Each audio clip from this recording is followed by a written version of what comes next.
which otherwise invites attention. In this respect we may in the first instance refer to the forehead, the eye, and the ear, as those parts of the face which are most nearly related to the contemplative, or at least spiritual aspect, and, secondly, to the nose, mouth, and chin, as those relatively speaking more connected with the organs of practical import. Thirdly, we shall have somewhat to say of the hair as the external setting, by virtue of which the head is rounded off in an oval shape of beauty. Alpha, the forehead is in the ideal form of classical sculpture, neither fully arched forward, nor as a rule lofty, for, although the spiritual aspect has to be prominently emphasized in its configuration of the visual features, yet it is not as yet spirituality simply as such, which sculpture has to present before us, but rather individuality as still exclusively expressed in bodily form. In heads of Hercules, for example, the forehead is preferably low, for the reason that Hercules possesses rather the muscular vigor of the body directed towards external objects than the introspective energy of mind. And for the rest we find the forehead subject to many modifications, lower in the case of charming and youthful feminine forms, and more lofty in the case of figures that represent substantial character and serious reflection. In speaking of the eye, it is important at once to make it clear that in the figure of ideal sculpture, in addition to the absence of any true color such as is found in painting, the glance of the eye is also absent. It is possible no doubt to show on historical evidence that the ancients, in the case of particular images of Minerva and other gods placed in temples, have painted the eye, since we find actual traces of color in certain statues. In the case of images dedicated to a sacred purpose, however, artists have frequently held fast so far as possible to traditional usage in the face of good taste. In the case of other examples it is clear that they must have possessed eyes in the shape of precious stones inserted. This practice, however, is the result of a desire already adverted to of adorning the images of gods in as rich and lavish a manner as possible. And we may affirm generally that such either mark the beginnings of the art, or are due, as exceptions, to the traditions of religion. Moreover, apart from this, mere color is still far from giving to the eye the essentially concentrated look, which alone communicates to it an expression that is wholly complete. We may therefore here assume it as a fact that in the case of statues and busts of a truly classical type, unaffected by such exceptional conditions which have come down to us from antiquity, the light focus of the eye, no less than the spiritual expression of its glance, is absent.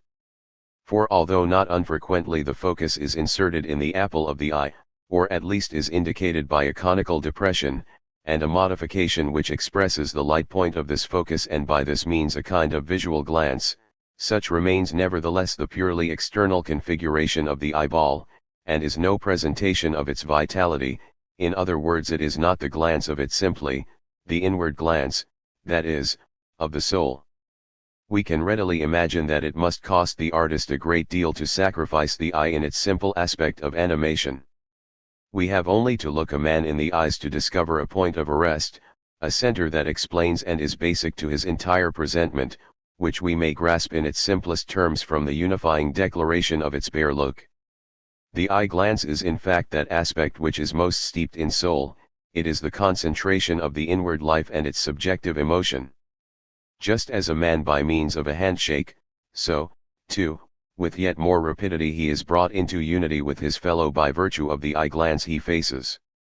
And it is this preeminently spiritual mode of revelation which sculpture is forced to dispense with. In painting, on the contrary, this outward expression of soul life makes its appearance by means of the subtle gradations of coloring either in its entire spiritual effect, or in a manifest association with external facts and the particular interests, feelings, and passions, which are called up by their presence. But the province of the sculptor in his art is neither the essential inwardness of soul life, the concentration of the entire man in the simple center of self-identity, which gleams out in the human glance as its ultimate point of illumination, nor the developed subjectivity as we find it diffused amid the surrounding world. The end of sculpture is the totality of the external form, into which the soul must disintegrate itself, and present itself by means of the manifold of the medium thus utilized, so that the recourse to one simple soul focus, in other words the immediacy of the spirit glance, is not here permitted. The work of sculpture possesses no such ideal intimacy in its simplest terms which is allowed to assert itself, as the human look does assert itself in contrast to other parts of the human body, thereby unfolding a contrast between the eye and the body. Rather in sculpture what the individual is in his ideal and spiritual significance remains wholly fused in the total aspect of form, which the spirit that contemplates it, the spectator, can alone grasp in its unity. And in the second place, and with equal truth the eye peers into the world that surrounds it, it necessarily looks at something positive, and thereby is witness to man in his relation to a manifold world of objects, just as in the sphere of feeling he is united to his environment and general experience. It is, however, precisely this union with external objects from which the true figure of sculpture is withdrawn, being rather absorbed in what is substantive in its own spiritual content, essentially self-subsistent, that is without further diffusion or development.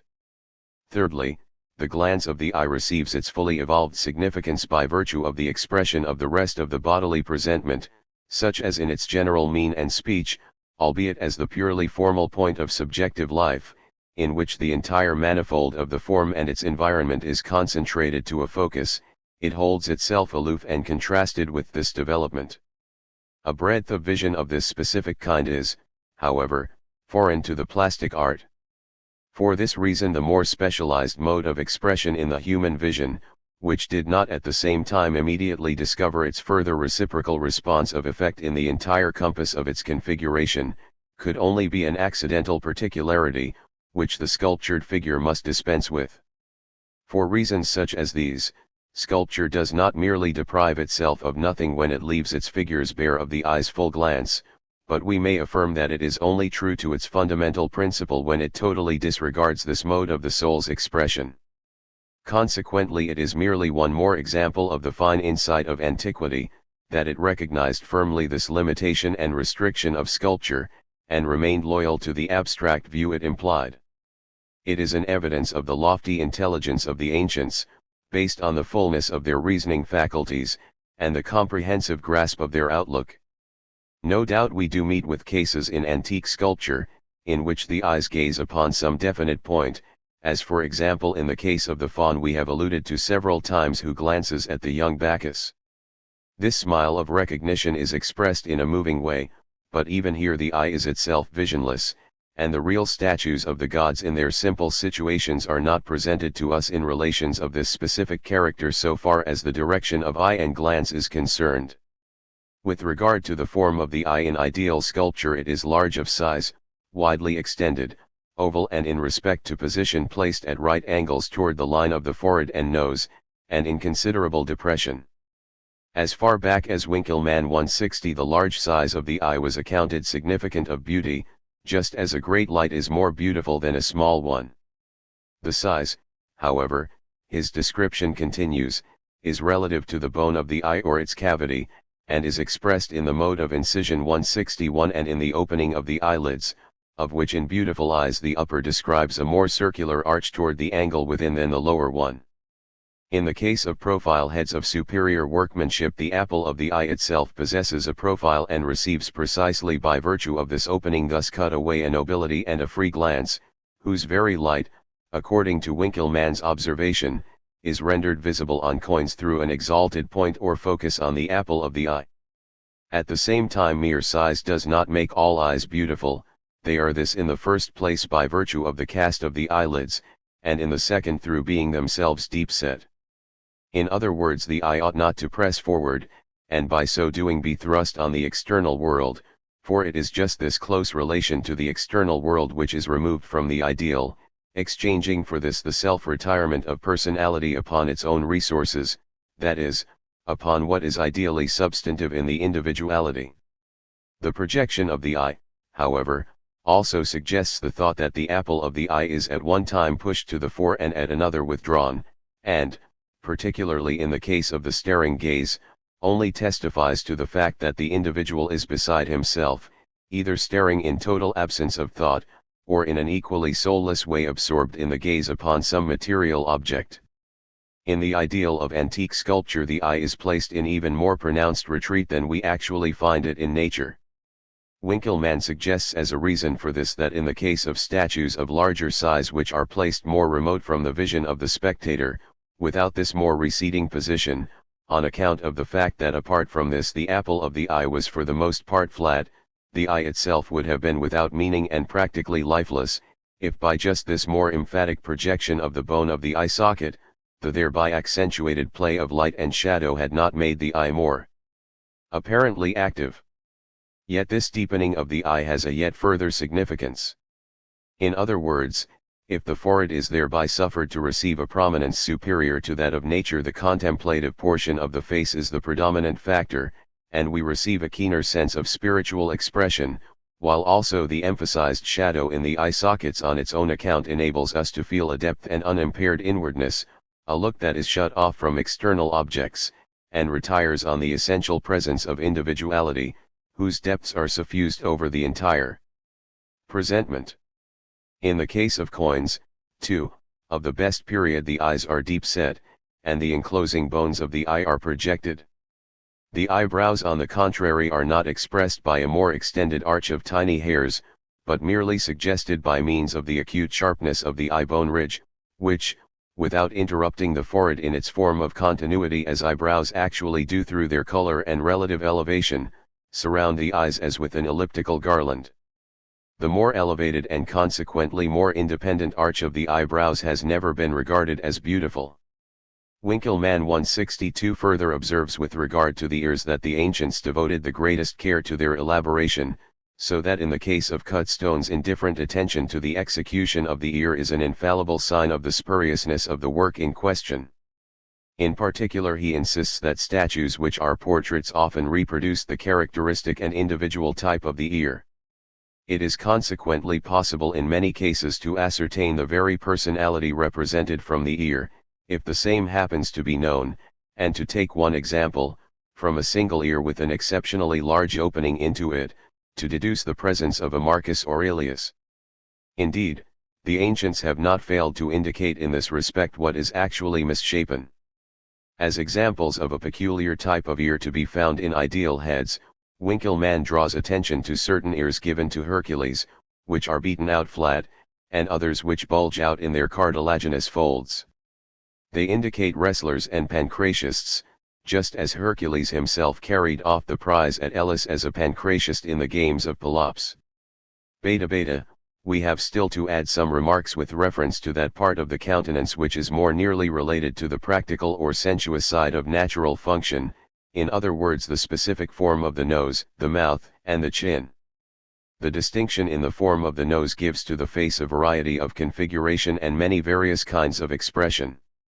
A keenly cut nose with thin folds 163 at the apertures we are accustomed to associate with an acute understanding, whereas a broad and drooping one, or a snub nose that is somewhat brutish, suggests as a rule sensuality, folly, and bestiality. It is, however, the function of sculpture to hold itself aloof, not merely from such extremes, but also the intermediate stages of design and expression, and refuse consequently to accept, as we have already seen is the case with the Greek profile, not simply the separation from the forehead, but also the extreme curve, whether upwards or downwards, the acute point and the more extended rounding off, the elevation in the middle and the depression towards the forehead and the mouth, generally speaking the extreme acuteness and thickness of the nose, setting in the place of these varied modifications a comparatively indifferent type, if at the same time one which in a quiet way is throughout vitalized by individuality. Second only to the eye, the month belongs to the most beautiful portion of the face, provided that it is formed not so much in express relation to its natural function as an organ for eating and drinking as in accommodation to its spiritual significance. In this respect it only gives place to the eye in the variety and wealth of its means of expression, and this though it is enabled to express with vital force the finest nuances of scorn, disdain, envy, the entire gamut of sorrows and joy through the slightest of movements and the fullest play of such, and to a similar degree to express the charm of love, earnestness, sensuous feeling, obstinacy, attraction, and other such emotions by its state of repose. Sculpture, however, makes less use of it to express the nuances of particular expression, and, above all, is bound to keep what is entirely sensuous, and suggests natural wants away from the form and delineation of the lips. For the most part, therefore, it models the mouth neither over full-shaped nor too spare, for extremely thin lips also suggest a parsimony of emotional life, makes the underlip more full than the upper, which was also the case with Schiller, upon the modeling of whose mouth was inscribed every kind of significance and fullness of temperament. This more ideal type of the lips in its contrast to the animal snout presents the appearance of a certain absence of desire, whereas in the case of the beast, if the upper portion projects, we are at once reminded of the headlong devouring of food and the grasp for it. Among human beings the mouth is, when we have regard for its spiritual relation, primarily the seat of human speech, the organ for the free communication of self-conscious life, just as the eye is that of the emotional spirit. Moreover, according to the ideals of sculpture, the lips are not tightly closed, rather in the works of art in its blooming season the mouth is set slightly open without suffering the teeth, however, to be visible, which have nothing to do with the expression of a spiritual significance. This attitude is so far supported by the fact that when the organs of sense are strongly active, as, for example, when we gaze intently at an object, the mouth is closed; when, on the contrary, we are absorbed in visionless thought it opens slightly and the angles of the mouth are to an appreciable extent inclined downwards. Last in our review of the objects above named, the chin, in its ideal form, completes the spiritual expression of the mouth, that is, assuming it is not wholly absent, as in the case of animals, or only retained in a retreating and meager condition as in works of Egyptian sculpture, but as rather lengthened out even beyond the degree which is usual, receiving thus in the rounded fullness of its arched curve, more particularly where we have shorter underlips, yet further increase of size. To sum up, in fact, a full chin conveys the impression of a certain satiety and repose. Odd fussy wenches wag with their withered up chins and meager muscles. Goethe, for example, likens their chops to a pair of tongs that will be snatching at something. All restlessness of this kind disappears with a full chin. The dimple, however, which nowadays is held to have some claim to beauty is, as an accidental grace itself, no essential accompaniment of beauty. In its place, however, a rounded chin of considerable proportions is an infallible sign of antique heads. In the case of the Medicean Venus it is not so noticeable, but it is proved on good evidence that the statue has suffered a loss in this respect. We have only now in conclusion to refer to the hair. Generally speaking, the hair has rather the character of a vegetable than an animal formation. It testifies less to the strength of the organism than it is indicative of weakness. Barbarians allow the hair to hang in straight lines, or cut it off close to the head rather than in undulating line or locks. The ancients, on the contrary, devoted excessive attention to the elaboration of the hair in their ideal works of sculpture, a direction in which more modern artists devote less trouble and skill. No doubt the ancients also, when the stone on which they worked was extremely hard, did not suffer the hair of the head to flow in freely hanging locks, but arranged as though it was cropped short 1/64 and, in that form, finely combed out. In the case of marble sculpture of the better time the hair is in locks and of great vigor both in the case of male and female heads, where we find it presented in upward rolls and bound together on the crown of the head, one finds it at least, as Winckelmann points out, drawn out in winding rolls and with express depressions the better to indicate its various folds in light and shadow, which is impossible if the drills are shallow. Add to this in the case of particular gods the line of direction and the arrangement of the hair is different in a similar way in Christian painting. Christ is made recognizable by a definite type of the crown of the head and the locks of hair, following which type in our own time there are not a few who deliberately imitate such an appearance. The parts above described in their form sum up collectively the head as a whole. The beautiful form is here determined by a line which most nearly approaches the oval of an egg, and thereby resolves every indication of sharpness, pointedness, and angularity in harmonious form and a gently progressive association, without, however, being exclusively regular and abstractly symmetrical, or issuing in multifold variety of lines and their direction and inclination, as is the case with other portions of the body. In order to form this self-collected oval shape, the beautiful and free inclination from the chin to the ear contributes, particularly if we look at the face from the front, no less than the line already indicated, which describes the termination of the forehead, the bones of the eye socket. And the arch over the profile from forehead over the point of the nose to the chin is equally noticeable, and the beautiful arching of the back of the head to the nape of the neck. So much I have permitted myself, without entering on further detail, to observe on the ideal shape of the head. b. In respect to the other organic members such as neck, breast, back, belly, arms, hands, thighs, and feet, we find here another type of coordination. They can no doubt possess a beautiful form, but the beauty is sensuous, vital, without expressing by virtue of their form as such a spiritual significance as the countenance expresses it. The ancients have shown for the form of these parts of the body the highest sense of beauty, but in genuine sculpture they must not merely pass as the beauty of a living organism, but as members of the human form it is their further function to present the appearance of a spiritual effect, so far as this is compatible with what is purely bodily presence. Otherwise the expression of the soul would be concentrated wholly in the face, whereas in plastic sculpture what is spiritual must appear as permeating nothing less than the entire configuration, and must not be permitted to isolate itself independently and in contrast to what is corporeal. If we now inquire what are the means which enable the breast, the torso, the back, and the extremities to contribute to the expression of spirit and thereby to receive over and beyond a beautiful vitality, the breath of a spiritual life, we shall find the following. In the first place there is the relation in which the limbs, in so far as that relation proceeds from the ideality of spirit, and is freely determined by that ideality, are brought into juxtaposition. Secondly, there is the motion and repose in their complete freedom and beauty of form. Thirdly, this type of position and motion in their definite affiliation 165 and expression supplies the situation more closely, in which the ideal, which can never consist purely in the ideal of abstraction, is comprehended. I will add yet further some general remarks on the above points. Alpha, with regard to position of first importance is that aspect we have had already occasion to notice in a superficial way, namely, the upright position of man. The body of animals moves in a parallel line with the ground, mouth and eye follow the same direction, and the animal is unable independently to raise himself from this relation to gravity.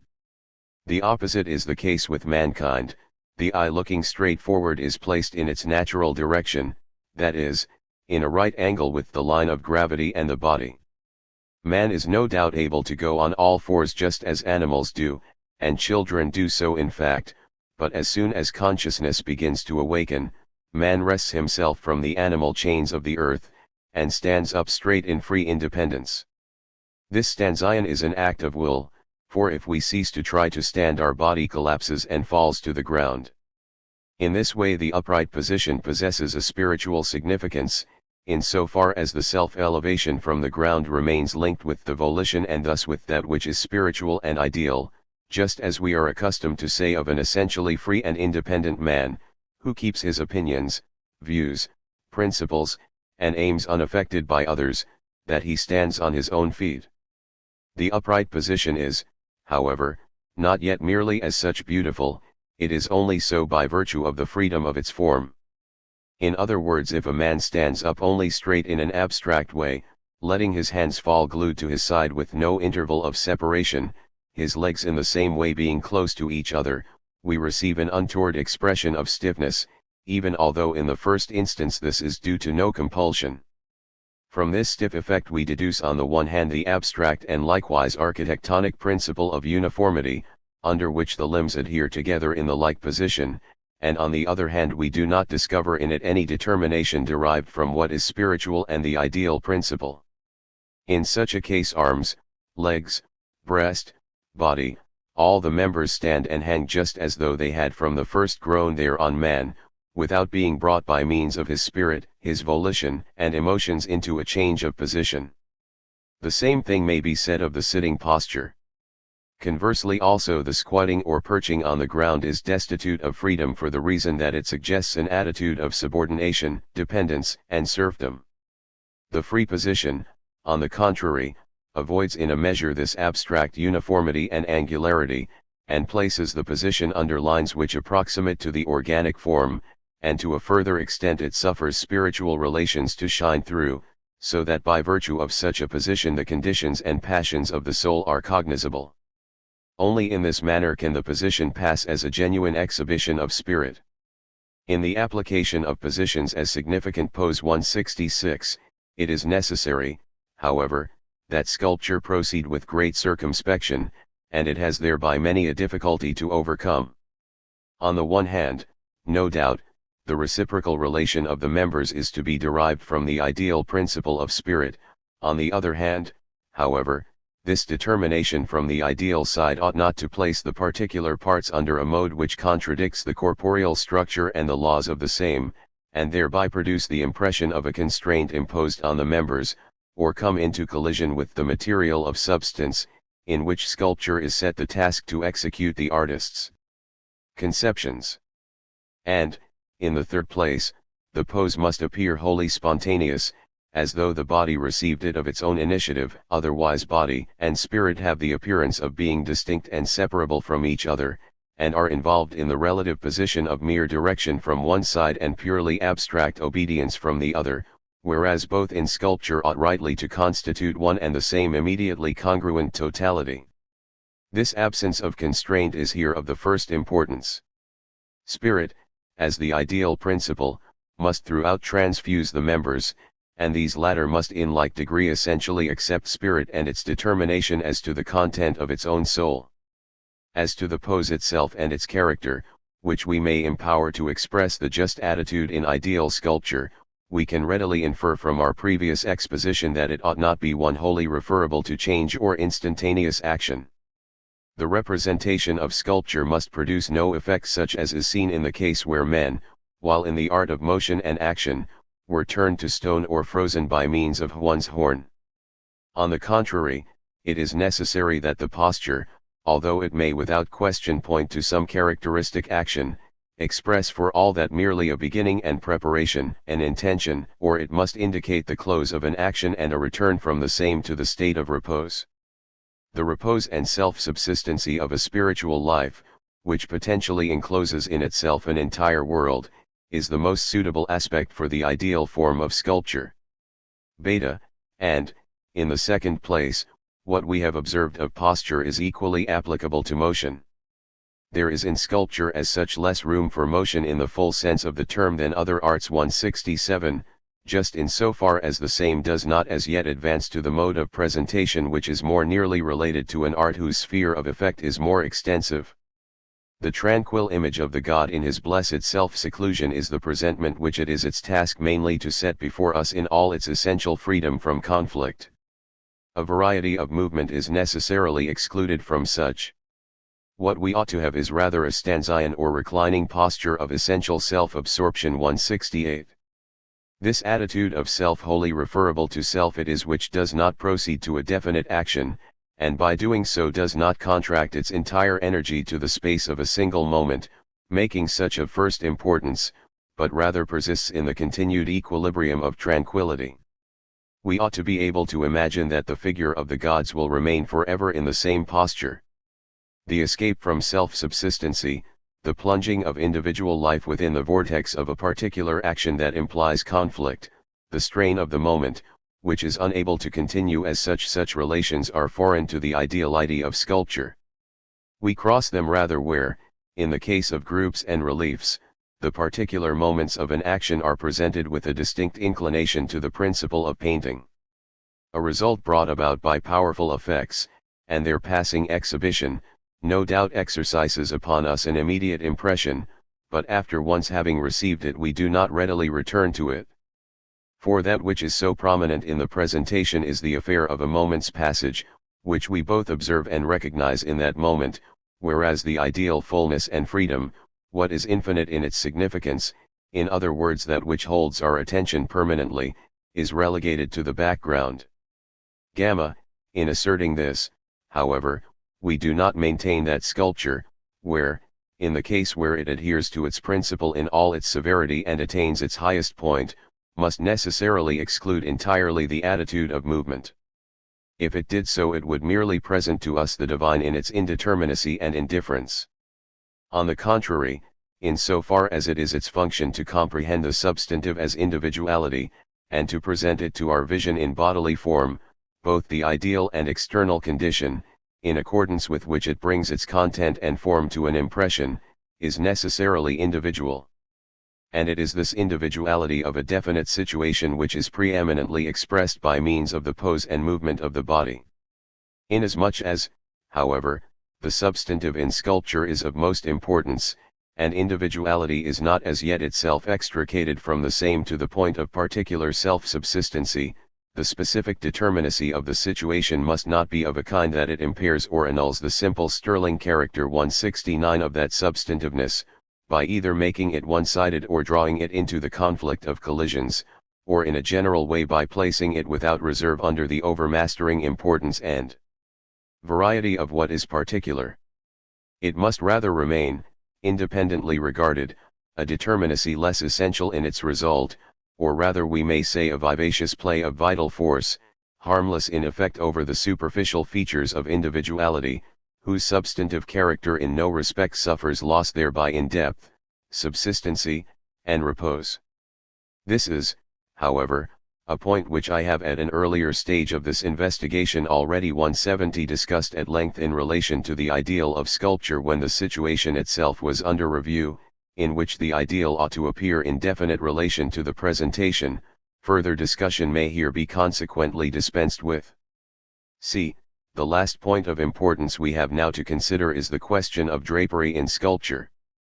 At first sight it may appear as though the nude form and its corporeal beauty permeated by spiritual significance, in the manner of its pose and movement, were the most appropriate form for the ideal of sculpture, and drapery were simply a hindrance. In accordance with such a view we hear the complaint raised, more particularly in our own time, that modern sculpture is so frequently forced to drape its figures, whereas no drapery should touch the beauty of human organic forms. And we have finally the wail added that our artists should have so little opportunity of studying the nude which was ever before the eyes of the ancients. In general we may simply reply to this that though without question, from the point of view of sensuous beauty, the preference must be given to the nude form, yet merely sensuous beauty is not the ultimate aim of sculpture, so that the Greeks do not give the lead to a false path when they presented the larger number of their male figures no doubt in the nude, but by far the greater number of female figures draped. Alpha, and generally we may add that, apart from artistic purpose, drapery is justified in real measure in the necessity of providing a protection from climatic changes, nature having failed to provide man with any covering of hide, feathers, hair, such as animals possess. And from another point of view it is the sense of modesty which compels man to cover himself with raiment. Now this shame, regarded in a general way, is a beginning of indignation over that which is coarse or crude. Man in fact, who is conscious of his more elevated calling to be spirit, must necessarily regard what is purely animal as an incompatibility with that, and preeminently seek to cover, as that which is not consonant with the ideal of his soul 171, those parts of his body, such as the belly, breast, back, and legs, which are subservient to animal functions, or only are directed to external uses, and possess directly no spiritual determinacy, and no spiritual expression. We therefore find among every people, who have entered upon the life of reflection, this sense of shame and the necessity of clothing in some degree, whether great or small. As far back as the narrative of Genesis we have this transition expressed in the shrewdest way. Before Adam and Eve have eaten of the tree of knowledge they walk in paradise in the nakedness of innocence, but no sooner is their consciousness as spiritual beings 172 aroused than they are ashamed of their nakedness. The same sense is prevalent among all other Asiatic nations. So, for example, Herodotus asserts in narrating 173 how Gyges came to the throne, that it was regarded even in a man as a matter of shame among the Lydians, and almost all barbarians, to be seen naked, and as a proof of this we have the tale of the wife of Candles, king of the Lydians. The tale runs that Candles exposed his wife in nudity to the gaze of Gyges, his satellite and favorite, in order to convince him that her beauty as a woman was beyond compare. She, however, discovered the outrage, which it was intended to conceal from her, by chance seeing Gyges, who had been hidden in her sleeping chamber, slip out of the door. Indignant at the outrage, she received Gyges in audience the following day, and declared to him that, inasmuch as the king had taken this step and permitted Gyges to see what he ought not to have seen, he might select one of two courses, either kill the king as his punishment, and possess himself both of her and the kingdom, or himself die. Gyges selected the first alternative, and after assassinating the king mounted the throne and married the widow. On the other hand, the Egyptians represented frequently, or, indeed, for the most part, their statues in the nude to the extent that the male figures merely carried an apron, and in the case of Isis the drapery was indicated by nothing more than a barely perceptible fringe round the legs. This, however, was neither due to a defective sense of shame, nor in virtue of their instinct for the beauty of organic forms. For if we consider their symbolic point of view, we can only maintain that what concerned them was not the configuration of a presentment consonant with a spiritual significance, but rather the meaning, the essence and conception of that which the form was intended to present to intelligence, and they permitted the human form to be thus, without reflection upon the further and more remote adequacy of the same to spirit, in its natural state, which they moreover copied with great closeness to life. Beta, finally, among the Greeks, we meet with both aspects, both nude and draped figures. And in actual life also they were equally clothed, albeit from other considerations they held it a point of honor to have first contested in the games nude. To an exceptional degree the Lacedaemonians were the first to wrestle naked. But this was with them not due so much to a sense of beauty as to their general indifference to what savored of refinement and spiritual purport in the sense of modesty. In the national character of the Greek people, among whom the feeling for personal individuality in all its immediacy, and as it is the spiritual animation of their existence, is so strongly developed, taking this as the instinct for free and beautiful forms, it was also inevitable that what was human in its immediacy, the bodily presence, that is, as it belongs to man and is suffused with his spirit, should be elaborated in independent form, and that the human form should be revered above all others for the reason that it is the freest and the most beautiful. In this sense, no doubt, they threw aside that instinct of shame, which will not suffer us to look at what is purely corporeal in man, not out of indifference to what was spiritual, but with an indifference to what is purely sensuous in desire, for the sake of beauty, and this intention is manifest in full play throughout a great number of their nude figures. This entire absence of drapery, however, it was impossible wholly to justify on principle. For, as I have already indicated when distinguishing the head from other parts of the body, it is undeniable that the spiritual expression of the form is restricted to the face and the pose and movement of the whole, to the general mien, which is preeminently eloquent by virtue of the arms, hands, and position of the legs.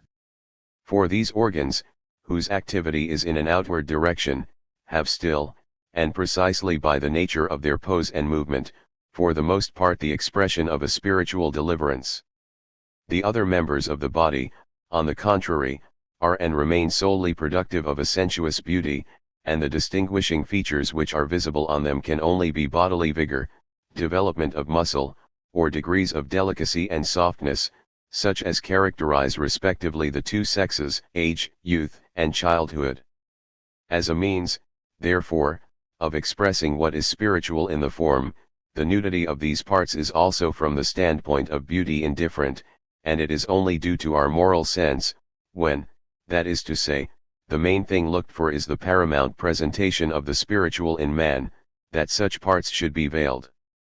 What in general ideal art does in the case of every separate part of the body is to remove the necessary limitations of animal life in its detailed particularities, such as little veins, wrinkles, hairs of the skin, and so forth, and simply to enforce and emphasize the spiritual impression of the form in its vital outlines, and this is precisely what drapery effects. It covers up the superfluity of the organs, which are no doubt necessary for the body's self-support, but are in other respects superfluous as an expression of the spirit's import. We are, therefore, not entitled to assert without condition that the nudity of figures of sculpture in every respect betrays a higher sense of beauty, and a greater ethical freedom and immaculacy. It was in this respect, as in others, that a just and spiritual instinct dominated the Greek. Children, Cupid for example, where we find the bodily presentment one of unreserved innocence, and the spiritual beauty consisting just in this, or, to take other examples, youths, youthful gods, heroic gods, and heroes, such as Perseus, Hercules, Theseus, Jason, in which cases heroic courage, and the use and elaboration of the bodily frame in works of bodily strength and permanence is of most importance, or wrestlers in the national games, where it is not so much the content of the action, the spirit and individuality of character, as the physical aspect of the exploit, the vigor, suppleness, and free play of the muscles and limbs, which is the source of exclusive interest, or finally fauns and satyrs, bacchantes in the frenzy of the dance, no less than Aphrodite, in so far as the sensuous charm of her beauty is emphasized. Such are the kind of examples which were rendered in the nude by antique sculpture. Where, on the contrary, a more lofty significance and reflection, a more ideal earnestness is made prominent, where in general the natural features are not superlatively emphasized, there we get drapery. So Winkelmann is a case where among 10 statues of the female form only one is wholly undraped. Among the goddesses Pallas, Juno, Vesta, Diana, Ceres, and the Muses are preeminently those which are veiled in drapery, while among the gods such a treatment particularly applies to Jupiter, and the bearded Indian Bacchus, with some others. Gamma, and finally with regard to the principle of drapery, it is unquestionable that we have here a subject that critics are very fond of discussing, and which has consequently to some extent been already well thrashed out. I will, therefore, limit myself to the few following remarks. Generally we have no reason to lament the fact that our modern feeling of what is respectable is somewhat averse to setting up totally nude figures. For if the drapery merely permits the pose in question to be entirely conspicuous instead of covering it up, we lose nothing at all. Rather the drapery is just that which rightly fixes the emphasis, and is in this respect even an advantage, in so far as it draws us aside from the direct view of that which as merely sensuous is without true significance, and simply shows us what is there in relation to the situation expressed by means of pose and movement.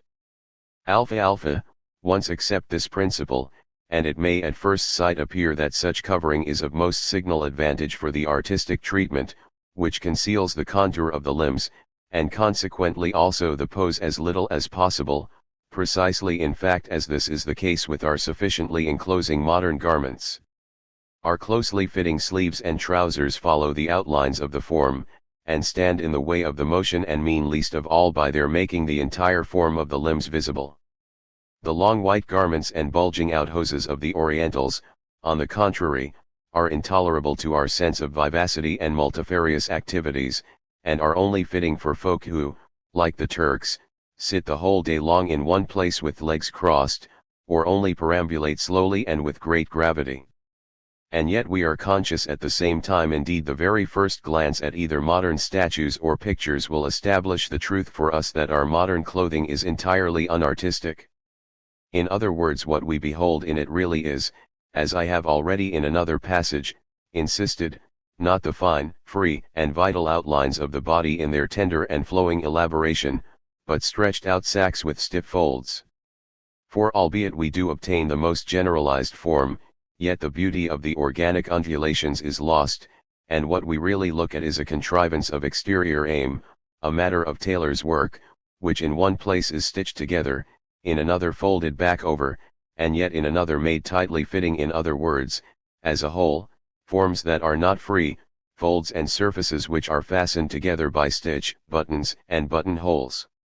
To all intents and purposes such a clothing as this is simply a cover and veil, which, while devoid of any real form of its own, yet in its other aspect, though in a general sort of way following the organic contour of limbs, hides from the view just that sensuous beauty and vital rondeur and undulation which belongs to them, merely to replace it with the material aspect of the mechanically elaborated stuff of which it is composed. And thus we get what is so entirely inartistic in our modern form of garments. Beta beta, the principle for an artistic type of clothing, then, consists in this, that it is at the same time treated as a work of architectonic design.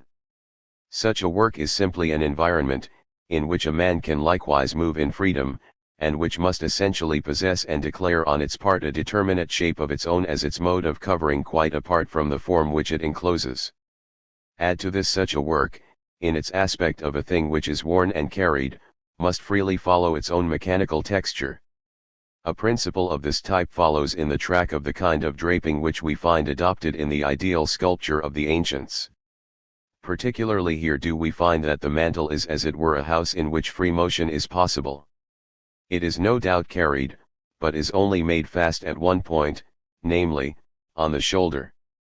For the rest it evolves its particular form according to the modifications brought about by its own weight. It hangs, falls along the ground, and casts folds spontaneously, and only receives through the pose the varied changes of this free kind of configuration.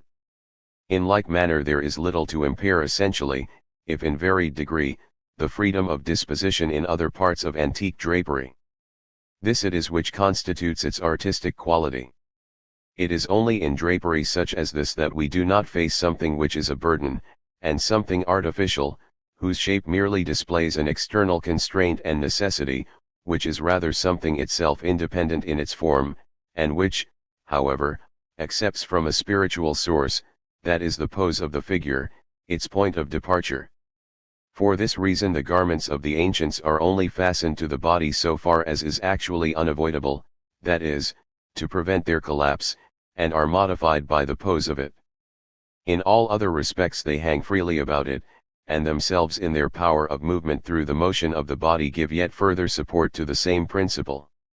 And this is wholly as it should be, for the body is one thing and its drapery another, and the latter ought thereby to receive its full due and be displayed in its freedom. Modern clothing on the contrary is either wholly carried by the body and purely in subjection to it, so that even the pose itself is too emphatically repeated, and it merely follows the forms of the limbs, or, in cases where it is able to secure an independent form in the formation of folds, it is after all merely the tailor's work who makes this form according to the exigences of fashion.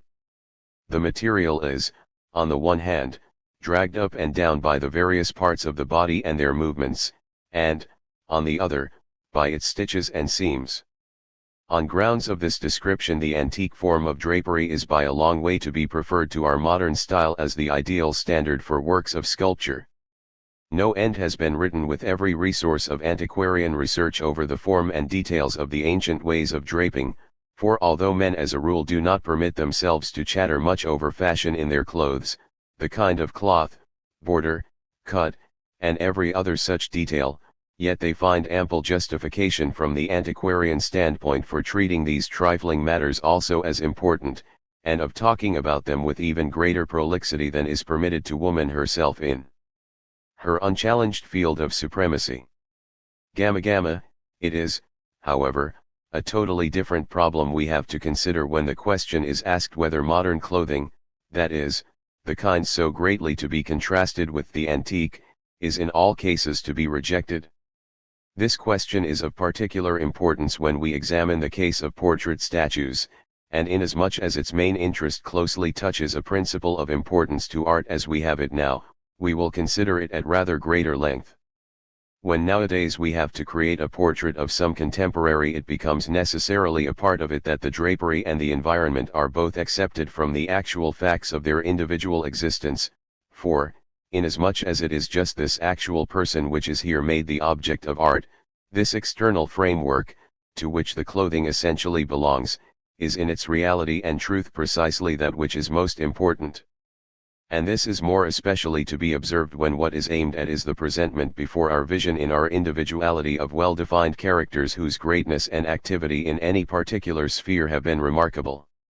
Whether it be in a picture, or in the marble, an individual is, in fact, exhibited to our immediate vision in a bodily mode, in other words under external conditions, and to seek to carry the portrait beyond such a restriction would virtually imply the self-contradiction that the individual was associated with that which was essentially untrue, and this for the reason that the service, what is peculiar and distinguished in actual men, consists precisely in their active relations to the real.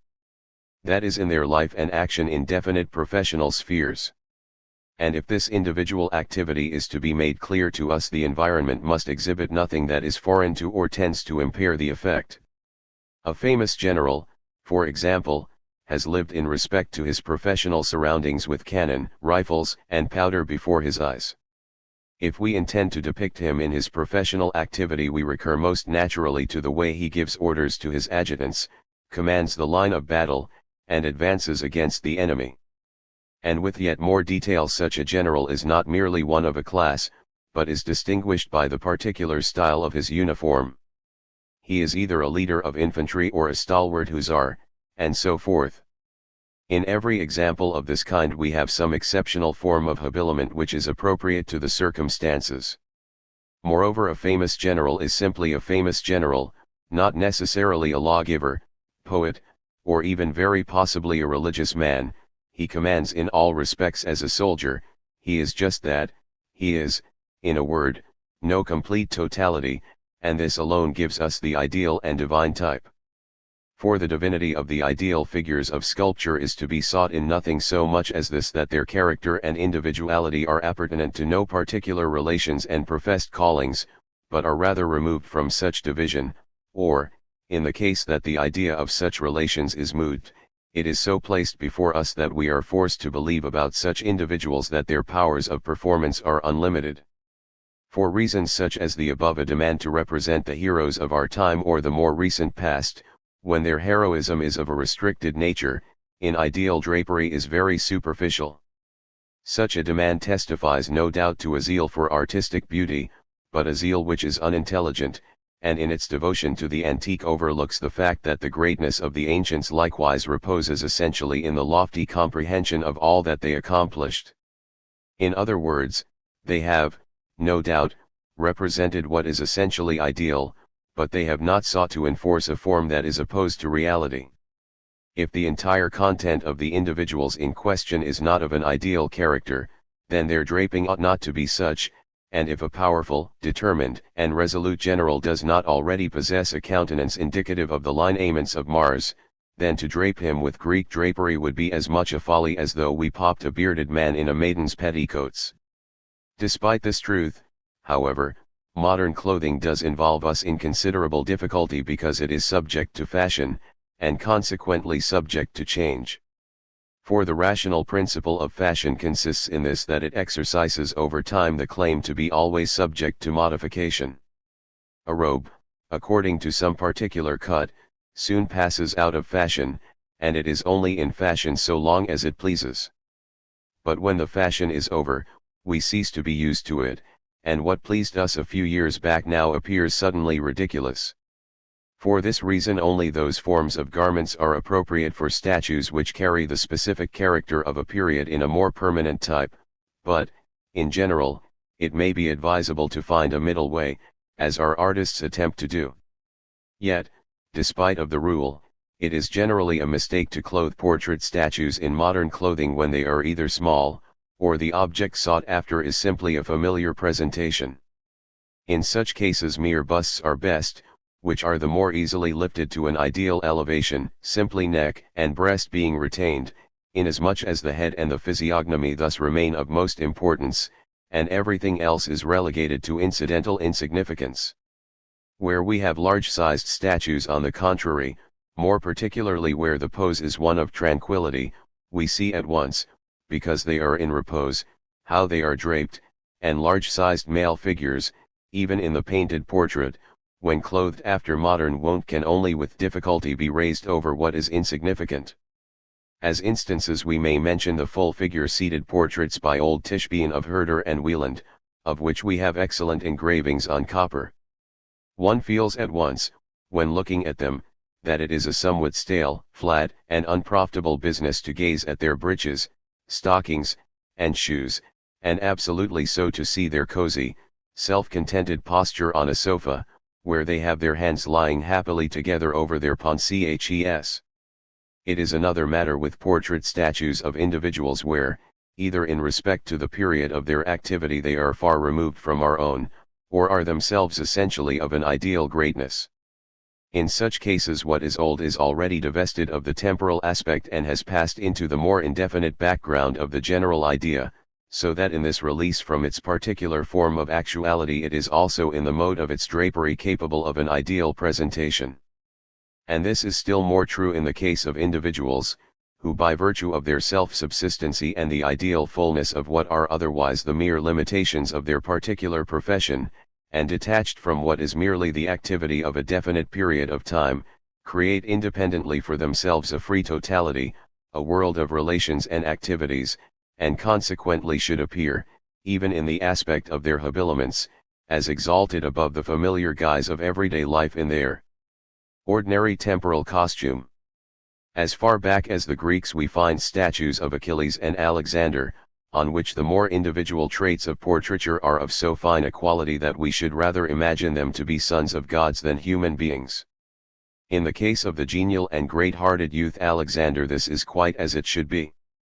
And in much the same way, moreover, Napoleon himself has been lifted to such a fame, and is a genius of so comprehensive a grasp, that there is no reason why he should not be depicted in ideal drapery, which indeed would not be unfitting for Frederick the Great, when the object is to celebrate him in all his greatness of soul.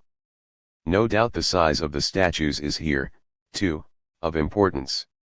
In the case of small figures, which carry an air of familiarity, the three-cornered little hat of Napoleon is out of place no less than the famous uniform and the arms crossed over breast, and, if we desire to have before us the great Frederick as old Fritz, we may have him pictured for us with hat and stick as we find him on tobacco boxes.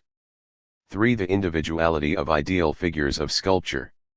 Hitherto we have considered the ideal of sculpture in its general character and in the further aspect of the more detailed forms which distinguish it. We have thirdly only left us to emphasize the fact that the ideals of sculpture, in so far as, in respect to their content, they have to manifest what is substantive in individualities, and in respect to their external form the human bodily shape, are also under the necessity of an advance in which the particularity of their presentation is differentiated, and an aggregate of specific individuals is thereby created, just as we already, in the classical type of art, recognize the embracing circle of the Greek gods. We may, no doubt, very possibly imagine to ourselves there can only be one exemplum of the finest beauty and perfection, which may be, moreover, concentrated in its absolute completeness in one statue.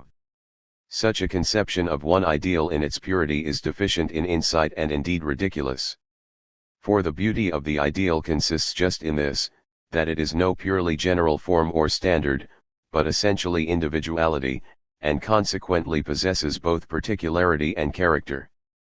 It is simply owing to this that vitality is imported into works of sculpture, and it is this 174 which expands the one abstract beauty, in a totality of essentially definite creations. Taken as a whole, however, this aggregate is, if we regard its content, one with marked limits, and the reason is that a number of categories, which we are, for example, accustomed to employ in our Christian outlook, fall absolutely away in the case of the genuine ideal of sculpture. The ethical points of view and virtues, for example, such as were brought together by the Middle Ages and our modern world in a synthetical nexus of duties which yields to some modification, moreover, in every epoch, has no meaning at all when applied to the ideal gods of sculpture, it is simply absent from such a circle altogether. Consequently we can as little expect to find here the presentation of sacrifice, of egotism overcome, of the conflict, against what is sensuous, of the victory of chastity and so forth, as that of incommutable fidelity, of the honor and honesty of either man or woman, or of the expression of religious meekness, subjection, and blessedness in God.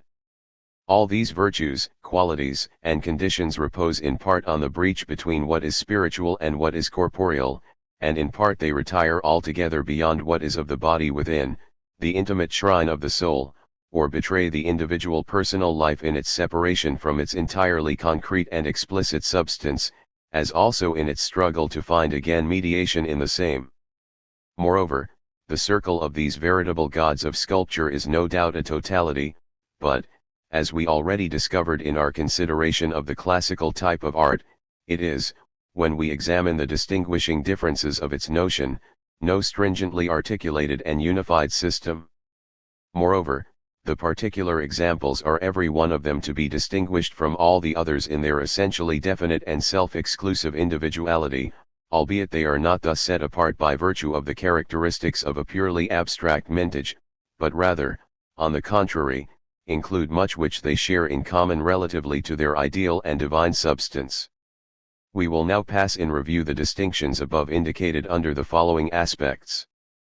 First, we have to examine purely external marks, incidental attributes, style of drapery, style of armor, and such like, indications with the detail of which Winckelmann deals at exceptional length. Secondly, we shall see how the most important differences do not merely consist in external marks and traits of this kind, but rather in the individual configuration and habitus of the entire figure. What is most important in this respect is the distinction of age, sex, no less than that of the different sphere, from which the works receive their content and form, whether they are the impressions of gods, heroes, satyrs, fauns, or such representations as reach their final dissolution in the attempt to render animal images. And, thirdly, we propose to direct the attention on a particular example of each class, in the individual form of which sculpture elaborates these general differences. Here, no doubt, we are faced with a multiplicity of material, and can only permit ourselves to deduce parts of it by way of example, a province, too, as it moreover is, which implies a large experience.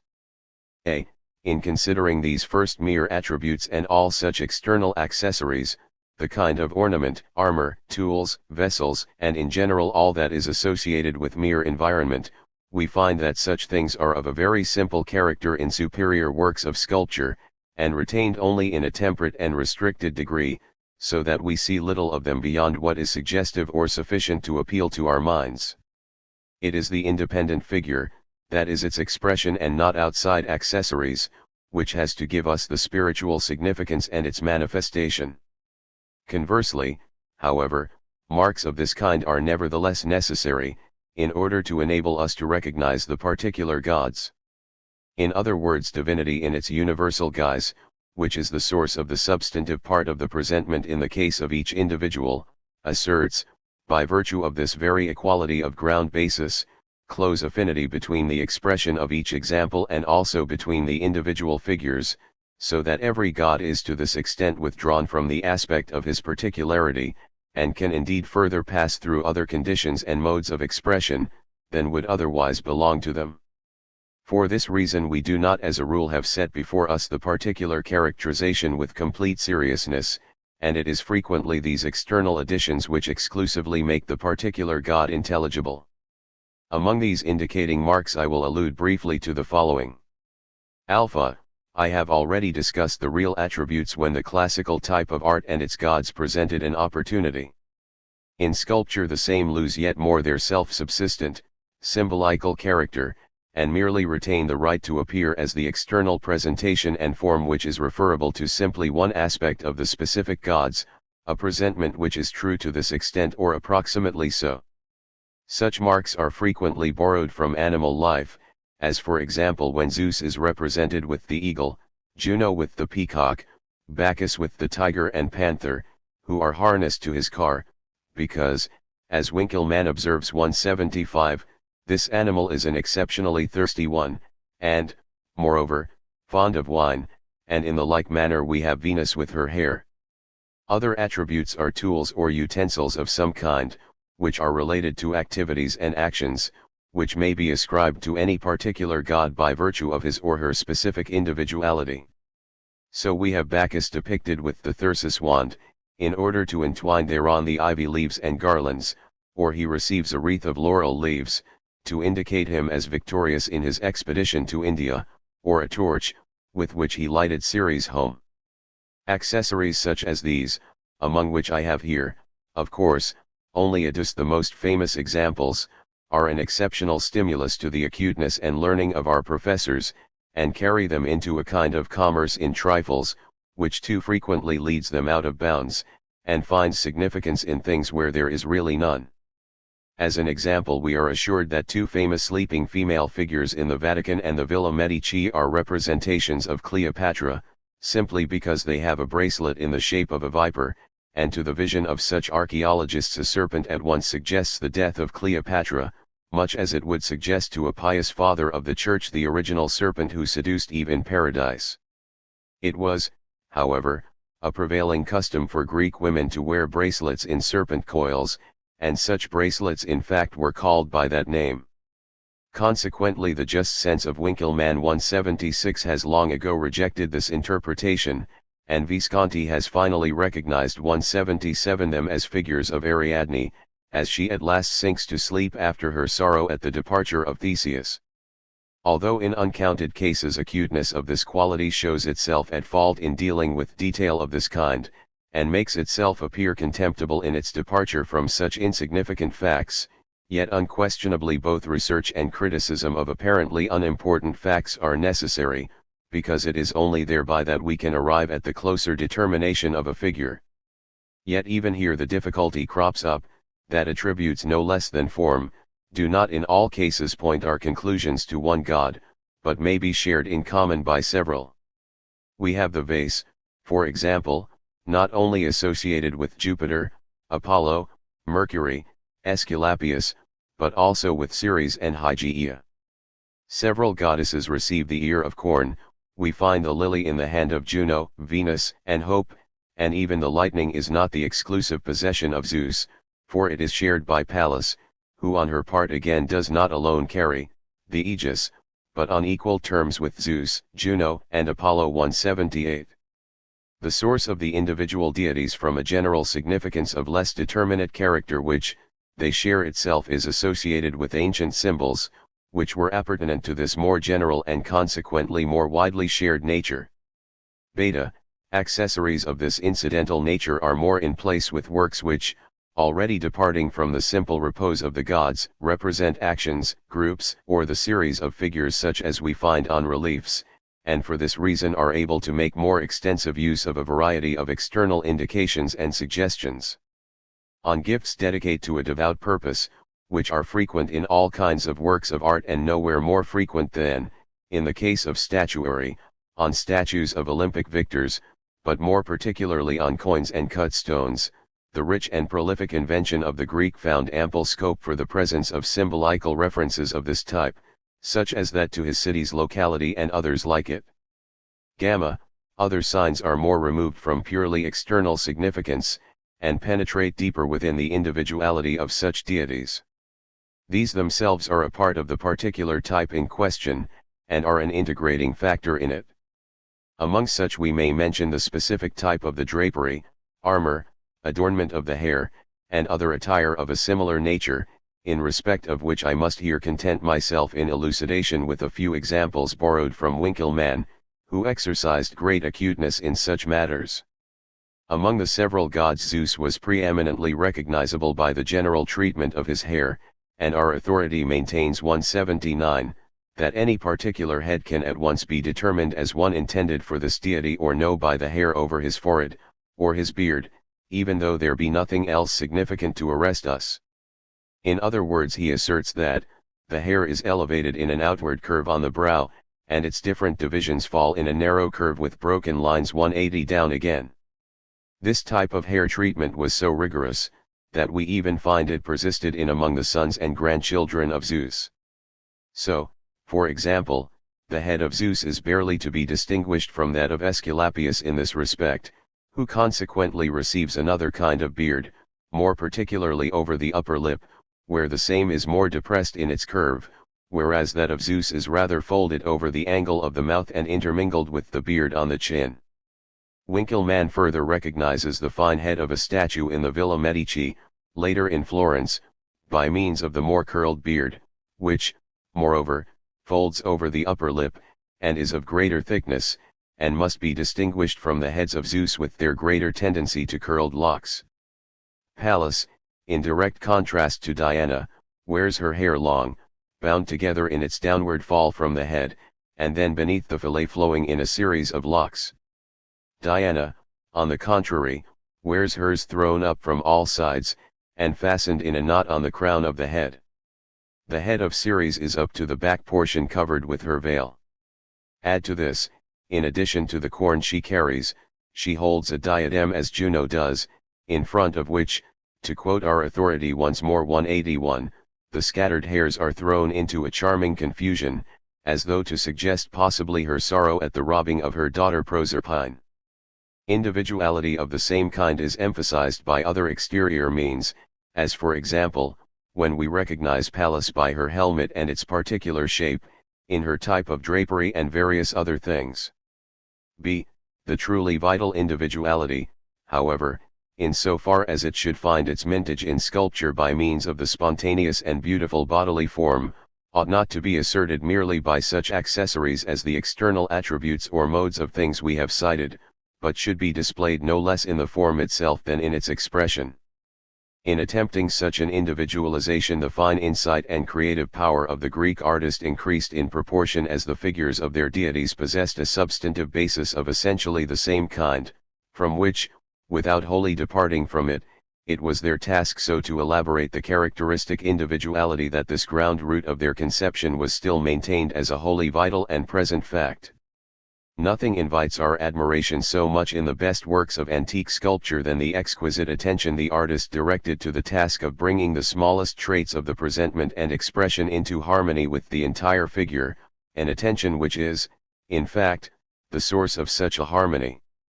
Alpha, if we inquire further after general distinctions of main importance which assert themselves as the substantive bases in most direct relation to the more individual separation of the bodily forms and their expression, we may note, first, the distinction of more youthful figures in contrast to those of more mature age.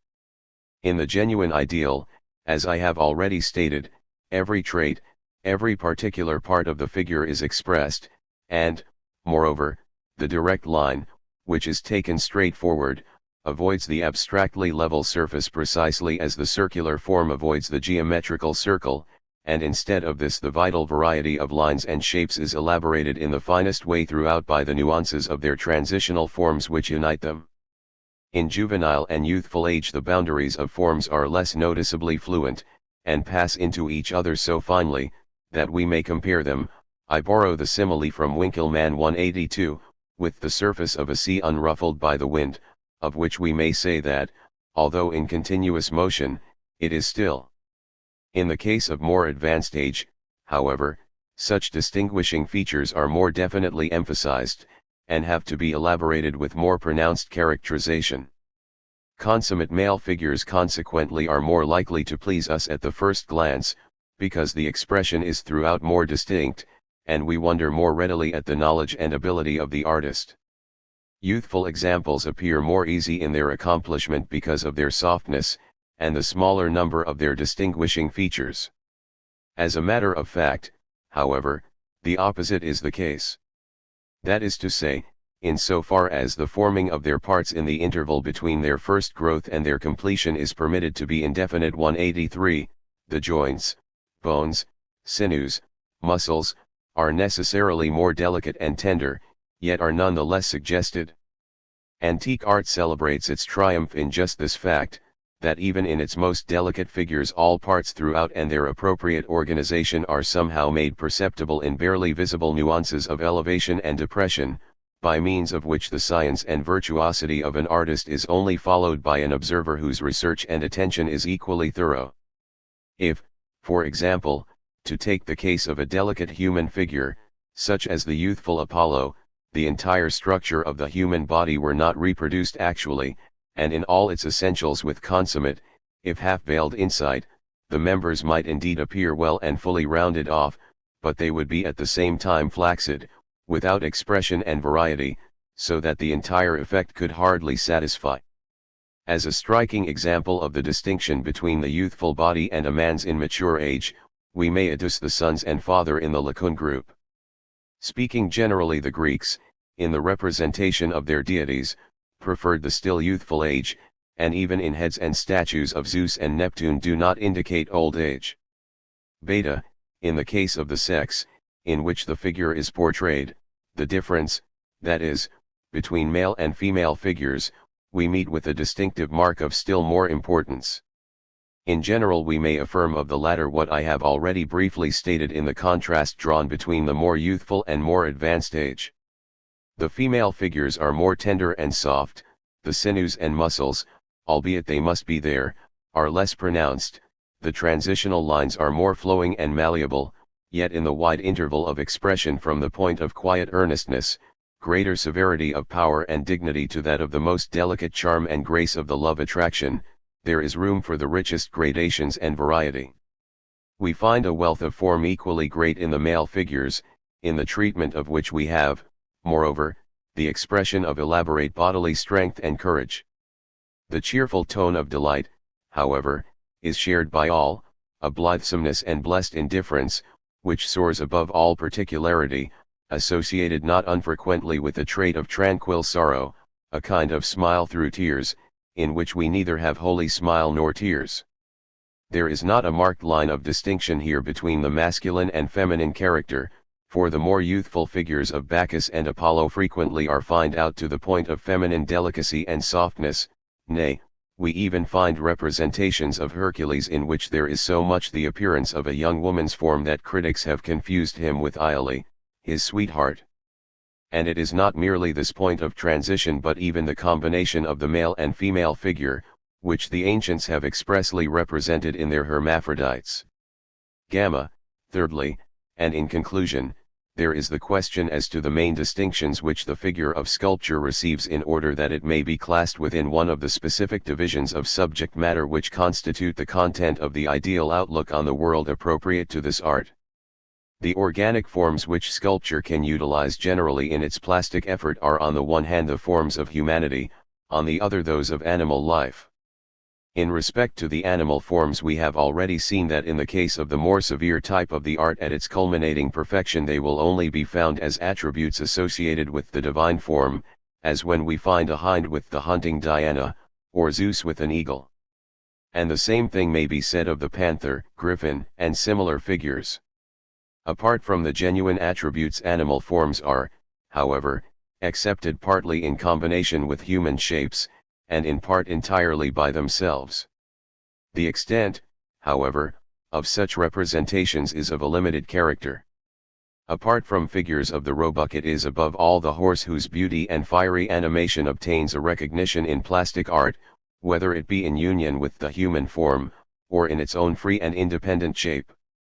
In fact, we find that the horse stands generally in a close relation to the courage, bravery, and dexterity of human heroism and heroic beauty, whereas other animals, such as the lion, which Hercules overcomes, and the wild boar, which Meleager kills, are objects of heroic deeds themselves, and consequently are entitled to a place within the circle of representation, when such are expanded in groups and reliefs where a freer field is admissible for situations of movement and action.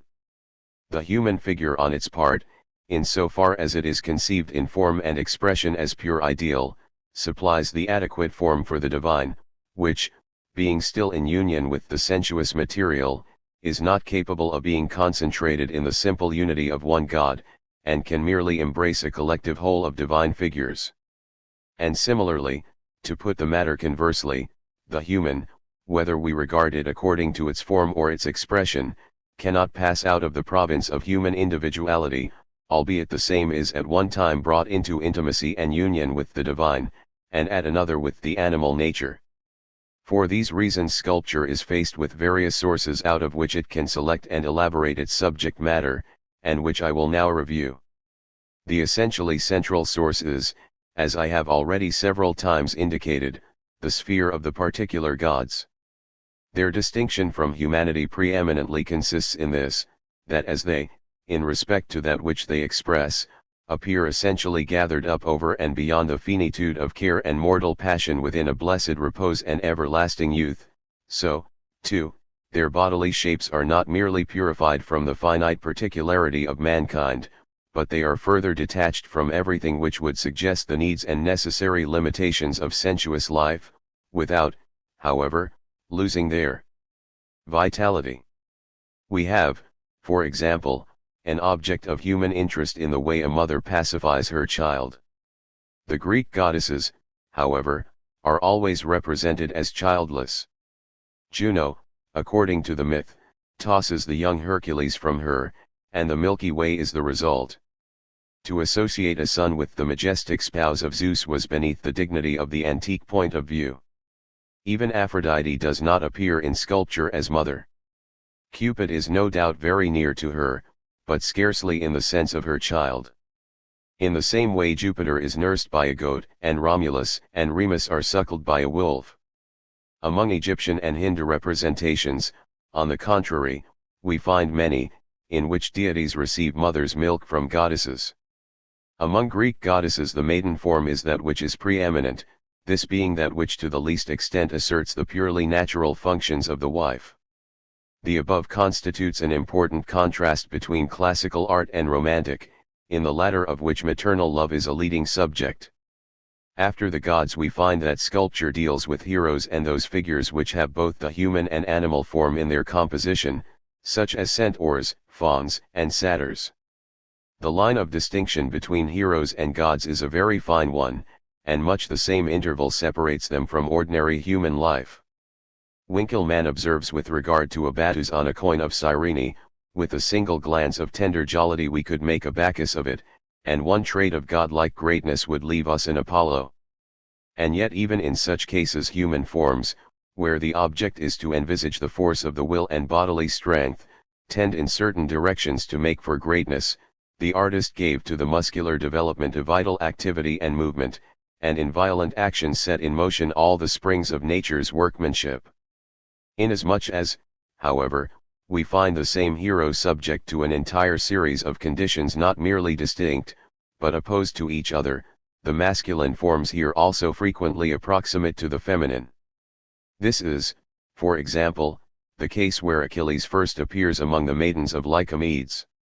Here we do not find him in his full heroic strength such as he displays before Troy, but in drapery resembling that of a woman and a fascination of figure which almost conceals his sex.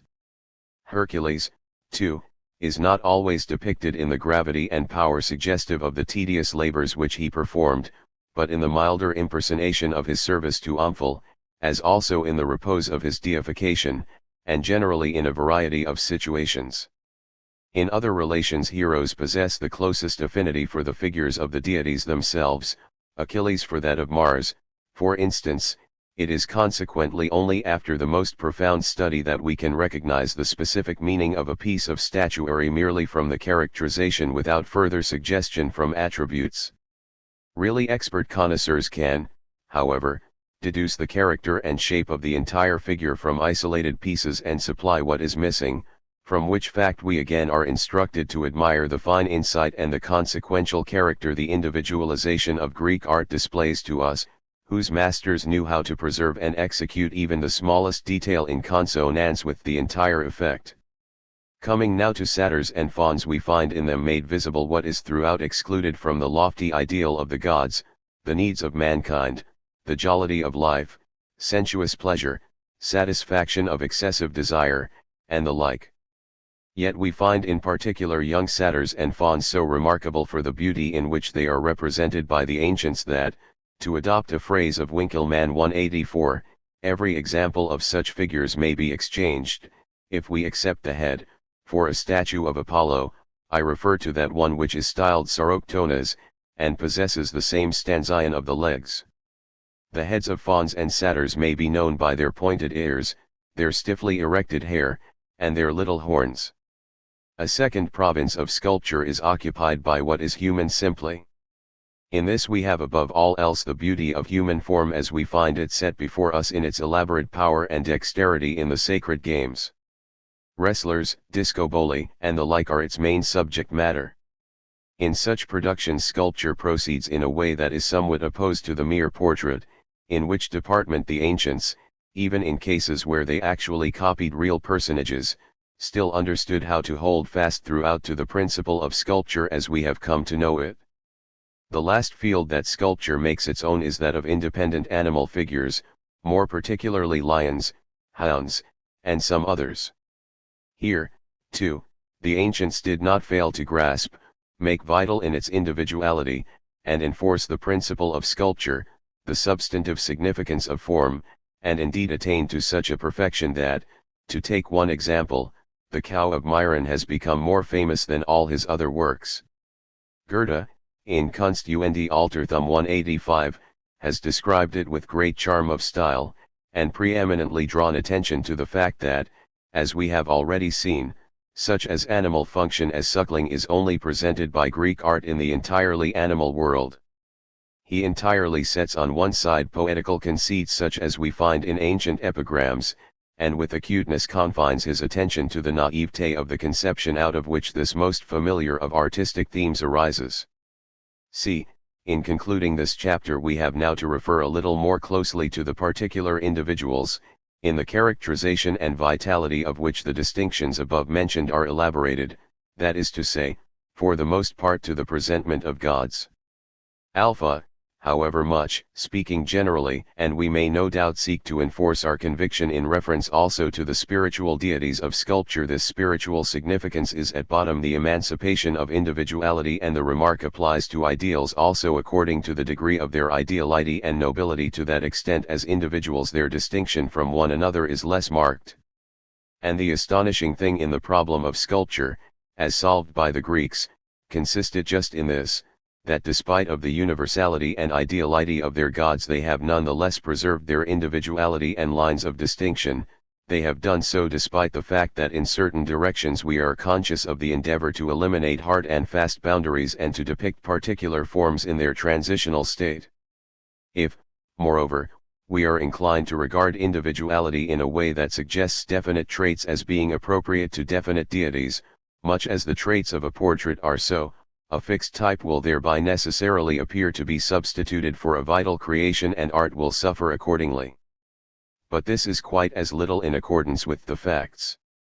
On the contrary, we find that their invention in such individualization and vitalization gained in subtlety just in proportion as a substantive type lay at the roots of the same.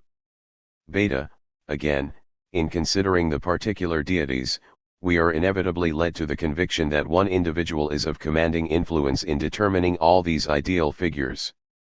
This supreme value and dignity fiati is attached in an unrivaled degree to the form and expression of his Zeus, albeit the father of the gods and mankind, is set before us at the same time with a blithe and benignant look throned in serenity of mature age, that is not in the first flush of youth, without, however, on the other hand emphasizing in the least any harshness of form or suggesting the feebleness of age. The most obvious parallels in form and gesture with Zeus are his brothers Neptune and Pluto, whose interesting statues in Dresden, for example, despite all that they share with him, nevertheless retain a clear line of distinction. Zeus himself, by virtue of the benignity of his lofty presence, Neptune, by virtue of his greater ruggedness, Pluto, who is a kindred type to the Egyptian Serapis, by virtue of his profounder gloom and melancholy. Essentially more apart from Zeus are Bacchus and Apollo, Mars and Mercury, the first pair in their more youthful beauty and the greater delicacy of their figures, the second more masculine albeit beardless. Mercury, too, is more robust, more slender in shape, with exceptional fineness noticeable in the facial traits. Mars is not so much marked out from the others as Hercules might be in the strength of his muscles and other parts of his figure, but rather as a more youthful and beautiful hero of an ideal form. Among the goddesses I will only refer to Juno, Pallas, Diana, and Aphrodite. Just as Zeus among the masculine deities, so, too, Juno among the feminine displays in her figure and its expression the greatest dignity. The large circular arched eyes are proud and commanding, in like manner, too, the mouth by which she is at once recognized more particularly in profile. Generally she presents the appearance of a queen, who will rule, is to be revered and must awaken devotion. 186. Pallas, on the contrary, receives the expression of more austere maidenhood and chastity. Tenderness, love, and every kind of womanly weakness are kept away from her. Her eyes are less expanded than those of here, less emphatically arched and somewhat downcast in the tranquility of reflection, just as her head is, which is not proudly erect as in the case of the spouse of Zeus, although it is armed with a helmet. A very similar type of maidenhood characterizes the figure of Diana. She is, however, endowed with a more fascinating quality, more lightly poised, more slender, albeit there is no self-conscious delight in her charm.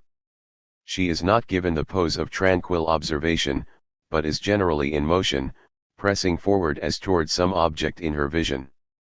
Finally we have Aphrodite, the goddess of beauty as such, who is, along with the Graces and the Hours, alone depicted by the Greek artists as undraped and even here subject to exceptions. In her case nudity is justified on the good ground that she expresses, above all, sensuous beauty and its conquest, grace, attractiveness, tenderness, elevated and tempered by spiritual qualities. Her eye, even in cases where a more grave and lofty expression is emphasized, is smaller than that of Pallas and Juno, not so much in length, but narrower by reason of the lower eyelid being slightly raised, by which means love's yearning look is admirably expressed. She varies, however, very considerably in the type expressed. In some cases her pose is more serious and powerful, in others delicacy and tenderness are most insisted upon. Her age, too, is sometimes that of maidenhood, at other of riper years. Winckelmann compares the Medicean Venus to a rose which blossoms in the fair light of its own color at daybreak. Uranian Aphrodite is, on the contrary, indicated by a diadem which resembles that worn by Juno, and which Venus Victrix also wears. Gamma, the discovery of this plastic individuality, whose entire expression is wholly elaborated through abstract form and nothing further, was in a like degree of consummate perfection peculiar to the Greeks and is due to religion itself. A more spiritual religion can rest satisfied with the contemplation and devotion of the soul, so that works of sculpture pass for it simply as so much luxury and superfluity. A religion so dependent on the sense vision as the Greek was must necessarily continue to create, inasmuch as for it this artistic production and invention is itself a religious activity and satisfaction, and for the people the sight of such works is not merely so much sightseeing, but is part of their religion and soul life. And in general the Greeks did everything with a public and universal aim in view, in which every man discovered his enjoyment, pride, and honor. In this public aspect the art of the Greeks is not merely an ornamental object, but a vital thing that meets a really felt want, in much the same sort of way as that of painting in its most glorious season responded to the life of Venice. Only on grounds such as these can we find a rational explanation, if we consider the great difficulties which the technique of sculpture implies, for the host of sculptured figures, this forest of statues of every kind, which in their thousand and indeed thousands, were to be met with in one single city, in Elis, in Athens, in Corinth, and even in towns of lesser importance, and in the same way in the greater Greece beyond and the islands of the Cyclades. Chapter 3. Different types of presentment, material, and historical stages in the evolution of sculpture. We have hitherto in our inquiry in the first instance looked about us for the general determinants, out of which it is possible to develop the most adequate content for sculpture and the form which best responds to it. We discovered the classical ideal supplied this content, so that in the second place we were called to establish the precise mode, in which sculpture among the particular arts is most readily adapted to give shape to this ideal. Inasmuch as we found, moreover, that this ideal is only to be comprehended in its essential import as individuality, not only did we find that the ideal outlook of the artist expand to a collective cyclus of ideal figures, but the external mode of representation and execution in actual works of art breaks up into particular types of sculpture. In this latter direction we have still several points of view left us to discuss as follows. First, there is the manner of representation, which, in so far as actual execution is concerned, either creates single statues, or groups, until finally in the relief we are confronted with the step of transition to painting. Secondly, there is the external medium, in which these distinctions are given actual effect to. Thirdly, we have to deal with the historical stages of evolution, or the process within which works of art are executed in the various types and material. 1. The single statue, the group, and the relief. Just as, in the case of architecture, we made an essential distinction between independent building and that which was subservient, we may also here establish a similar dividing line in sculpture, that is between such works that have an independent position and those which rather contribute to architectural decoration. In the case of the first, the environment is nothing more than an artificially prepared locality, whereas in the latter cases their relation to the building which they adorn is of the first importance, and does not merely determine the form of the work of sculpture, but in a large measure even its content. Speaking in a summary way, we may assert in this respect that single statues are set up on their own account, while groups and a fortiori reliefs tend to lose this independence and are utilized by architecture for its own artistic purposes. As to the single statue, their original function is that of sculpture generally, that is to supply temple images as they are set up in the shrine of the temple, and all that surrounds them is in direct association with them. In such a case sculpture retains its most adequate purity. It displays the figure of the god apart from all situation, in beautiful, unimpaired, and inactive tranquility, or at least free, unmolested, without definite action and development, such as I have on several occasions depicted, that is, in unconstrained situations. The earliest departure from this austere loftiness consists in this, that the entire pose suggests the beginning of an action, or the conclusion of the same, without the godlike repose being thereby disturbed, or the figure being presented as in struggle or conflict. We place under this type the famous Medicean Venus and the Belvedere Apollo. In the times of Lessing and Winckelmann, the admiration of the critical world over these statues, as the highest ideal of art, was unconditional. Nowadays, since we have come to know works more vital and substantial in their configuration, and more profound in their expressive power, we must deduct somewhat from this estimate. Critics, in fact, place them in an age somewhat subsequent to the great period, an age in which the smoothness of their elaborate workmanship already suggests that to please is the main object, and the genuine grand and severe style is not persisted in. An English traveller goes so far as to say that the Apollo is a theatrical coxcomb, and while admitting that the Venus has extraordinary softness, sweetness, symmetry, and coy grace, yet only finds in this a spiritual quality that is wanting in much, a negative perfection, and a good deal of insipidity. We may generally review that transition from the former more severe repose and holiness as follows. Sculpture is no doubt the art of lofty seriousness, but this elevated austerity of the gods, inasmuch as the same are no abstractions, but individual figures, brings with it the absolute blithesomeness, and thereby a reflex attitude to reality and finite life, in which the blithesomeness of the gods does not express the feeling of absorption in such finite content, but the feeling of reconciliation, of spiritual freedom and alertness.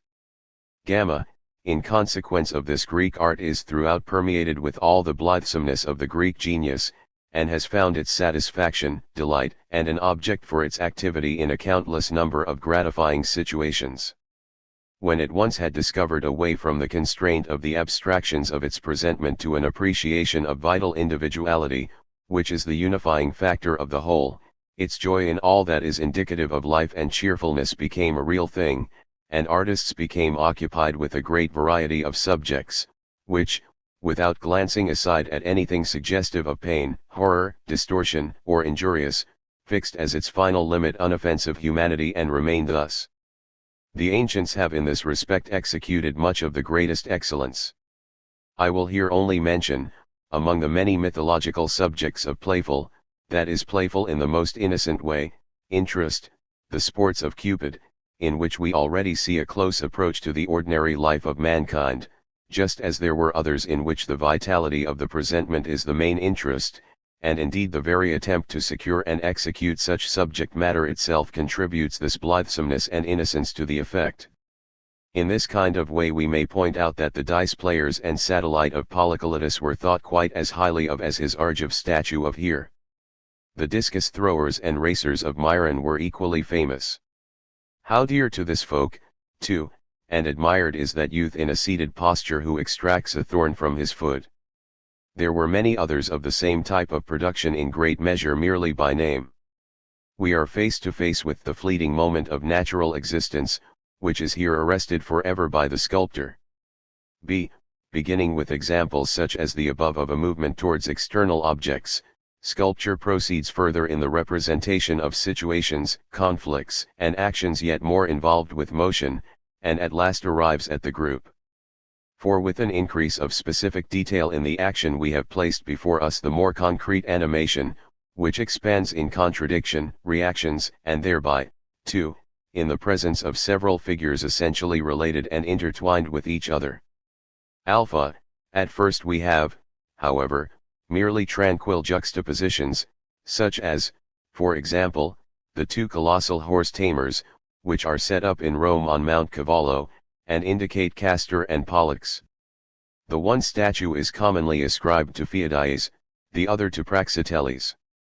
There is, however, no strong evidence for this, although the extraordinary excellence of conception, and the no less exquisite thoroughness of the execution justifies names as famous. Such are entirely independent groups, which as yet express no real action, or the result of it, and are wholly appropriate as representations of sculpture and public exposition before the Parthenon, where it appears they were originally placed.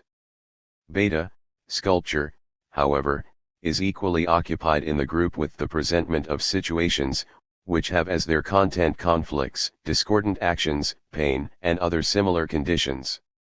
In this direction, too, we can only speak highly of the genuine artistic insight of the Greeks, which did not set forth such groups independently, and by themselves, but brought them, for the reason that sculpture has already made a departure from its peculiar, that is to say its self-subsistent, province, into closer relation to architecture. The temple figure, that is the isolated statue, stood in unimpaired tranquility and sacredness within the inner shrine. The external pediment, on the contrary, was decorated with groups which represented definite actions of the god, and consequently admitted of more animated movement in its elaboration. The famous group of Niobe and her children is of this type. The general form for the coordination of each part is determined by the space which the group in question had to fill. The principal figure stood in the middle, and was thus able to be the largest in size and most prominent. The rest according as they were placed in the direction of the acute angle of the gable end had to submit to other postures, the limit being reached by that of a reclining figure. Of other famous works I will here only mention the Laocoon group. It has now for over 40 years been the object of much inquiry and controversy. In particular it has been regarded as a matter of real importance, whether Virgil in his description followed this work of sculpture, or the sculptor adopted his work to the scene depicted by Virgil, whether Laocoon here is actually crying out, and whether it is appropriate in a work of sculpture to attempt to express such a cry, and many more criticisms of this kind. Critics have worried themselves up and down with such matters of psychological interest for the simple reason that they have not as yet secured the sort of enthusiasm and critical acumen which Winckelmann possessed, and, moreover, armchair professors are more readily disposed for such investigations for the reason that not unfrequently they have neither the opportunity granted them to see real works of art, nor the capacity to grasp them for what they are when they do so.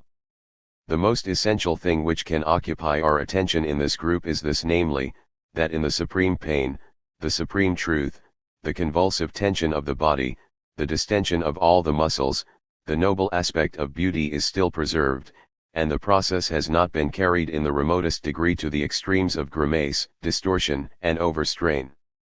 Despite of this, however, the entire work belongs without doubt. We have only to consider its subject matter, the artificiality of its coordinate grouping, the disposition of each posed figure and the type of its elaboration to a much later period, which already seeks to pass beyond simple beauty and vitality by means of a deliberate obtrusion of science in the configuration and muscular development of the human body, and no less is anxious to please by refined excess in its executive elaboration. The step from the ingenuous ease and greatness of art to a mere mannerism is already taken. Gamma, works of sculpture may be set forth in very various places, such as in the entrances to columned halls, forecourts, landings of staircases, niches, and so forth. It is just in this variety of local position and architectural setting, which, on its account too, is variously related to human circumstances and conditions, that the content and object of such works of art are forever changing, approaching as such art does in the group yet more closely our humanity. It is, however, a serious defect to place groups that embody much movement and variety of figure on the top of a building without further background against the sky. In other words, the color of the sky may sometimes be gray, at others blue and dazzlingly bright, so that it is impossible to see the outlines of the figures.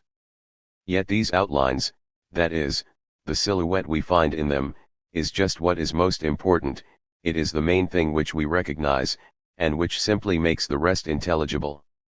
For in the case of a group we find that many portions stand in front relatively to others, an arm before the trunk of the body, or one leg in front of another.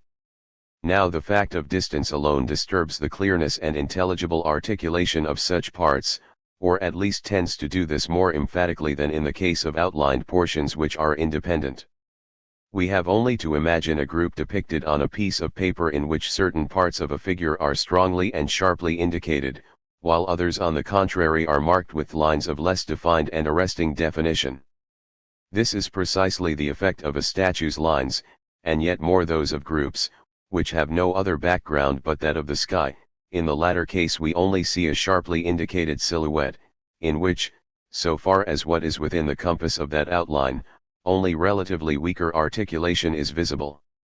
This is the reason that, to take an example near home, the Victory on the Brandenburg Gate in Berlin not only affects us strongly by virtue of its simplicity and repose, but can be readily followed through its separate figures. The horses, in fact, stand far from each other, without either of them impairing the view of the other, and similarly the figure of Victory rises sufficiently high above them. Conversely, the Apollo drawn in a car by griffins, which we have on the Opera House, is less satisfactory from this point of view, however artistic the entire conception and technical work may be in other respects. By the favor of a friend I saw these figures before they were taken from the workshop. The effect promised was noble. But as we see them now at such a height, we have far too much of one outline partly obscuring another, which in its turn is backed by something else, and consequently is less freely and clearly silhouetted than would be the case were all the figures silhouetted in their simple outlines. 187. The griffins, which necessarily, on account of their shorter legs, do not stand up either so highly or so freely as horses, have wings into the bargain, and Apollo, too, has his tuft of hair and his lyre. All this detail is too much for the position, and only tends to make the outlines obscure. See, the final mode of representation, in which sculpture makes an important step in the direction of the principle of painting, is the relief, in the first instance the high relief, and after it the low relief. The condition here is the surface, the figures standing on one and the same plane, so that the spatial totality of the figure, which is the point of departure of sculpture, more and more tends to disappear. The older form of relief, however, does not as yet approximate so closely to painting, which involves distinctions of perspective between the foreground and background, but rather holds fast to the surface or plane as such without permitting the different objects to project into or to retire within the distinctions of their spatial position by means of an artificial reduction of size.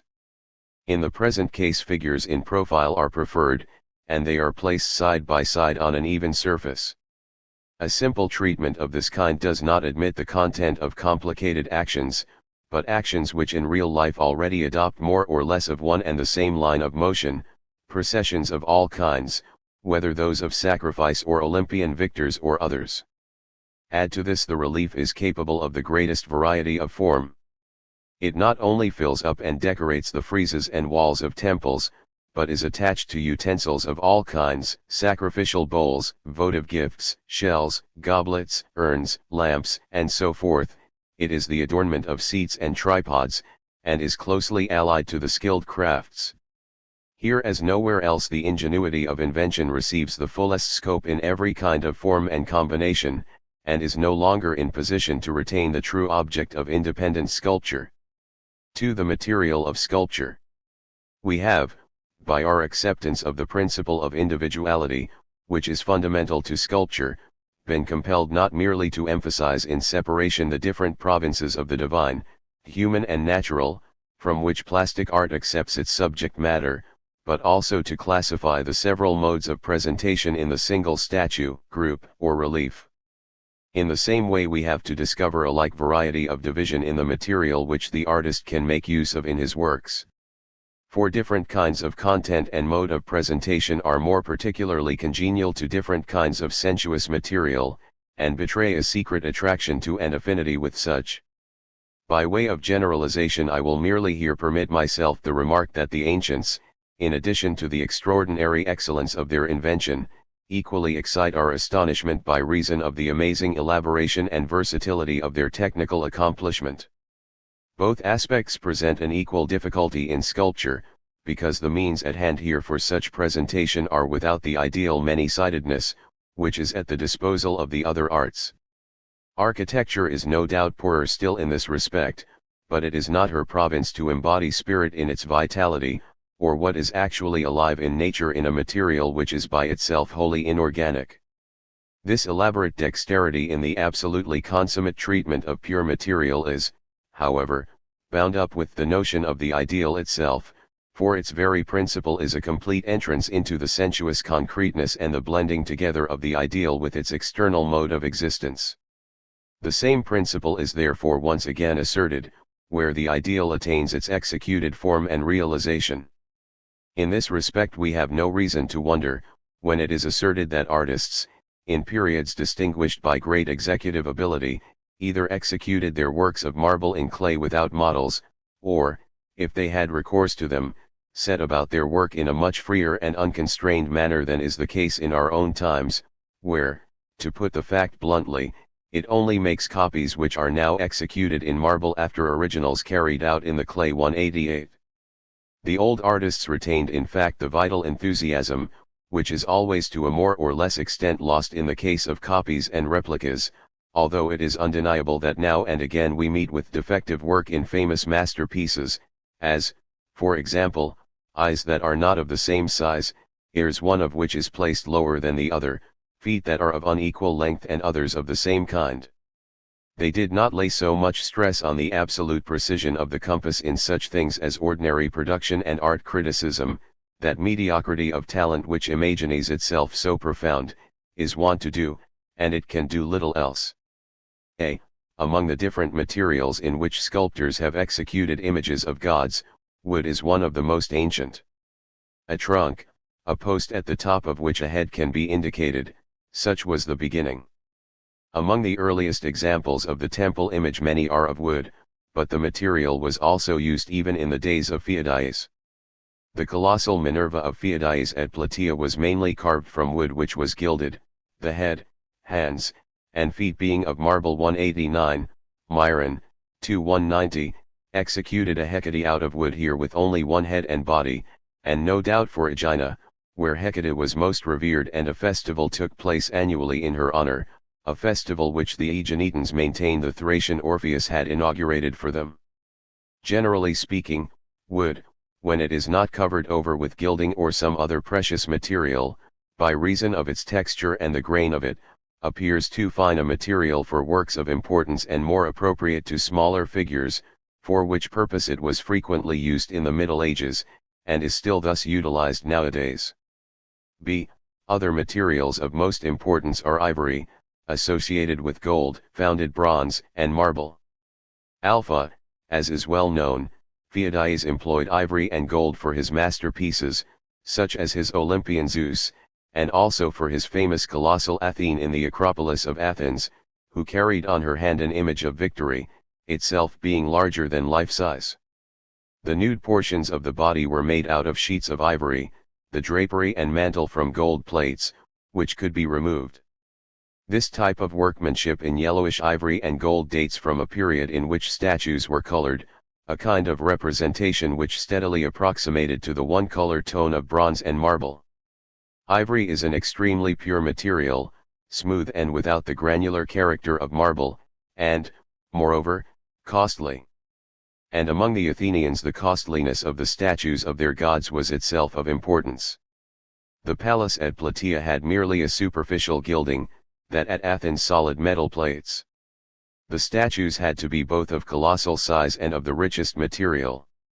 Quadrimera de Quincy has written a masterly work upon these works, upon the Tarutic of the ancients. Tarutic tau omicron rho epsilon epsilon iota nu, tau rho epsilon upsilon mu alpha is primarily applicable to figures whose lines are brought out by engraving in metal, or cutting of some kind such as cut stones. One uses the expression, however, to indicate entire works or parts of entire works in metal, which are executed by means of molds and the founder's art, that is, not by means of engraving, then, still more remotely from the original meaning, of superb figures on earthenware utensils, and finally in the widest sense of moldings. 191. On bronze. Quadrimera's researches have particularly been directed to the technical aspect of the execution. He calculates what must have been the size of the plates made of elephants' tusks, and, among other things, how much space, in proportion to the gigantic dimensions of the figure, they would leave covered. From another point of view he is equally concerned to reproduce for us from the sketches, or other evidence 192 we possess from antiquity, a drawing of the seated figure of Zeus, and, most of all, the great chair with its rich decorations of bas-reliefs, and by so doing to give us in every respect some conception of the splendor and perfection of the work. In the Middle Ages ivory is mainly used for smaller works of very varied character, such as Christ on the Cross and the Virgin Mary, or yet again for drinking vessels with scenes of hunting and the like, in which cases ivory, on account of its smoothness and hardness, is in many respects preferable to wood. Beta, the material which was most favored and most widely employed by the ancients was bronze, in the casting of which it attained a success of the highest mastery. Preeminently during the period of Myron and Polycletus it was the prevailing material utilized in statues of deities and other kinds of sculpture. The darker, less defined color, the sheen, the smoothness of bronze generally, has not reached the abstract formality of the white marble, and it is at the same time warmed. The bronze which the ancients used was partly gold and silver, partly copper, varying considerably in the degrees of its component parts. The so-called bronze of Corinth is, for example, a composition unique of its kind which originated after the burning of Corinth from the almost incredible wealth of the city in statues and vessels of bronze. Mummius had many statues carried off on his ships, and the excellent man was so full of anxiety for their safe deliverance in Rome that he informed the captain that in case of loss he must recreate the same exactly or suffer, such was the threat, heavy punishment. In the founding of bronze the ancients attained an incredible mastery, by aid of which it was possible to them to cast it securely despite its extreme thinness. It is possible to regard such a feat as merely a matter of technical dexterity which is unconnected with true art. Every artist, however, works upon a certain material, and it is an essential quality of genius to be complete master of the same. Dexterity and adaptability in matters which concern the technique and instruments of its work constitute one distinct aspect of genius. On account of this virtuosity in the founder's art, a work of sculpture in this medium involved a less expensive process, and was in the reach of a larger number than the chiseling out of marble statues. A second advantage, which the ancients were able to attain in casting their work in bronze, was the purity thereby acquired, which they carried so far that their bronze statues did not require further enchastening, and consequently lost nothing of the finer marks of expression, which is almost inevitable where such a process is necessary. If we consider, then, the extraordinary number of works of art, which originated in this facility and mastery over technical matters, we cannot fail to be astonished and admit that the artistic sense for sculpture is a distinctive impulse and instinct of spirit, which can only, that is, in so overwhelming a degree, appear in one period and one people. In the whole of the Prussian state, for example, at the present time we can easily reckon up the number of bronze statues, the single bronze door of a church we find in Nizen, and, with the exception of the standing figures of Blücher at Berlin and Breslau, and Luther at Wittenberg, we have merely a few more in Königsberg and Dusseldorf 193. The very various tone and the infinite adaptability to form and fusibility of this material, which may accommodate itself to every kind of representation, gives to sculpture the pass into every conceivable variety of production, and makes its sensitive material suitable for a host of conceits, prettinesses, utensils, ornaments, and innocent trifles of all kinds. Marble, on the other hand, is limited in its suitability for the depicting of objects and their size. It is, for instance, possible to execute bas-reliefs in it of a certain size on urns and vases.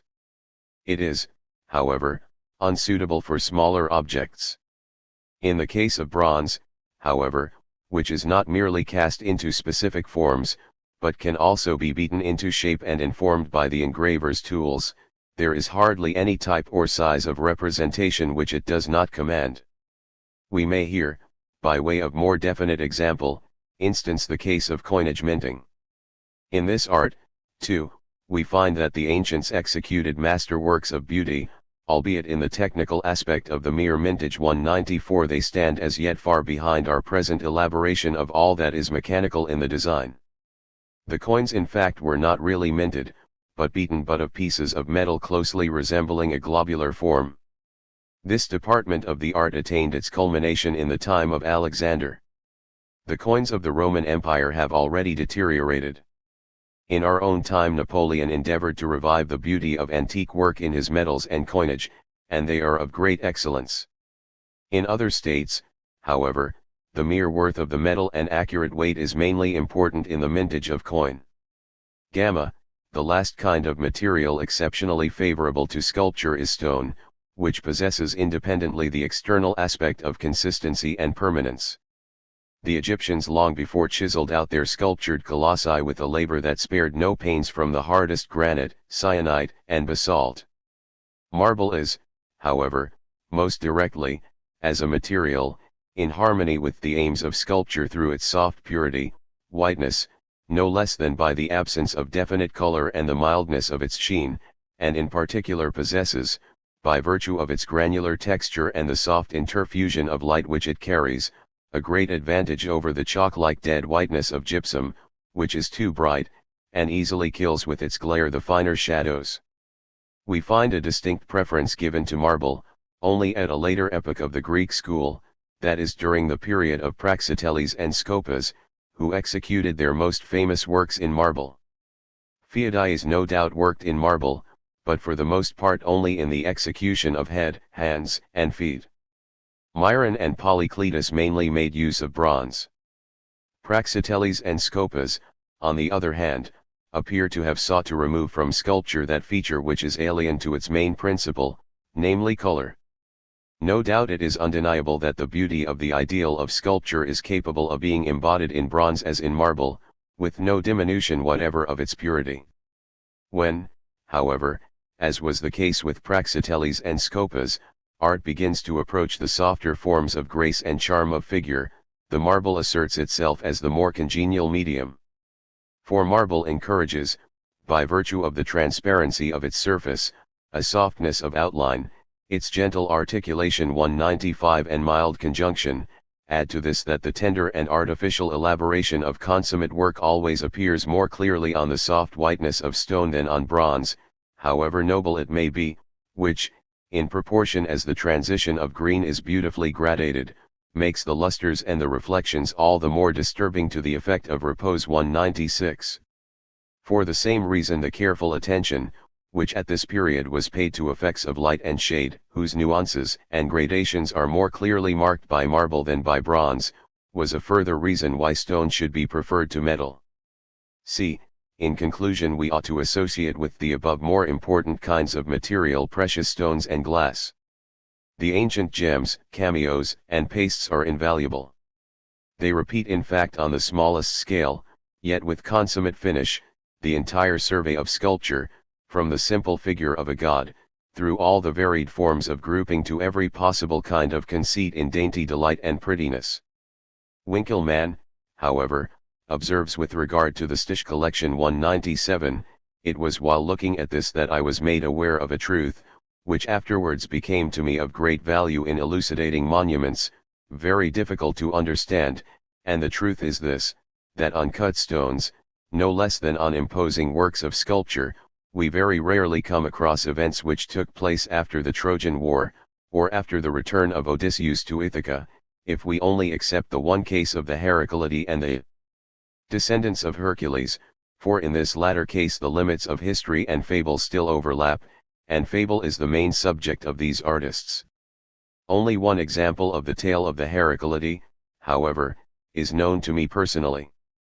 As for gems, the genuine and most consummately executed figures are of the greatest beauty, fine as the work of organic nature, and may be inspected through a magnifying glass without any loss to the purity of their delineation. I refer to this fact in proof that the technique of art in such cases is almost an art of intuition. The fineness is such that the artist is unable as the sculptor is to follow the work with his eyes, but is rather compelled to feel after it. He holds the stone which is made fast on wax against tiny sharp wheels which are made to spin by means of a flying wheel, and in this way cuts out the forms. By this process what we have is a kind of instinctive sense, which takes in and directs so consummately the conception, the intention of line and drawing, that we can almost fancy ourselves to have before us in these stones, when one sees them properly illuminated, a relief work. The work on cameos is to be contrasted with the above. These represent figures finely cut in out of the stone. The onyx was particularly utilized as material for this kind of work. In dealing with these, the ancients were expert in setting off to advantage and with taste the various strata, in particular the white and yellow-brown. Aemilius Paulus had a number of such stones and other trinkets carried to Rome. In the representations which were depicted upon all this varied material the Greek artists adapted as the basis of their work no situations which were poetically conceived by themselves, but selected their subject matter invariably, if we only accept examples of bacchanals and dances, from myths about the gods and sagas. Even in the case of urns and representations of events relative to deceased persons they had definite facts before them, which were associated with the individual, whom it was thought right to honor by reason of his decease. The direct allegory, in fact, does not belong to the genuine ideal, but only becomes perspicuous in art's later development. 3. The historical evolution of sculpture. We have hitherto regarded sculpture as the most adequate expression of the classical ideal. The ideal, however, has not merely an intrinsic forward development on its own account, by virtue of which it approximates to that which it is in virtue of its notion, and by doing so equally begins a forward movement beyond this absolute harmony with its own essential nature. Quite apart from this, as we have already seen in the second main division of this work during our review of the particular types of art as a process, it contains, putting on one side its mode of presentation under the symbolical type, a certain aspect presupposed, which it is bound to pass beyond in order generally to establish itself as ideal, and moreover a further type of art, that is the romantic, from which it will once more pass away. Both types of art, the symbolical no less than the romantic, likewise seize upon the human figure as an element of their presentment, whose spatial outlines they adhere to, and consequently set forth as sculpture sets them forth. We have, therefore, when it is a question of drawing attention to the historical development, not only to speak of Greek and Roman sculpture, but also Oriental and Christian. It was, however, the Egyptian people preeminently among all, among whom the symbolical type sums up the fundamental character of their art production, who first began to associate with their deities the human figure as it emerges from a mode of existence that is purely natural, and for this reason it is mainly among them that we meet too with sculpture, inasmuch as they gave as a rule to their general outlook an artistic existence in that which was simply material. The sculpture of Christianity is of wider range and richer development. We do not merely refer here to its uniquely romantic character in the Middle Ages, but also to that further elaboration, in which we find it made an effort once again to approach more closely the principle of the classical ideal, and establish that type most specifically consonant with sculpture. I will, in concluding the present section of my work in its entirety, and following the above general observations, add a few words, first, upon Egyptian sculpture as contrasted with the Greek as the introductory stage of the true ideal. The characteristic elaboration of Greek sculpture makes our second stage, which closes with Roman sculpture. On the present occasion what will mainly concern us will be to survey the stage which precedes the really ideal mode of presentation, because we have already in our second chapter considered at length ideal sculpture. Thirdly, we have merely left us to indicate briefly the principle of Christian sculpture. I can only undertake in this place to refer to it in the most general terms. A. When we have the intention to investigate on the soil of Greece the classical art of sculpture from the historical standpoint, we find ourselves already confronted with Egyptian art in the form of sculpture before we have arrived at our object, and we must add not merely is this so in regard to great works which bear witness to the highest technique and elaboration in an entirely unique artistic style, but as the point of departure and source for the forms of Greek plastic art. That this last result on the ground of historical fact amounts also to an external contact, an acceptance, and an instruction to which Greek artists submitted, this must be left to the history of art to establish, whether it be in reference to the significance of figures of deities represented from the field of mythology, or to the particular methods of artistic treatment. The association between Greek and Egyptian ideas of the gods is a conviction set forth with proofs by Herodotus. Kreutzer is of the view that we find this external association of these arts most clearly demonstrated on coins, and he lays exceptional stress on ancient Attic examples. He has showed me one in his own possession in which without question the face, a profile possessed quite the outline of the physiognomy of Egyptian figures in every respect 198. We must, however, here leave this purely historical aspect to stand on its own merits, and confine ourselves to the inquiry whether apart from it a more ideal and necessary bond of connection cannot be established. This bond of intrinsic causality we have already adverted to above. It is necessary that the art which is incomplete must precede the complete form of art, the ideal, by means of the negation of which, that is by the stripping off of that aspect which adheres to it as a defect, the ideal is first realized. In this respect unquestionably classical art is a becoming or a process, which, however, apart from it must necessarily possess an independent existence, inasmuch as qua classical it must leave all deficiency, all the mere becoming behind it, and be essentially rounded in completion. This process as such consists in this, that the form of the presentation first begins to run counter to the ideal, and yet remains incapable of an ideal grasp, belonging as it does to the symbolical synthesis, which is unable to embody in union the universal aspect of the significance, and the individual embodiment as it appears to sense. That Egyptian sculpture possesses such a fundamental character, is the single point that I will now briefly touch upon.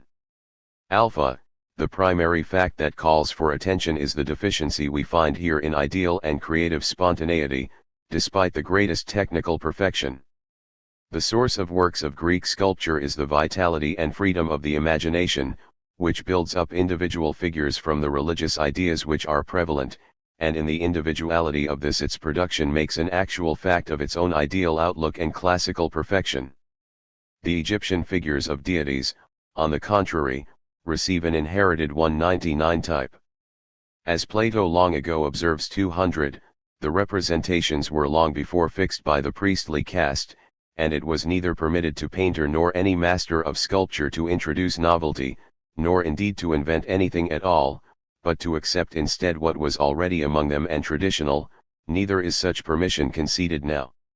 We consequently find that what was made and fashioned, it may be myriads of years before, to allow oneself a hyperbolical expression for the great number that is actual verity, is neither more beautiful nor more ugly than the work of today. The circumstance must also be associated with this scholastic accuracy, that in Egypt, as appears clear from Herodotus 201, artists did not enjoy the same respect as other citizens, but were forced with their children to defer to all who were not engaged in artistic work. Add to this art among the people was not followed according to natural inclination, the institution of caste was paramount, and the son walked after his father, not merely in the matter of profession, but also in the way in which he made himself efficient in his duties and his art. One man simply placed his feet in the steps of another, so that, as Winckelmann has already observed 202, not a soul appears to have left behind him a footmark, which he can appropriate as his own.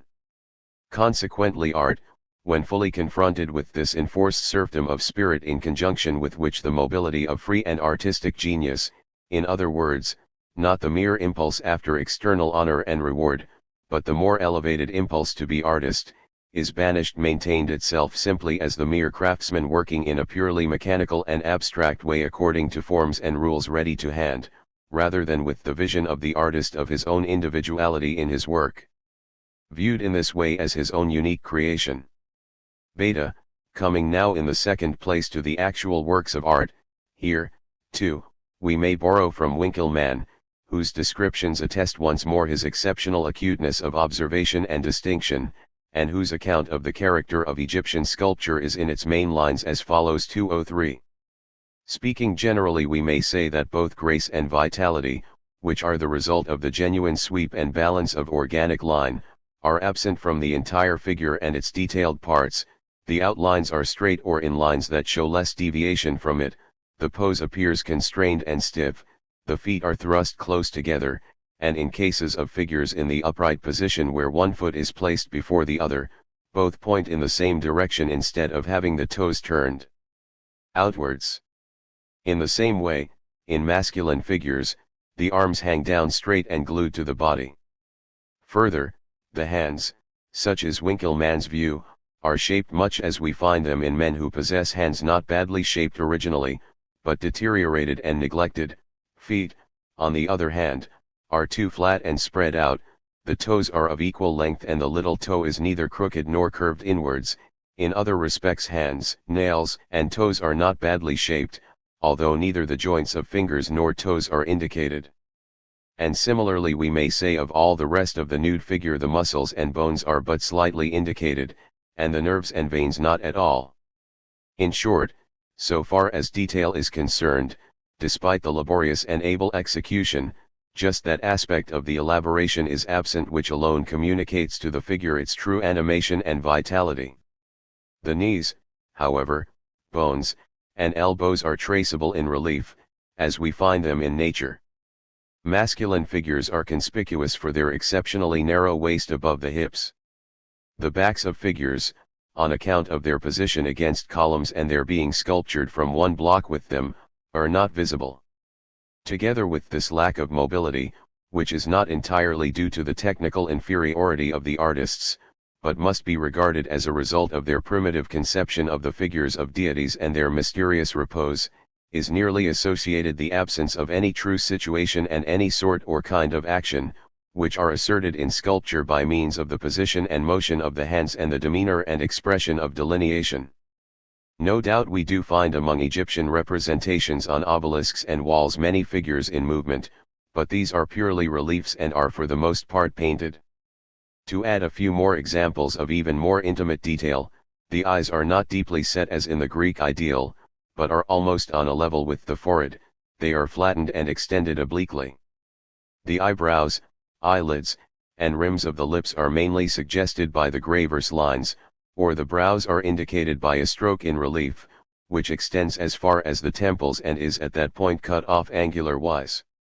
What we above all find wanting here is the projection of the forehead, and along with this, together with uncommonly high-placed ears and arched noses, as is the rule with vulgar natures, we have the retreating form of cheekbones, which in contrast to other parts are strongly indicated and emphasized, whereas the chin is always retiring and small. The rigidly closed mouth, too, draws its corners in an outward rather than an underward direction, and the lips appear to be separated from each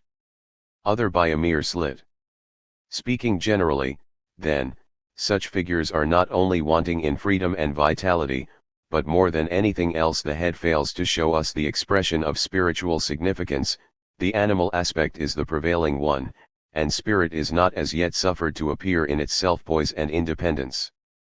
The execution of animal figures is, on the contrary, according to the same authority, carried through with much knowledge and an exquisite variety of gently gradated outlines and of parts that flow one into the other without a break.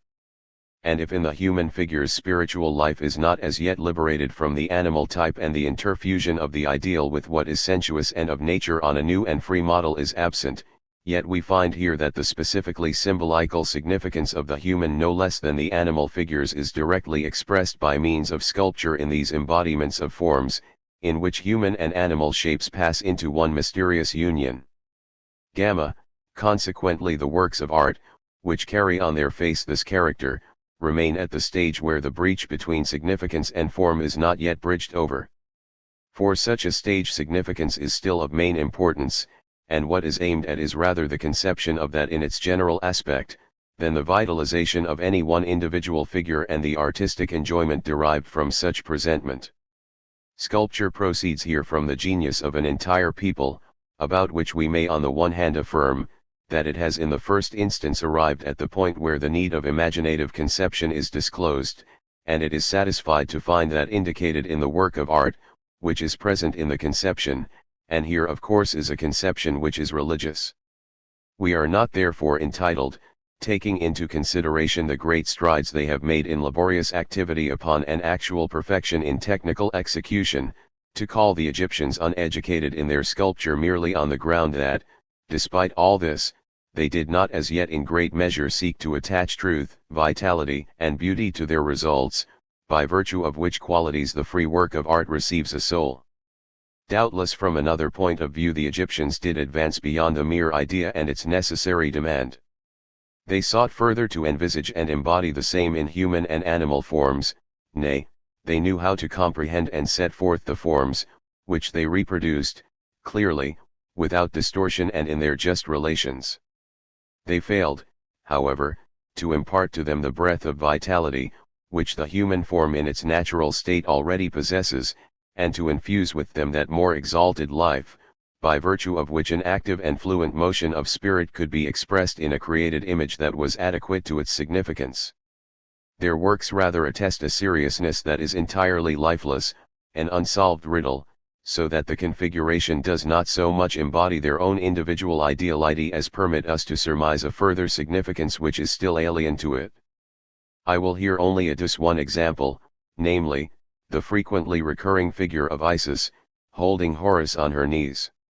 Here we have, so far as externals are concerned, the same subject matter that we meet with in Christian art as the Madonna and her child. In the symmetrical, straight-lined, and immovable pose of the Egyptian example we discover, to quote a recent description 204, neither a mother, nor a child, there is no trace of affection, smile, or endearment, in a word there is no real expression at all. Tranquil, unperturbed, and immovable is this divine mother, who suckles her divine babe, or rather we have here neither goddess nor mother, nor son, nor God. It is simply the sensuous sign of a thought, which is capable of no result and no passion. It is not the genuine presentation of a real action, still less the just expression of a natural emotion. And it is precisely this which constitutes the breach between signification and determinate being, which creates the absence of figurative expression in the artistic results of the Egyptian people.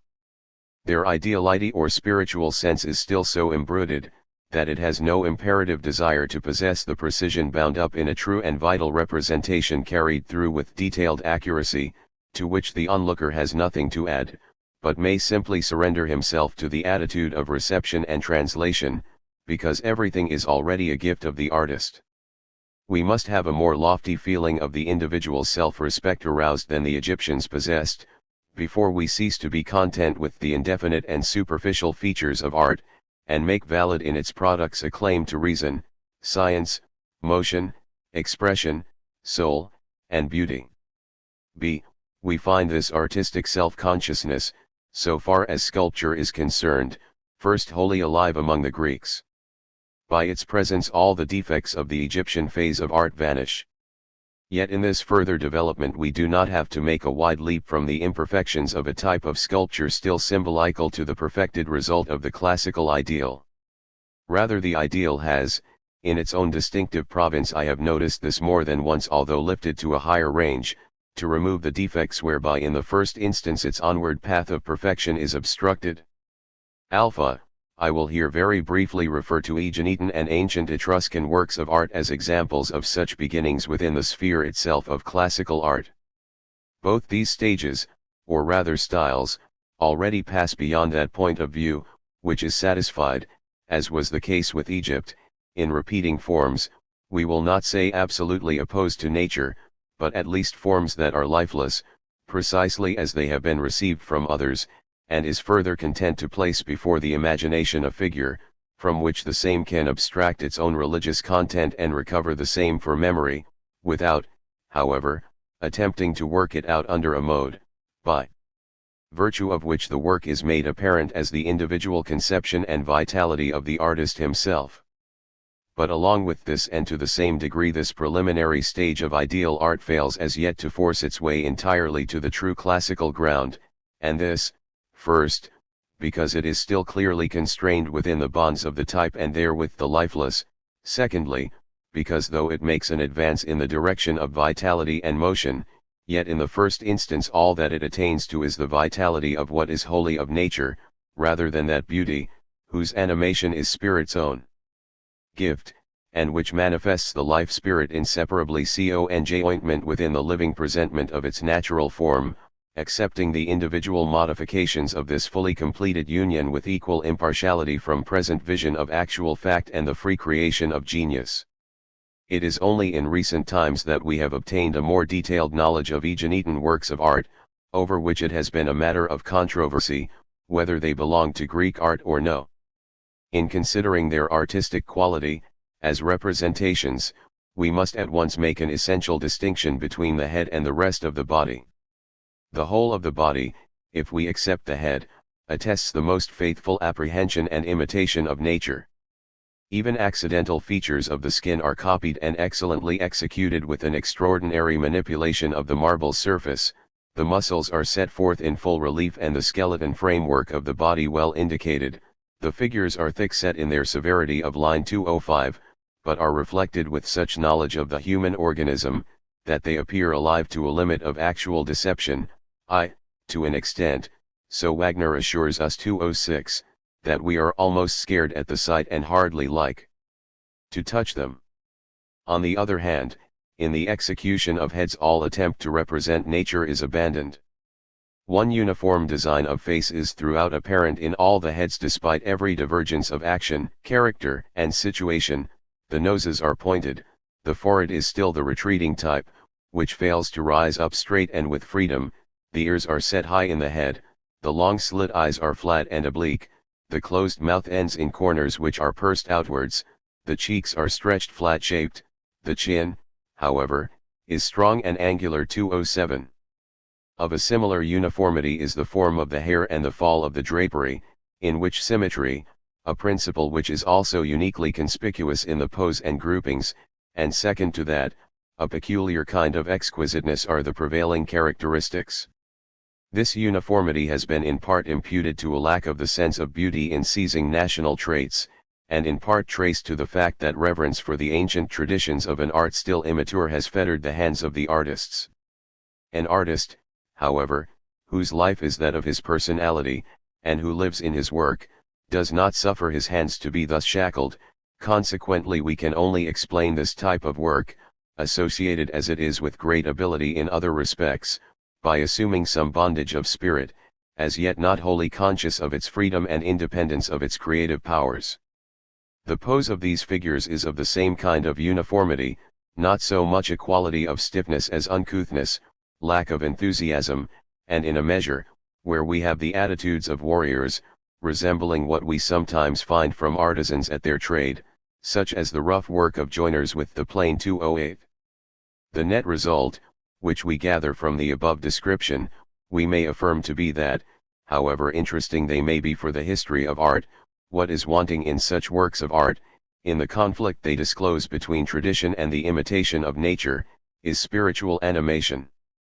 For we must remember that, in accordance with what I have already explained in the second chapter of this part of my work, spiritual significance is exclusively expressed in the countenance and the pose of the figure. The other parts of the body no doubt indicate natural distinctions of soul, sex, and age, but what is spiritual in the full sense can only be reflected by the general pose. But it is precisely the traits of countenance and the posture which in Aeginetan sculpture is the relatively spiritless. The Etruscan works of art, that is, such whose genuineness is fully authenticated by inscription, display the same imitation of nature in a yet higher degree. They are, however, freer in their pose and facial characteristics, and, in fact, some of them approximate closely to the portrait. Winckelmann, for example 209, mentions the statue of a man which appears to be simply a portrait, though it would also appear to date from a later period of art. It is a man of life size, representing some kind of orator, a magisterial, worthy sort of person. It is executed with an extraordinary spontaneity and naturalness both of pose and expression. Remarkable and significant it would indeed be, if we did not recollect that on Roman soil it is not the ideal but actual and prosaic natural fact which is from the first at home. Beta, in the second place truly ideal sculpture, in order to reach the highest point of classical art, has above all, to abandon the mere type and the respect for what is traditional, and to give free scope to the principle of spontaneity in artistic production. It is alone possible to a freedom of this kind entirely to incorporate the significance in its generality in the individual presentment of the form, or, from another point of view, to elevate the sensuous forms to the high level of a true expression of their spiritual import. Only after doing this do we find the rigid and inflexible aspect which is native to the origins of the more ancient art, no less than the emphatic prominence of the significance over the individuality, by means of which the content ought to be expressed, liberated as that vital creation, in which the bodily forms also on their part equally lose the abstract uniformity of a traditional character, and an elusive realism, and by doing so move in the direction of the classical individuality, which quite as much makes vital the universality of the form in the particularity of its object as, on the other hand, it makes the sensuousness and actuality of the same throughout interfused with the expression of a soul's inspiration. 210. A vitalization of this type affects not only the form, but also the pose, movement, drapery, grouping, in short every aspect of the sculptured figure to which I have already drawn attention. What here communicates unity are these two principles of universality and individualization. They have, however, not merely to be brought into harmony in respect to the spiritual content, but also in relation to the material form, before they can be participant in the indissoluble association which is the classical type in its full flavor. This identity, however, has itself a series of stages. In other words, under one extreme we find that the ideal still somewhat inclines to the aspect of loftiness and severity, which it is true does not deprive the individual object of its living impulse and movement, yet does tend to concentrate it more securely under the lordship of the general type. At the other extreme we find that the universal aspect more and more tends to dissolve in the individual, and while it pays the penalty for doing so in loss of depth it can only replace this loss by further elaboration of this sensuous individuality. Consequently it descends from the heights to the lower levels of that which gives pleasure, is exquisite, blithesome, and displays the charm which flatters. Between these two there is a further phase, one, namely, which carries forward the severity of the first to increased individualization, without reaching that point where mere charm of aspect is held to be the supreme object. Gamma, thirdly, in the art of Rome we have indications of the dissolution of classical sculpture. In this art it is no longer upon the true ideal that the entire conception and execution depends. The poetry inherent in the vital action of spirit, the breath and nobility of the soul apparent in the essentially perfected presentment, these peculiarly emphasized excellences of Greek plastic art disappear, and give place, as a rule, to a preference for portraiture studies. And this insistence on realistic truth in art is carried out in all possible modifications. Notwithstanding, this Roman sculpture maintains so lofty a position in this its own province, that it is only in so far as it withdraws from that which brings a work of art to its full perfection, in other words, the poetry of the ideal in the true sense of the word, that it essentially falls behind Greek art. c. Fixing now our attention on Christian sculpture, we shall find that the principle of artistic conception and its mode of embodiment is from the commencement one that does not so directly commend itself to the material and forms of sculpture as we find to be the case in the classical ideal of the Greek imagination and art. The Romantic ideal, in short, is essentially concerned, as we discovered in the second portion of this work, with the personal withdrawal of the self into its own realm from the external world, with a self-absorbed individuality, which no doubt possesses its external reflection, but which permits this external appearance to issue independently from it in its aspect of particularity, without enforcing a fusion between it and its ideal and spiritual self. Pain, torture of body and soul, martyrdom and penance, death and resurrection, the personality of the individual soul, inner life, love, and emotional life in general, this characteristic content of the Romantic imagination, in a religious sense, is no object, for which the external form taken simply for what it is in its spatial entirety, and the material which belongs to it in its more sensuous existence unrelated to ideality, can supply either a form that is wholly relevant to it, or one similarly congruent with it. It is therefore not in Romantic art sculpture contributes the fundamental type and the affiliating quality of membership in a system 211 to all the other arts as in Greece, but yields the palm in this respect to painting and music, as arts more adequate to express the life of the soul, distinct from the external world of particularity which is withdrawn from it. No doubt we find also in Christian art repeated examples of sculpture in wood, marble, bronze, and both silver and gold work, examples of the greatest excellence. Yet for all that, sculpture is not here the art which, as in Greek art, is most fitted to reveal the divine image. Religious Romantic sculpture, on the contrary, is to a larger extent than in the case of the Greek, an embellishment of architecture. The saints are placed as a rule in the niches of towers and buttresses, or at the entrance doors. Likewise the birth, baptism, the histories of the Passion and Resurrection, and many other incidents in the life of Christ, the Day of Judgment and so forth, accommodate themselves naturally by the multiplicity of their subject matter to reliefs over church doors, on church walls, and stalls in the choir, and readily approximate to the character of arabesques. All such sculpture contains, for the reason that it is the life of the soul which is herein preeminently expressed, characteristics suggestive of the painter's art in a higher degree than is permitted in the plastic of ideal sculpture. And from another point of view, for the same reason, such a sculpture seizes more readily upon aspects of ordinary life, and therewith inclines to portraiture, which, as in the case of painting, it is quite prepared to associate with religious representations. The goose seller, for example, in the Nuremberg marketplace, which is highly prized by Goethe and Meyer, is an ordinary rustic of very realistic appearance in bronze. It would be impossible in marble, who carries a goose under either arm to market. There are, too, the many sculptured figures, which we find upon the St. Sebaldus Church and on many other churches and buildings, especially dating from the period previous to Peter Vischer, and which in their representation of religious subjects such as the Passion, make clear to us with great vividness this particular type of individualized form, expression, mien, and attitude, more particularly in their reflection of every degree of sorrow. As a rule, then, Romantic sculpture, which has deviated only too frequently into every kind of confusion, remains most loyal to the genuine principle of plastic art in those cases where it approaches most nearly the Greek, and either is concerned to treat in the mode of sculpture ancient subject matter, much as the ancients would have done, or to model the standing figures of heroes and kings, and portraits, with an intention to imitate the antique. This is exceptionally the case nowadays.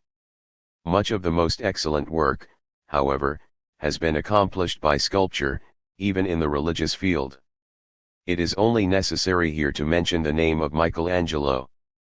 We can hardly admire sufficiently his Dead Christ 212, of which we have a plaster cast in our Royal Museum.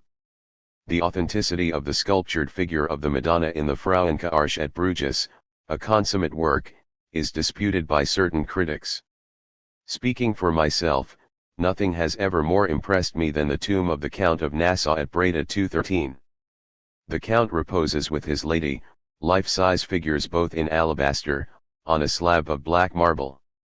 At the angles of this are placed Regulus, Hannibal, Caesar, and a Roman warrior in a bowing posture, and they support above their heads a black slab similar to the one beneath. Could anything be more interesting than to see a character such as that of Caesar placed before our eyes by Michelangelo? Even when dealing with religious subjects, the genius, the power of imagination, the force, thoroughness, boldness, in short all the extraordinary resources of this master tended, in the characteristic production of his art, to combine the plastic principle of the ancients with the type of intimate soul life which we find in romantic art. But as we have seen, the direction as a rule of the Christian emotion, where the religious point of view and idea are paramount, is not towards the classical form of ideality, which primarily and with highest results is the determinant factor of its sculpture.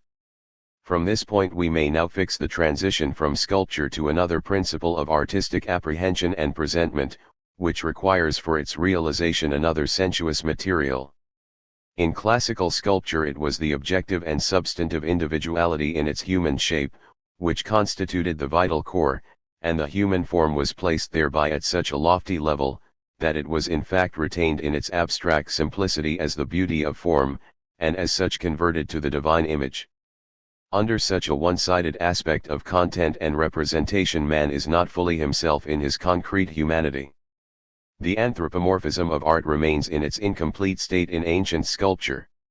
For that which fails us here is humanity in its objective universality, a universality which we identify at the same time with the principle of absolute personality, quite as much as that aspect of it which in common parlance is called human, in other words the phase of subjective singularity, human weakness, contingency, caprice, immediate sense life, passion, and so forth, a phase or factor which must be taken up into that universality in order that the entire individuality, the subject of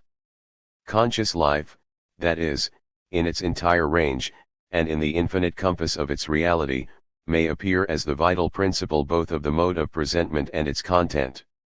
In classical sculpture one of these phasal aspects, that is the human from the side of immediate nature, is in part only brought before us in animals, quasi-animals, fawns and the like, without being reflected back again into the personal life of soul, and stated as a negation of that, and also in some measure this type of sculpture only accepts the factor of particularity, only directs its interest to external things in the pleasing style, in the countless sallies of delight and conceits, in which the antique plastic lives and moves. Owing to this we wholly fail to meet here the profundity and infinity which lies at the root of man's personal life, that inmost reconciliation of spirit with the Absolute, that ideal union of humanity with the humanity of God. No doubt Christian sculpture is the instrument which makes visible the content which here enters the domain of art more consonant with the above disregarded principle. But it is precisely its modes of art's embodiment which expose to us the fact that sculpture is insufficient for such a content, that other modes of art will infallibly arise able to reach in very truth the mark which sculpture failed in its work to achieve. We may collectively unite these new arts under the title of the Romantic Arts. They are indeed the modes most adequate to express the romantic type of art. Subsection 3. The Romantic Arts.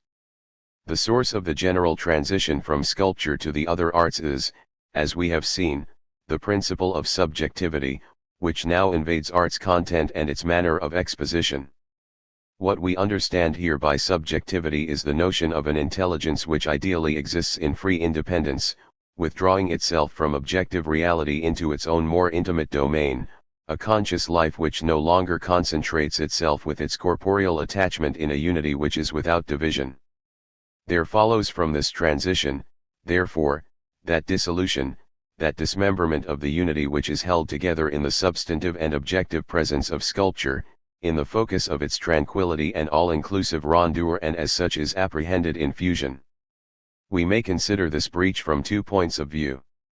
On the one hand, sculpture, in respect to its content, entwined what is substantive in spirit directly with the individuality, which is as yet not self-introspective, in the exclusive unit of a personal consciousness, and treated there by an objective unity in the sense in which objectivity suggests what is intrinsically infinite, immutable, true, that substantive aspect, in short, which has no part in mere caprice and singularity.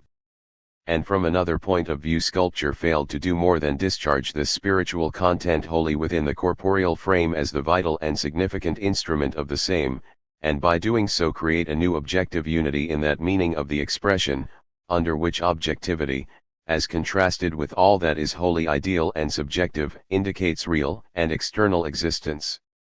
When we find, then, that these two aspects, at first thus reconciled in one another by sculpture, are separated, that which we call self-introspective spirituality is not merely placed in opposition to that which is external, but also, in the domain of what is spiritual throughout, what is substantive and objective in that medium, in so far as it no longer continues to be retained in what is substantial individuality simply, is dissevered from the vital particularity of the conscious life, and all these aspects which have been hitherto held together in perfect fusion are relatively to each other and independently free, so that they can be treated too by art as free in this very way. 1. If we examine the content, then, we have through the above process, on the one hand, the substantive being of what is spiritual, the world of truth and eternity, the divine in fact, which however here, in accordance with the principle of particularity, is comprehended and realized by art as a subject of consciousness, or as personality, as the absolute, which is self-conscious in the medium of its infinite spiritual substance, as God in his spirit and truth. And in contrast to him we have asserted the worldly and human condition of soul life, which, regarded now as no longer in direct union with the intrinsic substance of spirit, can unfold itself in all the fullness of that particularity which is simply human, and thereby permits the heart of man wherever and whenever represented. 214, the entire wealth of our human mortality, to be open to art's acceptance. The meeting ground upon which these two aspects once more coalesce is the principle of subjectivity, which is common to both.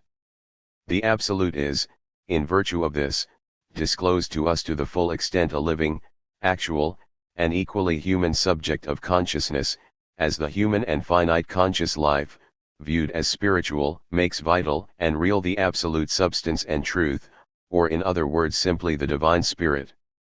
The new bond of unity which is thus secured no longer, however, supports the character of that former immediacy, such as sculpture disclosed it, rather it is a union and reconciliation which asserts itself essentially as a mediation of opposed factors, and whose very notion makes its apprehension only possible in the realms of the soul and ideal life.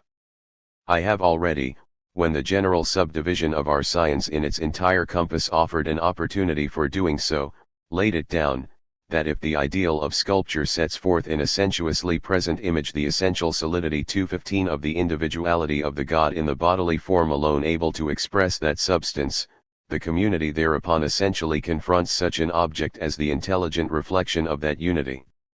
Spirit, however, that is wholly self-absorbed can only present the substance of spirit under the mode of spirit, in other words as a conscious subject, and receives thereby straightway the principle of the spiritual reconciliation of individual subjective life with God. As particular self, however, man also possesses his contingent natural existence, and a sphere of finite interests, needs, aims, and passions, whether it be more extensive or restricted, in which he is able to realize and satisfy his nature quite as much as he can in the same be absorbed in those ideas of God and the reconciliation with God. 2. Secondly, if we consider the aspect of the representation on its external side, we find that it is by virtue of its particularity at once self-subsistent and possesses a claim to stand forth in this independence, and this for the reason that the principle of subjectivity excludes that correspondence in its immediacy, and disallows to itself the absolute interfusion of the ideal and external aspects in every part and relation of it. For the subjective principle is here precisely that which comes to be, in self-subsistent seclusion, that inward life which retires from real or objective existence into the realm of the ideal, the world of emotion, soul, heart, and contemplation. 216. This ideal life is manifested no doubt in its external form, under a mode, however, in which the external form itself appears, that is to say it is merely the outer shell of a conscious subject that is growing independently within. The hard and fast association of the bodily form and the life of spirit in classical sculpture is not therefore carried to the point of an all-dissolving unity 217 but in so light and slack a coalescence that both aspects, albeit neither is present without the other, preserve in this connection their separate independence relatively to the other, or at least, if a profounder union is really secured, the spiritual aspect as that inward principle, which asserts its presence over and beyond its suffusion with the objective or external material, becomes the essentially illuminating focus of all. And it results from this that, to promote the enhancement of this relatively increased self-subsistency of the objective and material aspect, we have in our mind mainly, no doubt, the extreme case of the representation of external nature and its objects, even in their isolated and most exclusive particularity. Yet even in such a case and despite all realism in the presentment, it is necessary that such counterfeits should permit a reflection of the artist's soul to be visible on their face. They should in other words suffer us to see the sympathy of spirit in the manner of their artistic realization, and therewith discover to us the life of soul, the ideal life which is the vital breath of their coordination, the penetration of man's emotional life itself into this extreme type of external environment. Speaking, then, generally, we may affirm that the principle of subjectivity carries with it as its inevitable result, on the one hand, that the wholly unconstrained union of spirit with its corporeal frame should be given up, and the bodily aspect be asserted in a more or less negative relation over against the former, in order that the ideality of spirit may be emphasized on the front of that external reality, and, on the other hand, in order to procure free scope for every separate feature of the variety, division, and movement of what is spiritual no less than what directly appeals to man's senses. 3. And, thirdly, this new principle has to establish itself in the sensuous material, of which art avails itself in its new manifestations. A. The material hitherto was matter simply, that is, the material of gravity in the content of its spatial extension, and no less was it form under its simplest and most abstract definition of configuration. Now that the subjective and at the same time the essentially particularized content of the soul is imported into this material, the spatial totality of such material will without question in some measure suffer loss in order that the former content may appear upon its face with its ideal mintage 218, and contrariwise will be converted from its immediately material guise to an appearance which is the product of mind or spirit, and, on the other hand, both in respect to form and its externally sensuous visibility, all the detail of what appears will be necessarily emphasized in the way that the new content requires. Art is, however, even now compelled in the first instance to move in the realm of the visible and sensuous, because, following the above course of our inquiry, though no doubt the inward or ideal is conceived as self-introspection 219, yet it has further to appear as a return of its own quality to itself from this very realm of externality and material shape, in short, as a return of itself to itself, which can only from the earliest point of view be portrayed in the objective existence of nature and the corporeal existence of spirit's life. The first among the romantic arts will consequently have as its proper function to assert its content in the visible forms of the external human figure and the natural shape wherever disclosed, without, however, remaining bound to the sensuous ideality and abstract range of sculpture. This is the task and province of painting. B. In so far, however, as we find in painting for its fundamental type, not as in sculpture the entirely perfected resolution of the spiritual idea and the bodily form in one content, but rather the predominant exposition of the self-absorbed ideality of soul, to that extent the spatial figure in extension is not a truly adequate medium of expression for the inward life of spirit. Art therefore abandons the previous medium of configuration, and in the place of spatial forms employs the medium of tone in the limited duration of its sounds, tone in fact by its assertion of the material of space under a purely negative relation secures for itself a finite existence nearer to ideality, and corresponds to that soul life, which in accordance with its own inward experience conceives and grasps that life as emotion, and then expresses that content, as it enforces its claim in the unseen movement of heart and soul, in the procession of tones. The second art, therefore, which follows this principle of exposition is that of music. See, thereby, however, music merely is placed at the opposite extreme, and, in contrast to the plastic arts, both in respect to its content and relatively to its sensuous material, and the mode of its expression, cleaves fast to the formless content of its pure ideality. It is, however, the function of art, in virtue of its essential notion, to disclose to the senses not merely the soul life, but the manifestation and actuality of the same in its external reality. When, however, art has abandoned the process of veritably informing the real and consequently visible form of objective existence, and has applied its activity to the element itself of soul life, the objective reality, to which it once more recurs, can no longer be the reality as such in itself, but one which is merely imagined and prefigured to the mind or sensitive soul. The presentment, moreover, as being the communication to spirit of creative mind working in its own domain, is compelled to use the sensuous material united to its disclosure simply as a mere means for such communication. It must consequently lower its denomination to that of a sign which of itself is without significance. It is at this point that poetry, or the art of speech, confronts us, which now incorporates its art productions in the medium of a speech elaborated to an instrument of artistic service, precisely as intelligence already in ordinary speech makes intelligible to spiritual life all that it carries in itself.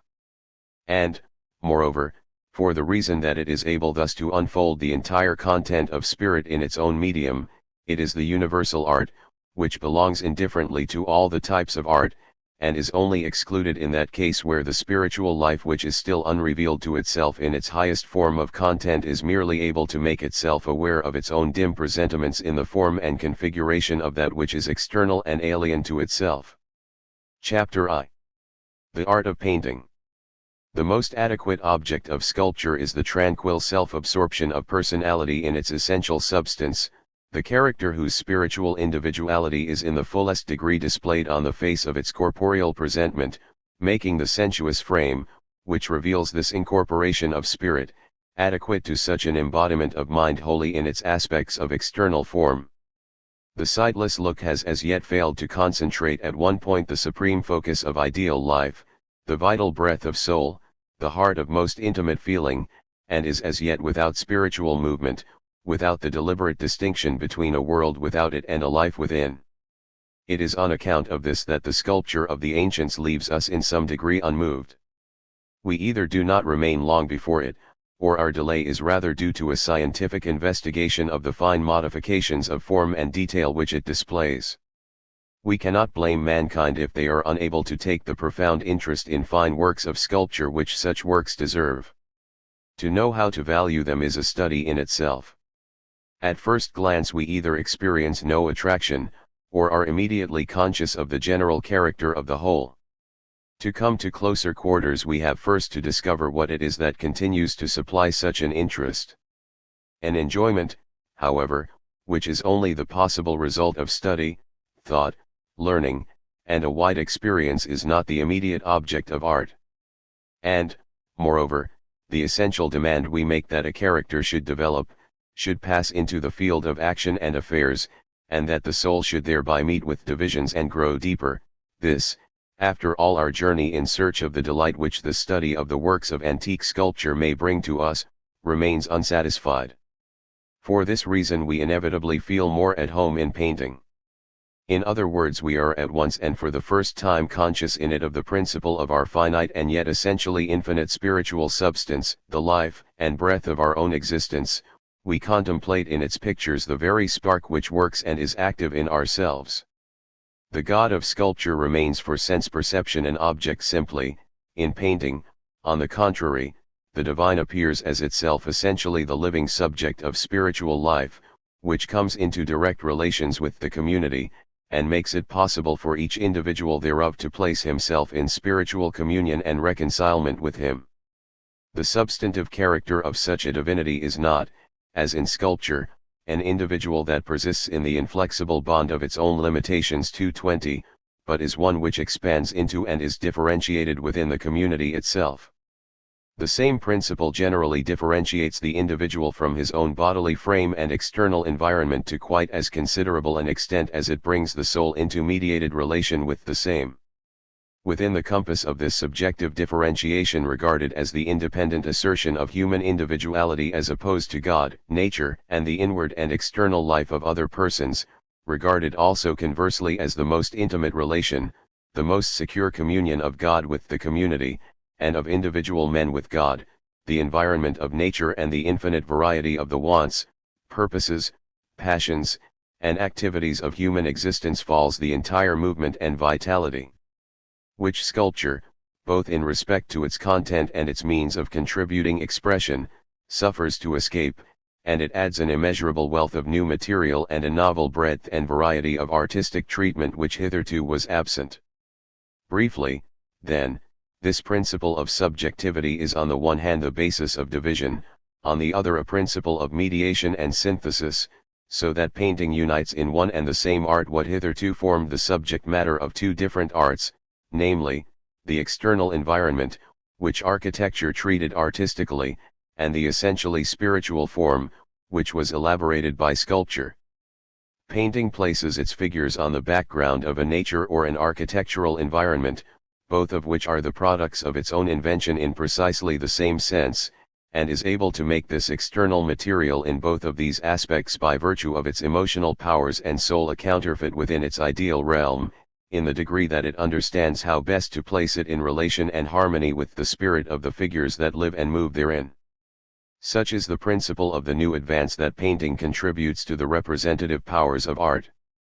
If we inquire now the course which the more detailed examination of our subject necessitates, the following division will serve us. In the first place, we shall have yet further to consider the general character which the art of painting must necessarily receive in accordance with its notion and relatively both to its specific content, the material that is made consonant with this content, and finally the artistic treatment which is thereby involved. Secondly, we have to develop the separate modes of definition, which are contained in the principle of such a content and manner of presentation, and more succinctly fix the boundaries of the subject matter which is adapted to painting no less than the modes of its conception, composition, and technical qualities as painting. Thirdly, painting is itself broken up into distinct schools of painting by reason of the above divisions of matter, technique, and so forth, which, as in the other arts, have their own phases of historical development. One general character of the art of painting. After having thus emphasized as the essential principle of painting that world of the soul in its vitality of feeling, conception, and action cast in embrace round heaven and earth, in the variety of its manifestations and external disclosures within the bodily frame, and affirmed on this account that the focus and center of this art is to be sought for in Romantic and Christian art, it may immediately occur to the reader that not only do we find excellent artists among the ancients, who are as distinguished in this art as others of their age in sculpture, and we cannot praise them more highly, but also that other peoples, notably the Chinese, Hindus, and Egyptians, have secured distinction in the direction of painting.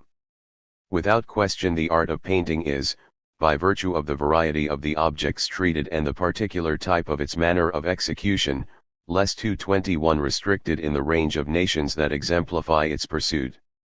This, however, is not the point at issue. If our question is simply that of the historian, doubtless we find single examples of one type 222 of painting or another have been produced at the most varied epochs by the nations already mentioned and others.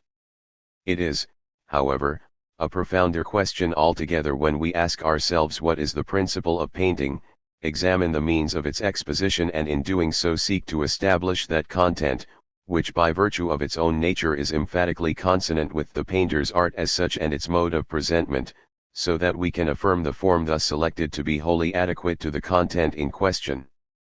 We have but little left us of the painting of the ancient world, examples, in fact, which we see can neither have formed part of the most consummate work of antiquity in this respect, nor have been the product of its most famous masters. At least all that has been discovered through excavation in private houses is of this character. It is impossible, however, not to admire the delicacy of taste, the suitability of the objects selected, the clearness of the grouping, and, we may add, the lightness of the handling and freshness of the coloring, excellences which without doubt were present in the originals of such pictures in a far higher degree, in imitation of which, for example, the wall paintings in the so-called House of the Tragedion at Pompeii have been executed. We have, unfortunately, no examples of the works of famous masters. Whatever degree of excellence, however, these more original productions attained, we may none the less affirm that the ancients could not, alongside of the unmatchable beauty of their sculptures, have lifted the art of painting to the level of artistic elaboration as painting which we find secured in the Christian era of the Middle Ages, and preeminently in the 16th and 17th centuries.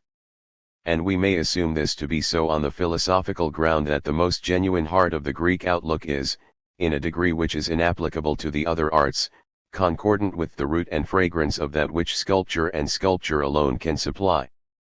And in art we are not entitled to separate spiritual content from its mode of presentation.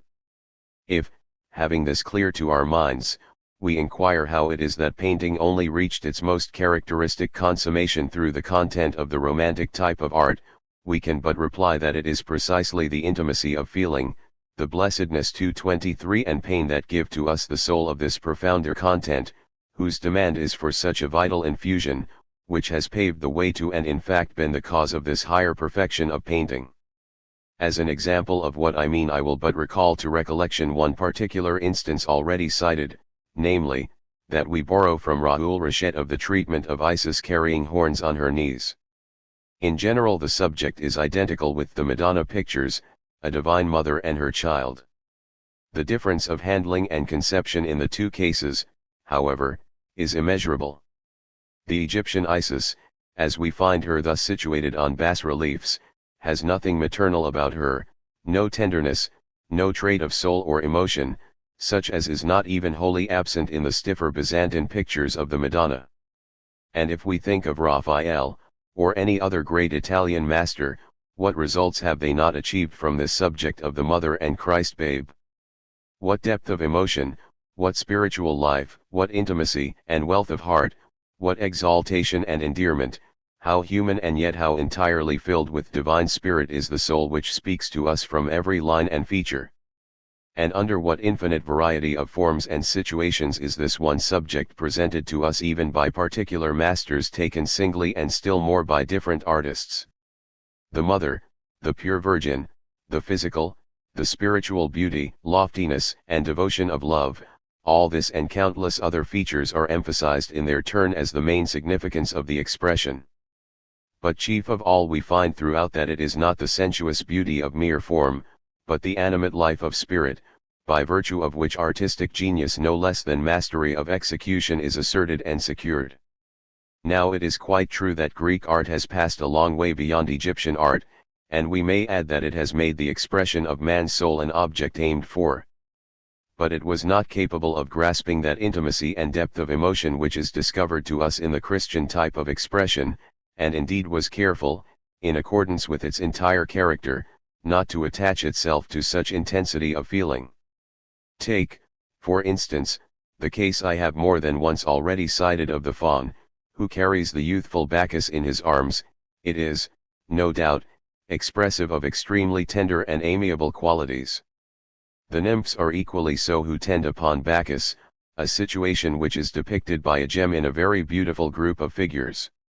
In such cases we have an analogous sentiment of unconstrained love for a child, equally free from passion and yearning, but, even putting on one side the maternal relation 224, the expression possesses in no respect the intimacy, the depth of soul, which confront us in Christian paintings. The ancients may very well have painted excellent portraits, but neither their way of conceiving natural fact, nor the point of view from which they regarded human and divine conditions was of the kind that, in the case of painting, an infusion of soul life could be expressed with such intimate intensity as was possible in Christian painting.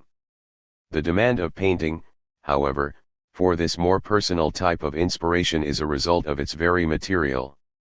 In other words, the sensuous medium in which it moves is an extension on pure surface, and the display of form by means of the use of diversified colors, by virtue of which process the objective shape, as we have it presented to the vision, is converted to an artificial illusion adopted by a spiritual agency 225 in the place of the actual form of fact.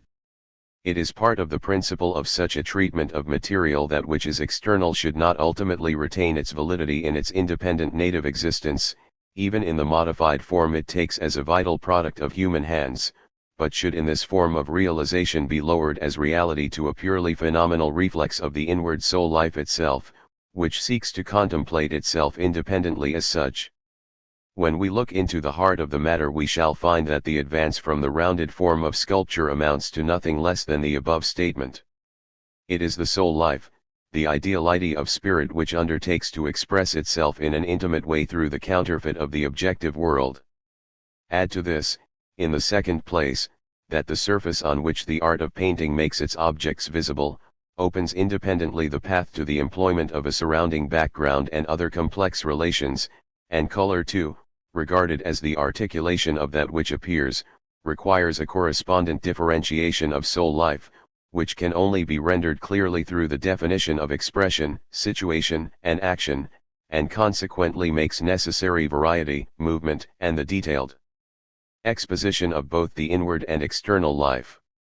This principle of inwardness 226 taken alone, which at the same time in its actual manifestation is associated with the variety of external existence and is cognizable on the face of such particular existence as an essentially complete and independent complex of conditions, we have already seen to be the principle of the romantic type of art, in whose configuration and mode of presentation consequently the medium of painting discovers in a unique way its wholly adequate object.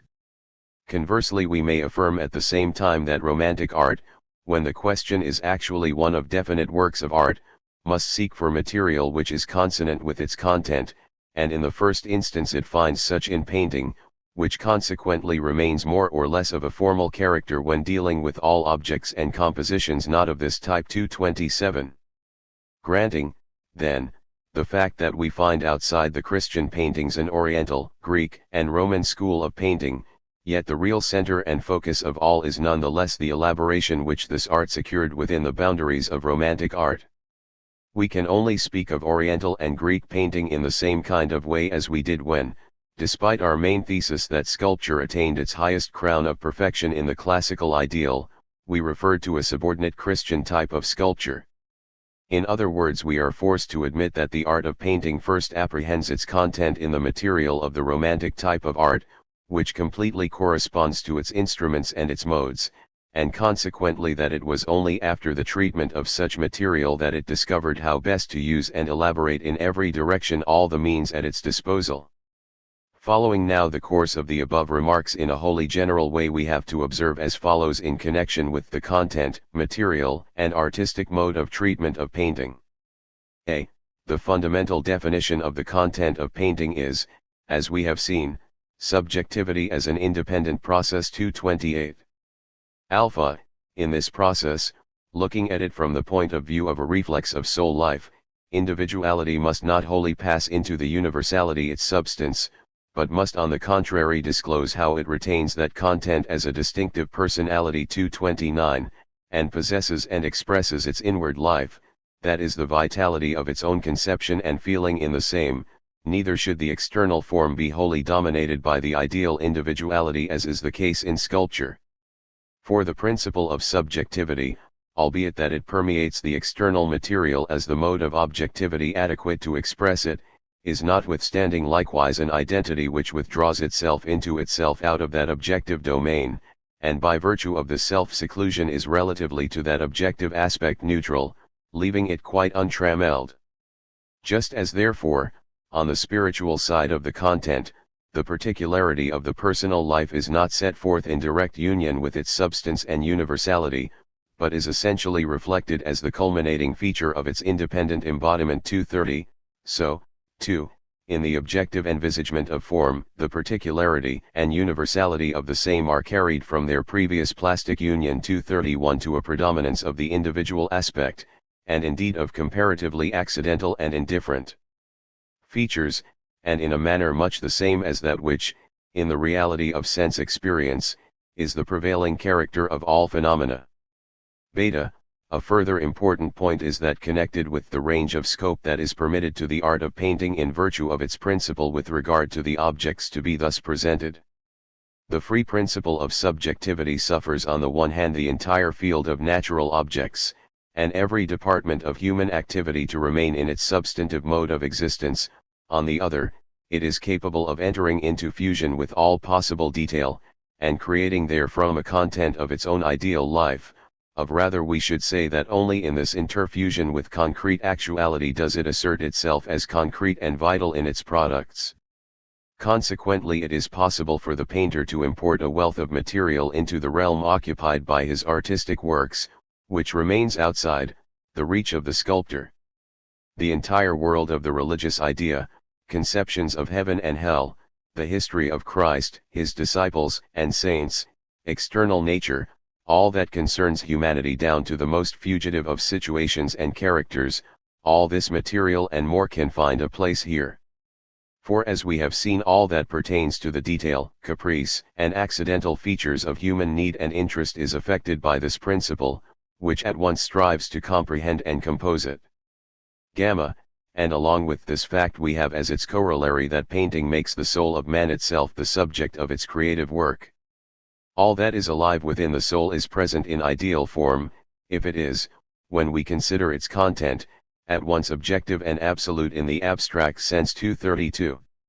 For the emotional life of soul can without question carry the universal within its content, a content, however, which, as feeling, does not retain the form of this universality, but appears under the mode as I, this individual person. I know my identity therein and feel the same. In order to adduce and set forth this objective content as objective, I must forget myself. In this way the painter no doubt reveals to our sight the ideal substance of soul in the form of external objects, but the truly real content which it expresses is the personal soul that feels. For which reason painting, from the point of view of form, is unable to offer such distinctive envisagements of the divine as sculpture, but only ideas of less defined character such as belong to the emotions. It may appear as a contradiction to this position that we find again and again selected as subjects of the paintings of masters, who stand without question in the highest rank, the external environment of mankind, mountains, valleys, meadows, brooks, trees, ships, buildings, their interiors, in short earth, sea, and sky. What, however, constitutes the core in the content of such works of art is not the objects themselves, but the vitality and soul imported into them by the artist's conception and execution, his emotional life in fact, which is reflected in his work, and gives us not merely a counterfeit of external objects, but therewith his own personality and temperament. 233. And it is precisely by his doing this that the objects of nature, as reflected by painting, even from this realistic point of view, are relatively insignificant, because the influence of soul life begins to assert itself in them as the main significance. In this tendency towards temperament, which, in the case of objects borrowed from external nature, may frequently only amount to a general response emphasized between the two sides, we find the most important distinction between painting on the one hand and sculpture and architecture on the other. Painting indeed approximates in this respect more closely to music and emphasizes here the point of transition from the plastic arts to that of tone. b. To proceed to our second main division, I have already several times referred, if only in respect to features of fundamental importance, to the difference we discover between the sensuous material of painting and that of sculpture. I will therefore in this place only touch upon the closer connection which obtains between this material and the spiritual content which it most notably has to display to us. Alpha, the first fact we have to consider in this connection is this: that painting compresses the three dimensions of space. Absolute concentration would be carried to the point, as elimination of all juxtaposition, and as unrest essentially predicible of such concentration, as we find it in the point of time. Such a mode of negation carried out in its entire result, however, we only meet with in the art of music.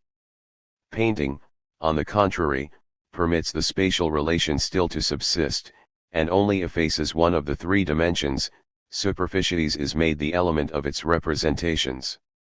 This reduction of the three dimensions to level surface is implied in principle of increasing reality, which is only capable thereby of asserting itself in spatial relation as such ideal transmutation, owing to the fact that it does not suffer the complete totality of objective fact to persist as such, but restricts the same. Ordinarily we are accustomed to view this reduction as a caprice of the art which amounts to a defect. What is here sought for, it appears, is that natural objects in all their naked reality, or spiritual ideas and feelings, by means of the human body and its postures should be made visible to our senses. For such an aim it is obvious that the surface is insufficient and inferior to nature, which appears before us with a completeness wholly different. Alpha, painting is unquestionably yet more abstract than sculpture in respect to material conditioned in space, but this abstraction, remote as it is from being a purely capricious limitation, or an indication of human incapacity, is just that which brings about the necessary advance from sculpture. Even sculpture is not simply an imitation of natural or physical existence, but a creation of intelligence, which removes from form all aspects of natural existence which are not in accord with the definite content it undertakes to present.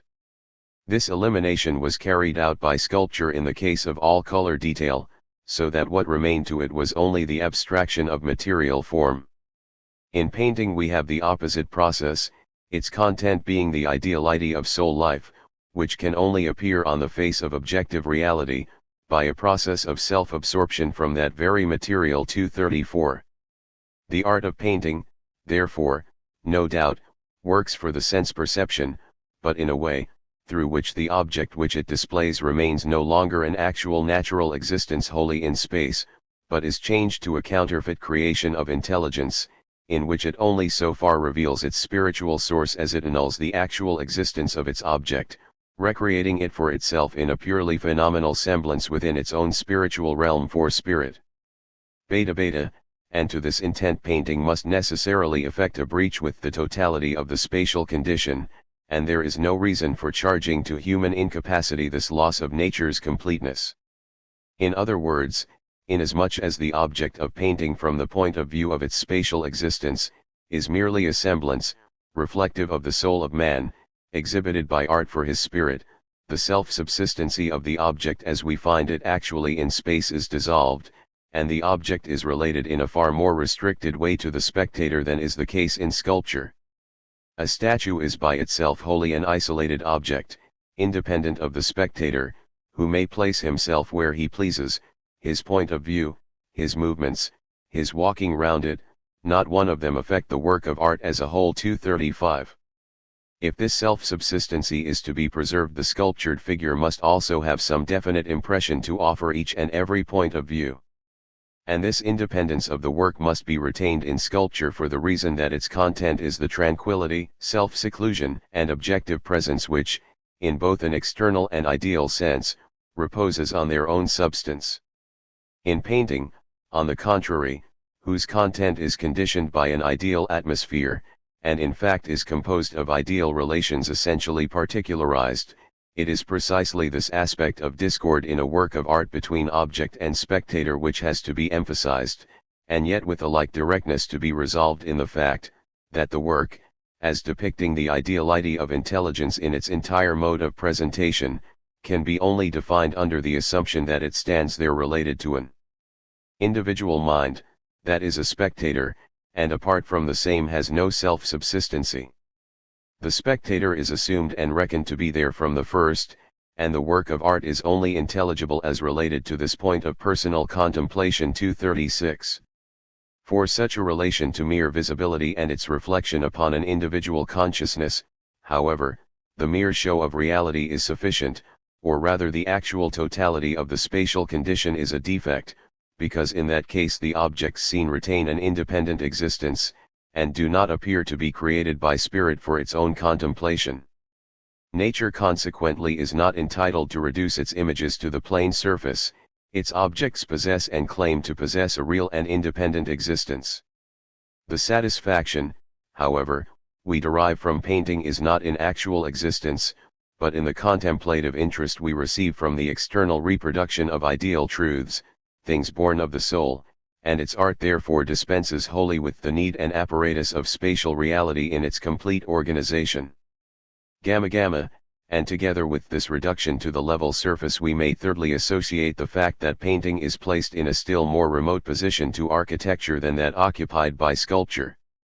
Works of sculpture, even where exhibited independently for themselves in public places or gardens, require some kind of pedestal treated architectonically, and, in the case of apartments, forecourts, and halls, either the art of building merely assists in presenting the statue's fitting environment, or conversely the sculptured figure is used as the decoration of the building, and between these two thus related objects we find a close association. Painting, on the contrary, whether placed in the enclosed apartment, or in public halls, or under the open sky, is limited to the wall. Originally its function is simply to fill up empty wall spaces. Among the ancients this original destination is mainly sufficient, and they decorated in this way the walls of their temples, and in more recent times also their private chambers.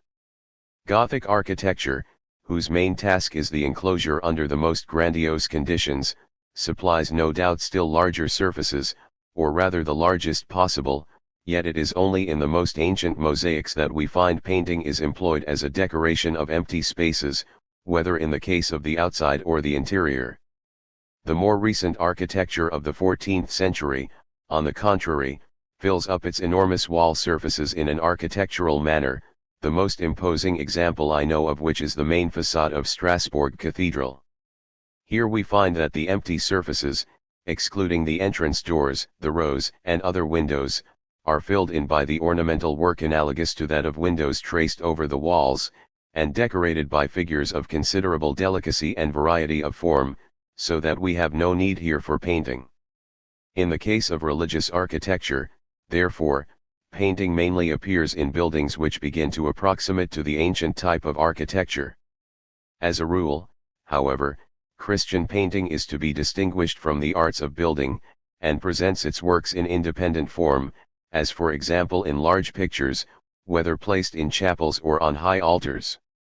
It is true that here, too, the picture must retain some relation to the character of the place, which it is destined to fill. For the rest, however, it is not merely intended to fill up wall spaces, but to hang them as a work of art independently, just as a work of sculpture may do. In conclusion, painting has its use as a decoration of halls and apartments in public buildings, town halls, palaces, and private houses, in which respect its association with architecture is once more closely marked, an association, however, in which its independence as a free art ought not to be lost. Beta, a further necessary ground for the contraction of the spatial dimensions in painting to bare surface is due to the fact that the art of painting is concerned to express ideal conditions essentially in their separation 237, and thereby rich in every kind of particular character. A mere restriction to the shapes of spatial form, with which sculpture is able to rest satisfied, vanishes therefore in the more luxuriant art, for the forms of spatial dimension are the most abstract in nature, and an attempt must now be made to seize particular distinctions, in so far as the demand is now for an essentially more multifold material. The matter specifically defined in the physical sense is attached to the very principle of presentation in space, the differences of which 238, if they are to appear as essential in the work of art, themselves disclose this fact 239 in the total configuration of spatial form, which no longer remains the final mode of presentation, and they are compelled to make a breach in the complete form of spatial dimensions, in order to cancel the exclusive appearance of the physical medium. For the dimensions in painting are not presented by themselves in their actual reality, but are merely by means of this physical aspect made to appear and be visible as such.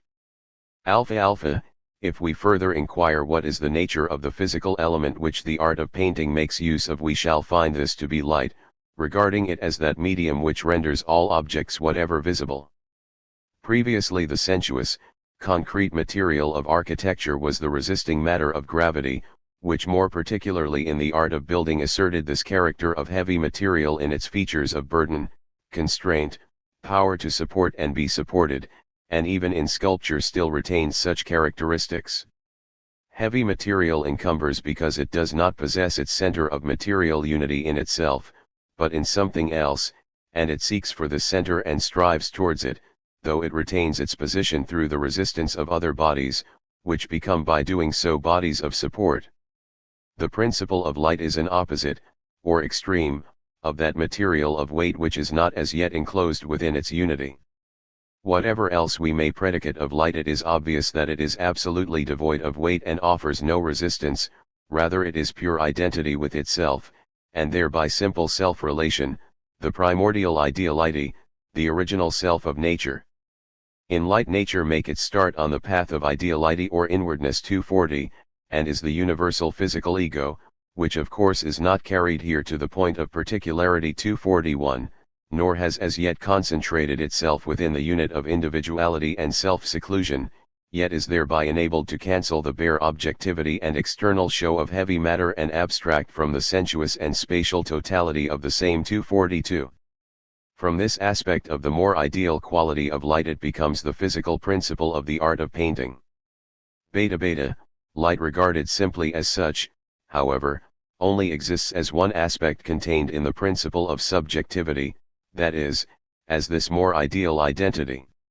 In this respect light is manifestation, just that, which, however, in nature is only asserted generally as the power of making objects visible, holding the particular content of that which it reveals outside itself as an objective world, which is not light, but rather that which confronts it and consequently is dark.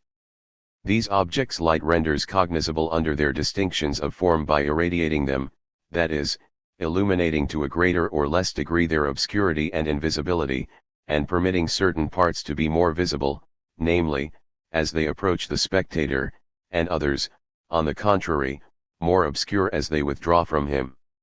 For light and darkness, putting for the present on one side the particular color of an object, is generally speaking due to the relative remoteness of the illuminated objects from us in their specific degree of illumination. In this direct relation to objectivity light is no longer asserted simply as light, but as essentially particularized brightness and obscurity, light and shadow, whose varied manifestations render the shape and distance of objects from one another intelligible to the spectator. This is the principle which painting makes use of, because from the first differentiation is implied in its notion. If we compare this art in this respect with sculpture and architecture, we shall see that in these latter arts the actual distinctions of spatial configuration are set forth in their nakedness, and light and shadow are suffered to retain the ordinary effect which light produces in nature relatively to the position of the spectator, so that the rondeur of form is here already independently 243 present, and light and shade, whereby they are rendered visible, are merely a result of that which was already actually on the spot independently of this further aspect of their becoming visible. In the art of painting, however, brightness and darkness together with all their gradations and finest transitions are themselves part of the fundamental artistic material, and it is a purely intentional appearance they produce of that medium, which sculpture gives form to in its native state. Light and shade, in short, the appearance of objects under this illumination, is affected by art rather than the mere natural light, which consequently only makes that kind of brightness, darkness, and lighting visible, which are the products of painting. And this it is which constitutes the positive rationale deduced from the material of the art itself, why painting does not require three dimensions. Form is the creation of light and shadow simply, and that form which exists in spatial reality is superfluous. Gamma, bright and dark, shadow and light, no less than their interplay are, however, merely an abstraction, which do not exist in nature as such abstraction, and consequently cannot be utilized as sensuous material. In other words, light, as we have already seen, is related to its opposite dark. In this relation both principles have no self-subsistency apart from each other, but can only be asserted in their unity, that is, as the interplay of light and dark. The light, which is in this way essentially impaired and obscured, which, however, to a like extent transpierces and illumines darkness 244, supplies us with the principle of color as the genuine material of painting. Light in its purity is devoid of color, it is the pure indeterminacy of essential identity. Distinction from bare light, a lowering of its value, is the characteristic of color, which in contrast to light is already in some degree obscurity, and together with which the principle of light is asserted in union. It is consequently an incorrect and false idea to hold that light is the aggregate result of different colors, or in other words different degrees of obscuration. 245. Form, distance, limitation, rounded shape, in short, all spatial relations and distinctions visible in the phenomena of space are unfolded in the art of painting entirely by means of color, the more ideal principle of which is capable of presenting a more ideal content, and by virtue of its profounder oppositions, the infinite variety of its transitional gradations and the delicacy of its softest modulations relatively to the fullness and detail of the objects it accepts as subject matter, is possessed of a field for its activity of the widest range. It is beyond belief what mere color is able to accomplish in this art. Two human beings are, for example, something totally distinct. Either is in his self-conscious identity no less than his bodily organism an independent and exclusive spiritual and bodily totality, yet the entire result of this difference is in a picture reduced to a distinction of colors. In one place some particular shade of color ceases, in another a particular one starts up, and by such means we get everything set before us, shape, distance, play of posture, expression, what is nearest to sense and what is most akin to intelligence. And we are not to regard this reduction as a makeshift and defect. Quite the reverse is the fact, the art of painting dispensing with the third dimension in no such way, but deliberately rejecting it in order to set in the place of purely spatial reality the higher and richer principle of color. Gamma, this wealth enables painting to elaborate in its reproductions the entire extent of the phenomenal world. Sculpture is more or less restricted to the stable self-seclusion of individuality. In painting, however, the individual cannot remain in such limitations of stability whether regarded in his ideal aspect or relatively to the external world, but is placed in every kind of varied definition. For on the one hand, as already pointed out, he is placed in a far closer relation to the spectator, and on the other he receives a more varied connection with other individuals and the environment of nature. A process, therefore, which merely illuminates semblance of objective fact makes possible the widest expansion of distances and spaces and the present of such and all the varied objects that appear in them in one and the same work of art. Yet it must no less, as a work of art, prove itself to be a self-contained and unified whole, and exhibit itself in this synthesis, not simply as an aggregate whose limits and boundaries are defined by no principle, but rather as a totality whose unified consistency is due to its own subject matter. See, in the third place we have, after this general consideration of the content and sensuous material of painting, briefly to adduce in general terms the principle of the artistic mode of treatment adopted by it. The art of painting more so than either sculpture or architecture admits of the two extremes. In the first case prominence is given to the religious and ethical severity of the conception and presentation of the ideal beauty of form, and in the second, where the subject matter is, taken by itself, insignificant, to the detail of what it contains and the personal aspect of the creative art. We may therefore not unfrequently hear two extreme kinds of criticism. Our critic in the one case apostrophizes the nobility of the object, the depth and astonishing sufficiency of the conception, the greatness of the expression, and the boldness of the delineation. 246.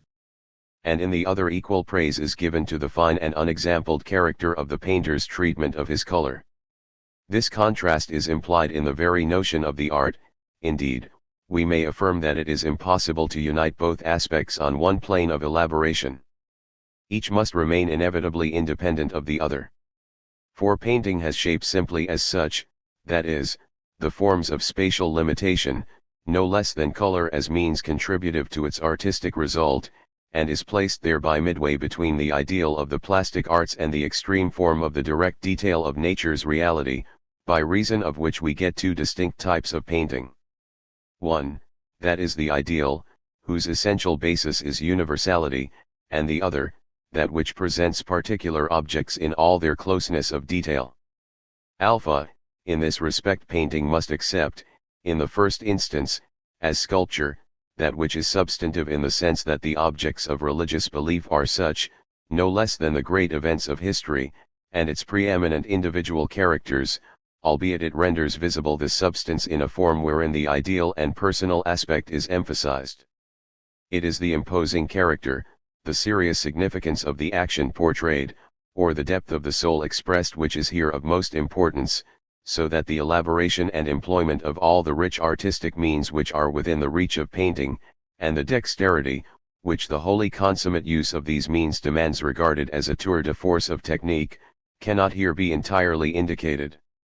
In cases of this kind it is the force of the content to be presented and the absorption in what is essential and substantive in the same, which tend to drive into the background the overwhelming facility in the art of painting as that aspect which is less essential. In this sense, for instance, the cartoons of Raphael are of invaluable merit, and fully display the entire excellence of their composition, although Raphael, even in the case of particular pictures, despite all his mastery in drawing, and the purity of his ideal, and at the same time wholly vital personal figures, and the composition he may have arrived at, most certainly in color, and all that concerns landscape and other aspects, is excelled by the Dutch masters. This is yet more the case with the earlier Italian heroes of art, in contrast to whom Raphael is to a somewhat similar degree inferior in depth, power, and ideality of expression, as he surpasses such in the technique of his craft, in the beauty of vital grouping, in draftsmanship and the like. 247.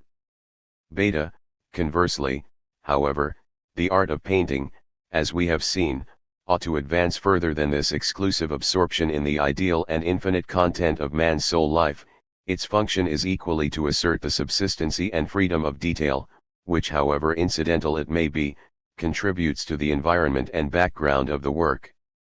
In this advance from the profoundest seriousness to the objective features of independent detail it is bound to force its way to the extreme articulation of the purely phenomenal, where any and every content is a matter of indifference, and artistic illusion in a realistic sense is the main interest. In such a type of art we find depicted for us the most fugitive aspect of the sky, the time of day, the lighting up of the woods, the gleam and reflection of the clouds, waves, lakes, streams, the shimmer and glitter of wine in the glass, the glance of the eye, and every conceivable look and smile of the human countenance. Painting in such cases moves from the idealistic standpoint to that of living reality, whose phenomenal effect it mainly seeks to reproduce by means of accuracy in the execution of every bit of detail. 248. Yet this effort is no mere assiduity of elaboration, but a real exercise of genuine talent, which strives to present every kind of detail in its independent perfection, and yet retain the whole composition in unity and fusion, and this can only be done by the finest art.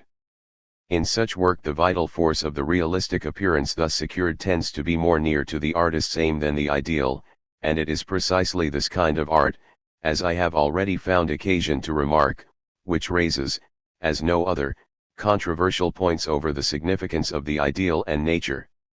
No doubt it is very possible to blame the use of the most elaborate technique in subjects of little importance by themselves as mere extravagance, yet there is no real reason for rejecting such material, and it is precisely of that kind which ought to be treated in this way by art, and be permitted to keep every conceivable subtlety and refinement of surface appearance that it possesses. Gamma, the artistic treatment does not, however, stop at this more general kind of opposition, but, inasmuch as painting reposes on the principle of soul expression and particularity, proceeds yet further in the direction of differentiation in its results. Both architecture and sculpture, it is true, assert differences of national type, and in particular we are made aware in sculpture of a closer individuality typical of certain schools and masters. In the art of painting this distinction and personal aspect in the modes of representation expands to an incalculable degree in proportion as the objects, which it may accept, are taken from a field without definable limitations. In this art to a preeminent extent the genius of particular peoples, provinces, epochs, and individuals asserts its claims and affects not merely the choice of subjects and the spirit of their conception, but also the character of drawing, grouping, coloring, handling of the dry point no less than that of particular colors down to characteristics of personal style and want. Inasmuch as the function of painting is so without restriction concerned with the ideal aspect and the details of its subject matter, it follows of course that it gives us quite as little opportunity to make definite statements of universal validity as to its specific facts which can always without exception be accepted as true of it. We must, however, not rest satisfied with what I have already discussed in respect of the principle of the content, the material, and the artistic treatment, but make a further effort, however much we leave on one side all that confronts us in its multifold variety, still to subject certain aspects, that most emphatically enlist our attention, to further examination. Two particular modes of the definition of painting. The different points of view, according to which we have to undertake this closer characterization, may be already anticipated from our previous discussion. They refer once more to the content, the material, and the artistic treatment. First, as to content, we have no doubt found the content of the romantic type of art offer the most adequate subject matter. We must, however, inquire further what specific portions we should select from the entire wealth within this type as preeminently adapted to the art of painting. Secondly, we have already made ourselves fairly cognizant with the principle of the sensuous material. We have now to define more narrowly the forms, which may be expressed on the level surface by means of coloring, in so far as the human form and other facts of nature have to be made visible in order that the ideality of spirit may be thereby disclosed. Thirdly, we have a similar question with regard to the definite character of the artistic conception and presentation, which corresponds to the different character of the content thus itself similarly differentiated, producing thereby different types or schools of painting. I have already at an earlier stage recalled the fact that the ancients have had excellent painters, but added thereto the statement that the function of painting is only completely satisfied by the way of looking at things and the type of art which is referable to the emotional life and which is actively asserted in the romantic type of art. What appears, however, to contradict this from the point of view of content is the fact that at the very culminating point of Christian painting, during the age of Raphael, Rubens, Correggio, and others, we find that mythological subjects are used and portrayed in part on their own merits, and in part for the decoration and allegorization of great exploits, triumphs, royal weddings, and so forth. In this sense Goethe, for example, has once more borrowed from the descriptions of Philostratus of the pictures of Polygnotus, and, assisted by his imaginative powers as a poet, has added a novel freshness to such subjects for the painter's benefit. If, however, such contributions further imply the demand that subjects of Greek mythology and saga, or scenes, too, from the Roman world, for which the French at a certain period of their painting have evinced a great inclination, should be conceived and portrayed in the definitive mood and significance attached to them by the ancient world, we can only object generally that it is impossible to recall to life this past history, and what is peculiarly appropriate to the antique is not wholly compatible with the art of painting. The painter must consequently create from such material an entirely different result, must import therein a totally different spirit, other emotions and modes of seeing things than those present to the ancients, in order to bring such a content into accord with the real problems and aims of painting. For this reason also the circle of antique material and situations is not that which painting has elaborated in a consequential process, rather it is an aspect of it which has been passed over as alien to its material, and which has first to be essentially remodeled. I have several times insisted that painting has before all to seize that, the presentment of which it can, in deliberate contrast to sculpture, music, and poetry, master by means of external form.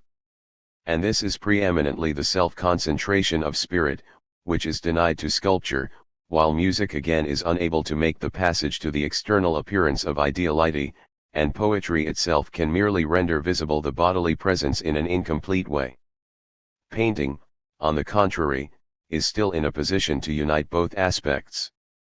It can express the entire content of soul life in an external form, and is consequently bound to accept for its essential content the emotional depth of the soul no less than the particular type of character and its specific traits in its deepest impression, in other words intensity of feeling and ideality in its differentiation, for the expression of which definite events, conditions, and situations not only must appear as the explanatory source of individual character, but the specific individuality must disclose itself as a part of the molded form of the soul and physiognomy, rooted therein, and entirely taken up into the external embodiment. In order to express generally this ideality of soul, we do not require that ideal self-subsistency and largeness 249 of the classical type we have previously dealt with, in which individuality persists in immediate accord with the substantive core of its spiritual essence and the physical characteristics of its bodily presentment. To quite as little extent will suffice to the manifestation of this soul life nature's ordinary hilarity, that Greek geniality of enjoyment and blissful absorption in its object. Rather, true depth and self-revelation of spiritual life presupposes that the soul has worked its way through its emotions, its forces, its whole inward life, has overcome much, has suffered and endured much anguish or misery of spirit, and yet in all these divisions has retained its sense of unity and come back to the same out of them. The ancients no doubt also place before us in the mythos of Hercules a hero, who after many troubles receives his apotheosis, and enjoys among the gods the repose of blessedness, but the labors which Hercules accomplishes are purely external, and the bliss, which he obtains as a reward, is merely a tranquil cessation from labor, and the ancient rune, that Zeus will have brought his empire to its consummation by his efforts, he, that is the greatest hero of Greece, has not accomplished. Rather, the end of the rule of these self-subsistent gods then commences for the first time, where we find man overcomes the dragons and serpents of his own breast, the obstinacy and stubbornness of the soul's native realm rather than the living dragons and serpents of nature. Only thereby will nature's gladsomeness attain to that loftier cheerfulness of the spirit, which is perfected in its passage through the negative phase of division, and finally secures an infinite satisfaction through such travail. The feeling of blitheness and happiness must be glorified and expanded in real blessedness. For happiness and content still retain an association with external conditions which partake of nature's contingency. In blessedness, however, that happiness, which is still related to immediate existence, is left behind, and the entire content is made one with the inner life of soul. Blessedness is a satisfaction which is an attained result, and is thereby justified. It is the gladness of a victory, the emotion of a soul which has essentially set at naught what is sensuous and finite, and thereby thrust from itself the care which lurks forever in ambush. Blessed is the soul, which has, it is true, experienced both conflict and pain, but come victorious through its troubles. Alpha. If we now inquire what is the nature of the actual ideal in this content, we shall find it to be the reconciliation of the individual soul with God, who in his human manifestation has himself traversed this passage of sorrows. The substantive ideality 250 can only be that of religion, the peace of self-consciousness, which only feels itself truly satisfied, in so far as it is concentrated in its own substance, has broken its earthly heart, has raised itself above the purely natural conditions of finite existence, and in this exaltation has secured an inward life of universal significance, an ideal union in and with God himself.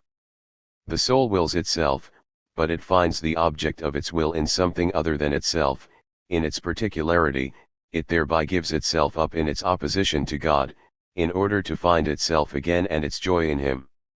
This is the vital character of love, the soul's function in its truth, that is religious love purged of mere desire, which communicates to spirit reconciliation, peace, and blessedness. It is not the enjoyment and delight of the actual love of living nature, but rather one that is devoid of passion, nay, one that is without inclination, a tendency of the soul, a love in fact which on the side of nature is identical with death, and is such a state, so that the actual relation as earthly bond and relation of man to man floats before us as a thing of the past, which essentially has no consummation in its usual existing form, but carries within itself the defect of its temporality, and as such prepares the way for an exaltation to something beyond it, which is found to be at the same time a conscious state and enjoyment of a love that is without yearning and sensuous desire. It is this character which gives to us the soulful, intimate, and more elevated ideal, which we find now in the place of the tranquil greatness and self-subsistency of the antique.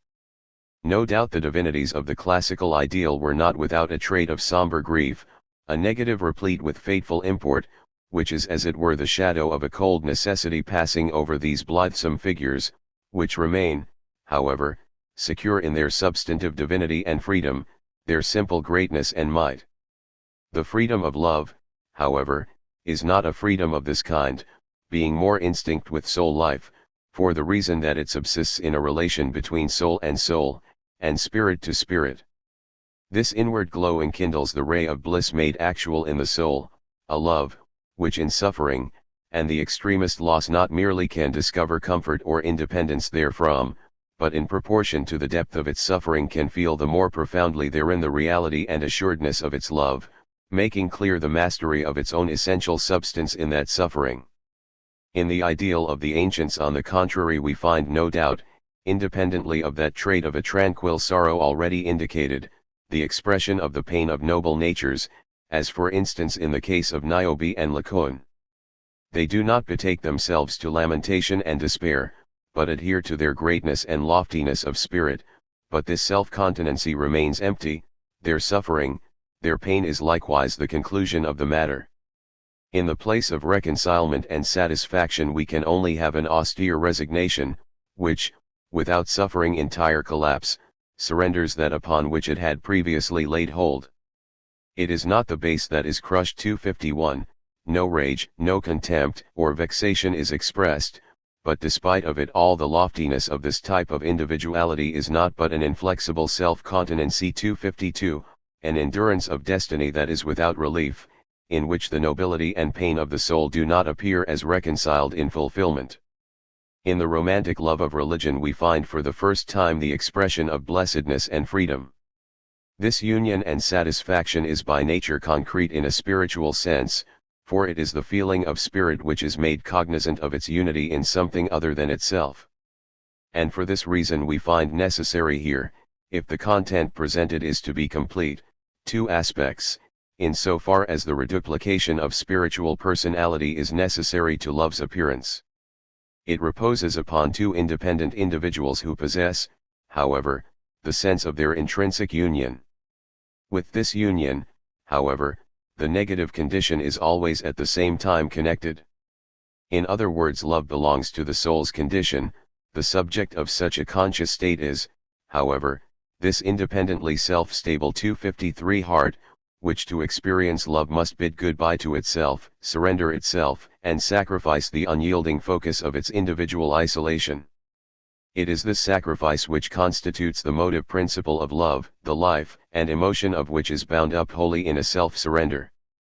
In consequence of this, if notwithstanding a man retains his consciousness of self in an act of such surrender, and just in this very annihilation of his personal independence attains to a truly positive self-subsistency, in that case he has left him at least in the feeling of this unity and its supreme happiness the negative aspect, the movement of love's principle, not so much in a sense of sacrifice, as of a blessedness undeserved, which in despite of himself permits him still to feel his assured identity at unity with itself. The movement is the feeling of the dialectical contradiction, namely, to have surrendered personality and yet to remain in self-subsistent unity, a contradiction which is present in love and eternally resolved in it. In so far, then, as the aspect of an individual human state of soul life is concerned in this universal condition, we find that the unique love, which blesses and discovers its heaven within it, tends to rise over all that is finite, and the specific individuality of character, which lapses into a position of insignificance. Already we have observed that the divine ideals of sculpture pass into one another, always provided, however, that they are not wrested from the content and province of that original and immediate type of individuality, and yet it must be admitted that this individuality remains the essential form of the mode of presentment. In this later pure gleam of blessedness, however, particularity is on the contrary cancelled. Before God all men are equal, or rather piety makes them actually equal, so that the sole point of importance is the expression of love in the concentrated focus above depicted, and which has no further need of happiness, or this or that particular object. No doubt religious love, too, requires definite individuals as a condition of its existence, which possess also, apart from this experience, other spheres of existence, for the reason, however, that this soul-possessed state of intimate life supplies the really ideal content. The expression and reality of such are not to be found in the isolated distinctions of character, its talents, conditions, and fortunes, but are rather lifted above the same. When consequently nowadays we hear people make a regard for distinctions in the soul life of different persons a matter of first importance in education, and in that which is the essential requirement of each man individually, from which we deduce the fundamental thesis that every one will and indeed inevitably must act differently in a given case, such a position directly clashes with the fact of the love of religion, in which all such diversities of individual life fall into the background. Conversely, however, individual characterization now, precisely for the reason that it is the unessential, which refuses wholly to fuse with the spiritual realm of celestial love, receives a more emphatic definition. In other words, agreeably to the romantic type of art, it is free, and is written in character all the more distinct in proportion as it refuses to accept as its supreme principle classical beauty, that is the entire transfusion of immediate vitality, and the particularity of finite existence, with a spiritual or religious content. In despite of this fact, however, there is no absolute reason that this individual characterization should impair this inward intensity of love, which, as such on its own account, is not shackled to such features, but has become free, and constitutes independently the truly self-substantive ideal of spirit. What, then, constitutes the ideal center and main content of the religious field is, as we have already indicated in our examination of the romantic type of art, the essentially reconciled and satisfied love, whose object should appear in the art of painting, whose function it is to exhibit the most spiritual content under the mode of human and corporeal actuality, as no mere beyond of spirit, but in its veritable presence. In conformity with such a result we may adduce the Holy Family, and above all the love of the Madonna to her child as the ideal content preeminently fitted to this sphere. On either side of the center, however, a mass of additional material extends which is in varying degree less adapted in this sense to the art in question. I will now attempt to differentiate the whole of this material on the following lines. Alpha. The first objectification is the object of love itself in its pure universality and unimpaired unity with itself, God himself in his unphenomenal essence, or God the Father. In this case, however, painting has great difficulties to overcome, when it attempts to depict God the Father as the religious imagination of Christendom seeks to grasp him. The Father of gods and men regarded as a particular personality is exhaustively dealt with by art in Zeus. What on the contrary falls away from the Christian conception of God the Father is the human individuality, in which painting is alone in a position to reproduce the spiritual aspect.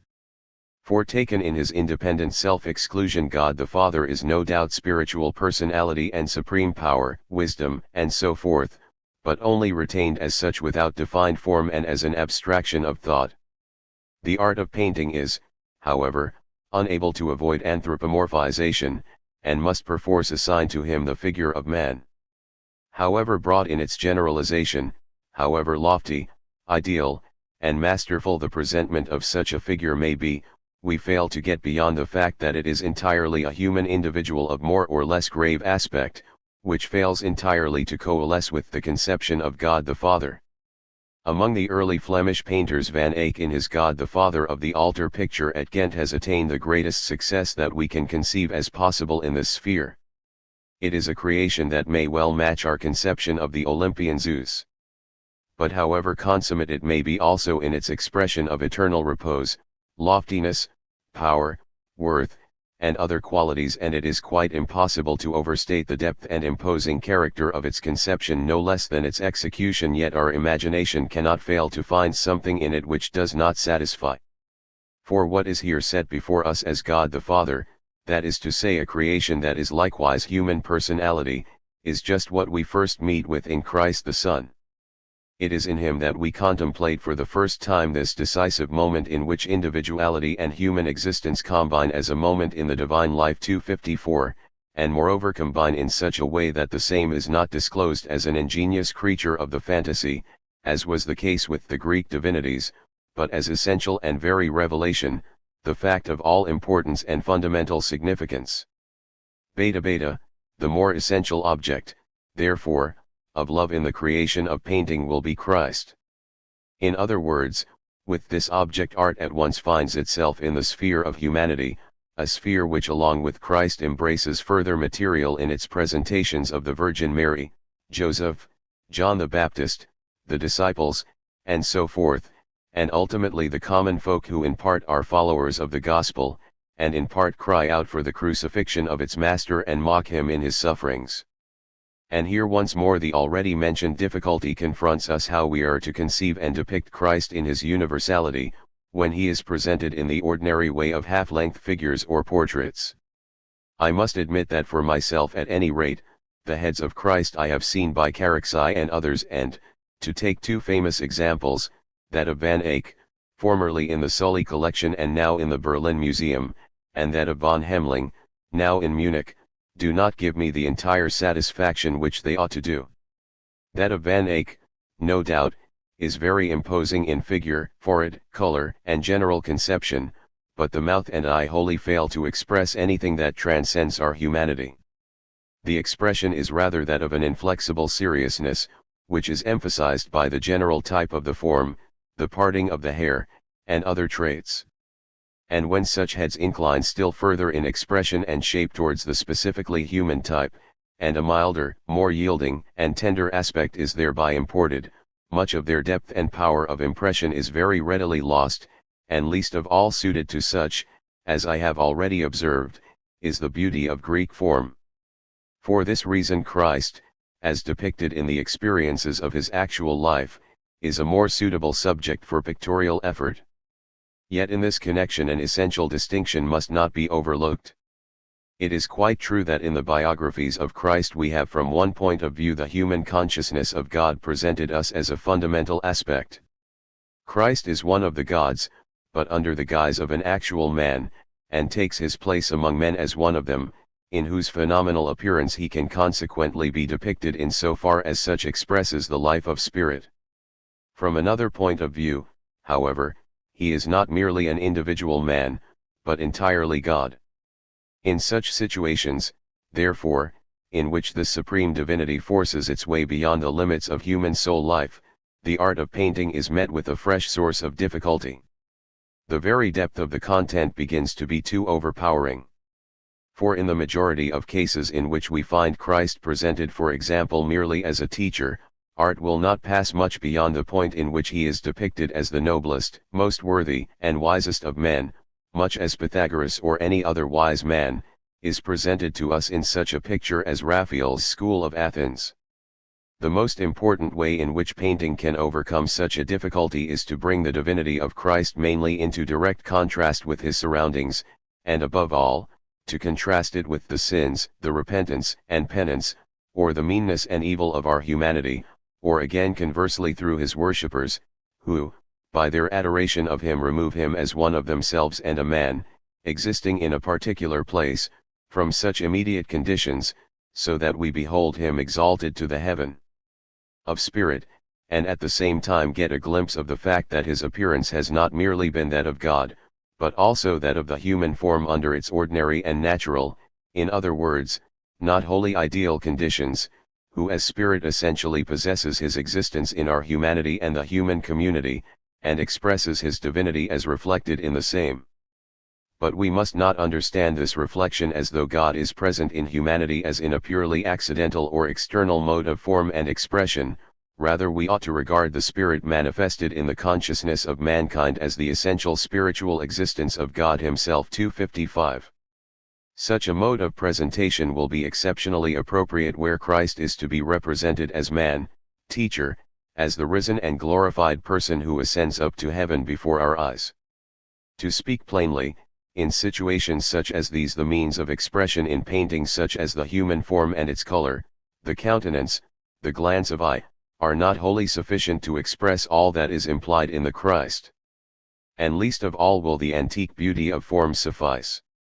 In particular the resurrection and ascension, and generally, all scenes in the life of Christ, in which he, the individual man, is already divested of immediate existence as such on his return to his Father, require a more elevated expression of divinity than the art of painting is able to supply, for the reason that it ought to cancel the very means it uses in its representation, that is, the expression of human soul life in its external form, and glorify the same in a light of purer quality. Consequently, we shall find those scenes of Christ's life treated with greater advantage and more fitting effect in which he himself has not yet arrived at the full consummation, or where his divinity appears to be obstructed and depressed in the moment of negation. And this we find is the case in his childhood and the Passion. That Christ as a child expresses definitely from a certain point of view the significance which attaches to him in religion. He is God who becomes man, and who consequently passes through the stages of man's natural life. In another aspect of the same fact that he is presented to our minds as a child, we are led to feel the practical impossibility of disclosing entirely to us all that he essentially is. And it is just here that the art of painting possesses the incalculable advantage of being able to show how the loftiness and dignity of spirit can shine forth from the naivete and innocence of the child, which in some measure derives actual force from such a contrast, and in part, for the very reason that it is predicated of an infant, is to an infinitely less extent required by us in comparison with that we look for in Christ as man, teacher, and judge of the world. In this way the examples of Christ the babe which we find in Raphael's pictures, and above all, that in the Sistine Madonna picture at Dresden, offer us the most beautiful presentment of childhood. We are, however, aware in them also of a tendency to pass beyond merely childlike innocence, a passage which discloses quite as much the divine already present in the opening sheath, as it enables us to surmise the expansion of such divinity to an infinite fullness of revelation, a revelation the incompleteness of which in the child carries with it its own justification. In the Madonna pictures of Van Eyck, on the contrary, the divine babe is the least successful feature, for they are in general stiff and emphasize the defective form of a newly born child. It has been attempted to regard this as allegorical and intentional. They are not to be fair in aspect because it is not the beauty of the Christ babe which is that which is adorable, but the Christ as Christ. Such a mode of thought is not consonant with the true aim of art, and the babes of Raphael regarded as works of art are in this respect of far higher rank. In the same way the history of Christ's Passion, such as the scenes where he is mocked and crowned with thorns, that of the Ecce Homo carrying the cross, deposition, and burial, are exceptionally appropriate to pictorial presentment. For in these it is precisely the divinity, in its contrast to its triumph and in the depression of its unlimited power and wisdom, which supplies the content. Art is not merely able to present this, but there is ample room for the play of originality in the composition of such scenes without falling into purely fantastical imagery. God is here set before us as suffering, in so far as he is man and under certain determinate bounds. Such pain is not merely disclosed as human pain over human calamity, but it is an awful suffering, the feeling of an infinite negativity, albeit in human form, as the conscious life of one individual. And withal there is added, for the reason that it is God who suffers, a certain sense of alleviation, a reduction of such anguish which is thus unable to break forth in actual despair, distortion, and horror. This expression of soul suffering is, more particularly in the works of several Italian masters, an original creation.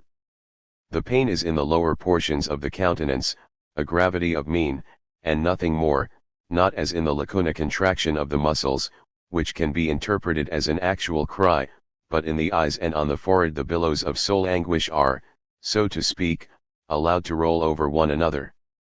The sweat drops that bespeak the heart's agony stand forth, and with true instinct on the brow, in which the immovable bone constitutes the determining feature, precisely at the point where nose, eyes, and forehead coalesce, and the life of mind and heart is concentrated and emphasized, we find that just one or two indications of skin folds and muscles, unable to be distorted to any great extent, are suffered preeminently to bear and express in tension this accumulated weight of agony. In particular I can recall a certain head in the gallery of Schleichheim, in which the master, I fancy Guido Reni 256 and doubtless others in a similar way, have discovered a distinct color tone for the flesh, which is quite unlike that of human flesh.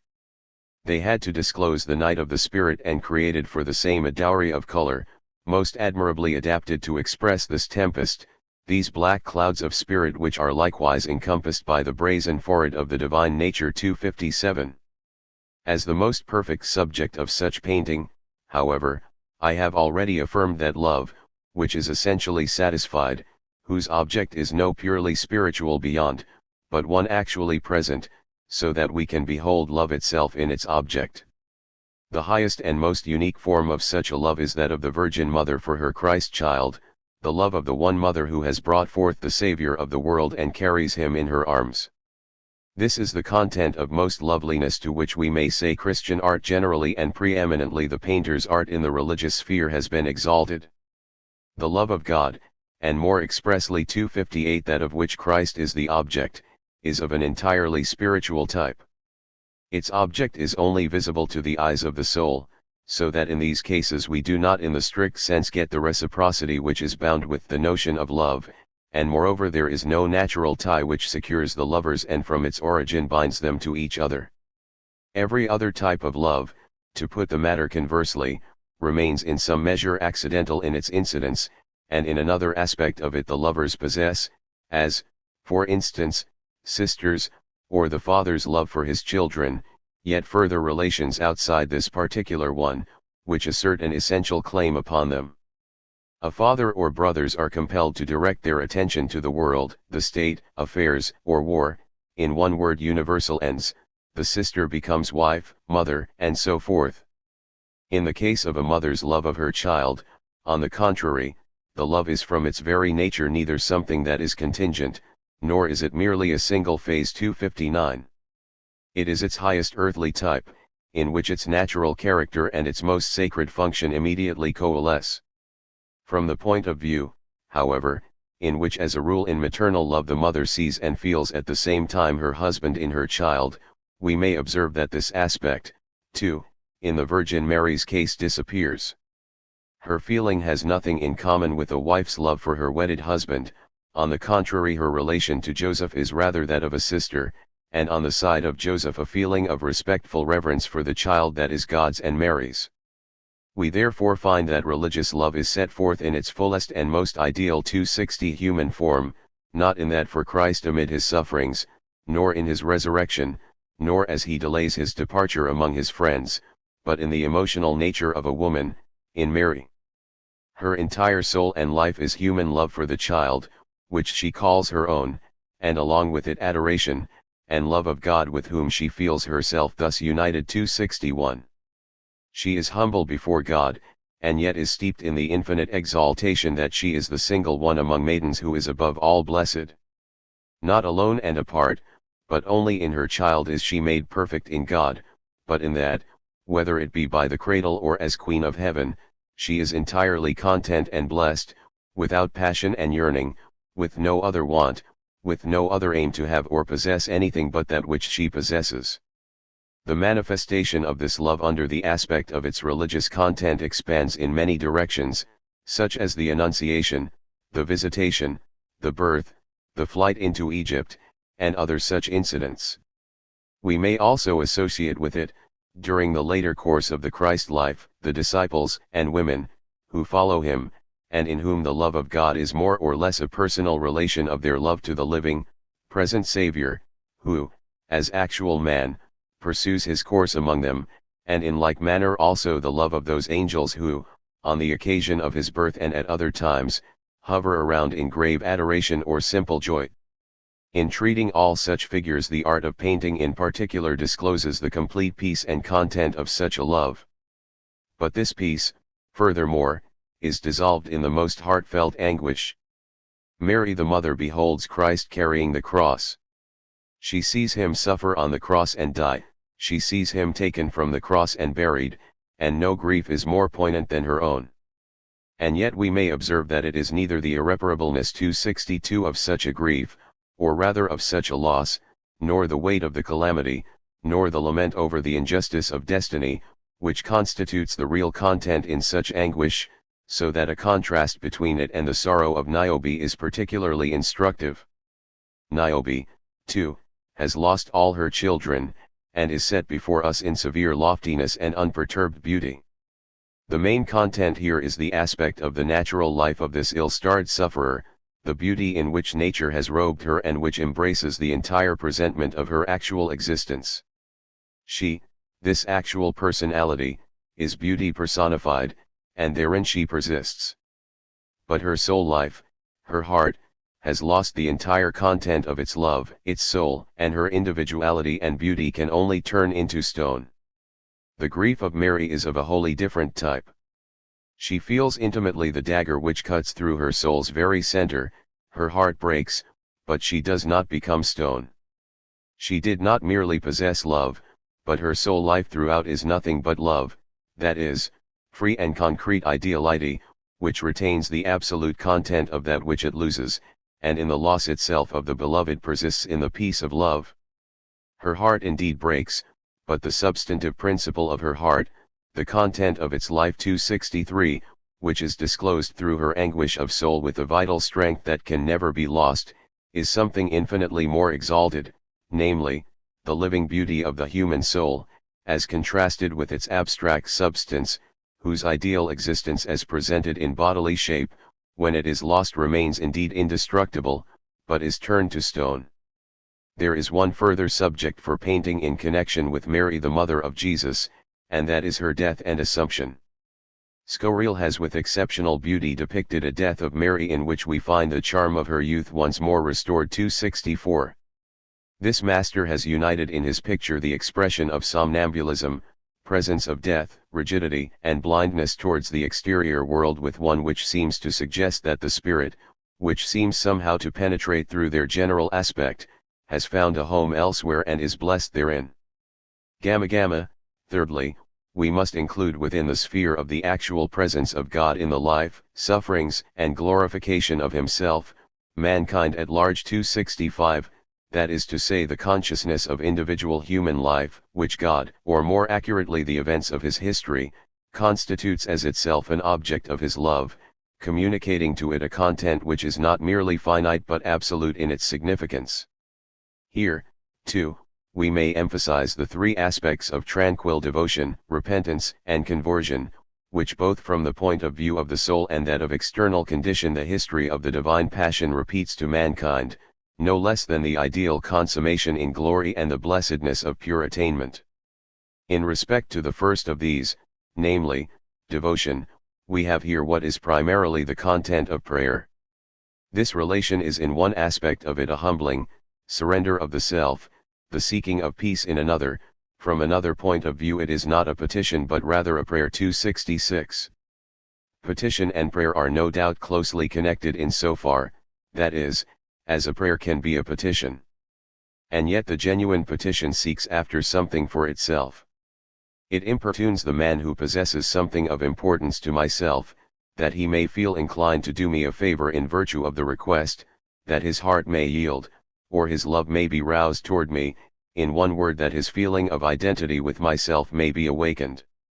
What I, however, feel in making a petition is the desire for something, which the other person must lose if I am to secure it. The other person is to love me in order that my self-love may be satisfied, and my will and necessity be promoted. I on the contrary give nothing further in the transaction unless it be contained in an admission that the person thus opportuned may ask for similar favors from myself. Prayer is not a petition of this type. It is an exaltation of the heart to the absolute, which is assumed to be essentially love, and as such possesses nothing independently 267. The devotion itself is the gift, the petition itself is the blessedness.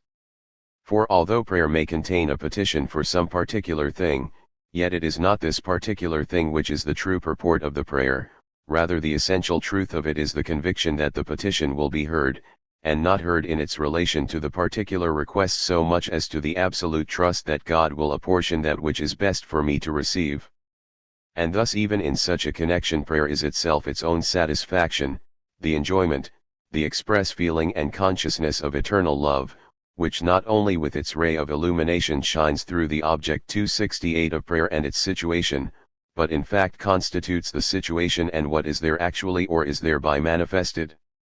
It is this type of supplication which we find exemplified by Pope Sixtus in the picture of Raphael already mentioned 269, no less than by Santa Barbara in the same picture, and by many other representations of the prayers of apostles and saints, of Saint Francis 270 and the like at the foot of the cross, where we find in the place of the suffering of Christ, or the dismay, doubt, and despair of the disciples the love and adoration of God, and the prayer that loses itself in him is selected as the significant content.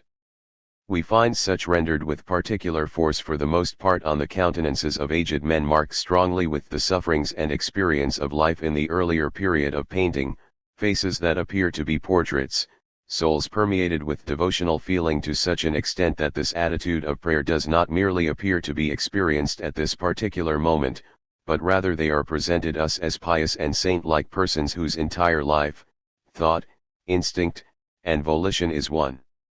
prayer, and whose expression despite of all the truth of their portraiture may be summed up wholly in this assurance and peace of love. It is otherwise, however, among many of the earlier German and Flemish masters. The subject of the altar picture in Cologne Cathedral is the adoring kings and patrons of Cologne.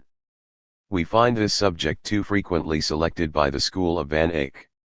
In such examples the persons who adore are frequently famous individuals, princes, as, for instance, in a well-known adoration picture, which has been taken for the work of Van Eyck, critics have identified two of the kings with portraits of Philip of Burgundy and Charles the Bold.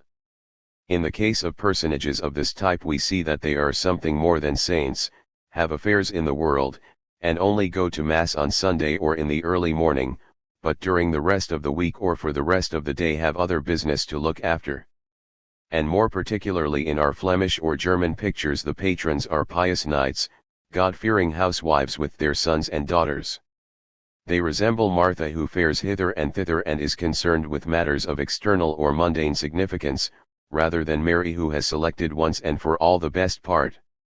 Their piety is not deficient, it is true, in intensity and soul, but we do not find here the song of love which is at once the beginning and end of it, and which is perforce not merely an exaltation, a prayer, or thanks for a gift received, but is as much its unique life as that of the nightingale. We may summarize the distinction which can be drawn generally in pictures of this kind between saints and worshippers on the one hand, and pious members of the Christian community as they actually appeared on the other, in the statement that the worshippers, more especially in Italian pictures, disclose in the expression of their piety a complete harmony of external and spiritual condition.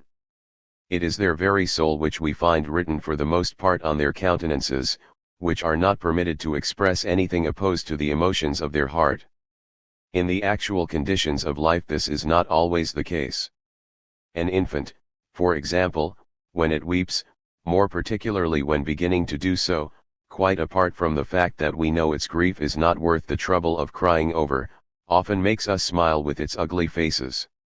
And in the same way old folk pucker up their face when they laugh, because the lines of their features are too pronounced, cold, and stiff to accommodate themselves readily to an unreserved and natural laugh or a friendly smile.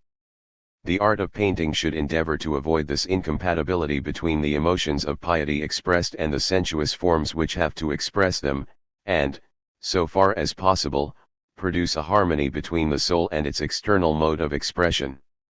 And this in the highest degree was effected by the Italians. The Germans and Flemish were less successful, because the main object in their work was living portraiture. I will add one further remark, that this devotion of the soul ought not to reach the point of the actual cry of anxiety, that cry of tribulation and desire, such as the Psalms and many Lutheran hymns express, and we may illustrate it with the old words, as the hart crieth for the water brooks, so crieth my soul for thee. We may rather indicate it as a gradual melting away, not to that attenuation of sweetness perhaps we associate with the nun, but at any rate a surrender of the soul, and an enjoyment and satisfaction in such surrender.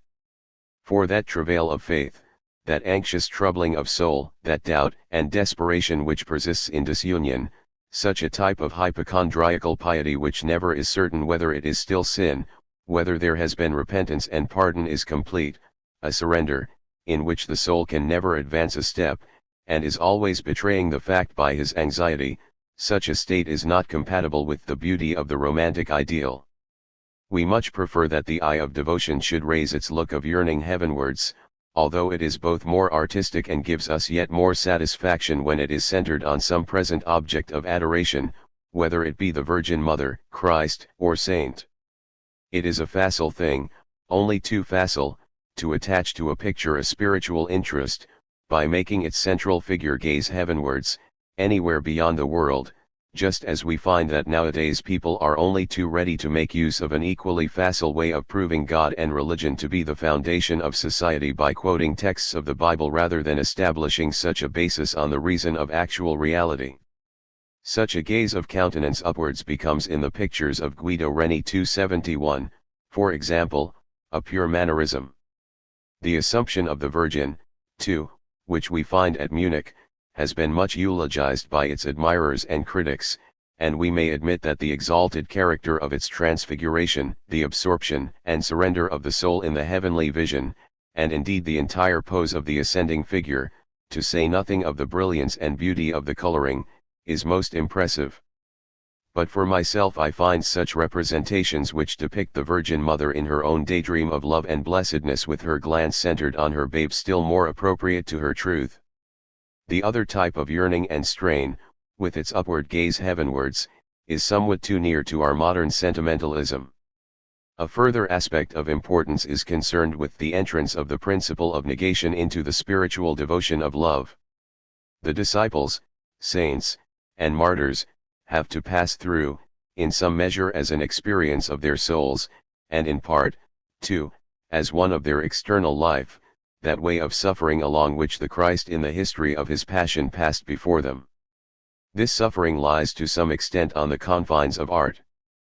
Painting can very easily overstep this boundary, in so far, that is, as it accepts for its subject matter the horrors and terrors of the bodily torture, whether it be in flaying, or burning, or crucifixion, and its pains. This it is not permitted to do, if it is not to forsake the spiritual ideal. This is not solely due to the fact that to present martyrs under such conditions to our sight is not beautiful to the sense, nor because our nerves nowadays are too keenly strung, but on the better ground that this material aspect is not the really important one. The true content we have to follow with sympathy and which should be depicted is the spiritual experience, the soul in all that it suffers through love, and not the direct bodily pain of a certain individual, the grief for the sufferings of another, or the anguish felt personally for personal demerit. The endurance of martyrs in physical tortures is an endurance which carries with it merely physical pain. What the spiritual ideal looks for is the trial of the soul in its own domain, its own peculiar suffering, the wounds of its love, the repentance, mourning, anguish, and penance of its heart.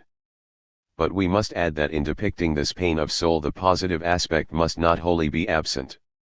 The soul must be assured of the actual and essentially consummated reconciliation between mankind and God, and only experience anxiety that this eternal salvation be realized as a truth in itself.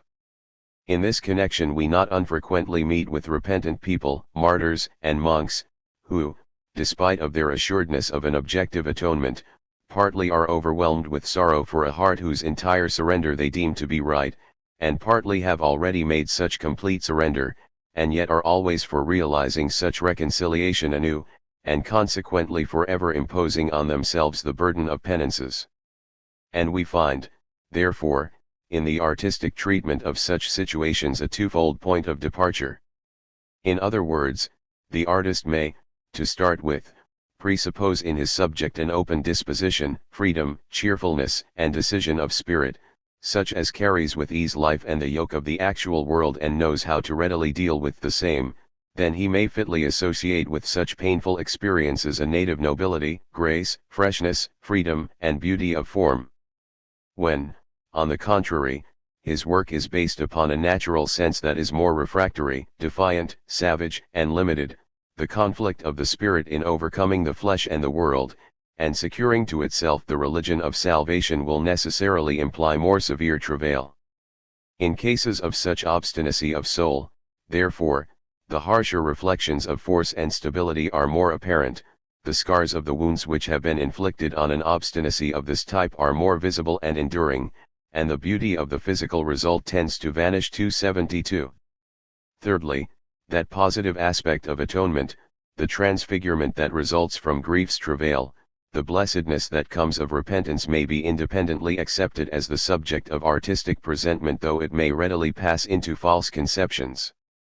Such, then, are the main distinguishing characteristics of the absolute spiritual ideal regarded as the essential content of romantic painting.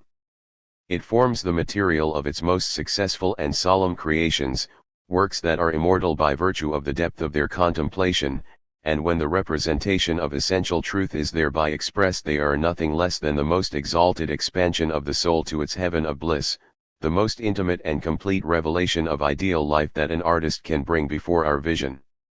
Following this preeminently religious sphere of artistic production, we have still to investigate two further fields of its activity.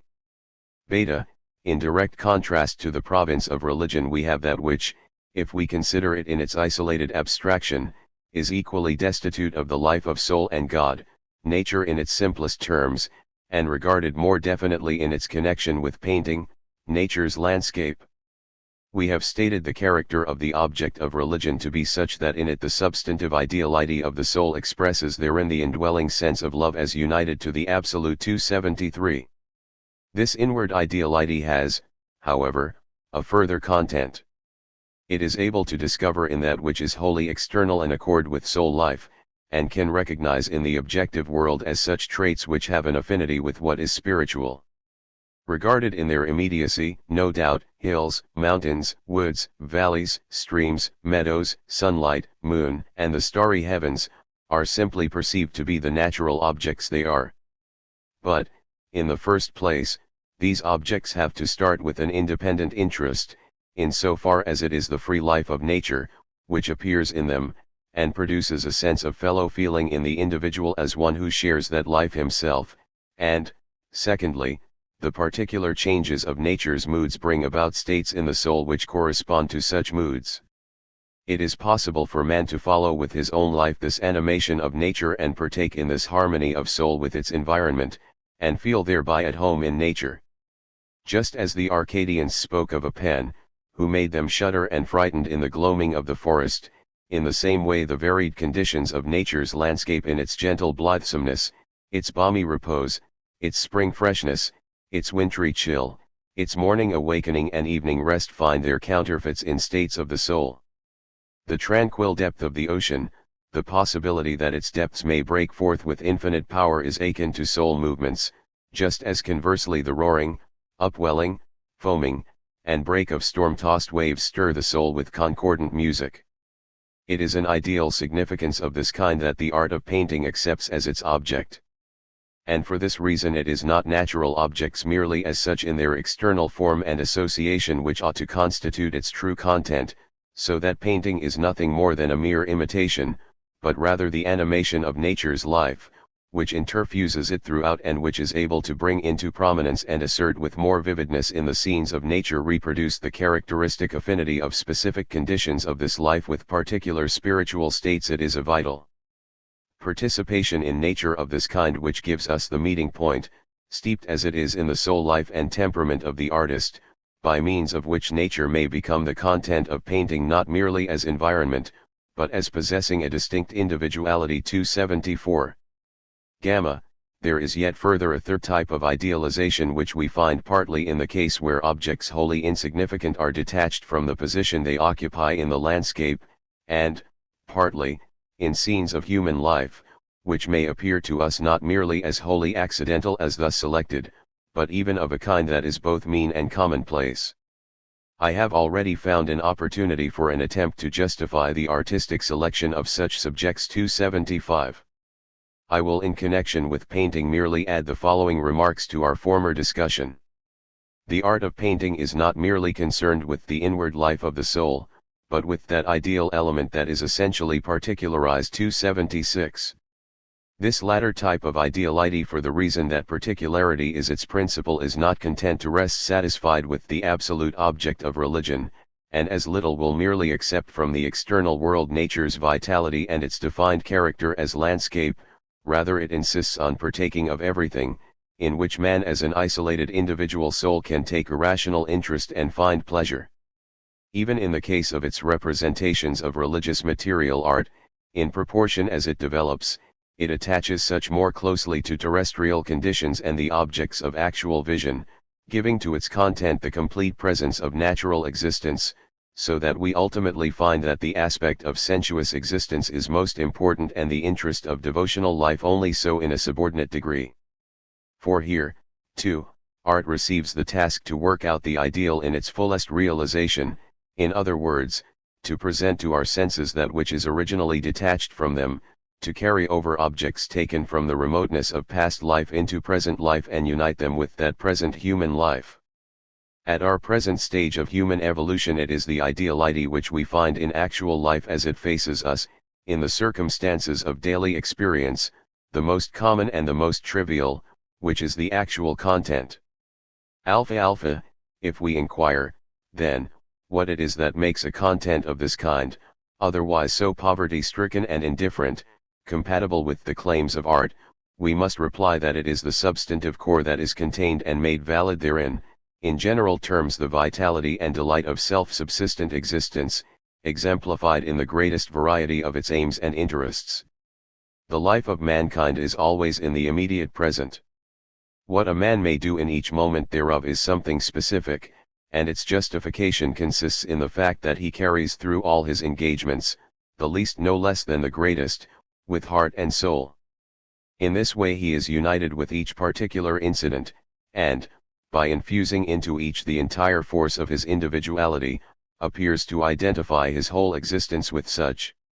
This coalescence 277 produces that harmony of the individual with the specific character of his immediate activity in the circumstances that are nearest him, which is itself a mode of ideality, and which communicates in such a case to the subsistency of an existence, which is an exclusive and perfected whole, its attractive character. The interest, therefore, that we derive from representations of this kind is not to be attributed to the subject matter, but rather to this animating soul, which by itself, and independently of that wherein it is disclosed as vital, finds an echo in every uncorrupted nature, in every free spirit, and is for the same an object of sympathy and delight. We must not, therefore, impair our enjoyment on the ground that the demand is made of us to admire such works of art under the aspect of their likeness to nature so-called and such elusive imitation. 278. This demand, which works of this kind appear at first blush to support, is itself merely a deception which fails to hit the real point.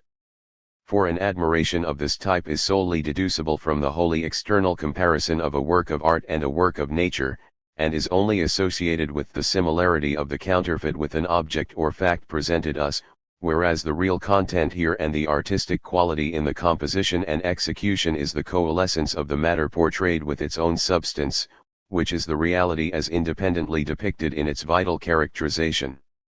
According to the principle of illusion, for instance, the portraits of Denner are entitled to our praise, which are, no doubt, imitations of nature, but for the most part fail entirely to present us that vital animation on which we lay the main stress in these cases, and are mainly concerned with depicting hair, wrinkles, and generally every kind of trait which, without exactly being indicative of a corpse, are equally remote from the human physiognomy depicted as alive. Moreover, if we permit ourselves to level down our enjoyment through superficial thoughts of the above fashionable kind, believing subjects of this type to be mean and unworthy of our contemplation, we accept the content by doing so in a form other than that in which art offers them us. In other words, we merely associate with them the relation in which we stand to them according to our personal needs, pleasure, Such education as we otherwise possess and other objects we have before us, that is to say we merely conceive them in respect to their external purport, throughout which it is our own requirements which are the vital thing we aim at for ourselves, and the matter of all importance. The life of the subject matter itself, however, is thereby destroyed, in so far, that is, as the sole object of its existence appears to be that of a means simply, or lapses into a thing of no moment at all, just because we personally have no need for it. A gleam of sunlight, for example, which falls upon a room we enter through an open door, a part of the country we travel through, a sempstress, a maid we happen to see busily engaged, one and all we may regard with indifference, because we suffer them to pass by remote from the thoughts and interests which are bound up with them, and consequently in our soliloquy, or conversation with another will not suffer the situations which actually lie before us to speak a word in the current of our own thoughts and speech, or we cast what is merely a passing glance at them, the summary of which does not amount to more than the remark, how pleasant, fine, or ugly they are.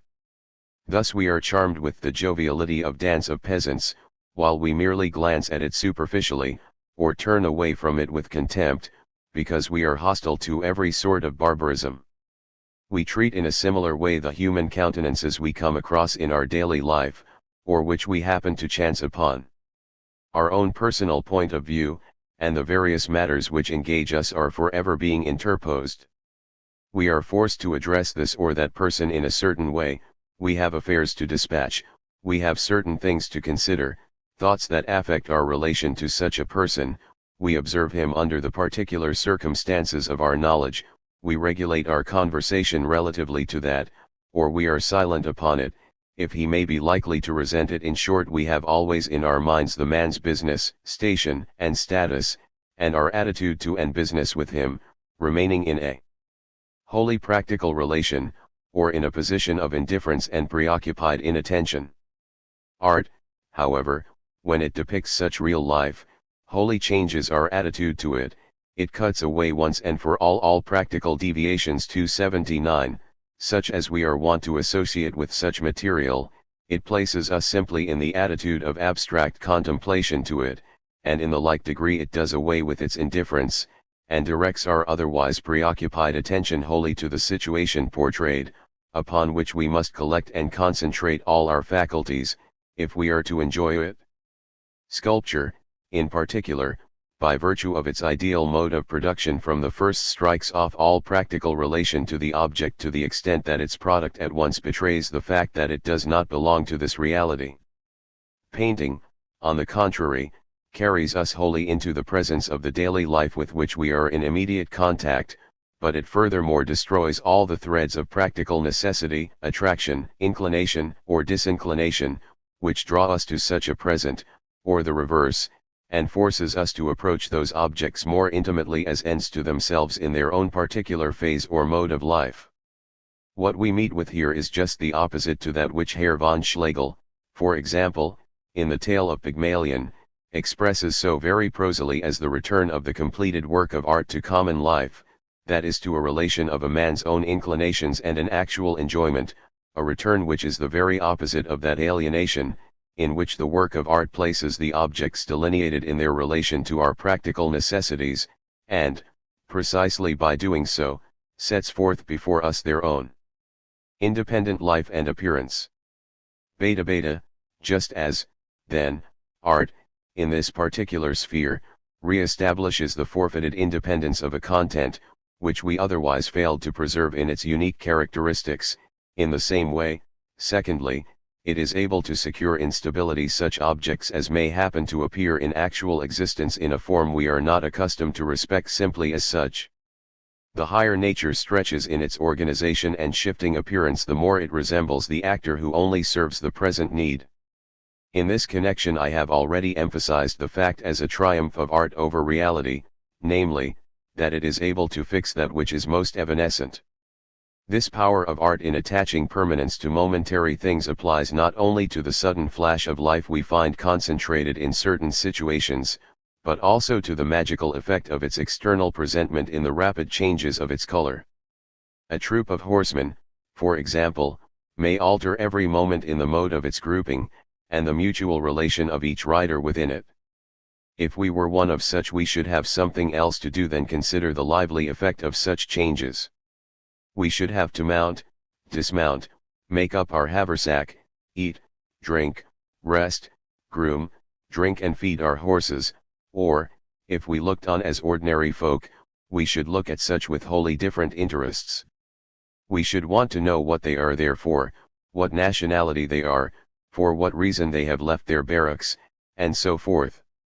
The painter, on the contrary, smuggles off the most volatile of the movements, the most evanescent expressions of countenance, the most momentary gleams of color apparent in such motion, and places such before us solely in virtue of its interest in the animation of such phenomena which without it would vanish. For especially it is the play of the coloring, not treated merely as flat tint, but in its lights and shadows, and in the prominence or subordination of the objects painted, which is the reason that the representation appears lifelike, a fact which we are accustomed to observe in works of art less than such an aspect deserves, bringing as it does art first clearly to our minds. And, moreover, the artist preferably accepts in depicting these natural relations the effort of following the least detail, and making his work concrete, definite, and stamped with individuality, endeavoring as he does to secure for his subject matter the individuality which phenomenal life itself supplies in its most momentary flashes, and yet withal does not so much seek for such a detail merely as imitated closely to strike our senses with its directness, but rather to furnish a definite image to the imagination, in which at the same time the ideality of the entire composition remains active.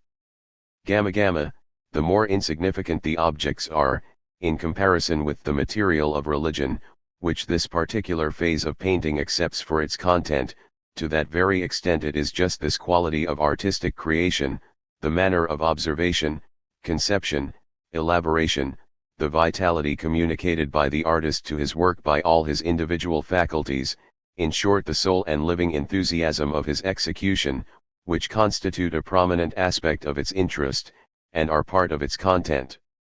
That which the subject treated is under his workmanship must, however, substantially remain what it is in fact and is capable of being. We believe, indeed, that we look upon something different, and novel, because in actual life we do not pay the same detailed attention to similar situations, and their manner of coloring. Looked at on the reverse side, no doubt we have something, too, that is new added to such ordinary subjects, namely, just this very enthusiasm, artistic insight, and spirit, the soul, in which the artist handles them, adapts them to his uses, and by doing so infuses the enthusiasm of his activity like the breath of a new life throughout all his work. 280. Such, then, are the essential points of view, which it was necessary to discuss in regard to the content of painting. b. The second aspect which we have next in order to examine is connected with the more particular modes of definition, to which the sensuous material, in so far as it has to accept in itself a given content, has to accommodate itself. Alpha, the first of these of importance, is the linear perspective. This is introduced as necessary, because painting has only the superficies at its disposal and no longer, as was the case with the bas-relief of antique sculpture, can extend its figures side by side on one and the same plane, but has to proceed to a mode of presentation, which finds it necessary to make the remoteness of its objects in all their spatial dimensions merely appear as such to our senses. For the art of painting has to unfold the content it selects, to place the same in its various movement before our eyes, and to associate in different ways its figures with the landscape of external nature, its buildings, and so forth, in a wholly distinct grade of literalness to that which sculpture in the relief is able to secure. And that which painting in this respect cannot place before us in its actual degree of remoteness in the realistic manner of sculpture, it must present under the illusion of reality. What we have first to notice here consists in this, that the single surface which confronts painting is divided into distinct planes, apparently remote from one another, and by this means the contrasts of a near foreground and a remote background are secured, which furthermore are linked together by means of a middle distance. Inasmuch as the objects are, the more distant they are from the vision, proportionately reduced in size, and this deduction follows in nature itself optical laws capable of mathematical determination. The art of painting, too, has on its part to follow the same rules, which, by virtue of the fact that objects are set forth on one surface, are applicable here in a particular way. And this is the rational ground of the so-called linear or mathematical perspective in the art of painting, whose more detailed exposition, however, it is not our business here to discuss. Beta, in the second place, however, objects are not only placed at a certain distance from one another, but they also differ in shape. This particular mode of their spatial limitation by virtue of which every object is made visible in its particular form is the subject matter of draftsmanship.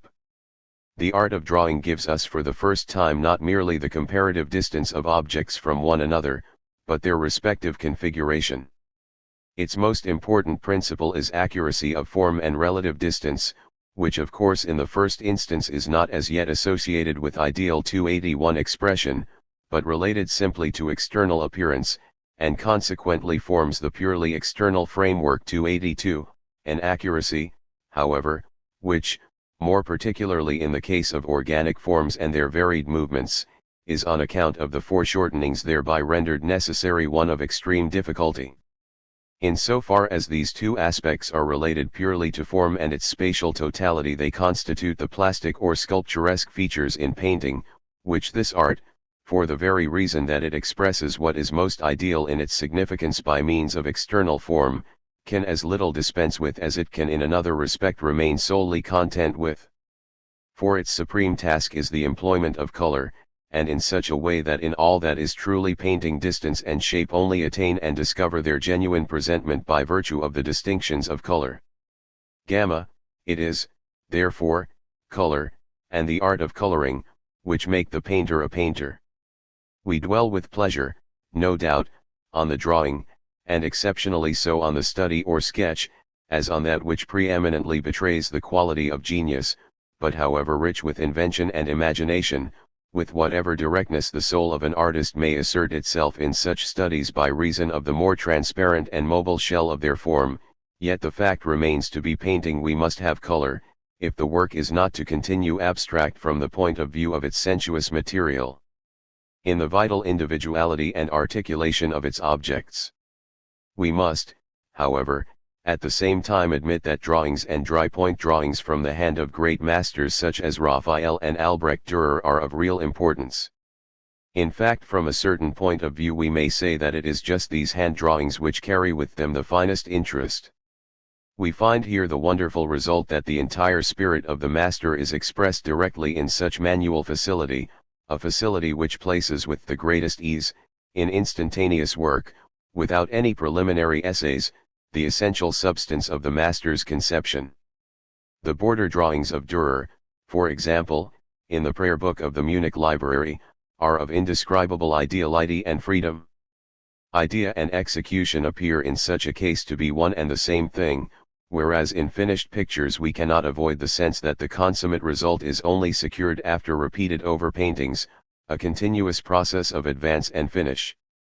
In despite of this, however, it is only through its employment of color that the art of painting is able to give a real and vital presentment to the wealth of soul life. All the schools of painting have, however, not retained the art of coloring at the same high level. It is a significant fact that we may, with an exception here and there, assert that it is only the Venetians and the Dutch 283 who have become consummate masters in their use of it. Both peoples were linked to the sea coast, both situated on a low-lying land divided by fens, streams, and canals. In the case of the Dutch we may find an explanation in the fact that, on account of their having so perpetually a cloud-covered horizon, their conception of a grey background became fixed in their minds, and owing to this very gloomy prepossession they were the more driven to study color in all its effects and variety of lighting, shadow, and chiaroscuro, to emphasize this and to discover in this the main task of their artistic efforts. In contrast to that of the Venetians and the Dutch, the painting of the Italians generally, if we accept that of Correggio and one or two others, appears to be more dry, sapless, cold, and lifeless. Looked at more closely we may emphasize the following points in connection with the art of coloring as the most important. Alpha alpha, in the first place we have the abstract basis of all color in light and dark. When we posit this contrast and its transitions by themselves without further distinctions of color effect, we get thereby simply the contrasts supplied us by white as light and black as shadow together with their transitional grades and nuances, contrasts which offer to the art of drawing its integrating quality, appertaining as they do to the real plastic character of form, and producing the prominence, retreat, rondeur, and distance of objects. We may incidentally mention in this connection the art of engraving on the plate, which is wholly concerned with light and shadow as such. 284. Apart from the infinite assiduity and labor it implies, we find in this highly valuable art, at the point of its supreme attainment, soul intimately associated with the utility of great variety of form. 285, a variety which the art of bookbinding also possesses. Such an art, however, is not wholly occupied with effects of light and shade as that of simple draftsmanship is. It endeavors further in its elaboration to become distinctly a rival of painting, and in addition to light and shade such as is purely the effect of illumination, also strives to express those distinctions of more emphatic light and darkness which are primarily the result of local color. We find, for example, in a copperplate engraving that an attempt is made by its use of light effects to render visible the distinction between blonde and black hair. In painting, however, as already remarked, mere light and darkness only supply the fundamental basis, albeit such a foundation is of the greatest importance. For it is this contrast and only this which defines the comparative prominence and retirement, the rondeur, and generally the actual appearance of form as sensuous shape, all that we understand by modeling. Masters of color in this respect simply carry the process to the most extreme contrasts of the most brilliant light and the deepest shadow, and merely produce thereby their grand effects. Such contrasts are, however, only permissible in so far as they avoid harshness, that is, in so far as they are made within the limits of a just interplay of intermediate tones and color transitions, which bind the entire composition in a fluid unity and render the finest gradations of tint possible. If such contrasts are entirely absent, the entire effect will be flat, because it is precisely this distinction between that which is more brilliant and more obscure which gives emphatic prominence to particular aspects of the work and a like subordination to others. And especially in the case of compositions having a large content, and where the distance between objects is considerable, it is necessary to introduce the deepest shadow in order to make the scale of light and shadow a broad one. With regard to the closer definition of light and shade, we find that this depends more than anything else upon the mode of lighting accepted by the artist. The light of day, that of morning, noon, and evening, sunlight or moonlight, a clear or clouded sky, the light of tempest, candle light, a light that is veiled, or falls upon the object or diffuses itself gradually, every conceivable mode of lighting, in short, is possible, and the cause of every kind of effect. In treating a subject of public interest, full of incident, a situation that at once appeals to our common sense, the question of external lighting is of subordinate importance. The artist will avail himself here with most advantage of ordinary daylight, if, that is, the demands of dramatic vividness, and a desire to emphasize particular figures and groups, or to throw into the background others, do not render a less usual mode of lighting necessary, which may fall in more readily with such objects. The great painters of the earlier school have consequently as a rule made little use of such contrasts or specific schemes of lighting. And they did rightly, inasmuch as their emphasis was rather on the spiritual aspect as such than on the sensuous impression of their pictures.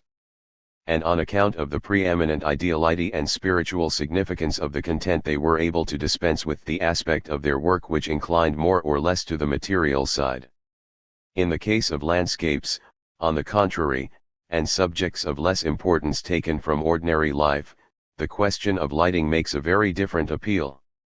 In these important artistic and, often, artificial and mysterious effects are indispensable. In the landscape the bold contrasts between large masses in illumination and other parts in the strongest shadow will receive their full effect, but tend also to develop the artistic mannerism. Conversely we find, more especially in the treatment of landscape, reflections of light, the flash and its counterfeit, that wonderful echo of light, which arises from the interplay of light and dark, and offers an ample and progressive subject of study both to the artist and the spectator. Such a scheme of lighting, which the artist has either by direct imitation or imaginatively conceived in his work, can, however, by itself only be a transient one, which is subject to rapid change. However sudden or uncommon the lighting thus permanently retained may be, the artist must see in the treatment of his composition, even though it be as full of movement as possible, that the whole, despite all its variety, is not injured by mere restlessness and wavering motive, but is throughout clear and marked with unity. Beta. In accordance with what has already been stated, the art of painting, however, has not merely to express light and dark in its purely abstract intention, but to add to it the distinctions of color. Light and shadow must be colored light and shadow. We have therefore in the second place to discuss color simply. The first point we have to deal with here is the brightness and obscurity of particular colors respectively to one another, that is insofar as they are operative as light and dark in their varied relations, and either emphasize or suppress and impair their individual effect. Red, for example, and still more yellow, is at an equal grade of intensity more brilliant than blue. This is dependent upon the nature of the colors themselves, which in recent times Goethe has for the first time fully explained 286. In other words, we find that in blue shadow is of main significance, which, in its first operation through a brighter, but not as yet fully transparent medium, appears to our sight as blue. The sky, for example, is dark, and on the highest mountains it is yet darker. Seen through a transparent but thick medium, such as the atmosphere of its lower plains is, it appears as blue, and its brightness increases in proportion as the air is less transparent. In the case of yellow, on the contrary, essential brightness works through a density, which, however, suffers this brightness to shine through it. Smoke, for example, is such an obscuring medium, looked at in front of anything black which works its way through it, it appears of a bluish tint, and before anything bright it appears yellow and reddish. Genuine red is the actively royal and concrete color, in which blue and yellow, themselves also extremes of opposition, press together in fusion. We may also regard green as such a union, not, however, in a unity that is concrete, but merely as a difference that is cancelled, as a medium of satiated and tranquilized neutrality. 287. These colors are the purest, simplest, and original cardinal colors. We may consequently find a symbolical significance in the way that the old masters made use of them. Especially is this so in their use of blue and red.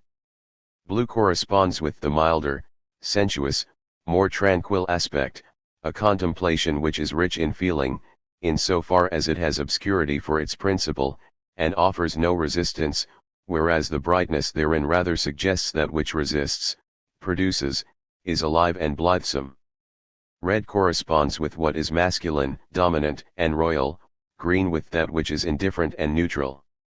According to such symbolism, for example, the Virgin Mary is frequently clothed in red where she is enthroned, and set before us as Queen of Heaven, where she is depicted as Mother, she wears a blue mantle. 288. All the other colors in their endless variety must be regarded as mere modifications of the above, in which we must recognize a certain degree of shadow fused with the cardinal colors. In this sense no painter would call violet a color. 289.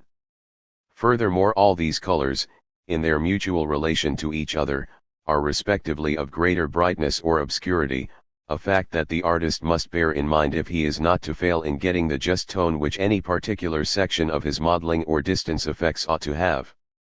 In other words, we have here a source of exceptional difficulty. In the countenance, for example, the lip is red, the eyebrow dark, black, brown, or, if blonde, at least darker as such than the lip.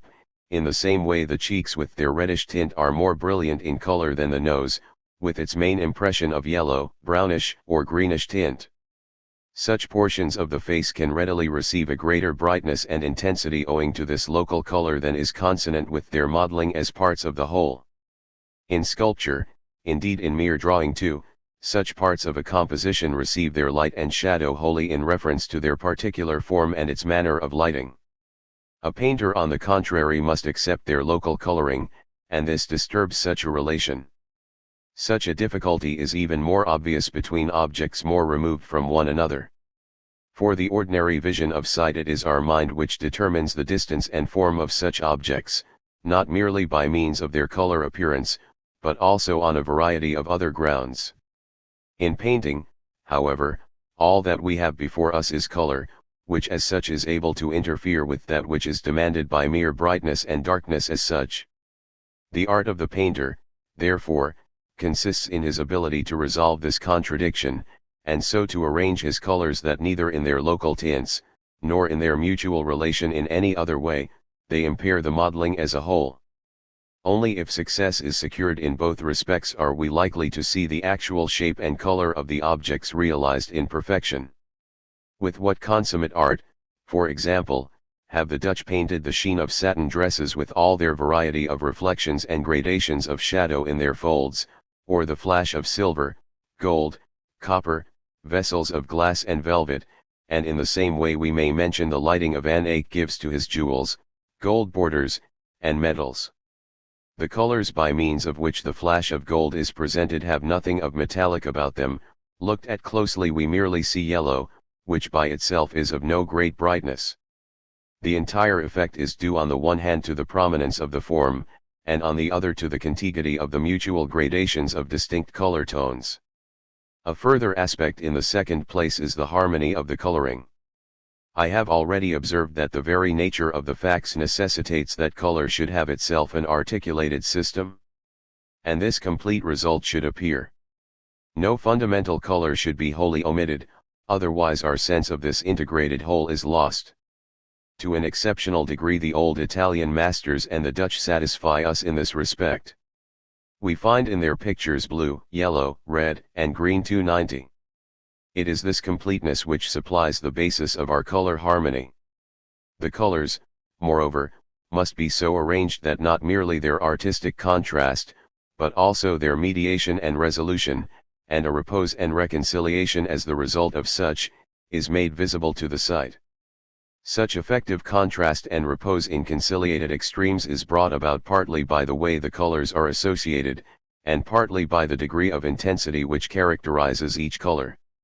In early painting it was principally the Dutch school 291, which employed the cardinal colors in their purity and their unimpaired brilliance, by which means the harmony is rendered more difficult by reason of the emphasis laid on contrast, but when secured should be pleasing to the eye.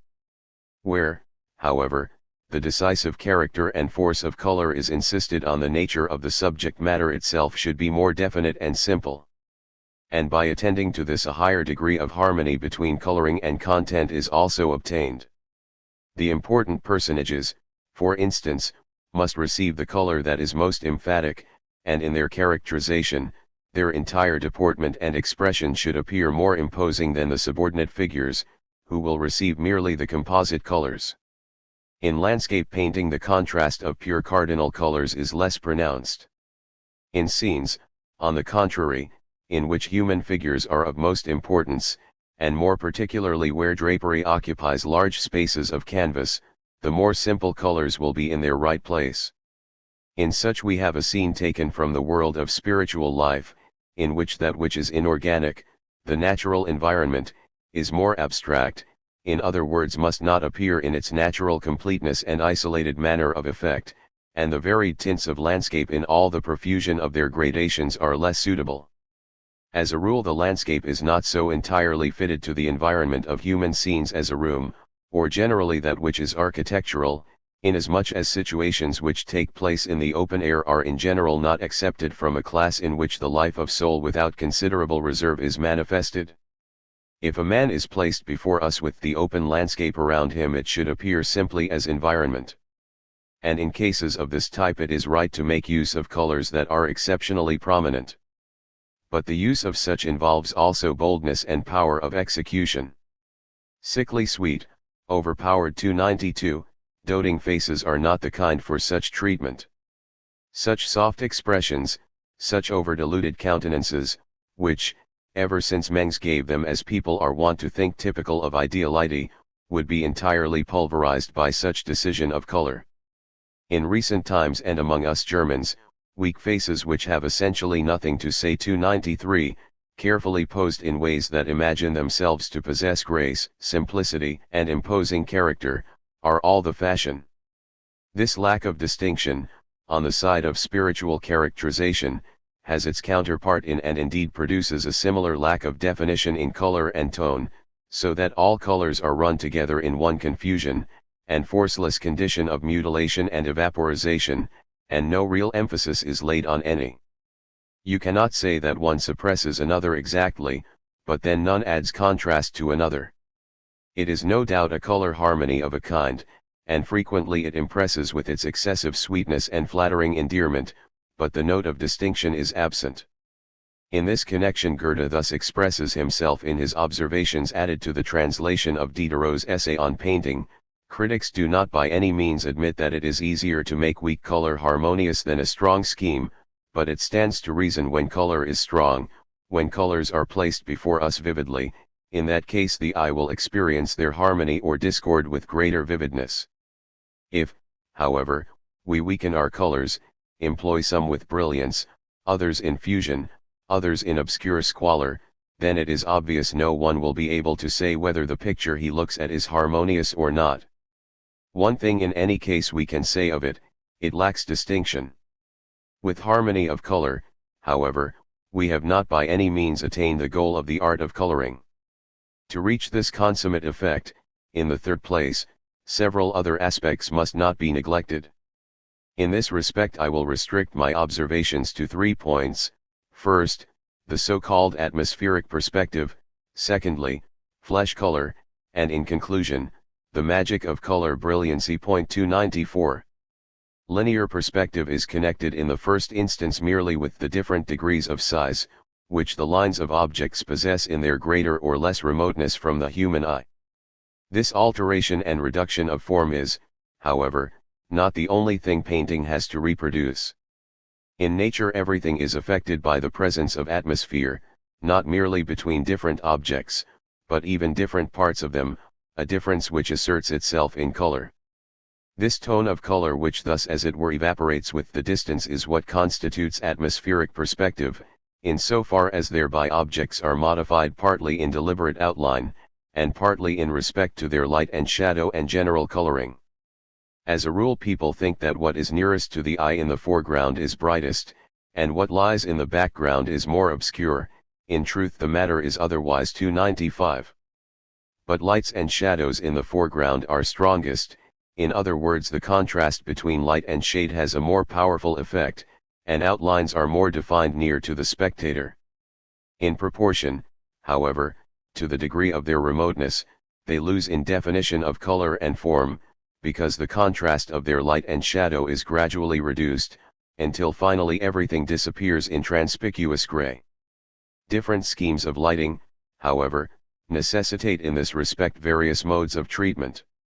In landscape painting more especially, but also in other compositions, which present large spaces, atmospheric perspective is of first importance, and the great masters of color have carried out by this means the most bewitching effects.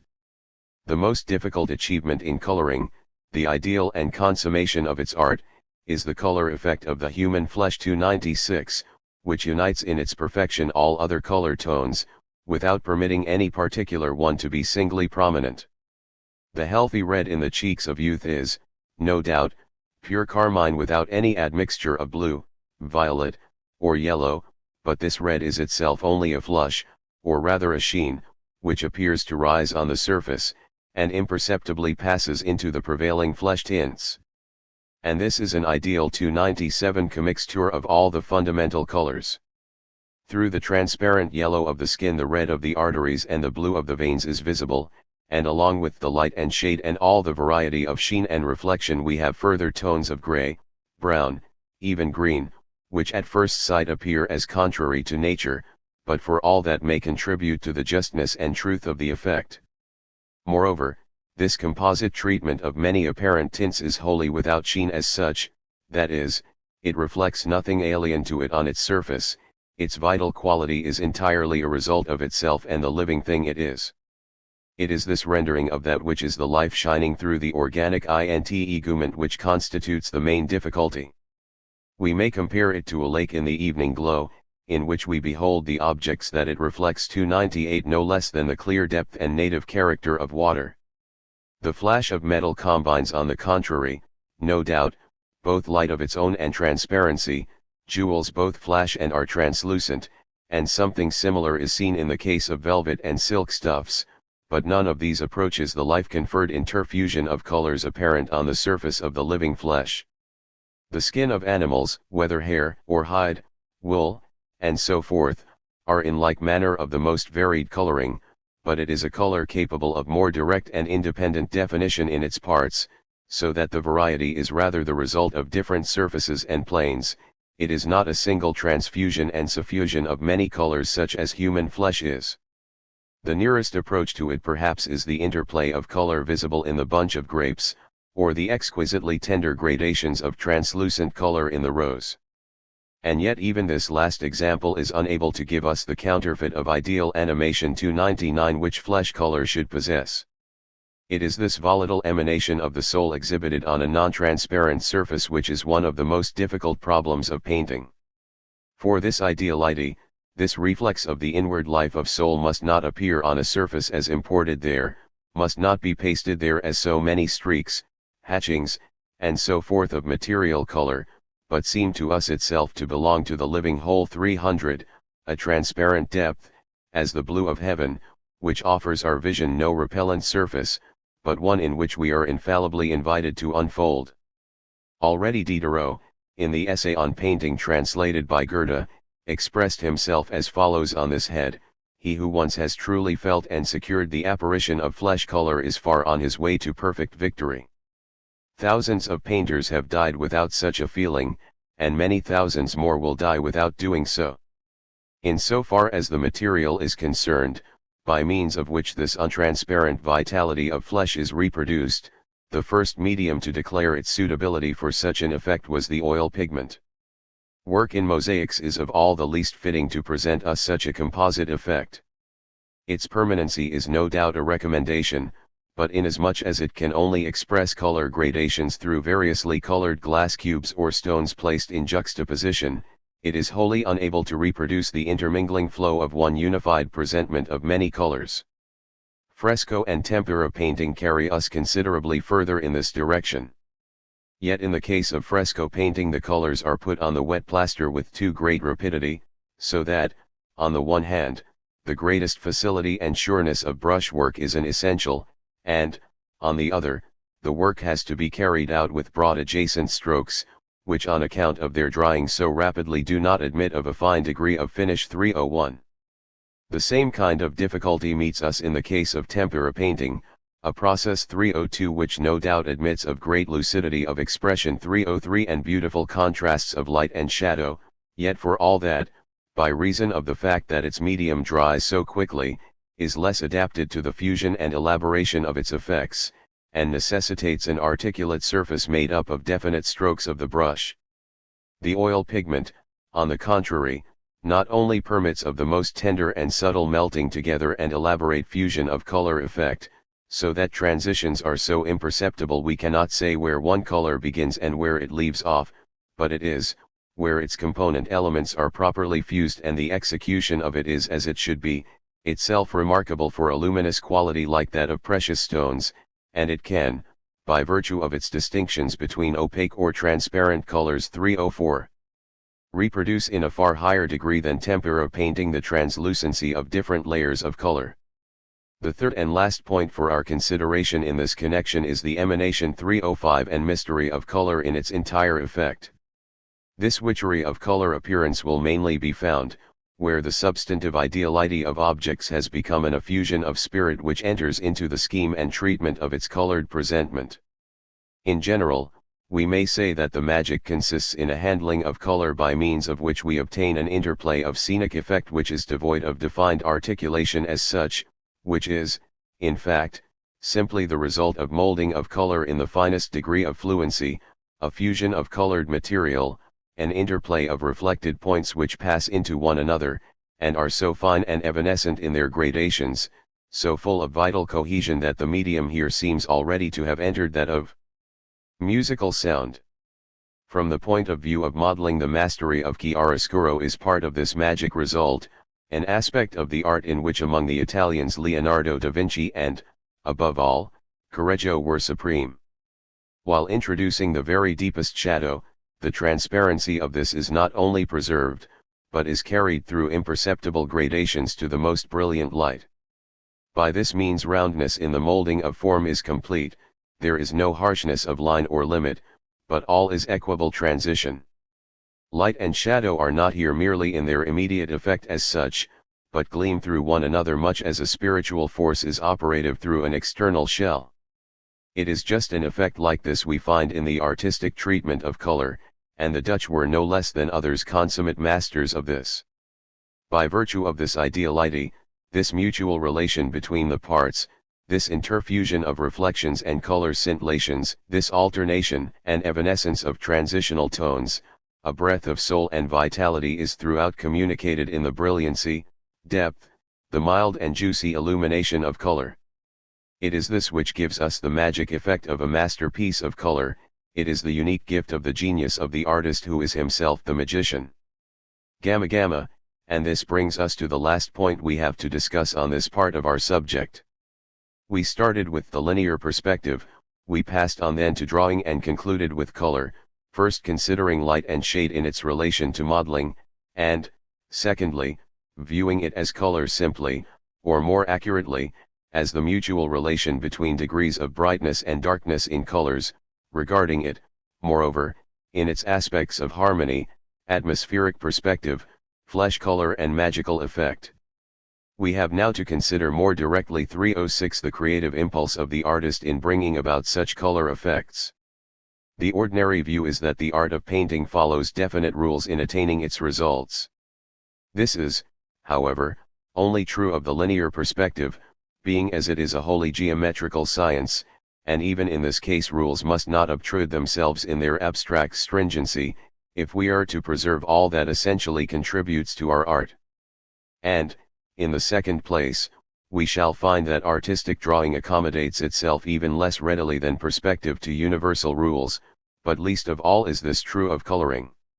Sense of color ought to be an artistic instinct or quality, should be as much a unique way of looking at and composing existing tones of color, as it should be an essential aspect of creative power and invention.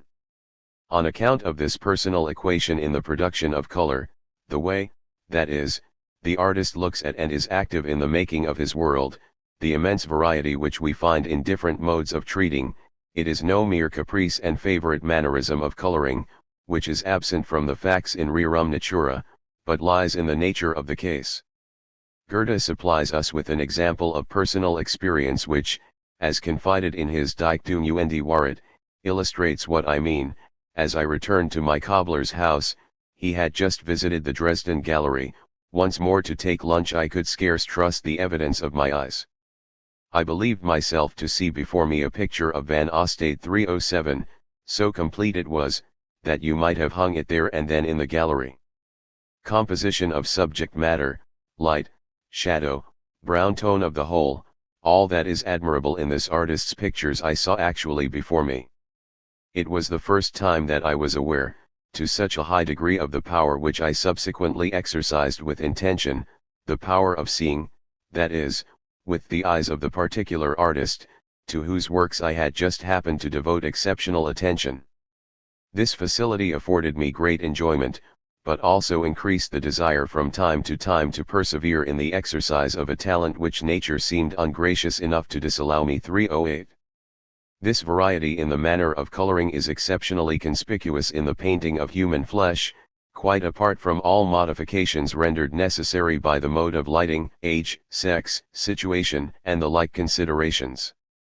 And for the rest, whether the subject depicted be daily life, outside or within the interior of private houses, taverns, churches, or other buildings, or it be that of nature's landscape, with its wealth of objects and color, which finds more or less accurate reflection in the personal essay of any particular painter, the result cannot fail to illustrate this varied play of form and color effect 309, which will infallibly appear, due as it is to the manner in which each comprehends, reproduces,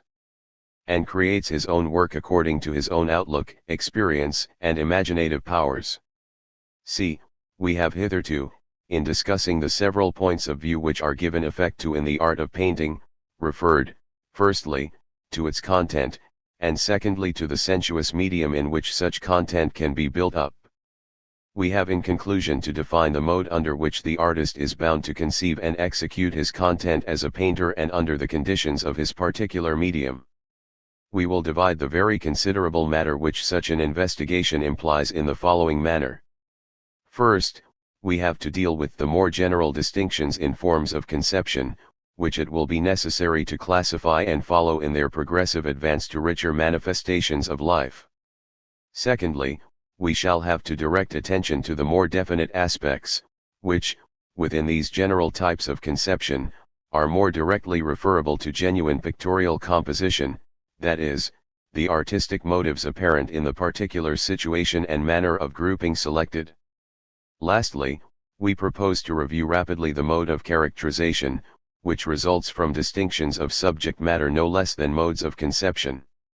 Alpha, with respect to the most generally prevailing modes of artistic conception 310, we shall find these are in some measure due to the content which has to be depicted, and in part are referable to the course of the art's evolution, which does not from the first seek to elaborate all that is apparent in any subject, but rather through a variety of stages and transitions makes itself fully mistress of life and its manifestations.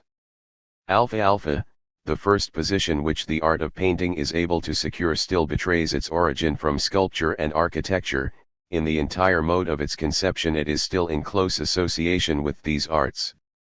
And this will preeminently be the case where the artist restricts himself to individual figures, which he does not place before us in the vital connections of an essentially concrete situation, but in the simple independence of its self-repose.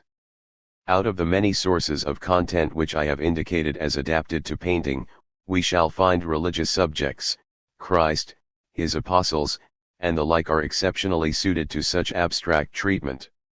Such figures as these must necessarily be assumed to possess sufficient significance in their isolation, to be complete in themselves, and to unfold an object sufficiently substantive of adoration and love.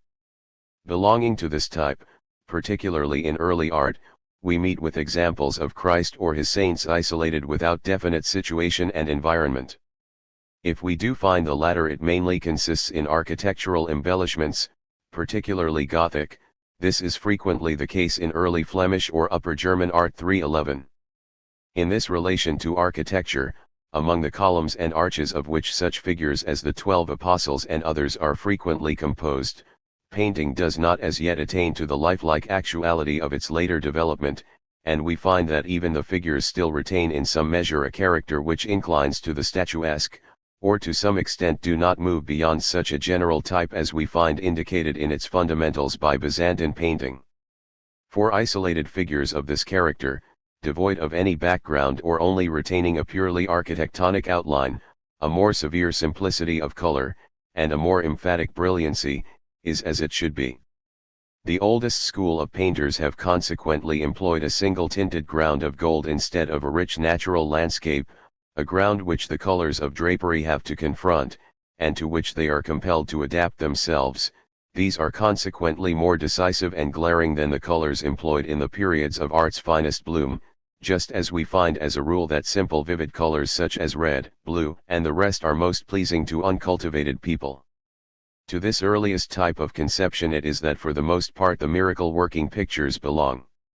To such as to something stupendous man is merely placed in a relation of stupidity, from which the aspect of their artistic merit vanishes, so that they are not brought nearer to his conscious life in friendly guise in accordance with their vital humanity and beauty, and the very pictures which are most revered in a religious sense are from an artistic standpoint the most execrable. If, however, isolated figures of this type do not supply an object for devotion or interest as being already complete and independent personality, their execution, carried out as it is in consonance with the principle of statuesque conception, has no meaning at all. Portraits, for example, are of interest to relatives who know the man thus portrayed and his individuality. But where the personages thus depicted are forgotten or unknown, the sympathy which is excited by their portraiture in a given action or situation, which gives definite content to a particular character, is of a wholly different kind to that which we find in the entirely simple type of conception above referred to. Really great portraits, when they face us in the fullest wealth of life all the means of art can display, possess in this wealth itself the power to stand forth from and step out of their frames. In looking at the portraits of Van Dyck, for example, more particularly when the pose of the figure is not wholly full face, but slightly turned away, the frame has struck me like the door of the world, which the man before me enters. When consequently individuals do not possess, as saints, angels and the like do, a characterization which is in itself sufficiently complete and acknowledged, and are only interesting by virtue of the definite character of a given situation, some single circumstance or particular action, it is not suitable to present them as independent figures. As an example of this, the last work of Kjögelchen in Dresden was a composition of 4 heads, half figures, namely, Christ, John the Evangelist, John the Baptist, and the prodigal son. So far as Christ and John the Evangelist are concerned, I found the conception quite appropriate. But in the case of the Baptist, and in every respect in that of the prodigal son, I failed to connect with them the authentic character which could justify a treatment of them as half-length portraits. In such cases it is essential to place the figures in a condition of action or incident, or at least to show them in situations, by means of which, in vital association with external environment, they can assert the individuality which marks an essentially exclusive whole. The head of the prodigal son in the above picture expresses no doubt, very finely too, pain, profound repentance and remorse, but the only indication we have given us that this is the repentance of the prodigal son is a very diminutive herd of swine in the foreground. Instead of a symbolical reference of this kind, we ought to see him among his swine, or at least in some other scene of his life. The prodigal son, in short, does not possess for us any further general characterization complete as such in our minds, and only exists, in so far as he is not purely allegorical, in the well-known scenes of biblical narrative. He should be depicted to us as leaving his father's house, or in his misery, his repentance and return, that is, in the concrete facts of the tale. Those swine put in the foreground do not carry us much further than a label with the prodigal son written on it. Beta beta, and generally it is obvious that painting, for the reason that its function is to accept as its content the wealth of soul life in all its detail, is, to a yet greater extent than sculpture, unable to rest satisfied with that repose on itself which is without defined situation and the conception of a character taken by itself and alone simply.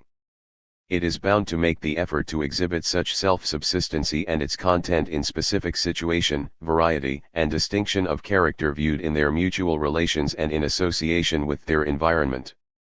It is, in fact, just this departure from purely eclectic and traditional types, from the architectonic composition of figures and the statuesque mode of conception, it is just this liberation from all that is devoid of movement and action, this striving after a living human expression, a characteristic individuality, it is this investment of a content with all the detail of the ideal and external condition that affects it which constitutes the advance of the art, in virtue of which it secures its own unique point of view. Consequently, to painting as to no other plastic art is it not merely permitted, but it is even required from it, that it should unfold dramatic realization, and by the composition of its figures display their activity in a distinctly emphasized situation. Gamma gamma, and, in the third place, closely connected with this absorption in the complete wealth of existing life and the dramatic movement of circumstance and character, we are aware of the importance which is increasingly attached, both in conception and execution, to the individuality and the vital wealth of the color aspect of all objects, in so far as in painting we attain to the supremest effects of vital truth which are capable of being expressed purely by color. This magical result of appearance can, however, be carried to such a pitch, that in contrast to it the exhibition of content becomes a matter of indifference, and painting tends to pass over, in the mere charm and perfume of its color tones, and the contrast, fusion, and play of their harmonies, into the art of music, precisely as sculpture, in the elaboration of its reliefs, tends to associate itself with painting. Beta, what we have in the first instance now to pass in review are the particular lines 312 that pictorial composition is constrained to adhere to in its productions when presenting to us a definite situation and the more immediate motives referable to it by virtue of the way it concentrates and groups together various figures and natural objects in one self-exclusive whole. Alpha, what is of fundamental and preeminent importance here is the happy selection of a situation adapted to the art. In this respect the imaginative powers of the painter possess an immeasurable field to select from, a field whose limits extend from the simplest situation 313 of an object insignificant in itself, such as a wreath of flowers, or a wine glass composed with plates, bread, and certain fruits, to rich compositions of important public events, political actions, coronation fetes, battles, or even the Last Judgment, in which God the Father, Christ, His apostles, the heavenly legions, nay, our entire humanity and earth, heaven and hell are brought together. And here a closer inspection will show us that we must clearly distinguish what is truly pictorial on the one hand from that which is sculpturesque, and on the other from what is poetical in the sense that it is only poetry that can fully express it. The essential difference between a pictorial and sculpturesque situation consists, as we have already seen, in this, that the main function of sculpture is to place before us that which is self-subsistent in its tranquility, without conflict under conditions that do not affect it, in which distinctness of definition is not the main demand, it is only in the relief that it really begins to approach a group composition, and an epic expanse of figures begins to represent actions involving motion, and which imply collision of opposing forces. The art of painting, on the contrary, only thoroughly takes up its proper task, when it moves away from figures composed independently of their more concrete relations, moves away from a situation that is deficient in its elaboration, in order that it may thus pass into the sphere of living movement, human conditions, passions, conflicts, actions in persistent association with external environment, and even in its composition of natural landscape is able to retain firmly this definite structure of a given situation and its most lifelike individuality. It was for this reason that from the first we maintained that painting was called upon to effect the exposition of character, soul, and ideal qualities, not in the way that this spiritual world enables us to recognize it directly in its external shape, but in the way it evolves and expresses its actual substance by means of actions. And the truth we have just mentioned is that which brings painting into closer relation with poetry. Both arts have in this respect an advantage 314, and from another point of view, also a disadvantage. Painting is unable to give us the development of a situation, event, or action, as poetry or music, that is to say, in a series of changes, it can only embody one moment of time. A simple reflection is deducible from this, namely, that we must in this one moment have placed before us the substance of the situation or action in its entirety, the very bloom of it. Consequently, that moment should be selected in which all that preceded and followed it is concentrated in one point. In the case of a battle, for example, this moment will be that of victory. The conflict is still apparent, but its decisive conclusion is equally so. The artist is able, therefore, to retain as it were the residue of the past, which, in the very act of withdrawal and disappearance, still asserts itself in the present, and furthermore can suggest what has yet to be evolved as the immediate result of a given situation. I cannot, however, here enlarge further on this head. The painter, however, together with this disadvantage as against the poet, is to this extent advantaged in that he can bring the precise scene before our vision in all the appearance of its reality, can depict it perfectly in all its detail.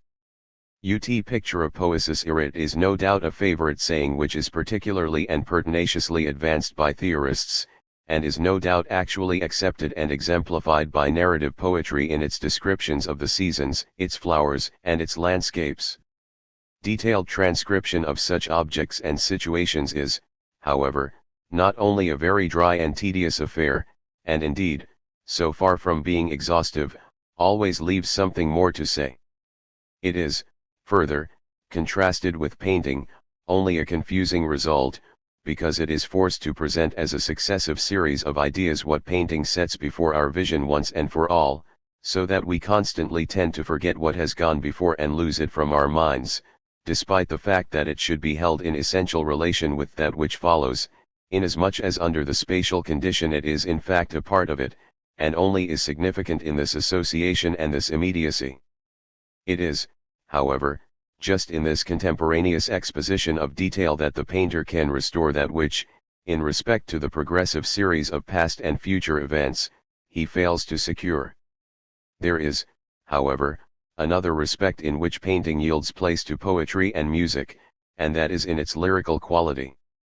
The art of poetry can not only develop emotions and ideas generally as such respectively, but also in their transitions, movement, and increased intensity.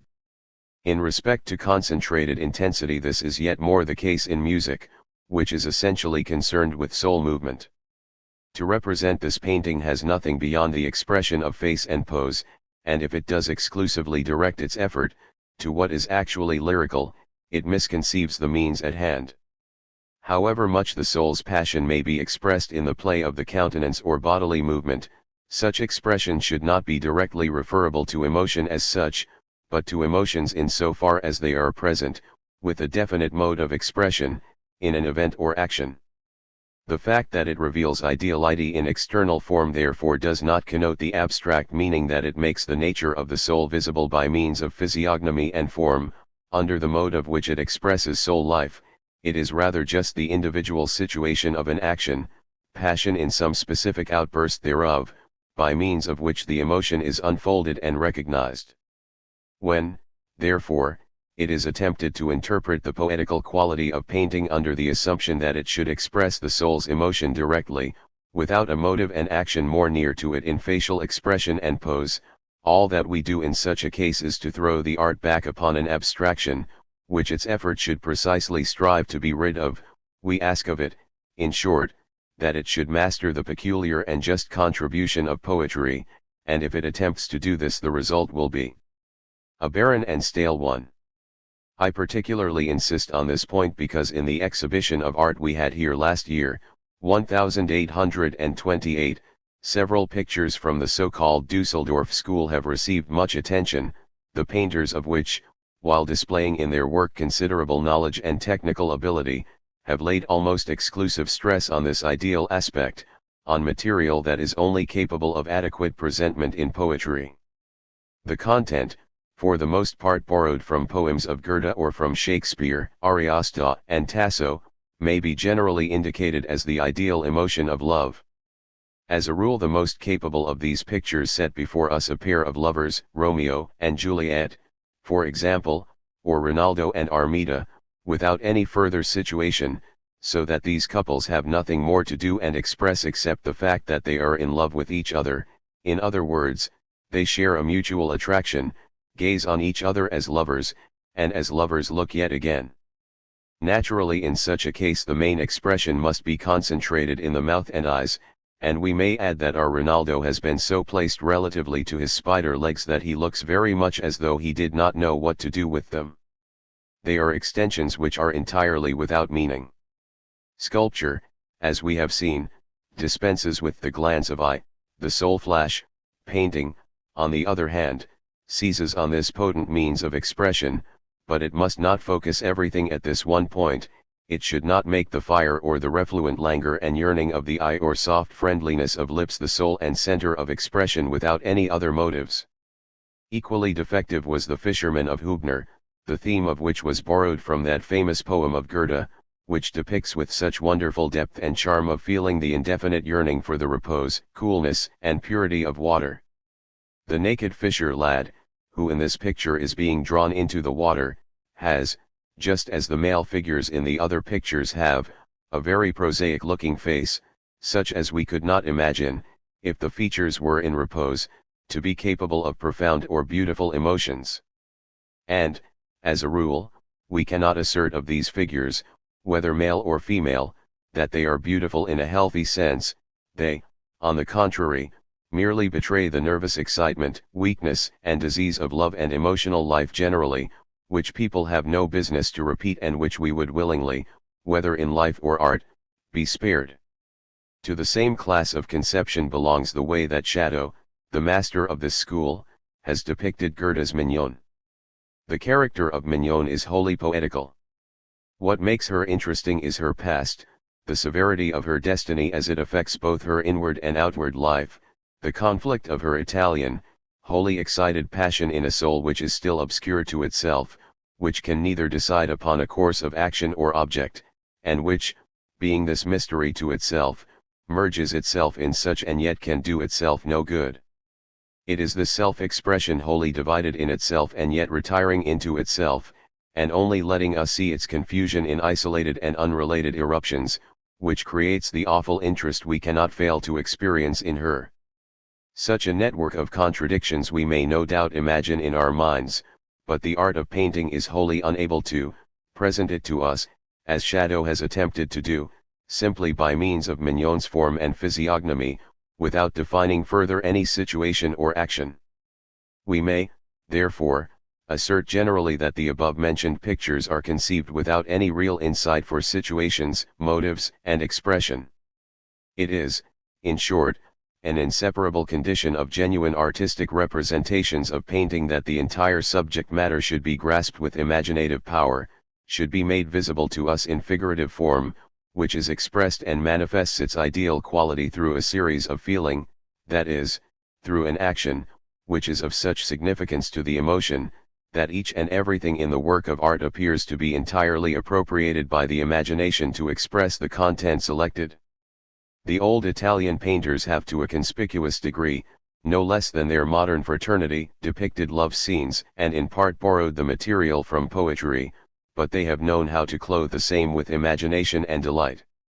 Cupid and Psyche, Cupid and Venus, Pluto's rape of Proserpine, the rape of the Sabina women, such and other similar subjects the old masters depicted in lifelike and definite situations, in scenes properly motived and not merely as simple emotion conceived without imaginative grasp, without action. They have also borrowed love scenes from the Old Testament. We may find an example in the Dresden Gallery, a picture of Jurgen, in which Jacob, after his long journey, greets Rachel, presses her hand and kisses her. In the distance there stand a pair of youths by a spring, busily engaged in watering their herds, which are feeding, a large number of them, in the dale. Another picture presents to us Isaac and Rebekah. Rebekah gives Abraham's carles water to drink and is recognized in doing so. In the same way scenes are taken from Ariosto. We have Meter, for example, writing the name of Angelica on the edge of a spring. When, therefore, people nowadays refer to poetry in painting, this can only mean, as already insisted, that we must grasp a subject imaginatively and suffer emotions to unfold themselves in action. It excludes the idea of securing feeling simply as such or endeavoring thus to express it. Even poetry, which is capable of expressing emotion in its ideal or spiritual substance, is unfolded in ideas, images, and descriptions. If this art was content to abide by a mere "I love thee," repeated eternally, as its entire expression, such a consummation no doubt, might prove highly agreeable to those masters who have talked so much about the poetry of poetry, but it would be the blankest prose for all that. For art generally in its relation to emotion consists in the apprehension and enjoyment of the same by means of the imagination, which in poetry displays passion in its conceptions, and satisfies us in their expression, whether that expression be lyrical, or conveyed in epical events, or dramatic action. As a presentment of the inward life of soul, however, in painting the mouth, eye, and pose, do not alone suffice. We must have the total objective realization in its concreteness to make valid and vouch for such ideality. The main thing, then, in a picture is that it present to us a situation, the scene of some action. And closely associated with this we have the primary law of intelligibility. In this respect religious subjects possess the supreme advantage, that they are universally known. The Annunciation of the angel, the adoration of the shepherds or of the three kings, the repose in the flight to Egypt, the crucifixion, burial, resurrection, no less than the legends of the saints, were well-known subjects with the public, for whom such pictures were painted, albeit to our own generation the stories of the martyrs are removed to some distance. For a particular church, for example, it was mainly the biography of its patrons or its guardian saints which was represented. Consequently, it was not always the painters themselves who selected such subjects. Particular circumstances rendered such selection inevitable for particular altars, chapels, and cloisters, so that the place where they are exhibited in itself contributes to their elucidation. And this is, in part, necessary, for in painting we do not find speech, words, and names, by which interpretation of poetry may be materially assisted, to say nothing of all its other means. And in the same way in a royal residence, council hall, or parliament building, scenes of great events, important situations taken from the history of the state, city, and building in which they are found are there, and receive a just recognition in the place for which they were originally painted. It is hardly likely, for instance, that in painting a picture for one of our palaces an artist would select a subject borrowed from English or Chinese history, or from the life of King Mithridates. It is otherwise in picture galleries, where we have all kinds of subjects brought together that we could wish to buy or possess as examples of fine works of art. In such a case, of course, the peculiar relation of any picture to a definite locale, no less than its intelligibility, so far as it is thereby promoted, disappears. The same thing is true of the private collection. The collector brings together just what he can get. The principle is that of a public gallery, and his love of art or caprice may extend in other directions. Allegorical pictures are far inferior to those of historical content in the matter of intelligibility. They are, moreover, for the reason that the ideal vitality and emphatic characterization of the figures must in great measure pass out of them, indefinite, and not motive to enthusiasm. Landscapes and situations borrowed from the reality of daily life, are, on the contrary, no less clear in their substantial import than, in respect to their characterization, dramatic variety, movement, and wealth of existence, they supply a highly favorable opportunity for inventive power and executive ability. Beta, to render the defined situation of a picture intelligible, in so far as the artist is called upon to do this, the mere fact of its local place of exposition and a general knowledge of its subject will not suffice. As a general rule, these are purely external relations, under which the work as a work of art is less affected. The main point of real importance consists, on the contrary, in this, that the artist be sufficiently endowed in artistic sense and general talent to bring into prominence and give form to the varied motives, which such a situation contains, with all the bounty of invention. Every action, in which the ideal world is manifested in that which is external, possesses immediate modes of expression, sensuous results and relations, which, in so far as they are actually the activities of spirit, betray and reflect its emotion, and consequently can be utilized with the greatest advantage as motives which contribute to the intelligibility of the work no less than its individual character. It is, for example, a frequent criticism of the Transfiguration picture of Raphael, that the composition is cut up into two unrelated parts, and this from an objective standpoint is the case. We have the Transfiguration on the hill and the incident of the possessed child in the foreground. From an ideal 315 point of view, however, an association of supreme significance is undoubtedly present. For, on the one hand, the sensuous transfiguration of Christ is just this very exaltation of himself above the earth and his removal from his disciples, a removal which as such separation ought to be made visible, and from a further point of view the majesty of Christ is in this, an actual and particular case, to the highest degree emphasized by the fact that the disciples are unable to heal the possessed child without the assistance of their master. In this instance, therefore, this twofold action is throughout motived, and the association is enforced before our eyes, both in its external and ideal aspect, by the incident that a disciple expressly points to Christ who is removed from them, and in doing so suggests the profounder truth of the Son of God to be at the same time on earth, in accordance with the truth of that saying, "If two are gathered together in my name, I am in the midst of them." I will give yet another illustration. Goethe on one occasion gave as a subject for a prize exhibition the representation of Achilles in female garments at the coming of Odysseus. In one drawing Achilles glances at the helmet of the armed hero, his heart fires up at the sight, and in consequence of this emotion the pearl necklace is broken which he wears round the neck. A lad seeks for and picks up the pieces from the ground. Such is an example of admirable motive. Moreover, the artist finds he has to a more or less extent large spaces to fill in. He requires landscape as background, lighting, architectonic surrounding, and he has to introduce incidental figures and objects and so forth. All this material he should apply, in so far as it can be so adapted, as motives in the situation, and bring this external matter into unity with his subject in such a way that it is no longer insignificant. Two princes or patriarchs shake hands. If this is indicative of a peace treaty, and the seal upon the same, warriors, armed bands, and the like, preparations for a sacrifice to solemnize the pact, will be an obviously fitting environment. If such people happen to meet each other with a similar welcome on a journey, other motives will be necessary. To invent the same in a way that attaches real significance and individualization to the action, this it is which more than anything else will test the artistic insight of the painter so far as this aspect of his work is concerned. And in order to promote this, not a few artists have also attached symbolical relations between background and the main action. In the composition, for example, of the Adoration of the Three Kings, we not unfrequently find the Holy Infant in his cradle beneath a ruined roof, around him the walls of a building falling in decay, and in the background the commencement of a cathedral.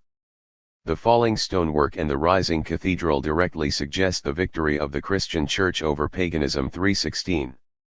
In the same way we find, not unfrequently, in pictures, more especially of the Van Eyck school, which depict the greeting of the angel Gabriel to Mary, flowering lilies like stamens.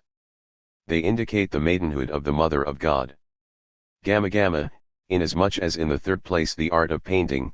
by virtue of the principle of ideal and external variety, in which it is bound to give clear definition to situations, events, conflicts, and actions, is forced to deal on its way with many kinds of distinction and contradiction in its subject matter, whether purely natural objects or human figures, and, moreover, receives the task to subdivide this composite content, and create of it one harmonious whole, a way of posing and grouping its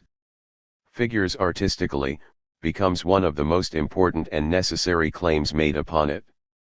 Among the crowd of particular rules and definitions, however, which are applicable to this subject, what we are able to affirm in its most general terms can only be valid in quite a formal way, and I will merely draw attention shortly to a few of the main points.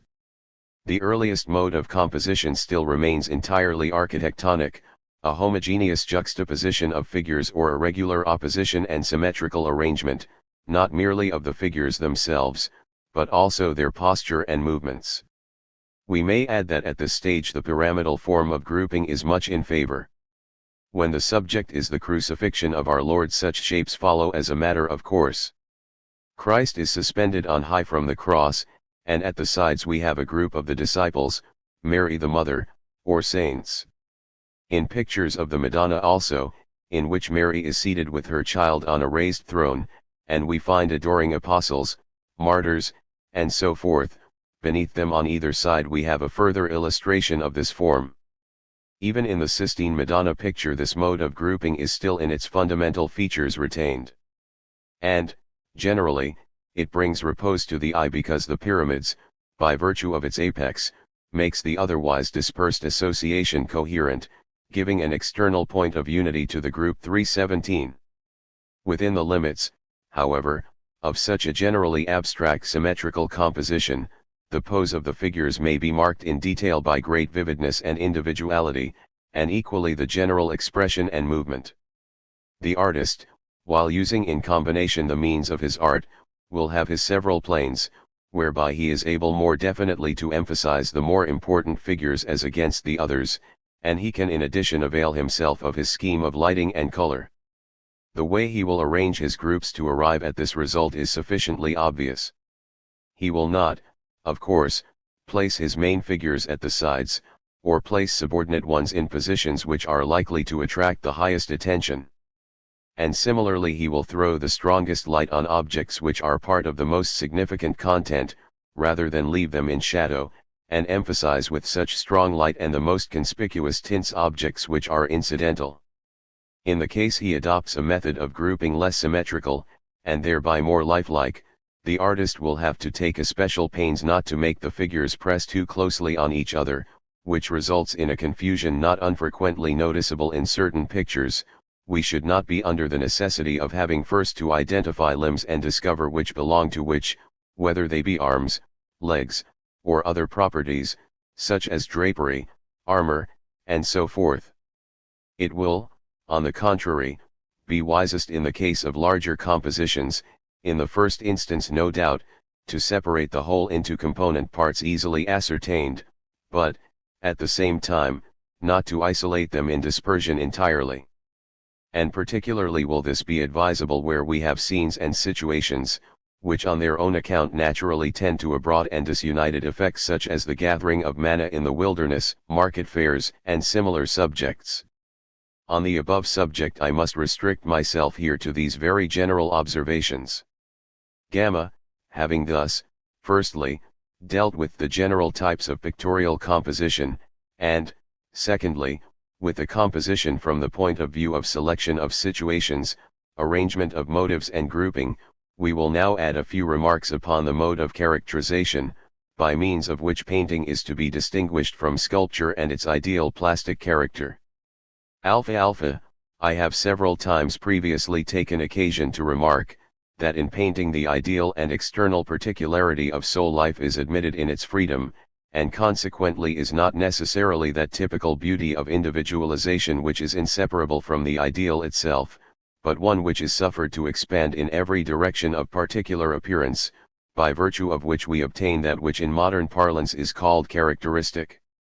Critics have generally referred to the characteristic thus understood as the distinctive mark of modern art in its contrast to the antique, and, in the significance we are here attaching to the term, no doubt the above contrast is just. According to our modern criterion, Zeus, Apollo, Diana, and the rest are really not characters at all in this sense, although we cannot fail to admire their infinitely lofty, plastic, and ideal individualities. We already find a more articulate individualization is approached by the Homeric Achilles, the Agamemnon and Clytemnestra of Aeschylus 3:18, or the Odysseus, Antigone, and is many in the type of spiritual development which by word and deed Sophocles unfolds to us, a definition in which these figures subsist in what appears to be consonant with their substantive nature, so that we can no doubt discover the presentment of character in the antique if we are prepared to call such creations characters. Still in Agamemnon, Ajax, Odysseus, and the rest, the individualization remains throughout of a generalized type, the character of a prince, of frantic rage, of cunning in its more abstract determinacy. The individual aspect is in the result closely intertwined with the general conception, and the character is merged in an individualization of ideal import. The art of painting, on the contrary, which does not restrain particularity within the limits of such ideality, is more than anything else occupied with developing the entire variety of that aspect of particularization which is accidental, so that what we have now set before us, instead of those plastic ideals of gods and men, is particular people viewed in all the varied appearance of their accidental qualities. Consequently, perfection of corporeal form, and the fully realized consonancy of the spiritual or ideal aspect with its free and sane existence, in a word, all that in sculpture we refer to as ideal beauty, in the art of painting neither make the same claim upon us, nor generally are regarded as the matter of most importance, inasmuch as now it is the ideality of soul life itself, and its manifestation as conscious life which forms the center of interest. In this more ideal sphere that realm of nature is not so profoundly insistent. Piety of heart, religion of soul can, no less than ethical sense, an activity in fact did in the Silenus face of Socrates, find a dwelling in a bodily form which, viewed on the outside simply, is ugly and distorted. No doubt in expressing spiritual beauty, the artist will avoid what is essentially ugly in external form, or will find a way to subdue and illumine it in the power of the soul which breaks through it, but he cannot for all that entirely dispense with ugliness. 319. For the content of painting, as we have above depicted it at length, includes within itself an aspect, for which it is precisely the abnormal and distorted traits of human figures and physiognomy, which are most able to express. This is no other than the sphere of what is bad and evil, which in religious subjects we find mainly represented by the common soldiers, who take a part in the Passion of Christ, or by the sinners and devils in hell. Michelangelo was preeminent in his delineation of devils. In his imaginative realization, though we find he passes beyond the scale of ordinary human life, yet at the same time an affinity with it is retained. However much notwithstanding the impersonations which painting sets before us necessarily disclose an essentially complete whole of characteristic realization, we will not go so far as to maintain that we cannot find in them an analogue of that which we refer to as the ideal in the most plastic type of art. 320. In religious subjects, no doubt, the feature of all importance is that of pure love. This is exceptionally so in the case of the Virgin Mother, whose entire life reposes in this love. It is more or less the same thing with the women who accompany the Master, and with John, the disciple of love. In the expression of this we may also find the sensuous beauty of forms associated, as is the case with Raphael's conceptions.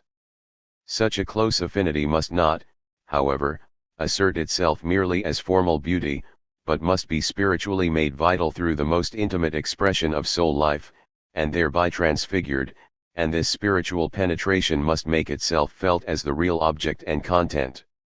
The conception, too, of beauty, has its real opportunity in the stories of Christ's childhood and those of John the Baptist. In the case of the other historical persons, whether apostles, saints, disciples, or wise men of antiquity, this expression of an emphasized intensity of soul life is rather simply an affair of particular critical situations, apart from which they are mainly placed before us as independent characters of the actual world of experience, endowed with force and endurance of courage, faith, and action, so that what most determines the gist of their characters in all its variety is an earnest and worthy manliness. They are not ideals of gods, but entirely individualized human ideals, not simply men, as they ought to be, but human ideals. 321, as they actually are in a certain place, to which neither particular definition of character is wanting, nor yet a real association between such particularity and the universal type which completes them. Michelangelo, Raphael, and Leonardo da Vinci, in his famous Last Supper, have supplied examples of this type, in the composition of which we find an entirely different quality of worth, majesty and nobility present than in those presented by other painters. 322. This is precisely the point at which painting meets on the same ground with the ancients, without, however, sacrificing the character of its own province. Beta, inasmuch, moreover, as the art of painting, to the fullest extent among the plastic arts, acknowledges the claim of the specific form, and the individualized characterization to assert itself, so above all we find here the transition to real portraiture. We should be therefore wholly in the wrong if we condemned portrait painting as incompatible with the lofty aims of art. Who indeed could desire to lose the great number of excellent portraits painted by the great masters?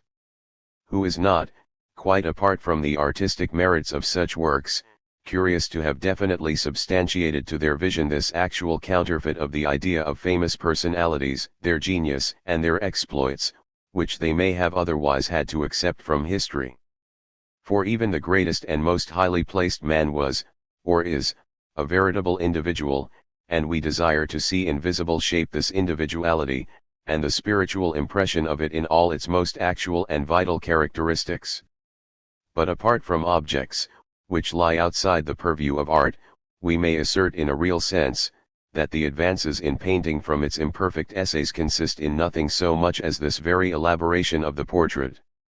It was, in the first instance, the pious and devotional sense which brought into prominence the ideal life of soul.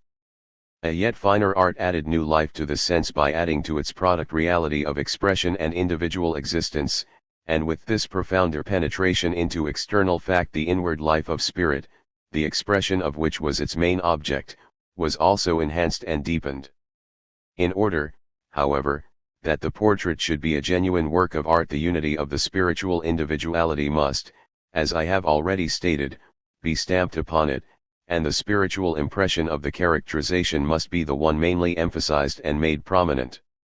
Every feature of the countenance contributes to this result in a conspicuous degree, and the fine instinct for detecting such in the artist will declare itself by the way in which he makes visible the unique impression of any personality by seizing and emphasizing precisely those traits and parts in which this distinctive personal quality is expressed in its clearest and most vitally pregnant embodiment. In this respect a portrait may be very true to nature, executed with the greatest perseverance, and yet entirely devoid of life, while a mere sketch 323, a few outlines from the hand of a master, may be infinitely more vivacious and arresting in its truth. Such a study should, however, by indicating the lines or features of real significance, reflect that character in its structural completeness. 324, if on the simplest scale, which the previous lifeless execution and insistence upon crude fact glosses over and renders invisible. The most advisable course, as a rule, is to maintain a happy mean between such studies, and purely natural imitation. The masterly portraits of Titian are of this type. The impression such make on us is that of a complete personality. We get from them an idea of spiritual vitality, such as actual experience is unable to supply. The effect is similar to that afforded by the description of great actions and events in the hands of a truly artistic historian. We obtain from such a much loftier and vitally true picture of the facts than any we could have taken from the direct evidence of our senses. Concrete reality is so overburdened with the phenomenal, that is incidental or accidental detail, that we frequently cannot see the forest for the trees, and often the most important fact slips by us as a thing of common or daily occurrence. It is the indwelling insight and genius of the writer which first adds the quality of greatness to events or actions, presenting them fully in a truly historical composition, which rejects what is purely external, and only brings into prominence that through which that ideal substance is vitally unfolded. In this way, too, the painter should place before us the mind 325 and character of the impersonation by means of his art. If success is fully attained, we may affirm that a portrait of this quality is more to the mark, more like the personality thus conceived than the real man himself is. Albrecht Dürer has also executed portraits of this character. With a few technical means the traits are emphasized with such simplicity, definition, and dignity, that we wholly believe ourselves to be facing spiritual life itself. The longer we look at such a picture, the more profoundly we penetrate into it, the more it is revealed to us. It reminds one of a clear-cut drawing, instinct with genius, which completely gives expression to the characteristic, and for the rest is merely executive in its color and outlines in so far as the same may make the characterization more intelligible, apparent, and finished as a whole, without entering into all the importunate detail of the facts of natural life. In the same way also nature in her landscape paints every leaf, branch, and blade to the last shadow of a line or tint. Landscape painting, on the contrary, has no business to attempt such elaboration, but may only follow her subject to a principle of treatment, in which the expression of the whole is involved, which emphasizes detail, but nevertheless does not copy slavishly such particulars in all their threads, irregularities and so forth, assuming it is to remain essentially characteristic and individual work.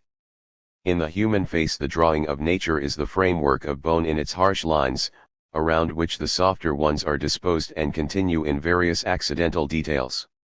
Truly characteristic portraiture, however, despite all the importance we may rightly attach to these well-defined lines, consists in other traits indicated with equal force, the countenance in short as elaborated by the creative artist. 326 In this sense we may say of the portrait that it not only can, but that it ought to flatter, inasmuch as it neglects what pertains to nature's contingency, and only accepts that which contributes to the characteristic content of the individual portrayed, his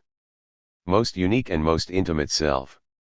Nowadays we find it the fashion to give every kind of face just a ripple of a smile, to emphasize its amiability, a very questionable fashion indeed, and one hard to restrain within the limit imposed. Charming, no doubt, but the merely polite amiability of social intercourse is not a fundamental trait of any character, and becomes in the hands of many artists only too readily the most insipid kind of sweetness. Gamma, however compatible with portraiture the course of painting may be in all its modes of production, it should, however, make the particular features of the face, the specific forms, ways of posing, grouping, and schemes of color consonant with the actual situation, in which it composes its figures and natural objects in order to express a content. For it is just this content in this particular situation which should be portrayed. Out of the infinitely diversified detail which in this connection we might examine, I will only touch upon one point of vital importance. It is this, that the situation may either be on its own account a passing one, and the emotion expressed by it of a momentary character, so that one and the same individual could express many similar ones in addition and also feelings in contrast with it, or the situation and emotion strikes at the very heart of a character, which thereby discloses its entire and most intimate nature. Situations and emotions of this latter type are the truly momentous crises in characterization. 327. In the situations, for example, in which I have already referred to the Madonna, one finds nothing, however essentially complete the individualization of the Mother of God may be in its composition, which is not a real factor in the embracing compass of her soul and character. In this case, too, the characterization is such that it is self-evident that she does not exist apart from what she can express in this specific circumstance. Supreme masters consequently have painted the Madonna in such immortal maternal situations or phases. Other masters have still retained in her character the expression of ordinary life otherwise experienced and actual. This expression may be very beautiful and lifelike, but this form, the like features, and a similar expression would be equally applicable to other interests and relations of marriage lore. We are consequently inclined to regard a figure of this type from yet other points of view than that of a Madonna, whereas in the supremest works we are unable to make room for any other thoughts but that which the situation awakens in us. It is on this ground that I admire so strongly the Mary Magdalene of Correggio in Dresden, and it will forever awake such admiration.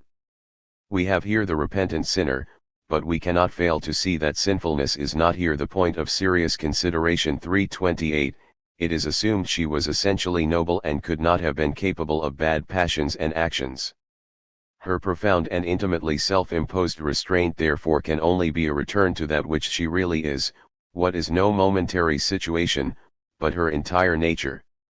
Throughout this entire composition, whether we look at form, facial expression, dress, pose, or environment, the artist has therefore not in the slightest degree laid a stress on those circumstances, which might indicate sin and culpability. She has lost the consciousness of those times, and is entirely absorbed in her present condition, and this faith, this instinct, this absorption appears to be her real and complete character.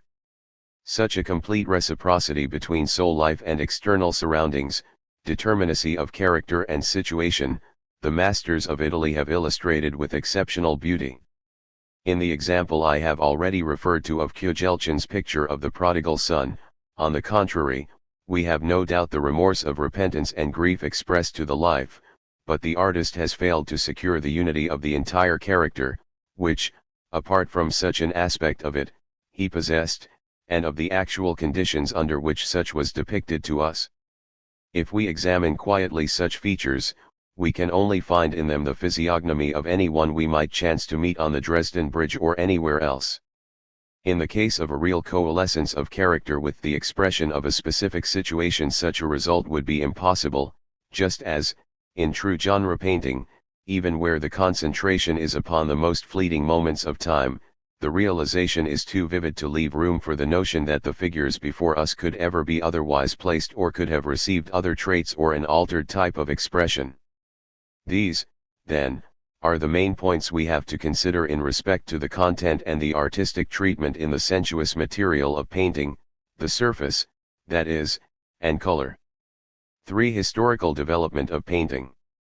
In our consideration of this third section of our subject we are unable to confine ourselves, as we have hitherto done, to a wholly general examination of the content and purport appropriate to painting, and the mode of configuration, which follows from its principle, for in so far as this art is built up on the particularity of characters and their situation, and upon form and its pose, color, and so forth, we are compelled to fix in our minds and discuss the actual reality of this art's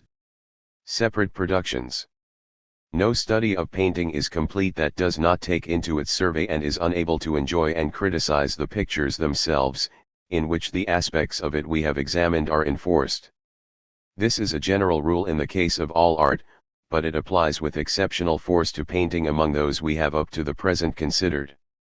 In the case of architecture and sculpture, where the embrace of the content is more restricted, the means of exposition and configuration are to a less extent stamped with wealth and distinctive modification, and the particular aspects of their definition are simpler and more radical, we can more readily avail ourselves of copies, descriptions, and casts. It is essential in dealing with the art of painting that we should see the actual works themselves.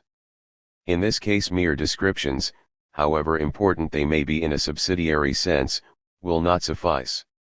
In the infinite variety, however, of its explication, the various aspects of which are united in particular works of art, these works appear to us in the first instance as a mere motley array, which, by reason of the fact that our review of it is based upon no principle of classification, is only to a small extent able to disclose to us the unique quality of individual pictures. And it follows from this that galleries, as a rule, if we are not already able to connect with each picture our knowledge of the country, period, school, and master to which it belongs, is simply a collection without meaning, in which we lose ourselves. The most profitable arrangement for study and enjoyment with our eyes is therefore an exhibition based on historical sequence. A collection of this kind, coordinated in relation to such a principle, unique and invaluable of its class, we shall shortly be able to admire in the picture gallery of the Royal Museum in the City 329.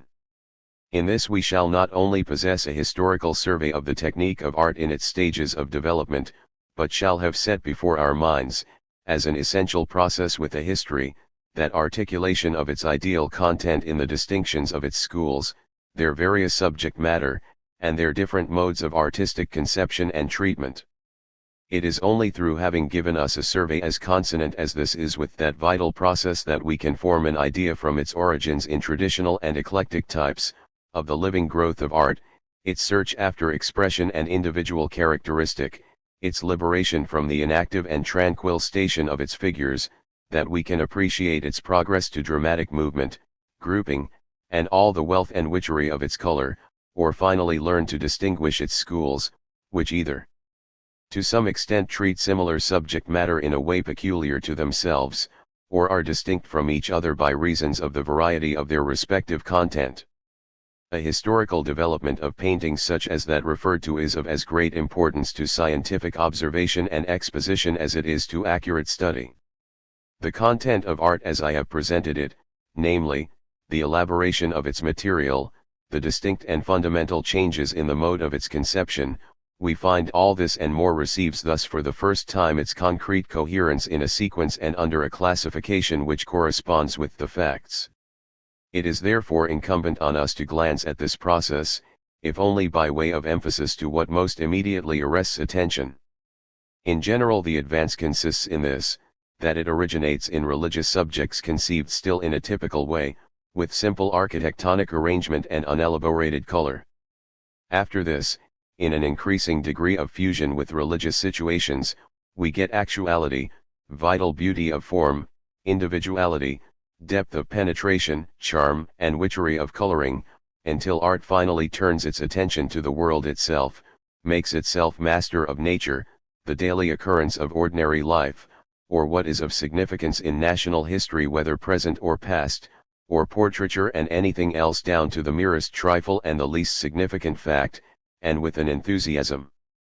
equal to that it devoted to the religious ideal, and preeminently in this sphere secures not merely the most consummate result of technical accomplishment, but also a treatment and execution which is most full of life and personality.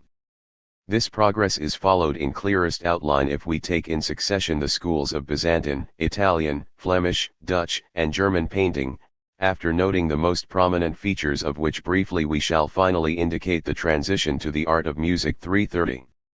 A. In our review of Byzantine painting we may remark to start with that the practice of painting among the Greeks was to a definable degree always carried on, and examples of antique work contributed to the greater excellence of its results relatively to posture, draping, and other respects.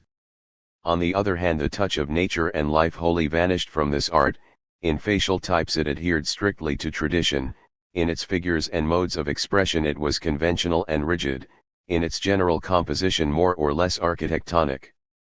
We find no trace of natural environment and a landscape background. The modeling, by means of light and shadow, brilliance and obscurity, and their fusion, no less than perspective and the art of lifelike grouping, either were not elaborated at all, or to a very slight extent. By reason of this strict adherence to a single acknowledged type, independent artistic production had little room for its exercise. The art of painting and mosaic frequently degenerated into a mere craft, and became thereby lifeless and devoid of spirit, albeit such craftsmen, equally with the workers on antique vases, possessed excellent examples of previous work, which they could imitate so far as pose and the folding of drapery was concerned. A similar type of painting spread its somber influence over the ravaged West and more particularly in Italy. Here, however, although in the first instance with beginnings of little strength, we are even at an early date conscious of an effort to break away from inflexible forms and modes of expression, and to face, at first, however, in a rough and ready way, a development of loftier aim. Of Byzantine pictures we may, on the contrary, affirm, as Herr von Rumohr 331 has maintained of Greek Madonnas and images of Christ, that it is obvious even in the most favored examples, their origin was that of the mosaic, and artistic elaboration was rejected from the first. In other words, 332 the Italians endeavored even before the period of their independent art development in painting, and in contrast to the Byzantines to approximate to a more spiritual conception of Christian subjects. The writer above named draws attention also as noteworthy support of his contention to the manner in which the later Greeks and Italians respectively represented Christ on crucifixes. According to this writer, the Greeks, to whom the sight of terrible bodily suffering was of common occurrence, conceived the Saviour suspended on the cross with the entire weight of his body, the lower part of the body swollen and the slackened knees bent to the left, the bowed head contending with the pains of an awful death. Their subject was consequently in its essentials bodily suffering.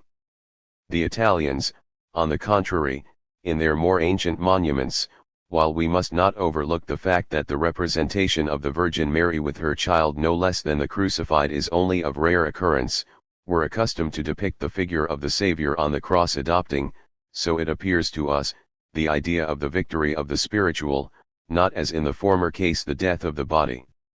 And this unquestionably nobler conception asserts itself at an early date in the more favored parts of Western Europe. 333. With this sketch I must here rest content. B. We have, however, secondly, another characteristic of art to consider in the earlier development of Italian painting.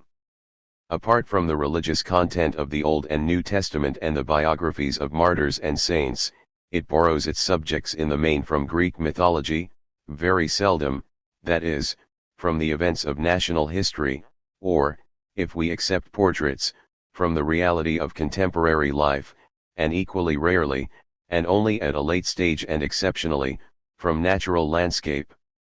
Now that which it before all contributes to its conception and artistic elaboration of the subject matter of religion is the vital reality of spiritual and corporeal existence, relatively to which at this stage all its forms are embodied and endowed with animation.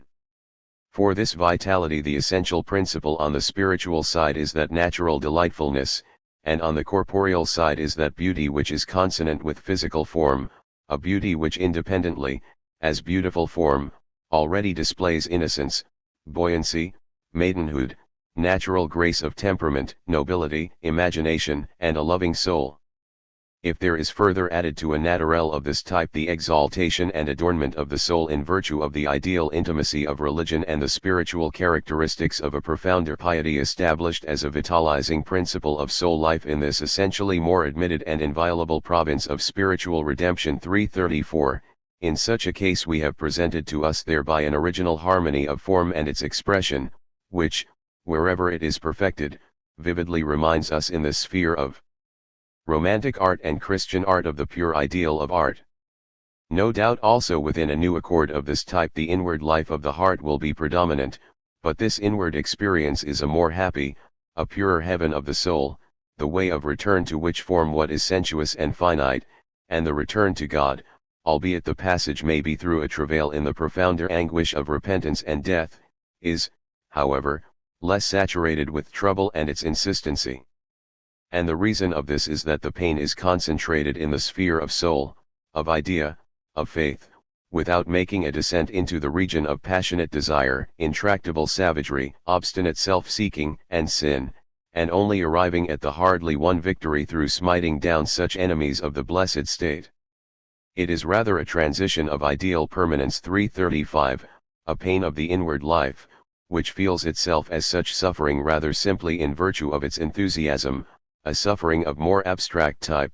more spiritually abundant, which has as little need to brush away bodily anguish as we have to seek signs in the characterization of its bodily presence and physiognomy of obstinacy, uncouthness, crookedness, or the traits of superficial and mean natures, in which an obstinate conflict is first necessary. Before such are meet to express real religious feeling 336 and piety. This more benign 337 intimacy of soul, this more original consonancy of exterior forms to ideal experience of this kind is what creates the charming clarity and the untroubled delight, which the genuinely beautiful works of Italian painting excite and supply.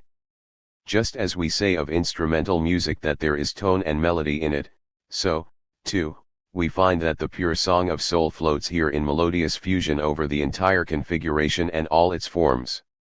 And as in the music of the Italians and in the tones of their song, when the pure strains ring forth without a forced utterance, in every separate note and inflection of sound and melody, it is simply the delight of the voice itself which rings out, so, too, such an intimate personal enjoyment of the loving soul is the fundamental tone of their painting 338.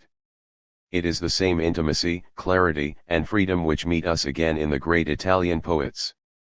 To start with this artistic resonance of rhymes in their terzets, canzonets, sonnets, and stanzas, this accord, which is not merely satisfied to allay its thirst for reverberation in the one repetition, but repeats the echo 3 times and more, this is itself a euphony which streams forth on its own account and for the sake of its own enjoyment. And a like freedom is stamped upon the spiritual content. In Petrarch's sonnets, sestets, and canzonets it is not so much the actual possession of their subject, after which the heart yearns, it is not the consideration and emotion which are involved in the actual content of the poem as such, and which is therein necessarily expressed, rather it is the expression itself which constitutes the source of enjoyment. It is the self-delight of love, which seeks its bliss in its own mourning, its laments, its descriptions, memories, and experience, a yearning, which is satisfied in itself as such, and with the image, the spirit of those it loves, is already in full possession of the soul, with which it longs to unite itself. Dante, too, when conducted by his master Virgil through hell and hellfire, gazes at what is the culmination of horror, of awfulness, he is fearful, he often bursts into tears, but he strides uncomforted and tranquil, without affright and anxiety, without the sullenness and embitterment which implies these things should not be thus. Nay, even his damned in hell receive the blessedness of eternity. Io eterno duro is inscribed over the gates of hell. They are what they are, without repentance and longing, they do not speak of their sufferings, they are as immaterial to us as they are to them, for they endure forever. Rather they are absorbed simply in their personal experience and actions, secure of themselves as rooted in the same interests, without lamentation and without yearning 339. When we have grasped this trait of happy independence and freedom of the soul in love, we shall understand the character of the greatest Italian painters. It is in this freedom that they are masters of the detail of expression and situation. On the wings of this tranquility of soul they can maintain their sovereignty over form, beauty, and color. In their most defined presentation of reality and character, while remaining wholly on the earth and often only producing portraits, or appearing to produce such, what we have are pictures of another sun, another spring. They are roses which are equally heavenly blossoms.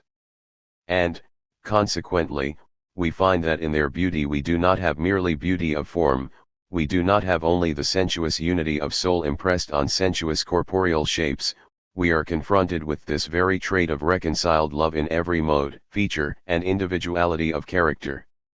It is the butterfly, the Psyche 340, which in the sunlight of its heaven, even hovers round stunted flowers 341.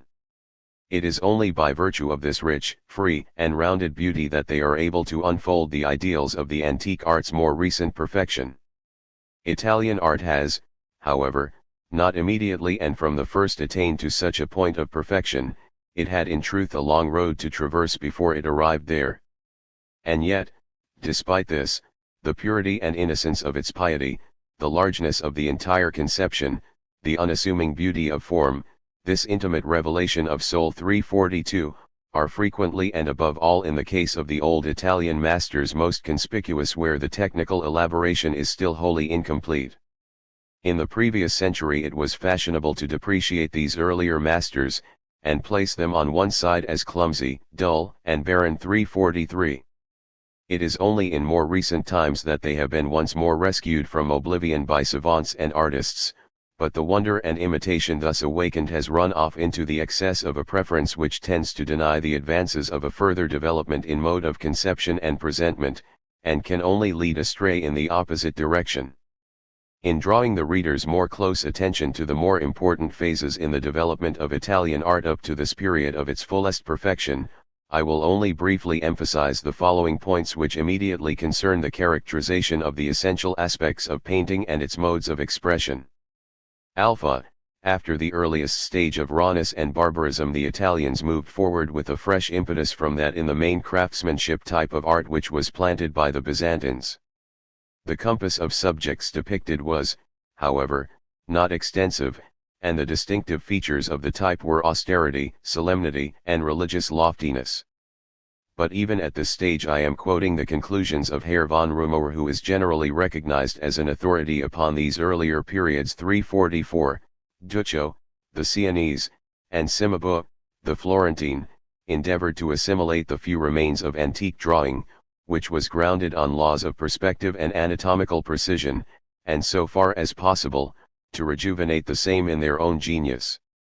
They instinctively recognized the value of such drawings, but strove to soften the extreme insistence 345 of their ossification, comparing such insufficiently comprehended traits with the life such as we find it in fact or suggestion when face to face with their own productions 345. Such are merely the first and mediating efforts of art to rise from the inflexibility of a type to lifelike and individual expression. Beta, the further step of advance consists in the complete separation from those previous Greek examples, in the full acceptance, relatively both to the entire conception and execution of what is distinctively human and individual, and along with this in the profounder suitability of human characters and forms which was gradually evolved to express the religious content thus to be expressed. Alpha, it is here before all we must draw attention to the great influence which Giotto and his pupils exercised. Giotto, along with the changes he effected in respect to modes of conception and composition, brought about a reform in the art of preparing colors.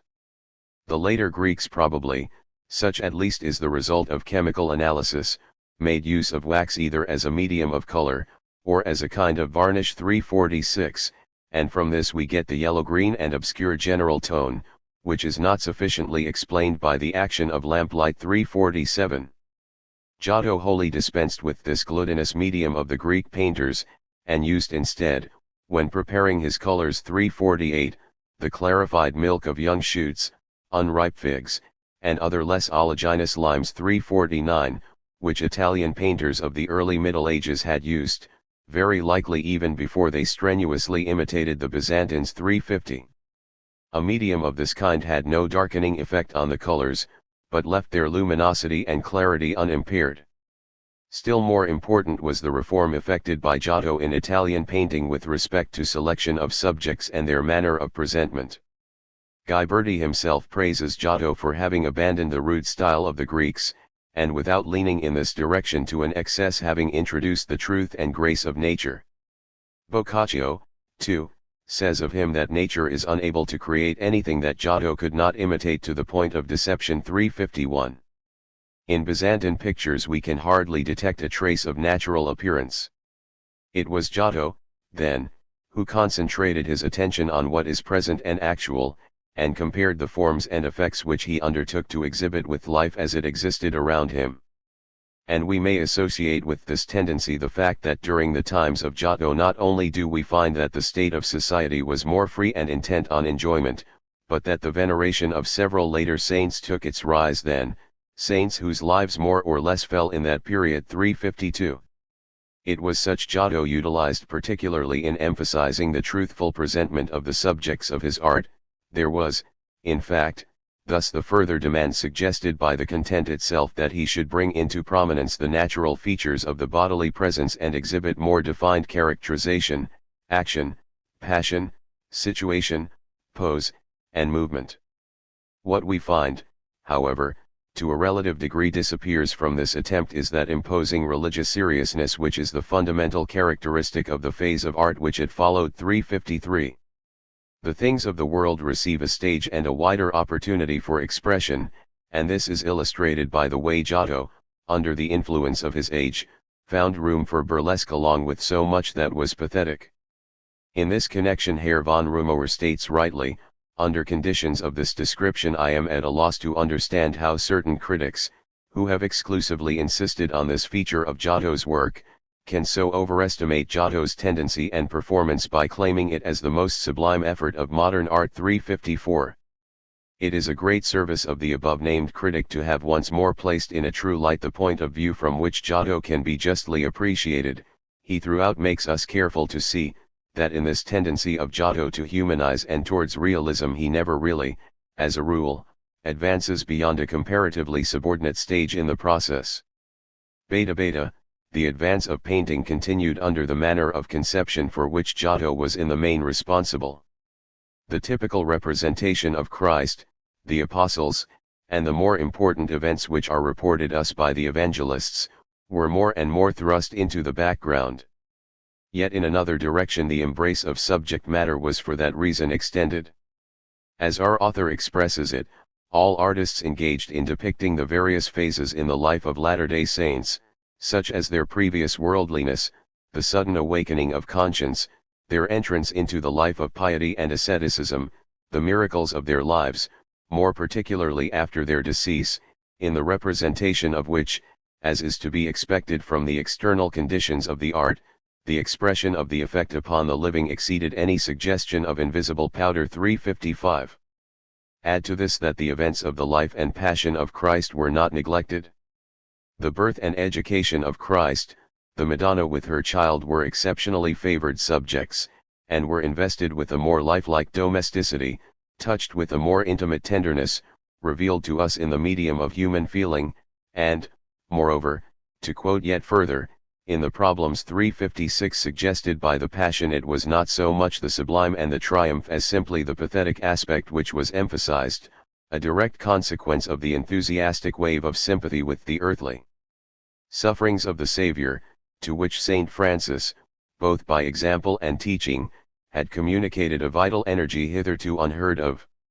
In respect to a yet further advance towards the middle of the 15th century, we have to lay exceptional stress on two names, Masaccio and Fiesole. In the progressive steps through which the religious content was vividly carried into the living forms of the human figure and the animated expression of human traits, Herr von Rumohr 357 draws attention to two essential aspects as of most importance. The one is the increase of rondeur in all forms to which it applies, the other he indicates as a profounder penetration into the articulation, the consistency, the most varied phases of the charm and significance of the features of the human countenance.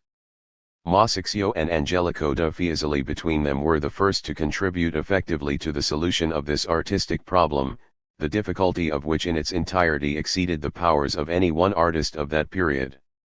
Masaccio was mainly occupied with the problem of chiaroscuro, and the rounding and effective articulations of groups of figures. Angelico da Fiesole, on the other hand, devoted himself to sounding the depths of ideal coherence, that indwelling significance of human features, the mine of whose treasure he was the first to open to painting 358. The effort of Masaccio was not so much one in the direction of grace as in that of imposing conception, manliness, and under the instinctive need for unity of the entire composition. The impulse of Fra Angelico was that of religious intensity, a love severed from the world, a cloistral purity of emotion, an exaltation and consecration of the soul.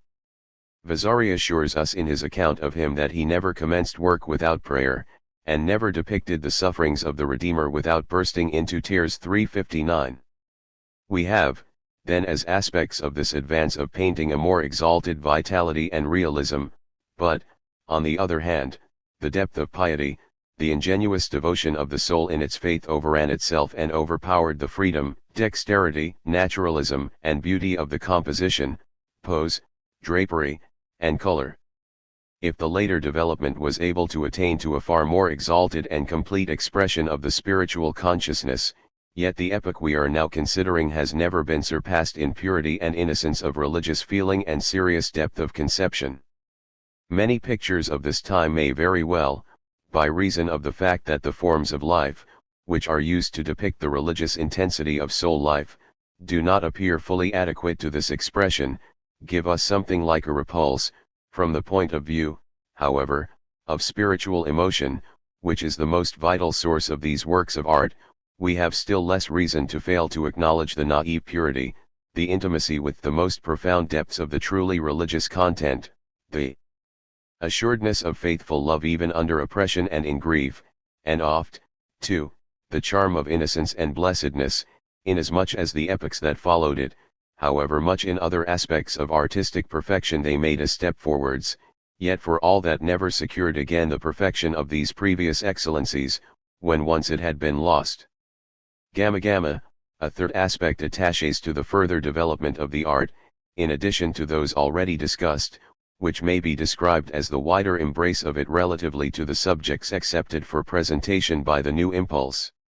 Just as what was regarded as sacred had from the very commencement of Italian painting approached more closely to reality by reason of the fact that men whose lives fell about the time of the painters themselves were declared to be saints, so too art received into its own sphere other aspects of reality and present life.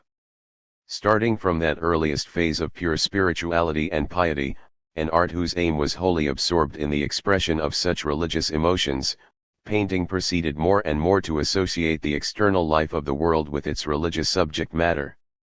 The gladsome, forceful self-reliance of the citizen in the midst of his professional career, the business and the craft that was bound up with such qualities, the freedom, the manly courage and patriotism, in one word, his will in the vital activities of the present, all this newly awakened sense of human delight in the virtues of civil life and its cheer and humor. 360. This harmonized sympathy with what was actual in both its aspects of ideal life 361 and the external framework of the same, all. This it was which entered now into his artistic conceptions and modes of presenting such and was made valid therein. It is in this spirit that the enthusiasm for landscape backgrounds, views of cities, environment of church buildings and palaces becomes a real instinct of artistic life. The living portraits of famous savants, friends, statesmen, artists, and other persons remarkable in their day for their wit and vivacity find a place in religious compositions. Traits borrowed from both civil and domestic life are utilized with a greater or less degree of freedom and dexterity, and if, no doubt, the spiritual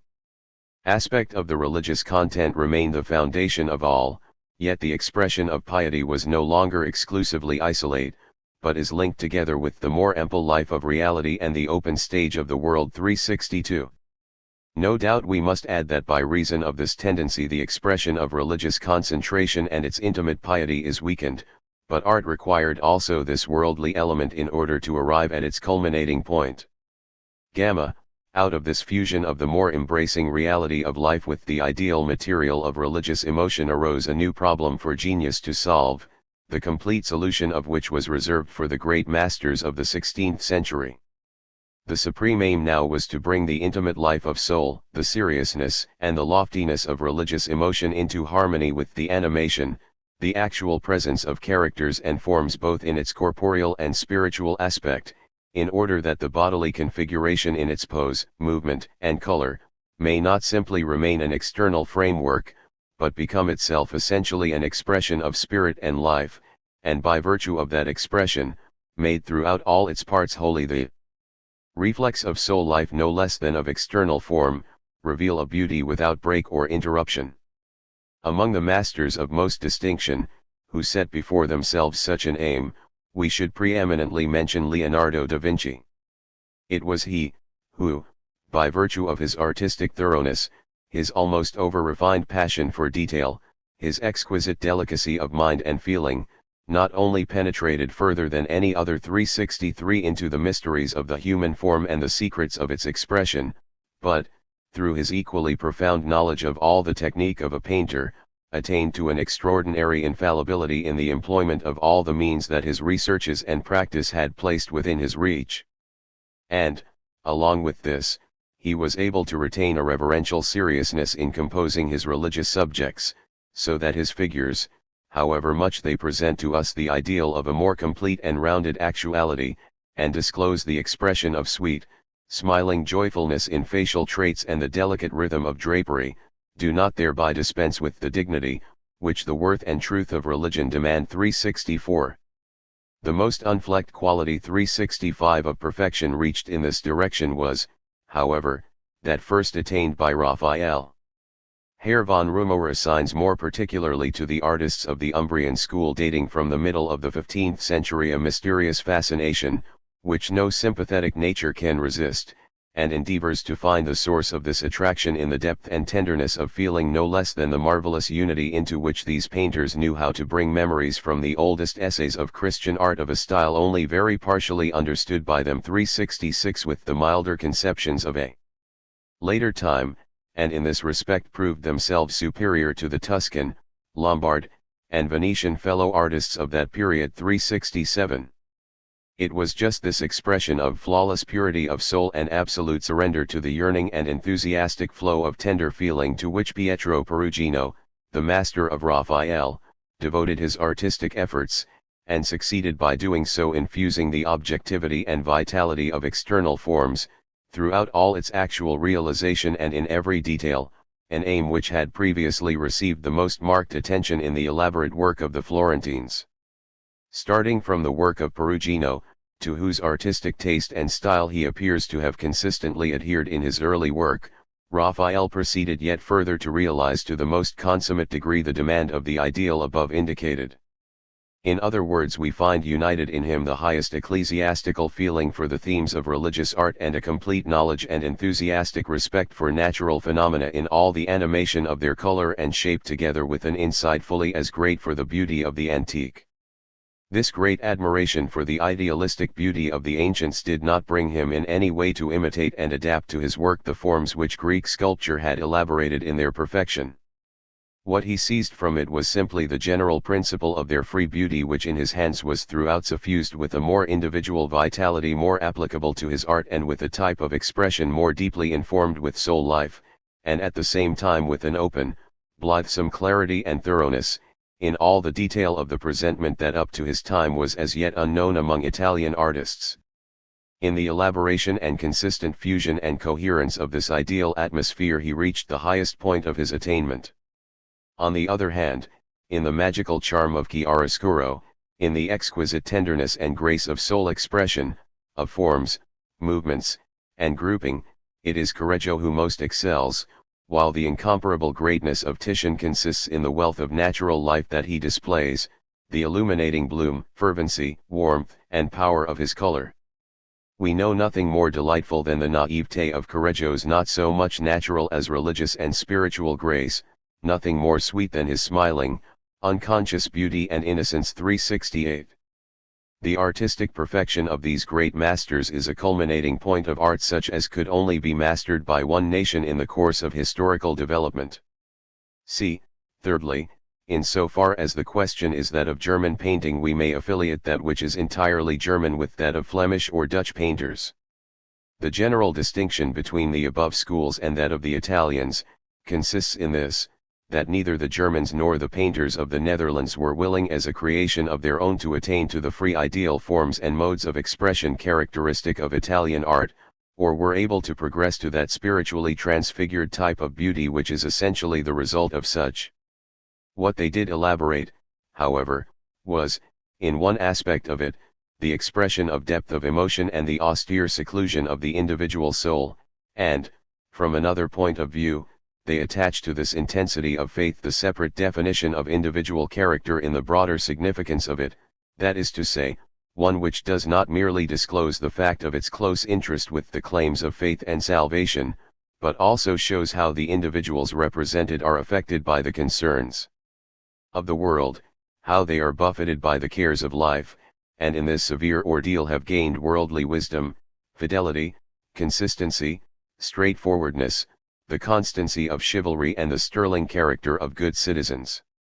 Agreeably to this more restricted and depressed vision of the detail of life we find here, and it is particularly conspicuous in the German school, from the beginning, in deliberate contrast with the purer forms and characters of the Italians, rather the expression of a formal obstinacy of stubborn natures, which either oppose themselves to God with energetic defiance and brutal willfulness, or are forced to impose restraint on themselves in order that they may, with sore travail, wrest themselves from their limitations and uncouthness, and fight their way to the reconciliation of religion. Consequently, the deep wounds which they inflict on their spiritual life inevitably contribute to the visible expression of their piety. In illustrating this more closely, I will merely draw attention to certain prominent features, which are important indications of the contrast between the older Flemish school and the Upper German and more recent Dutch masters of the 17th century. Alpha, among the early Flemish masters, the brothers Van Eyck, Hubert, and John are exceptionally distinguished in the early half of the 15th century, and it is only recently that their true merits have once more been established. It is now an established fact that they discovered, or at least they were the first to fully perfect, the process of oil painting. Looking at the great advance they made, we must now assume that a distinct series of stages in the course of this progress to its culmination could be set forth. We have, however, no historical array of works of art preserved for us whereby we could illustrate such a gradual process. We are face to face at one moment of time with the beginning and final consummation. For painting of greater excellence than that of these two brothers it is almost impossible to imagine. Moreover, the works that have come down to us, in which the mere type is already dispensed with and overcome, not merely display a grand mastery in drawing, arrangement, grouping, ideal and exterior characterization, enthusiasm, clarity, harmony and delicacy of coloring, dignity and repose of composition, but we must add that the entire wealth of painting respectively to nature's environment, architectonic accessories, backgrounds, splendor and variety of material, drapery, style of weapons, ornamentation, and much besides, is already treated with such fidelity, with such an instinctive sense of what is pictorial, and with such a technical virtuosity, that even later centuries, at any rate from the point of view of thoroughness and truth, have been unable to produce any more consummate result. We are, however, more strongly attracted by the master works of Italian painting, if we contrast them with this Flemish school, because the Italians, along with the completest expression of soul life and the religious sense, retain throughout the ideal of spiritual freedom and imaginative beauty. The figures of Flemish art delight us, no doubt, by virtue of their innocence, naivete, and piety, nay, in the depth of their emotional life they, in some measure, surpass the work of the most excellent Italian artists, but the Flemish masters have never been able to attain to a beauty of form and a freedom of soul comparable with that of the Italians. Their Christ babes are, in particular,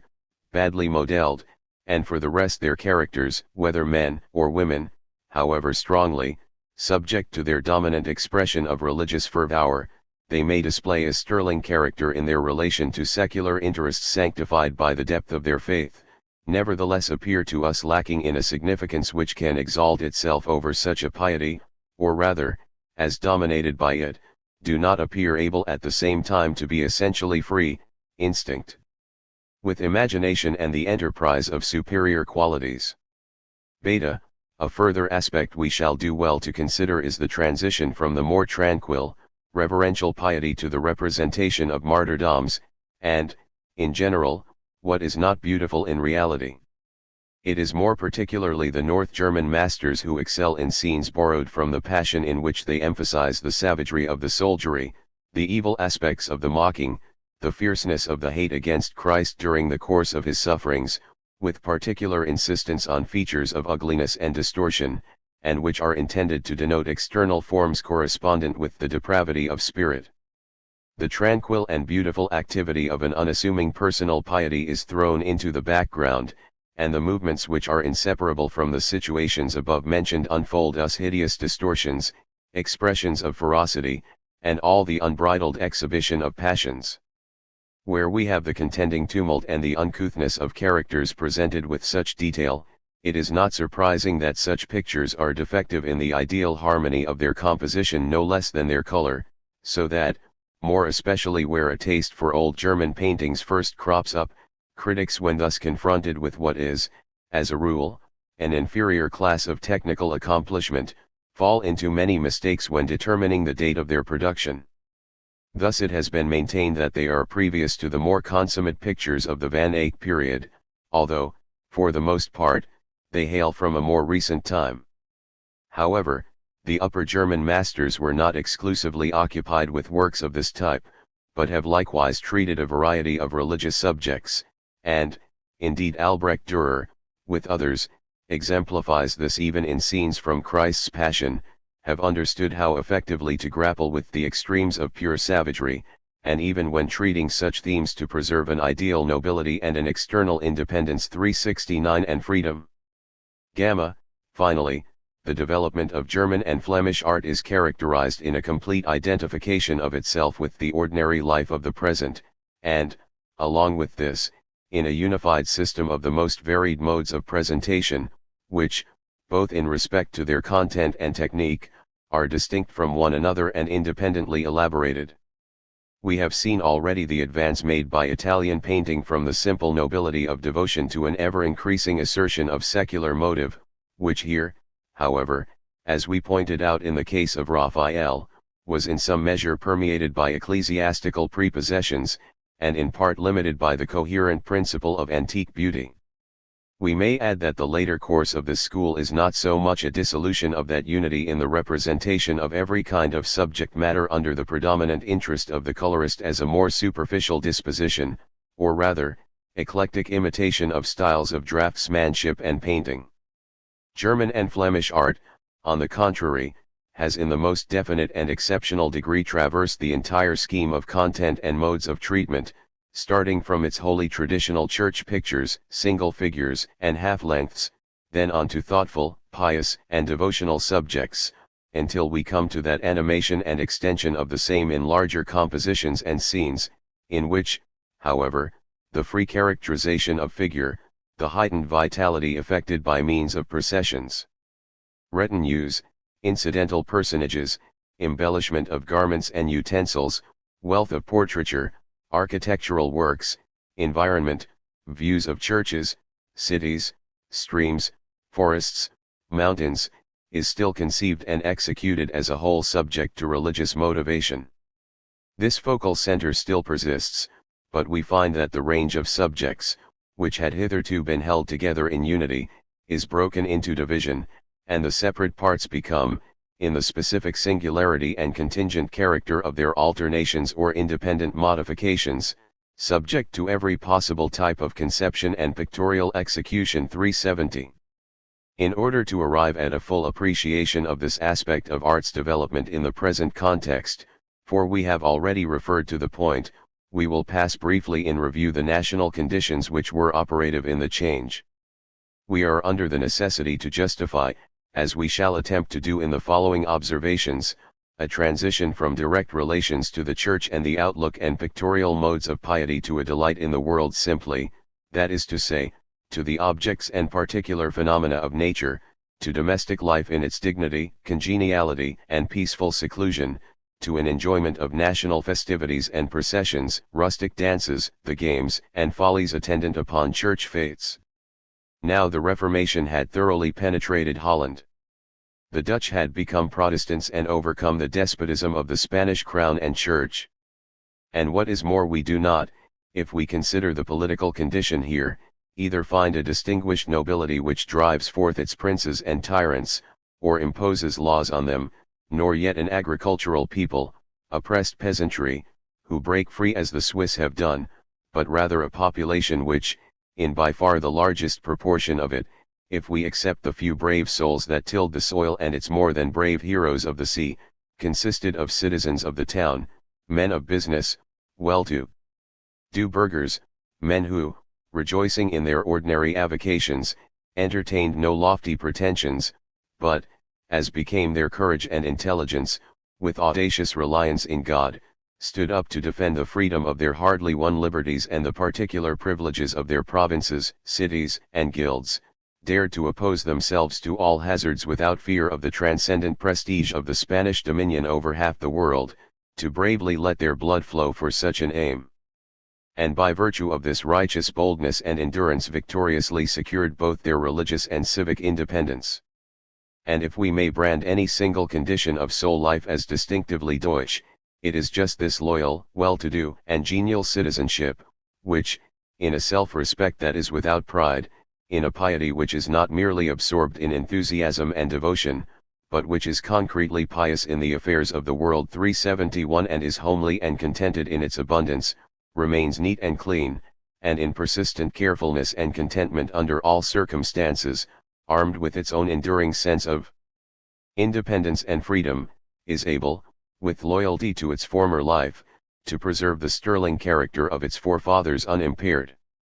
This intelligent and artistically endowed people furthermore seeks its enjoyment in the pictorial presentment of its vigorous, justly coordinated, satisfying, and comfortable existence. It is all for taking a renewed delight by means of its pictures in the cleanliness under all conditions of its towns, houses, and domestic arrangements, of enjoying thus its household felicity, its wealth, the generous adornment of its wives and children, the splendor of its civic feasts, the boldness of its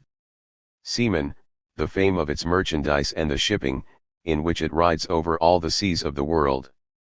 And it is just this instinct of orderly and cheerful existence, which the Dutch masters emphasize also in their landscape subjects. In one word, in all their pictorial accomplishment they succeed in combining with freedom, and truth of conception, with their enthusiasm for what is in appearance of inferior and momentary significance, with the freshness of open vision and the concentration of their entire soul on all that is most stamped with the seclusion and limitations of their life, the most ample freedom of artistic composition, no less than the finest feeling for accessories and the most perfect effects of studious elaboration. From one point of view the school of painting has developed to an incomparable degree the magic and mystery of lighting and color 372 generally in its scenes borrowed from war and military life, in its tavern jollifications, in its weddings and other rustic fetes, in its pictures of domestic life, in its portraits, landscapes, animals, flowers, and the rest. From another aspect it has elaborated with a similar excellence the characterization which penetrates to the heart of life in all the truth of which art is capable. And although its insistence on the insignificant and contingent includes the expression of what is boorish, rude, and common, yet these scenes are so permeated throughout with ingenuous lustiness and jollity, that it is not the common in its meanness and naughtiness so much as the gaiety and joviality which creates the artistic subject and its content. We do not look at mean feelings and passions, but simply what is boorish, in the sense of being rustic, near to nature, in the poorer classes, a quality which connotes geniality, waggishness, and comedy. In short, the ideal itself is not wholly absent from this unperturbed easy way of life. It is the Sabbath of life, which brings all to one level and removes all badness, simply as such. Men who are thus so wholeheartedly of good temper can neither be wholly bad nor mean. In this respect it is not one and the same thing, whether evil is of purely momentary appearance in a character, or lies at its root and essence.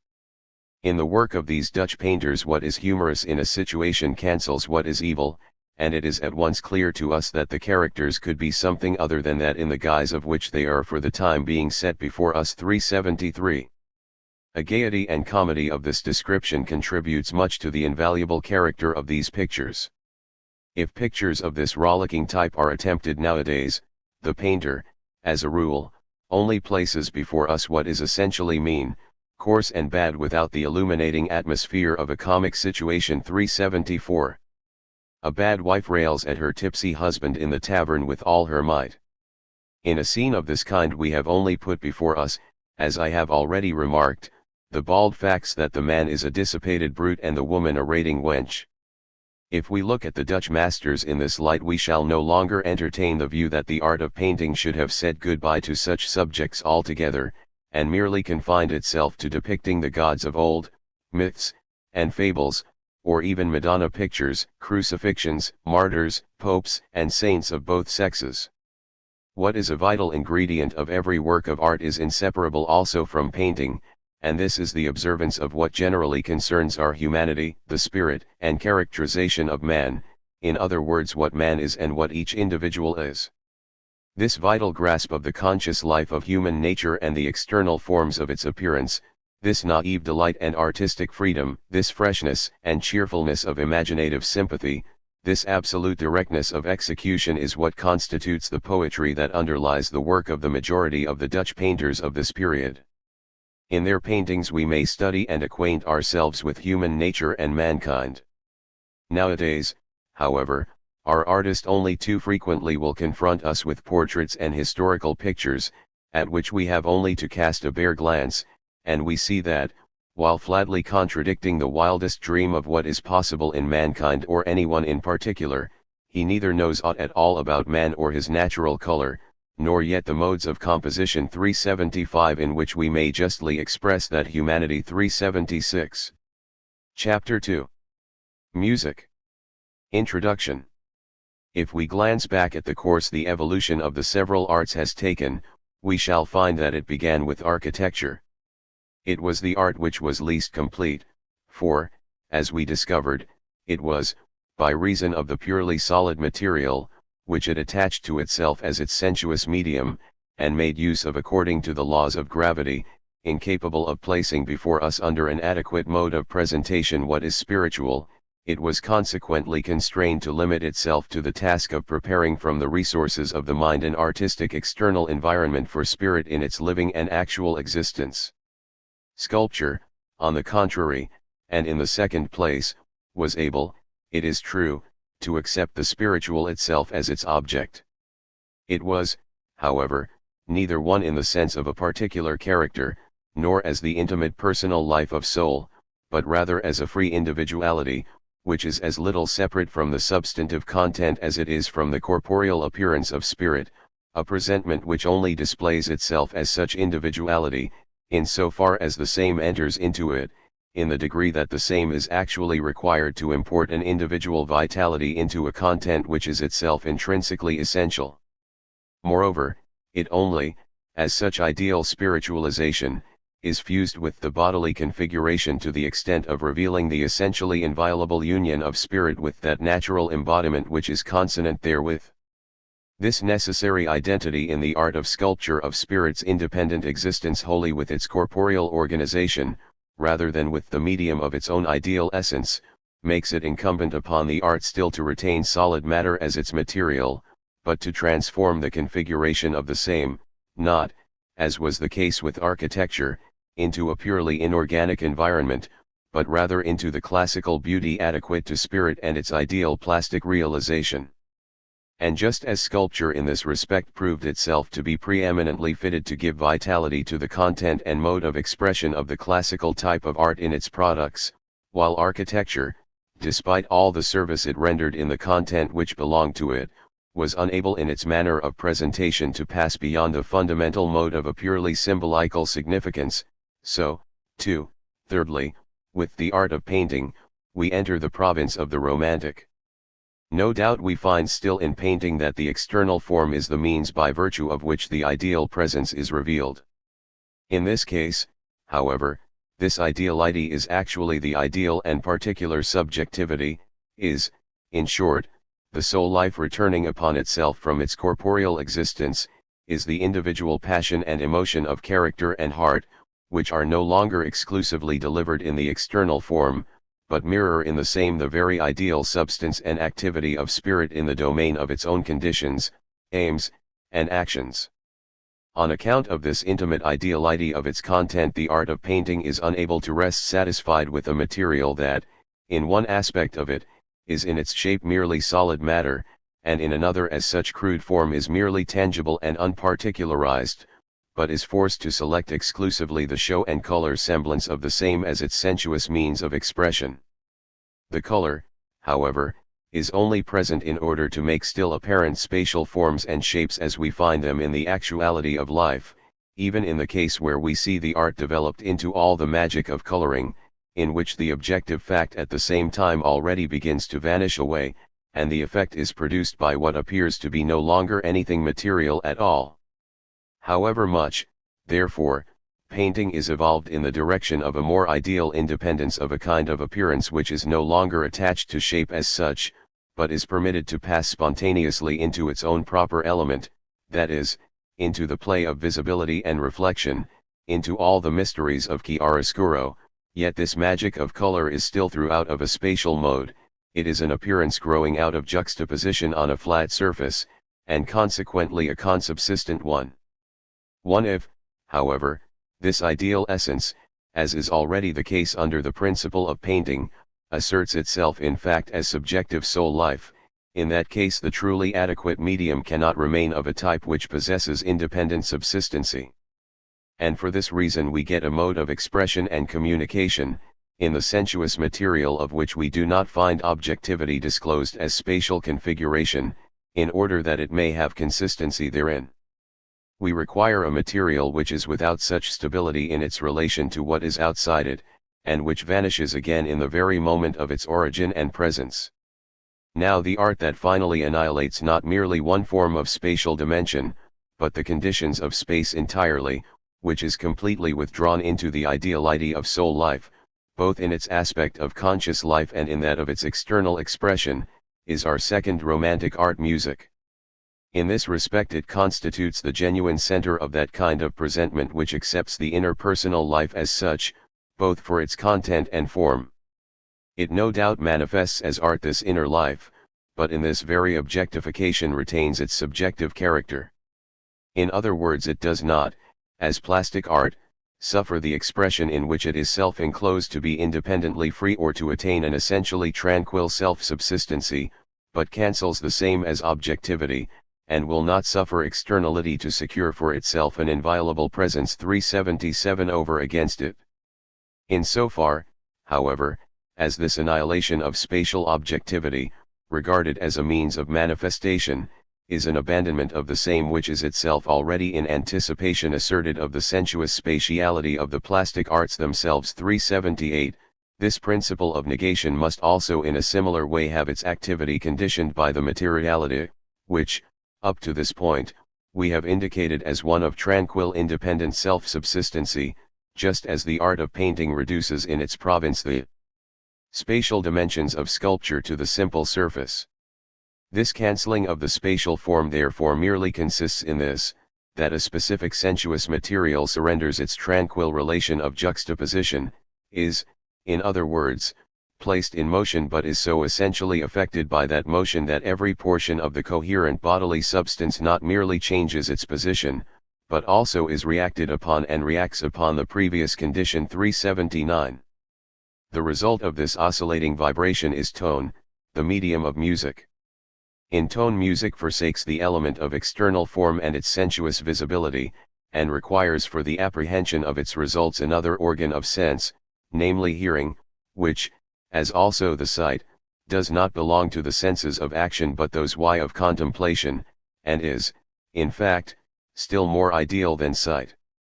For the unruffled, Aesthetic observation of works of art no doubt permits the objects to stand out quietly in their freedom just as they are without any desire to impair that effect in any way, but that which it apprehends is not that which is itself essentially ideally composed 380, but rather on the contrary, that which receives its consistency in its sensuous existence. The ear, on the contrary, receives the result of that ideal vibration of material substance 381, without placing itself in a practical relation towards the objects, a result by means of which it is no longer the material object in its repose, but the first example of the more ideal activity of the soul itself which is apprehended. And for the further reason that the negativity into which the oscillating medium here enters is from one point of view an annihilation of the spatial condition, which is itself removed by means of the reaction of the body 382, the expression of this twofold negation, that is tone, is a mode of externality which, in virtue of its very mode of existence, is in its very origination self-destructive, and there and then itself fundamentally disappears. And it is by virtue of this twofold negation of externality, in which the root principle of tone consists, that the same corresponds to the ideal personal life, this resonance which, in its essential explicitness 383, is something more ideal than the subsistent corporeality in its independent reality, also discloses this more ideal existence 384, and thereby offers a mode of expression suited to the ideality of conscious life. 2. If we now, by a reverse process, inquire of what type this inner life must be, if we are to prove it on its own account adapted to the expression of sound and tones, we may recall the fact already observed that by itself, that is, accepted as a real mode of objectivity, tone, in contrast to the material of the plastic arts, is wholly abstract. Stone and color receive the forms of an extensive and varied world of objects, and place them before us in their actual existence. Tones are unable to do this. For musical expression therefore it is only the inner life of soul that is wholly devoid of an object which is appropriate, in other words, the abstract personal experience simply. This is our entirely empty ego, the self without further content. The fundamental task of music will therefore consist in giving a resonant reflection, not to objectivity in its ordinary material sense, but to the mode and modifications under which the most intimate self of the soul, from the point of view of its subjective life and ideality, is essentially moved. 3. We may say the same of the effect of music. The paramount claim of that, too, is the direct contact with the most intimate ideality of conscious life. It is more than any other the art of the soul, and is immediately addressed to that. The art of painting, no doubt, as we have observed, is able to express in physiognomy and facial traits with other things the inner life and its activity, the moods and passions of the heart, the situations, conflicts, and fatalities of the soul. What, however, we have before us in pictures are objective appearances, from which the self of contemplation, in its most ideal self-identity, is still held distinctly apart. However much we become absorbed in or penetrate into the object, the situation, the character, the forms of a statue or a picture, admire a work of art, lose ourselves in or possess ourselves with it, the fact still remains that these works of art are and remain objects of independent subsistency, in respect to which it is quite impossible for us to escape the relation of external observation disappears. In music, however, this distinction disappears. Its content is that which is itself essentially a part of our own personal 385 life, and its expression does not result at the same time in an objective mode of spatial persistency, but discloses, in virtue of the continuity and freedom of its flight as it appears and vanishes 386, that it is a manifestation, which, instead of possessing itself an independent consistency, is dependent for its support on the ideality of conscious life, and only can exist for that inward realm. Tone is therefore no doubt a mode of both expression and externality, but it is an expression which inevitably disappears precisely at the point of and in virtue of becoming externality. At the very moment that our organ of sense receives the sound it is gone. The impression that should be given is at once transferred to the tablets of memory. The tones merely resound in the depths of the soul, which are thereby seized upon in their ideal substance, and suffused with emotion. This ideality of content and mode of expression in the sense that it is devoid of all external object defines the purely formal aspect of music. It has no doubt a content, but it is not a content such as we mean when referring either to the plastic arts or poetry. What it lacks is just this configuration of an objective other to itself, whether we mean by such actual external phenomena, or the objectivity of intellectual ideas and images. We may indicate the course of our further examination as follows. In the first place, we have to define more accurately the general character of music and its effect in contradistinction to the other arts, not merely from the point of view of its material, but also from that of its form, which the spiritual content accepts. Secondly, we shall have to discuss the particular distinctions, in which musical tones and their modes 387 are developed and mediated partly in respect to their temporal duration, and partly in relation to the qualitative distinctions of their actual resonance. Thirdly, and in conclusion, music possesses a relation to the content, which it expresses, either by being associated as an accompaniment 388 with emotions, ideas, and considerations independently expressed by word of mouth, or by its free expansion within its own domain in unfettered independence. In proposing now, however, after having thus in a general way specified the principle and division of the subject matter of music, to enter into a more detailed examination of its particular aspects, we are inevitably confronted with a peculiar difficulty. In other words, for the reason that the musical medium of tone and ideality, in which the content moves as a process, is of so abstract and formal a character, it is impossible for us to attempt such a closer survey without at the same time broaching technical formulae and definitions such as belong to the relations of tone measure or distinctions that apply to different instruments, scales, or chords.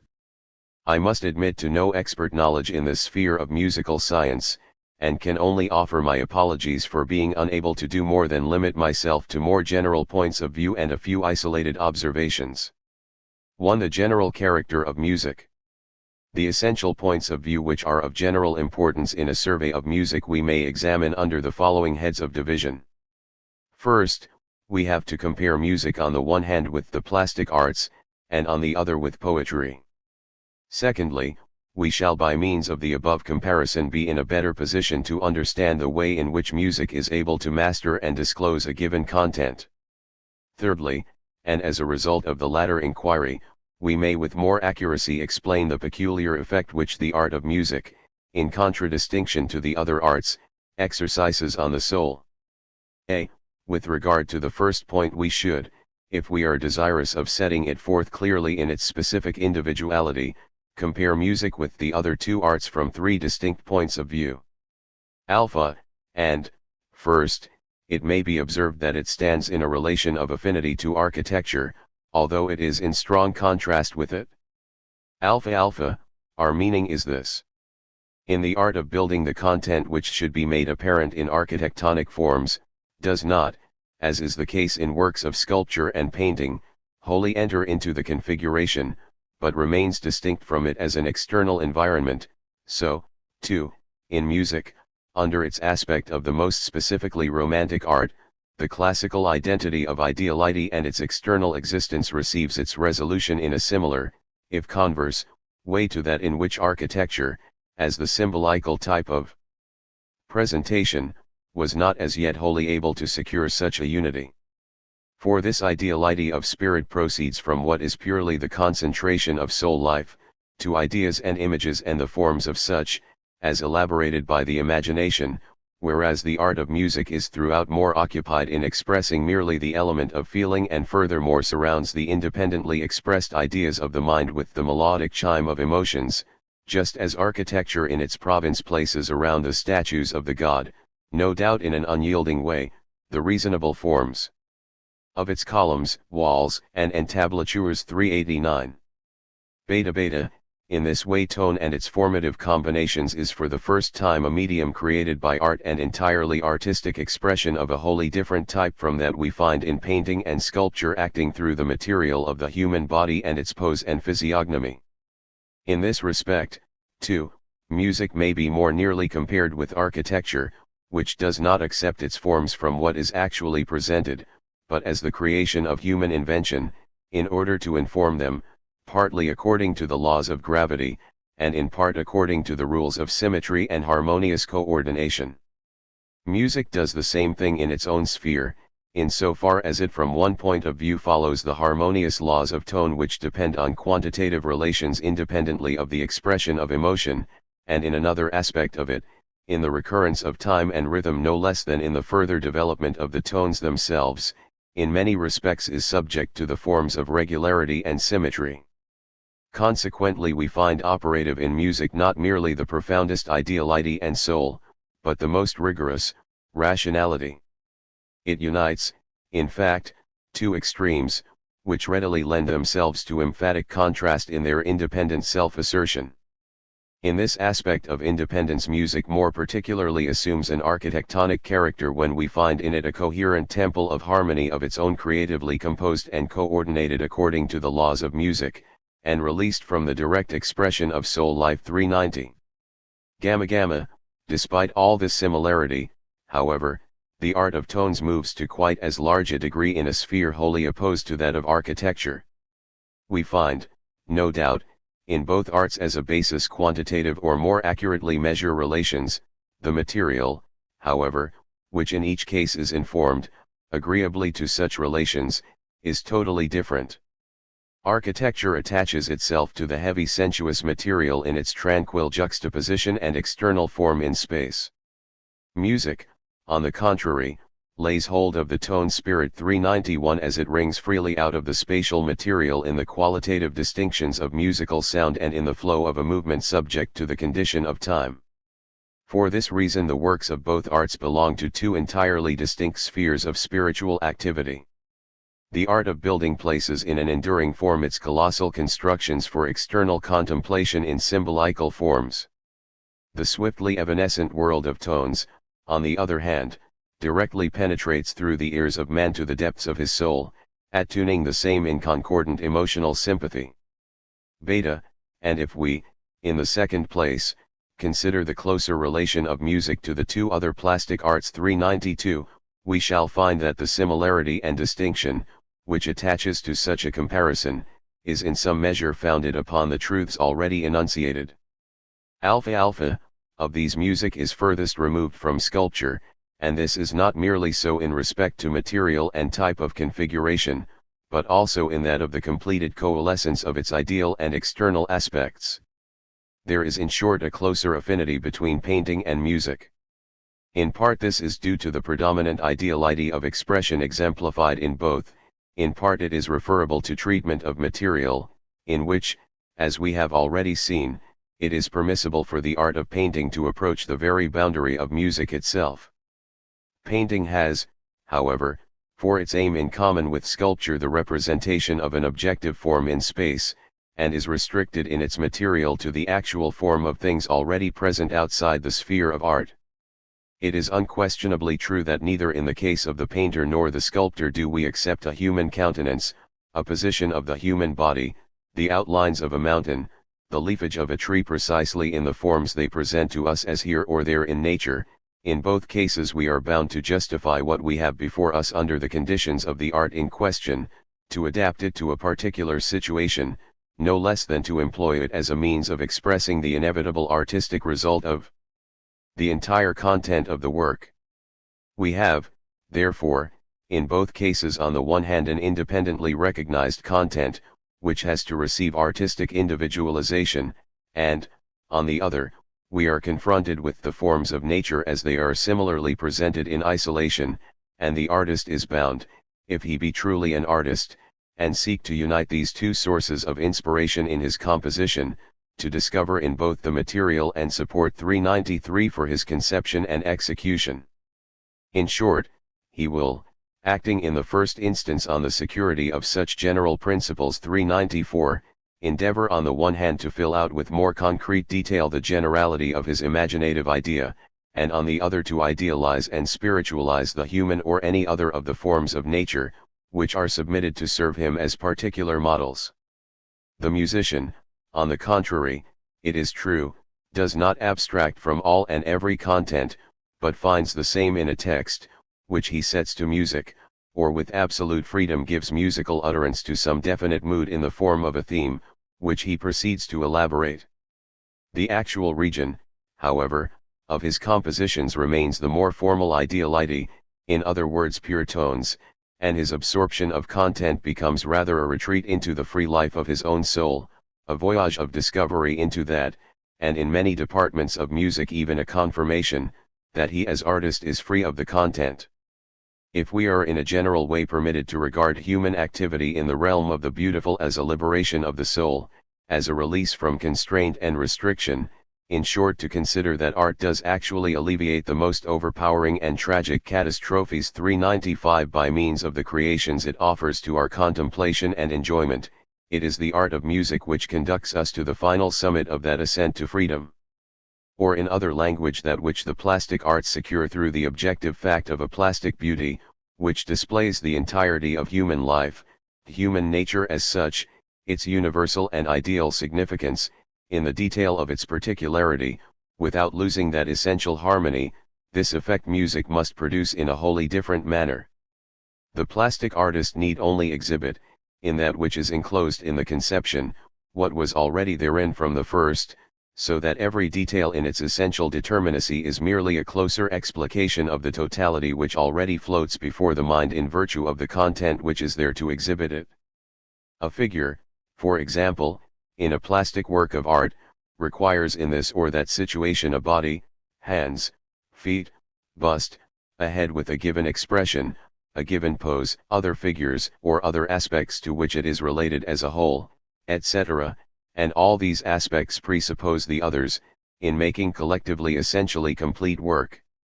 The elaboration of the theme is in such a case merely a more accurate analysis of that which already itself essentially contains it, and the more elaborate the picture is, which thereby confronts us, the more concentrated is the unity, and the stronger becomes the connection of the parts.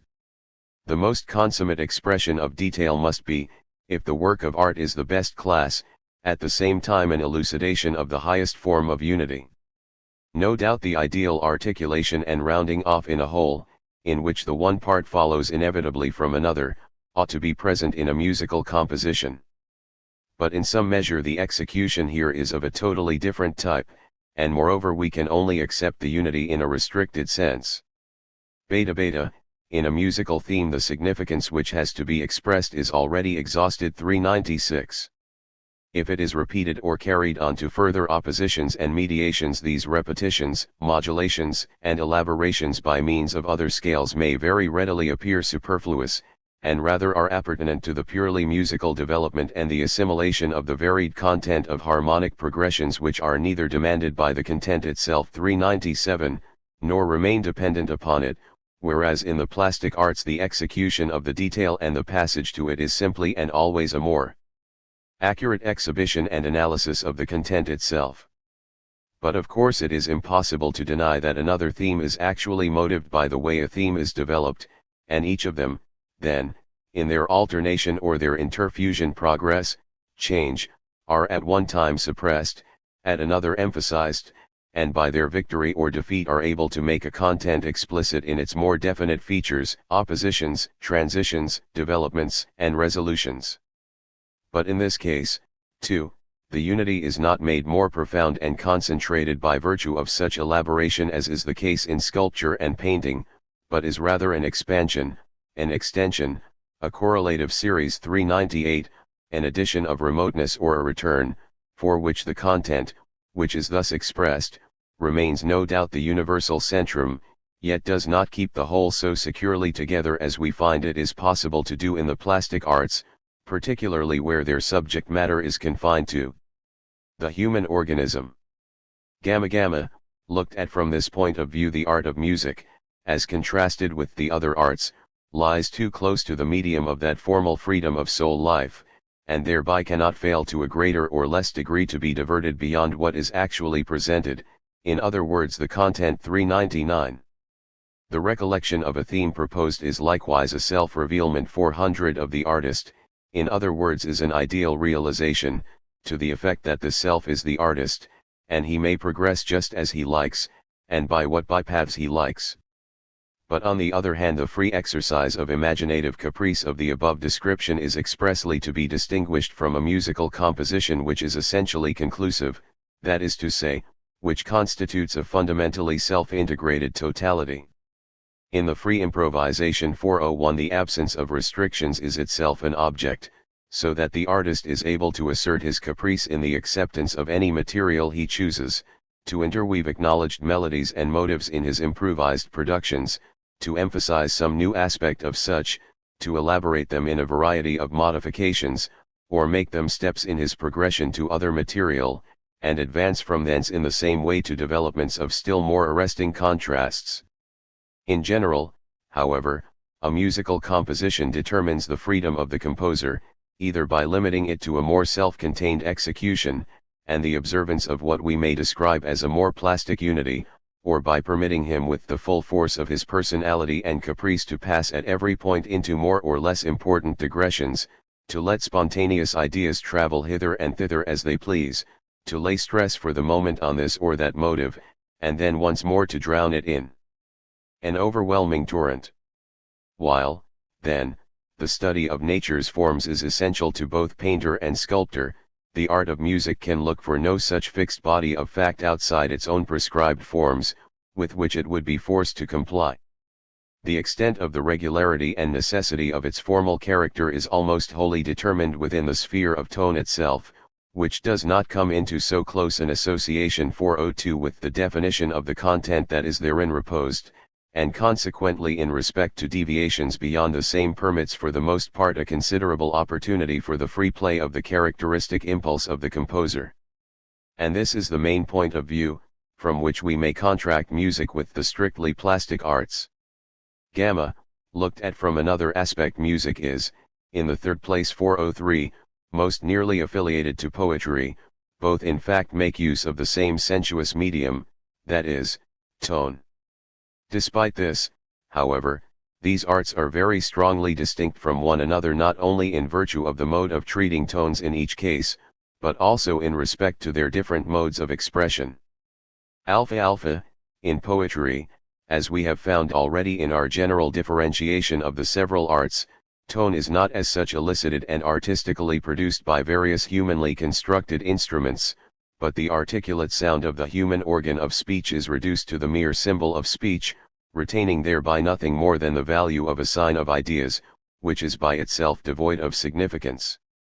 Consequently we find here that tone remains throughout a self-subsistent sensuous entity, which, as the mere symbol of emotions, ideas, and thoughts, possesses the externality and objectivity which is inherent in itself simply in virtue of the fact that is a sign and nothing more.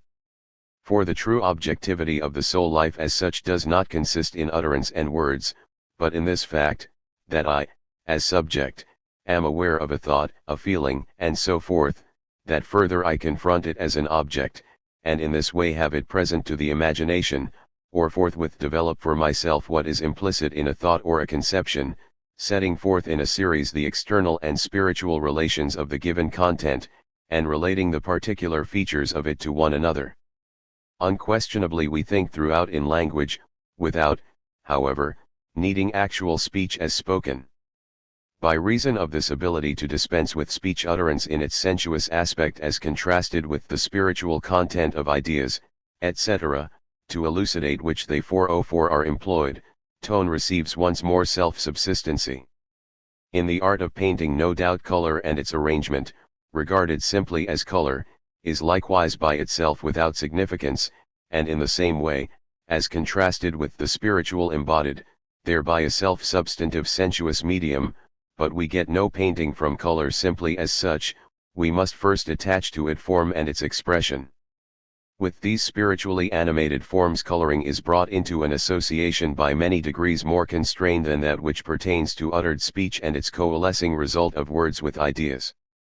If we will now look at the distinction between the poetical and musical use of tones, we shall find that music does not depress the tone sound to the mere speech utterance, but creates out of tones simply its own independent medium, so that, in so far as there is musical tone, it is treated as the object of the art 405. And on account of this the realm of tone, inasmuch as it cannot serve merely as a symbol, is by virtue of this emancipated function of its life 406 able to attain to a mode of configuration, which makes the form that is its peculiar possession, that is to say, the modes of tone as artistically developed, its fundamental aim and object. In recent times especially, the art of music, by its wresting itself from all content that is independently lucid, has withdrawn into the depths of its own medium.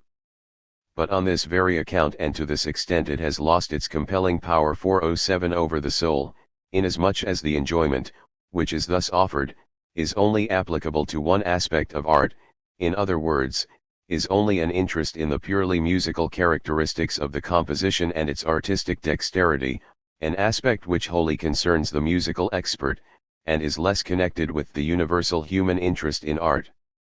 Beta, all that poetry loses, however, in external objectivity by being able to place on one side its sensuous medium, in so far as that can be wholly dispensed with by art, it secures for itself, in the ideal objectivity of its vision and ideas, which poetical speech presents to soul and mind.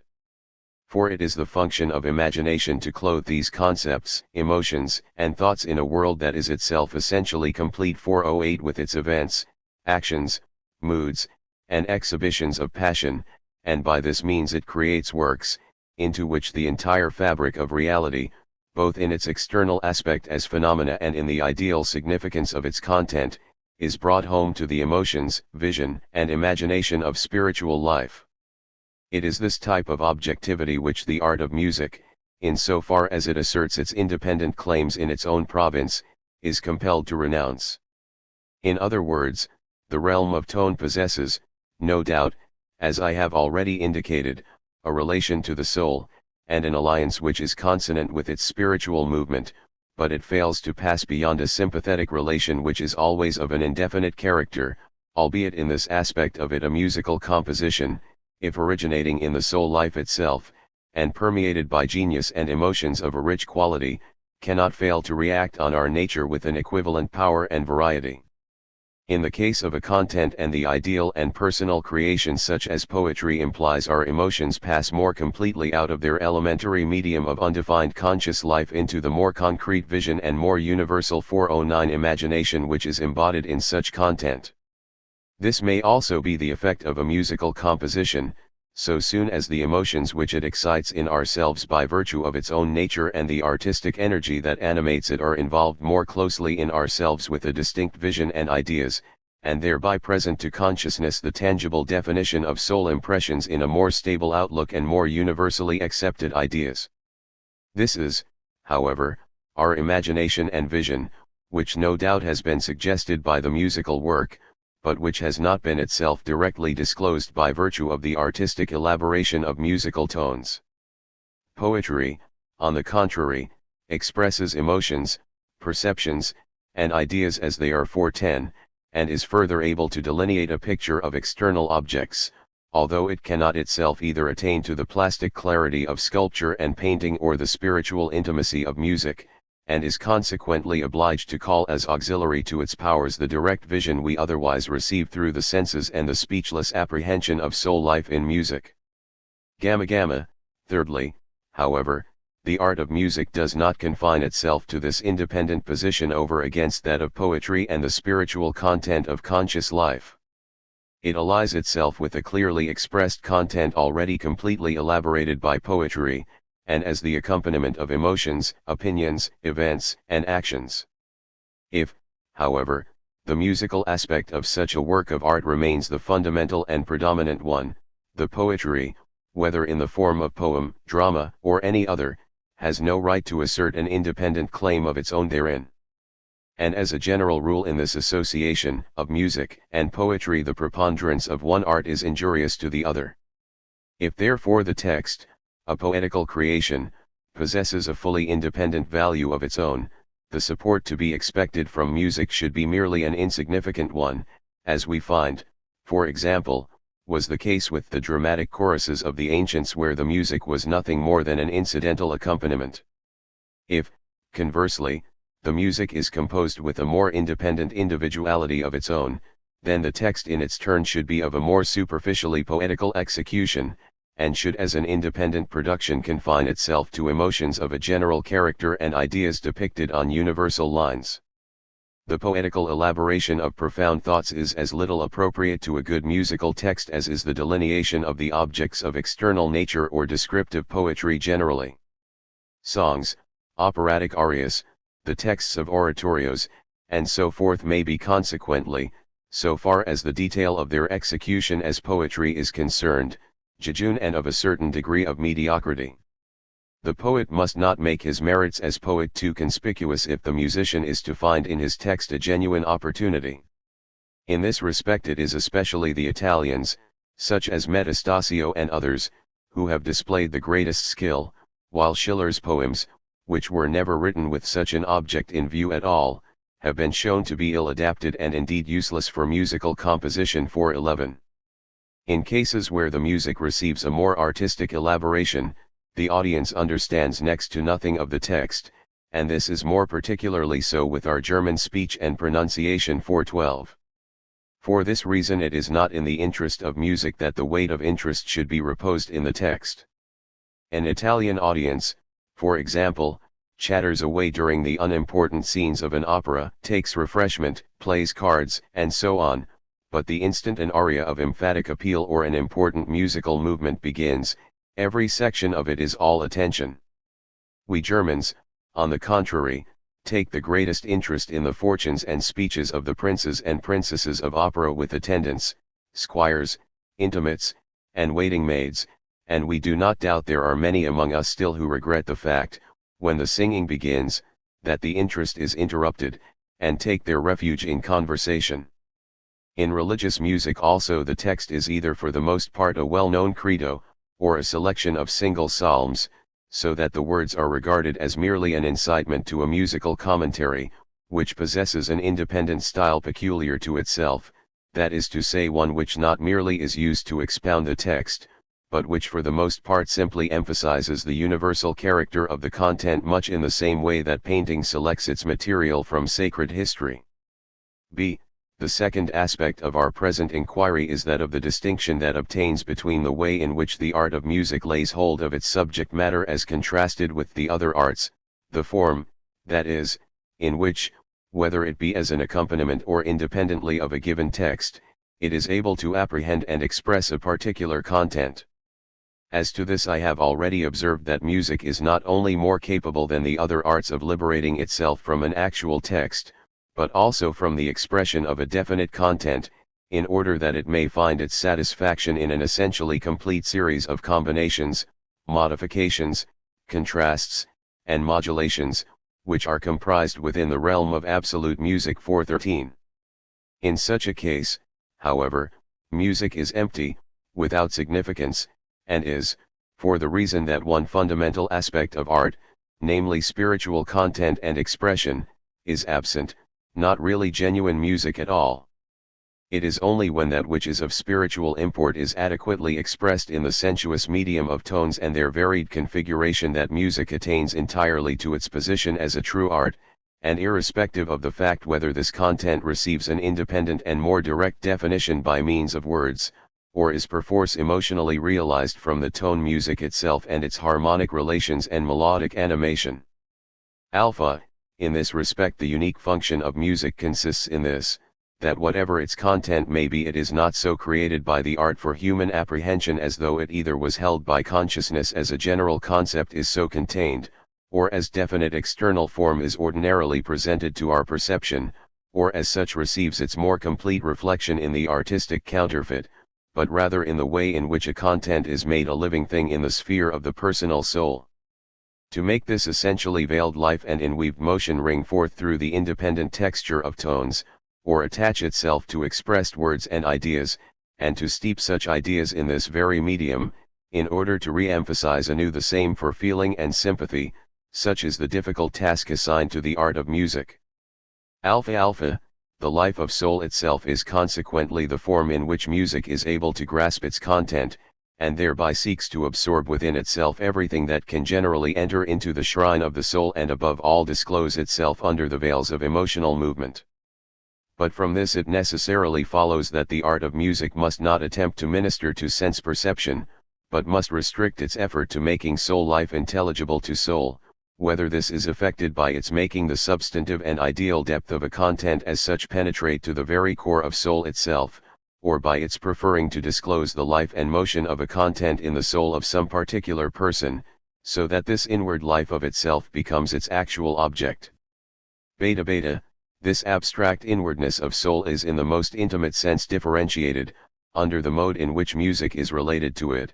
by feelings, in other words the self-expanding medium of the personal subject, which unquestionably moves in a content, but suffers the same to persist in this direct self-seclusion of the ego, and in a relation to the ego, that is, void of externality.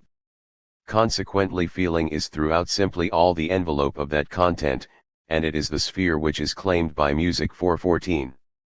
Gamma, it is a province which unfolds in expanse the expression of every kind of emotion, and every shade of joyfulness, merriment, jest, caprice, jubilation, and laughter of the soul, every gradation of anguish, trouble, melancholy, lament, sorrow, pain, longing and the like, no less than those of reverence, adoration, and love fall within the appropriate limits of its expression.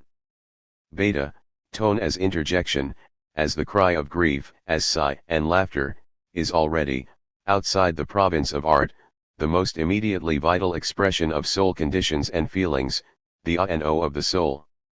We find in it a self-production and objectivity of soul as such, an expression which stands intermediately between unconscious absorption and the self-return to thoughts ideally determinate, a disclosure, which has no relation to external fact, but is confined to the contemplative state, just as the bird, too, in its song possesses this enjoyment and this production of its inner self. The purely natural expression, however, of interjections is not as yet music, for though these outcries are no doubt no intentionally articulate sign of ideas as speeches and consequently express no conceived content in its generalized form as concept, but give vent to a mood and emotion in and through tone itself, a state which is reposed immediately in similar tones and opens the heart in the outburst of the same, yet this emancipation is not one which is promoted by art. The art of music must on the contrary bring the emotions into tone relations of definite structure, and wean the expression of nature of its wildness, its uncouth deliverance, and ameliorate it. We may perhaps say that interjections constitute the point of departure of music, but it is only music when an interjection in the form of a cadenza, and in this respect it has to elaborate its sinuous material artistically in a higher degree than either painting or poetry before it is qualified to express the content of spirit. We shall have to examine later on more narrowly the particular way in which the content of music is worked up to such a pitch of adaptability. At present I will merely repeat the observation that the tones are themselves essentially a totality of differences, which are capable of disuniting and uniting themselves in the most varied kinds of immediate concords, essential discords, oppositions, and transitions.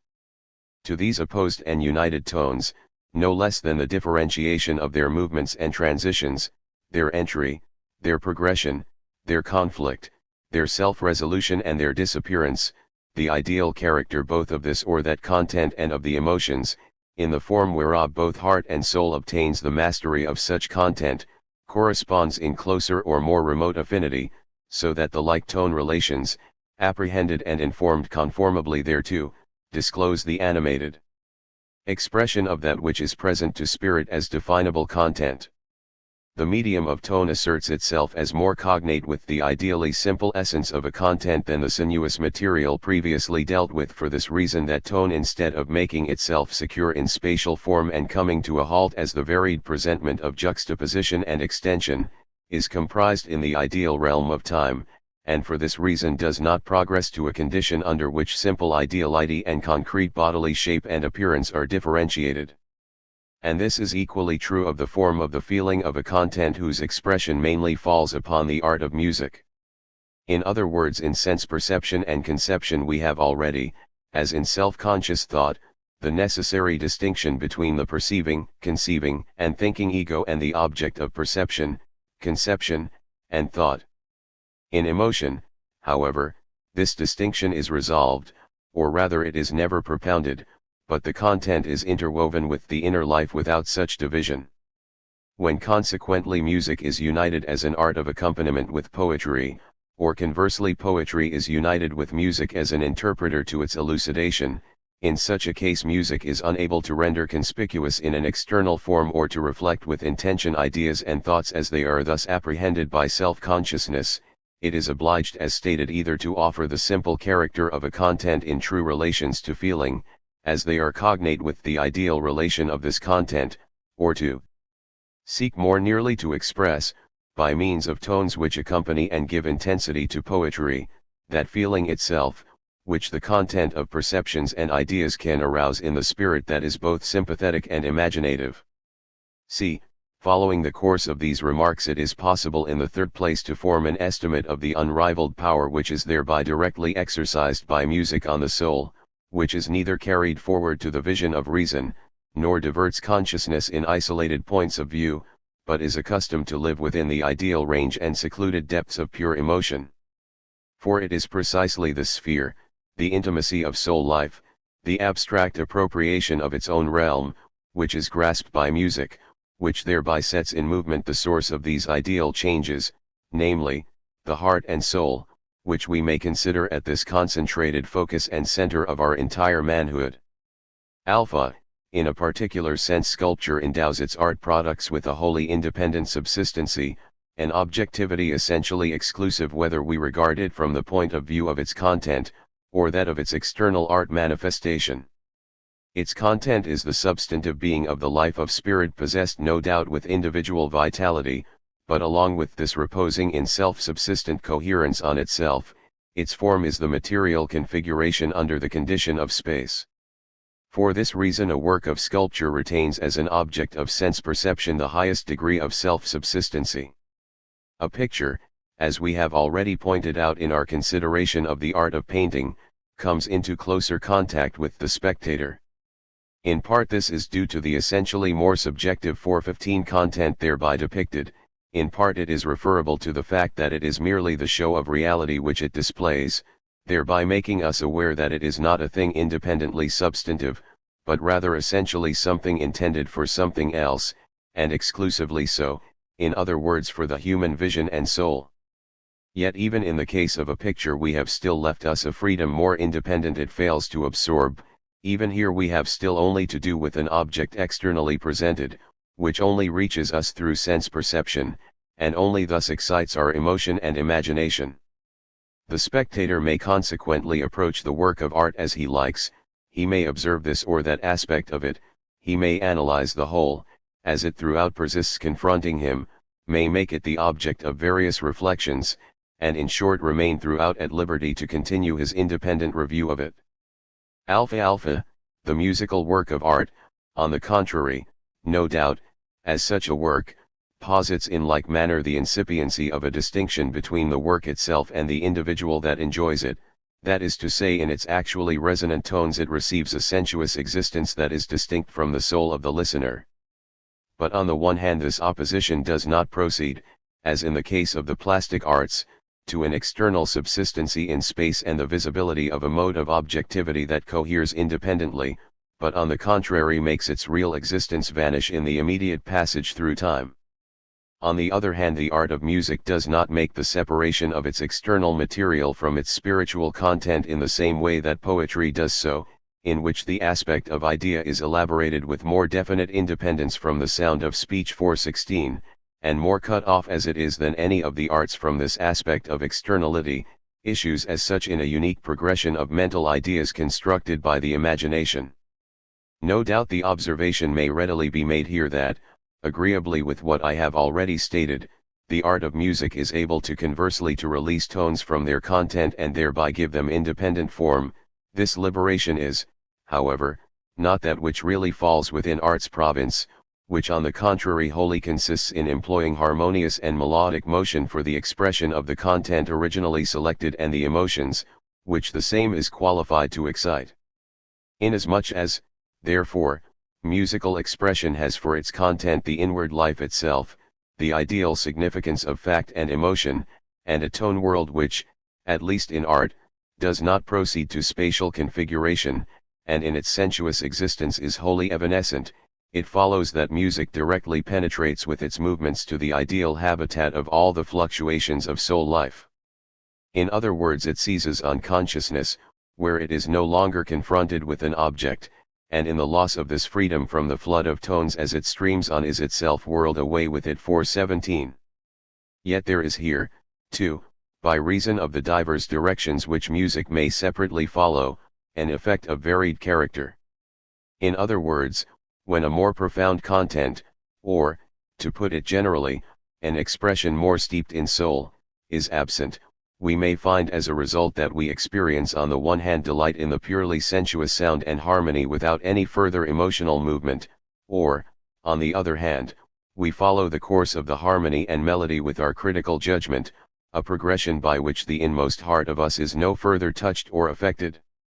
Or rather we may say that preeminently in the case of music there is such a purely critical analysis, for which there is nothing else presented in the work of art to evoke it beyond the skill of an expert in its laboured production. 418.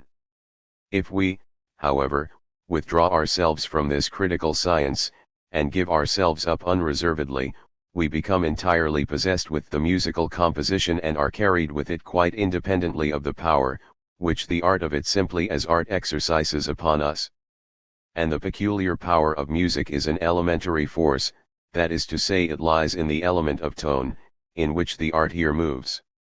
Beta beta, the individual is not only carried away by this medium in virtue of the character of its exposition in any particular case, or simply drawn to it by the specific content thereof, but, viewed simply as self-conscious subject, the core and center of his spiritual existence is interwoven with the work and himself placed in active relations with it. We have, for example, in the emphasis of the music's current rhythms, an opportunity to beat in time with it, or unite our voices with the melody, and in the case of dance music at least, we may associate the movement of our legs. And, generally speaking, the claim is made upon us as distinct personalities.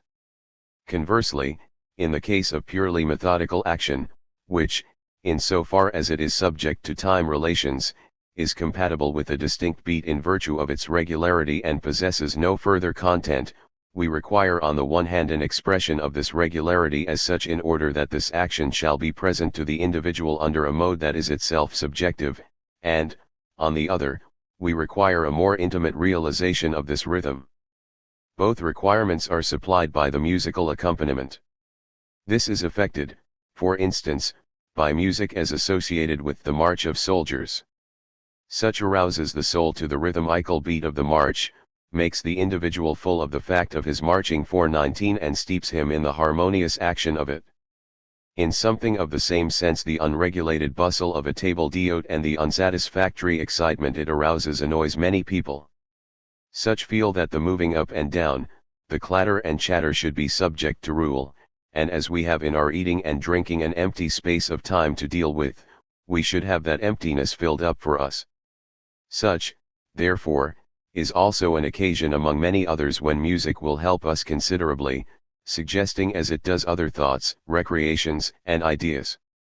Gamma gamma, in these instances we are made aware of the connection between the individual soul with time simply, a condition in which the medium of music consists. In other words, the inward life regarded as subjective unity is the active negation of the indifferent 420 juxtaposition in space, and thereby negative unity. In the first instance, however, this identity remains in itself entirely abstract and void of content, and consists merely in this that it makes itself an object, though it then annuls this objectivity, which is itself of a wholly ideal type and of the same character which the subject of consciousness is, in order thereby to enforce itself as subjective unity. An ideal negative activity of the same kind in its sphere of externality is time. For in the first place it effaces the indifferent coextension of the spatial condition and concentrates the continuity of the same in the point of time, the now. The point of time, however, secondly, discloses itself at the same time as negation of itself, in other words this now no sooner is than it annuls itself in another now, and by doing this makes apparent its negative activity. Thirdly, we no doubt do not get, on account of externality 421, in whose element time is in motion, the truly subjective unity of the first point of time with the next, to which the now by self-effacement proceeds, but the now remains throughout in its change always the same for 22. For every point of time is a now, and is as undifferentiated from the other now, taken as the bare point of time, as is the abstract ego from the object, relatively to which it annuls itself for 23, and in which it falls into self-coalescence, for the reason that this object is itself merely the empty ego.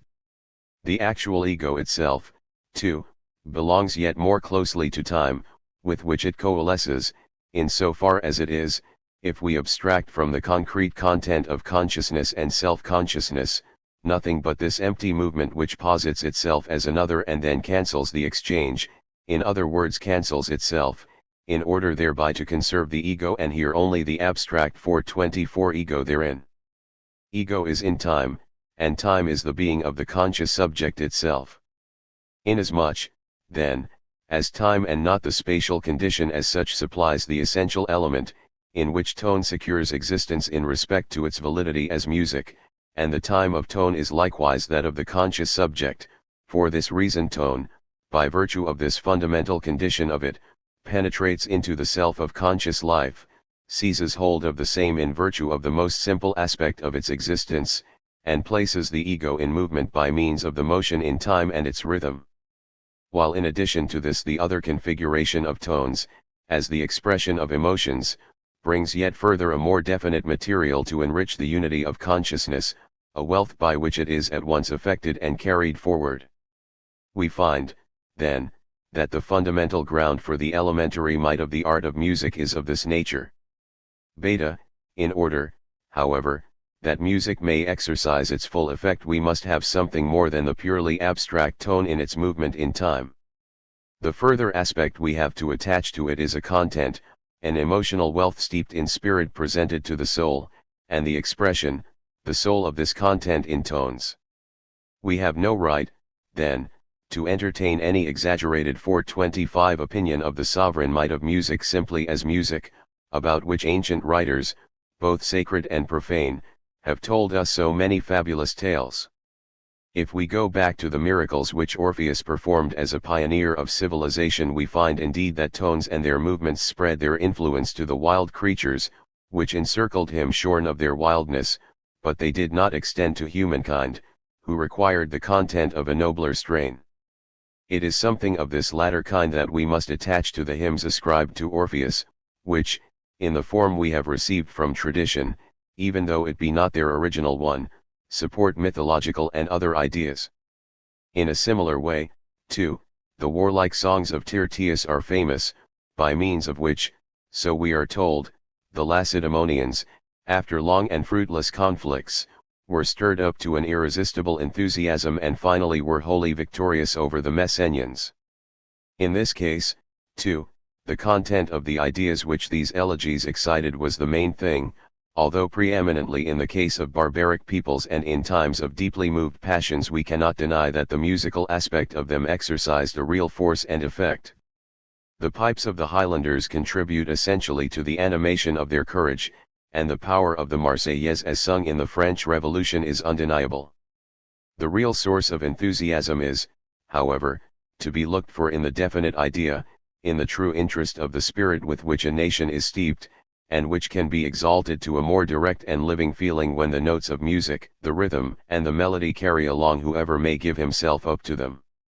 In our own days, however, we can hardly hold that music is capable by itself of evoking such a courageous temper and contempt of death.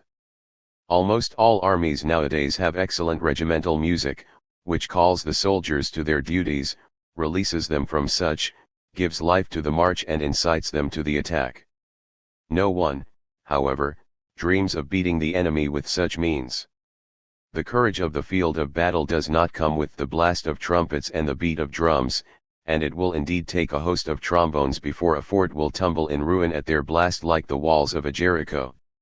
It is the enthusiasm born of ideas, cannon, and the genius of generals which are the main thing now rather than music, and this can only act as a support of the forces which have already filled and taken hold of the soul. In conclusion, we may point out in respect to the personal effect of musical sound there is an aspect which is referable to the particular manner in which the musical work of art approaches us in its distinction from other works of art. In other words, inasmuch as musical tones do not as buildings of construction, statues, and pictures possess independently a permanent objective consistency, but vanish in the act of passing by, the musical work of art requires in virtue of the fact of this purely momentary existence a continuously repeated reproduction. And what is more, the necessity of such a renewal of life points to a further more profound significance. For, in so far as it is the personal soul itself, which music accepts for its content with the object, to make manifest itself not as external form and objectively subsistent product, to this extent the expression of it must also assert itself immediately in the form of a communication disclosed by a living person, in which that person reposes his entire and unique personality. This is to the fullest extent the case in the song of the human voice, but it is relatively so in all instrumental music, which can only be executed by means of a practiced artist and his living and spiritual no less than technical powers as such. It is only by virtue of this personal relation in respect to the active effect of the musical work of art that the significance of the subjective aspect of music is substantiated, which, however, too, it is possible in this direction to carry to the extreme length of isolation in the case, that is, where the personal virtuosity of the reproduction as such is made the exclusive focus and content of the enjoyment to be derived. With the above observations I will now close what I have to say with regard to the general character of music. To the particular definition of the means of expression in music. We have hitherto contemplated music purely under the aspect, that its function is to embody and give life to tone as the musical expression of the personal life of soul. We have now to ask ourselves the further question, by reason of what it is both possible and necessary that tones are no purely natural outcry of emotion but the articulate artistic expression of the same. For feeling as such possesses a content, tone regarded as mere tone is without such. It must consequently first be rendered capable by means of an artistic treatment of essentially assimilating the expression of an ideal life. Speaking generally, we may establish the following conclusions on this head. Every tone is a substantive, essentially accepted real thing, which, however, is neither articulated nor consciously apprehended in a living unity, as is the case with the animal or human form, nor from the further point of view demonstrates in itself, as a particular member of the bodily organism, or any isolated trait of the animated body, whether in its spiritual or physical aspect, that this individualization can only exist in vital association with the other limbs and traits, and secure thus its meaning, significance, and expression. Viewed according to external material, a picture no doubt consists in single strokes and colors, which can also independently exist, but the real material on the other hand, which first creates a work of art from such strokes and colors, the lines and surfaces that is to say of the form, have only a meaning when viewed as a concrete totality. The separate tone, on the contrary, is independently substantive and can also be animated up to a certain degree by means of emotion and receive a definite expression. Conversely, however, inasmuch as tone is no purely indefinite rustle and sound, but only possesses in general musical validity by virtue of its clear definition and pure tonality, it stands immediately, by reason of this definite articulation, not merely according to its actual sound, but also its temporal duration, in a relation to other tones, nay, this relation is that which first contributes to it its real and actual definition and along with this its difference and contrast as opposed to other tones or its unity with such. In presence of the more relative self-subsistency this relation, however, remains as something external to the tones, so that the relations into which they are brought do not appertain to the single tones under the mode of their notion, as we find such in the members of the animal and human organism, or also in the forms of natural landscape. The coalescence of different tones in different relations is consequently something which, albeit not contradictory to the essence of tone, is, however, in the first instance artificial, and not otherwise presented in nature. Such a relation proceeds to that extent from a third party and only exists for such, namely, for the person who apprehends 426 it. On account of this externality of the relation, the definition of tones and their coordination subsist in the relation of quantity, in relations of number, which of course have their foundation in the nature of tone itself, yet are employed by music in a system which is, in the first instance, discovered by art and modified 427 in the most varied manner. From this point of view it is not essential vitality, regarded as organic unity, which constitutes the foundation of music, but equality, inequality, etc., and generally the form of the understanding 428, as it is asserted in quantitative relations. If we consequently speak definitely of musical tones, we indicate the same purely by numerical relations as also by letters selected at will, by virtue of which we are accustomed to indicate the tones according to such relations. In such a reference back to mere quantities and their intelligible, external definition, music possesses its most pronounced affinity with architecture, inasmuch as it, just as this latter art does, builds up its inventions upon the secure basis and scheme of proportions, a basis which does not essentially expand and coalesce through vital unity in an organically free articulation, in which the remaining differentiated parts are given with the one aspect of definition, but only begins to grow into free art in the further elaborations, which are enabled by it to arise out of the aforesaid conditions.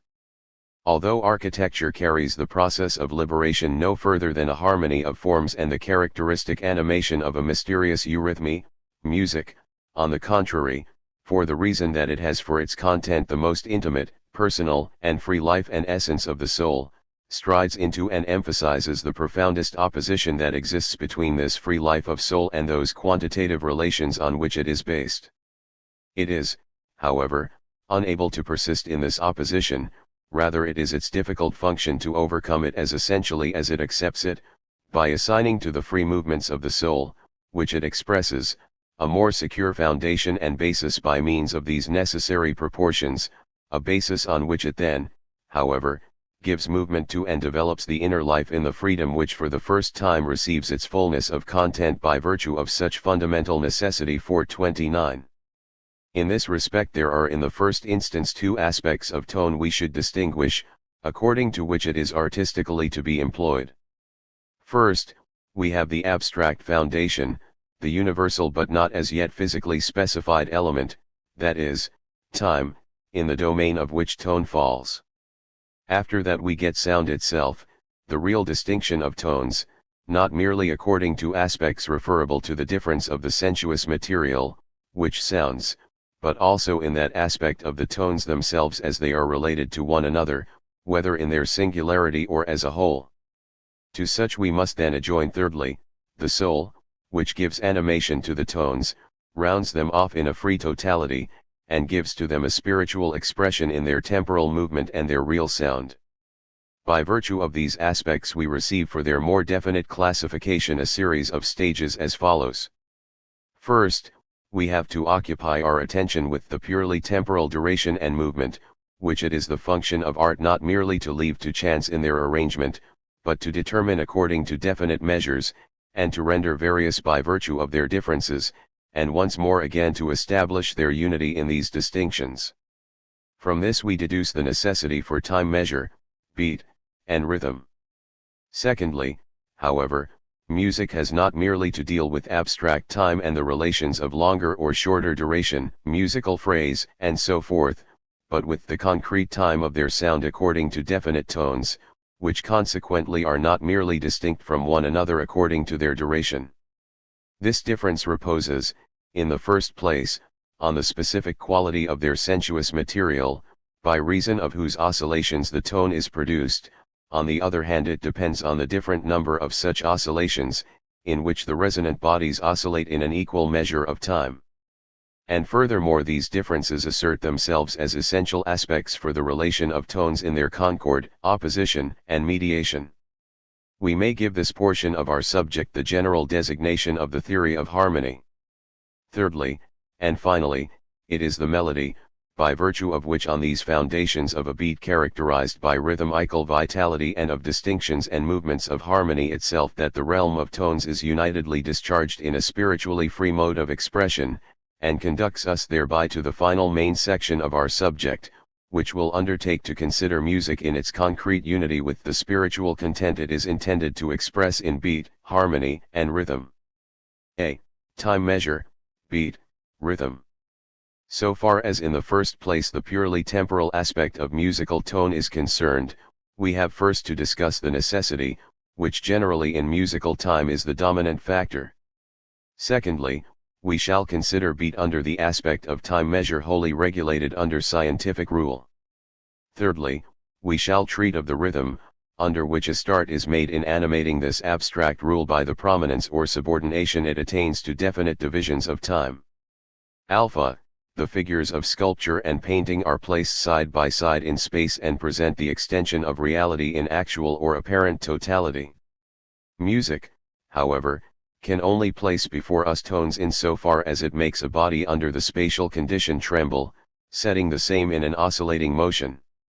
These oscillations only affect art under the aspect, that they follow one another, and for this reason the sensuous material generally only enters into music with the temporal duration of its movement instead of taking with it its spatial form. No doubt that motion of a body is always present in space, so that painting and sculpture have the right to exhibit the appearance of movement, albeit their figures are in their reality at rest. In respect to this aspect of space, however, music does not accept movement, and there remains consequently as part of its configuration only the time, into which the oscillation of the body falls. Alpha, time, however, in consequence of what we have already above considered, is not as space is, the positive condition of juxtaposition, but on the contrary negative externality. As juxtaposition, which is cancelled, it is the point of passage, and as negative activity it is the abrogation of this point of time in another, which is itself immediately cancelled, and becomes another, and so on continuously. In the continuous series of these points of time every single tone not merely is asserted independently as single, but is brought from a further point of view into quantitative association with other tones, by which process time is referable to number. Conversely, however, for the reason that time is the unbroken rise and passage of such points of time, which, regarded as mere points of time, possess in this unparticularized abstraction no distinction one to another, for this reason to a like extent time appears as the equable stream, and the duration essentially undifferentiated. Beta, in this indeterminacy, however, music is unable to leave time. Rather it is compelled to define it more narrowly, to give it a measure, and regulate its stream according to the rules of such a measure. By virtue of this regular treatment we get the time measure of tones. And here at once arises the question, wherefore then once and for all music requires such measure? The necessity of definite periods of time may be evolved from this fact, that time stands in the closest affinity with the self in its simplicity, which apprehends, and has a right to apprehend, its inward life through the medium of tones. Time, in fact, regarded as externality, essentially possesses the same principle, which is active in the ego as the abstract foundation of all that pertains to the soul and spirit. If, then, it is the simple self, which as soul life has to be made objective in music, so, too, the universal medium of this objectivity must be treated conformably to the principle of that subjective life. The ego, however, is not the indefinite continuance and the unbroken 430 duration, but is only self-identity when we regard it as an aggregate and a return upon itself 431. The assertion of itself, wherein it becomes object, is doubled back in the being thus self for itself, and it is only through this relation to itself that it becomes self-feeling, self-consciousness, and so forth. In this aggregate, however, we find essentially a breaking off of the purely indefinite change, such as we held time to be in the first instance, in which the rise and suppression, the disappearance and renewal of the points of time were nothing but a wholly formal passage from every now to another present of similar character, and consequently nothing but an uninterrupted progression. In contrast to this empty process the self is that which itself persists by itself, the totality whereof essentially breaks up the undefined series of time points, creates an infraction into the abstract continuity, freeing the ego, which recollects itself in this process of discrete division and finds itself again therein, from what is a purely external process of change. Gamma gamma, the duration of a tone does not, agreeably to this principle, pass away in a process of relative indeterminacy, but emphasizes with its beginning and end, which accordingly is a definite beginning and cessation, the series of the time moments, which, apart from it, are not thus distinguishable. If, however, 432, many tones follow one after another, and every one of them receives a duration which can be separately distinguished from each other, then we must assume that instead of having that original indefinite series devoid of content, we only once more get by a converse process the fortuitous, and, along with this to a like extent, the indefinite variety of particular quantities. This unregulated rambling about contradicts quite as much the unity of the ego as the abstract progress forward, and it can only find itself reflected and satisfied in such a varied mode of definition in so far as single quantities are brought under one unifying principle, which for the reason that it subsumes the particular parts under its synthetic embrace, must itself be a definite unity, yet in the first instance as merely an identity of external application can only persist as one of an external type. Beta, and this carries us to the further principle of coordination which we find in the time beat. Alpha alpha, the first thing to be considered here consists in this, that, as stated, distinct divisions of time are united in a unity, in which the ego independently creates its identity with itself.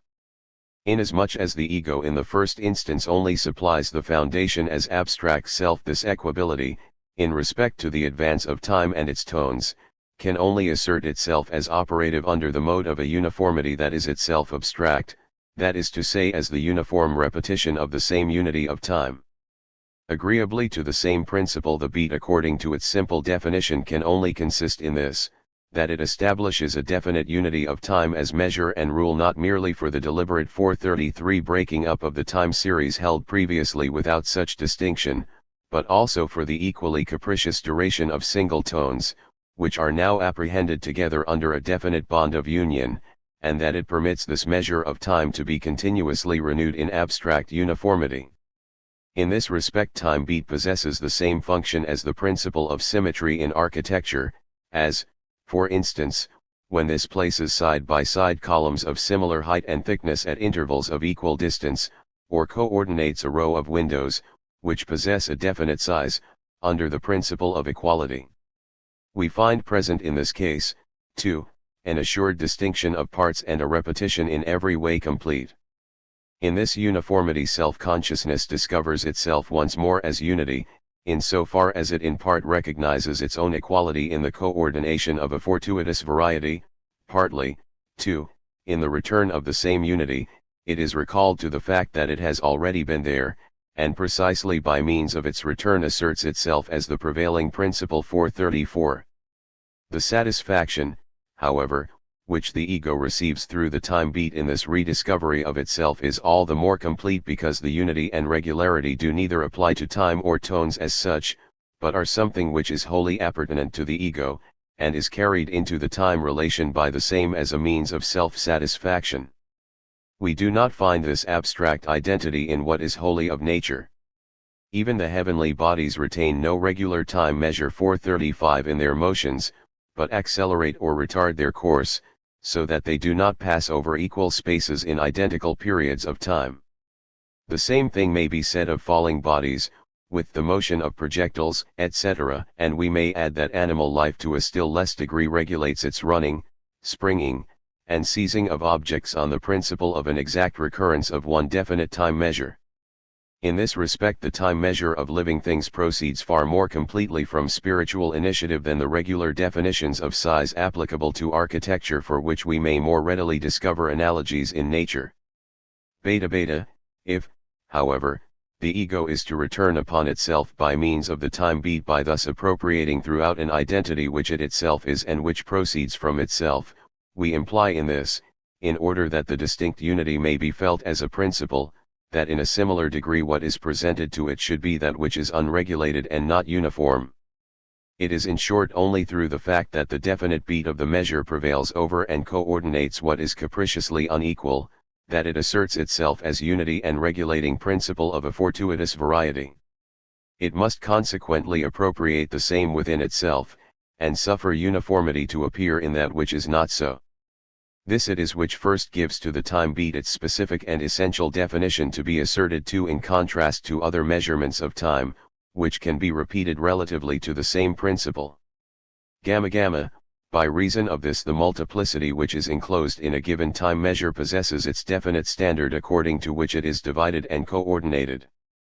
From this we arrive, in the third place, at distinct kinds of time measure. The first thing of importance to notice in this connection is the division of time according to either an even or an uneven number of equally divided parts. Of the first kind we have, for example, the 2/4 and the 4/4 time. In these even number is predominant. Of the opposite kind is the 3/4 time, in which the coordinate divisions constitute a unity of equal parts, of course, but in a number that is uneven. Both types are to be found united in 6/8 time, to take an example, which no doubt numerically appears to be similar to the 4/4 time, but as a fact, however, does not fall into 3 but into 2 divisions, of which, however, the one no less than the other, relatively to its closer aspect of division, accepts 3, that is an uneven number, as its principle. A particularization of this kind constitutes the constantly repeated principle of every particular measure of time. However much notwithstanding the definite time measure is bound to control the variety of the time duration and its longer or shorter sections, we must not therefore extend its effective power to the length that it places this variety in subjection in a wholly abstract way, that in short, for example, in the 4/4 measure only 4 notes of equal length as fourths can appear, in the 3/4 time only 3, and so forth.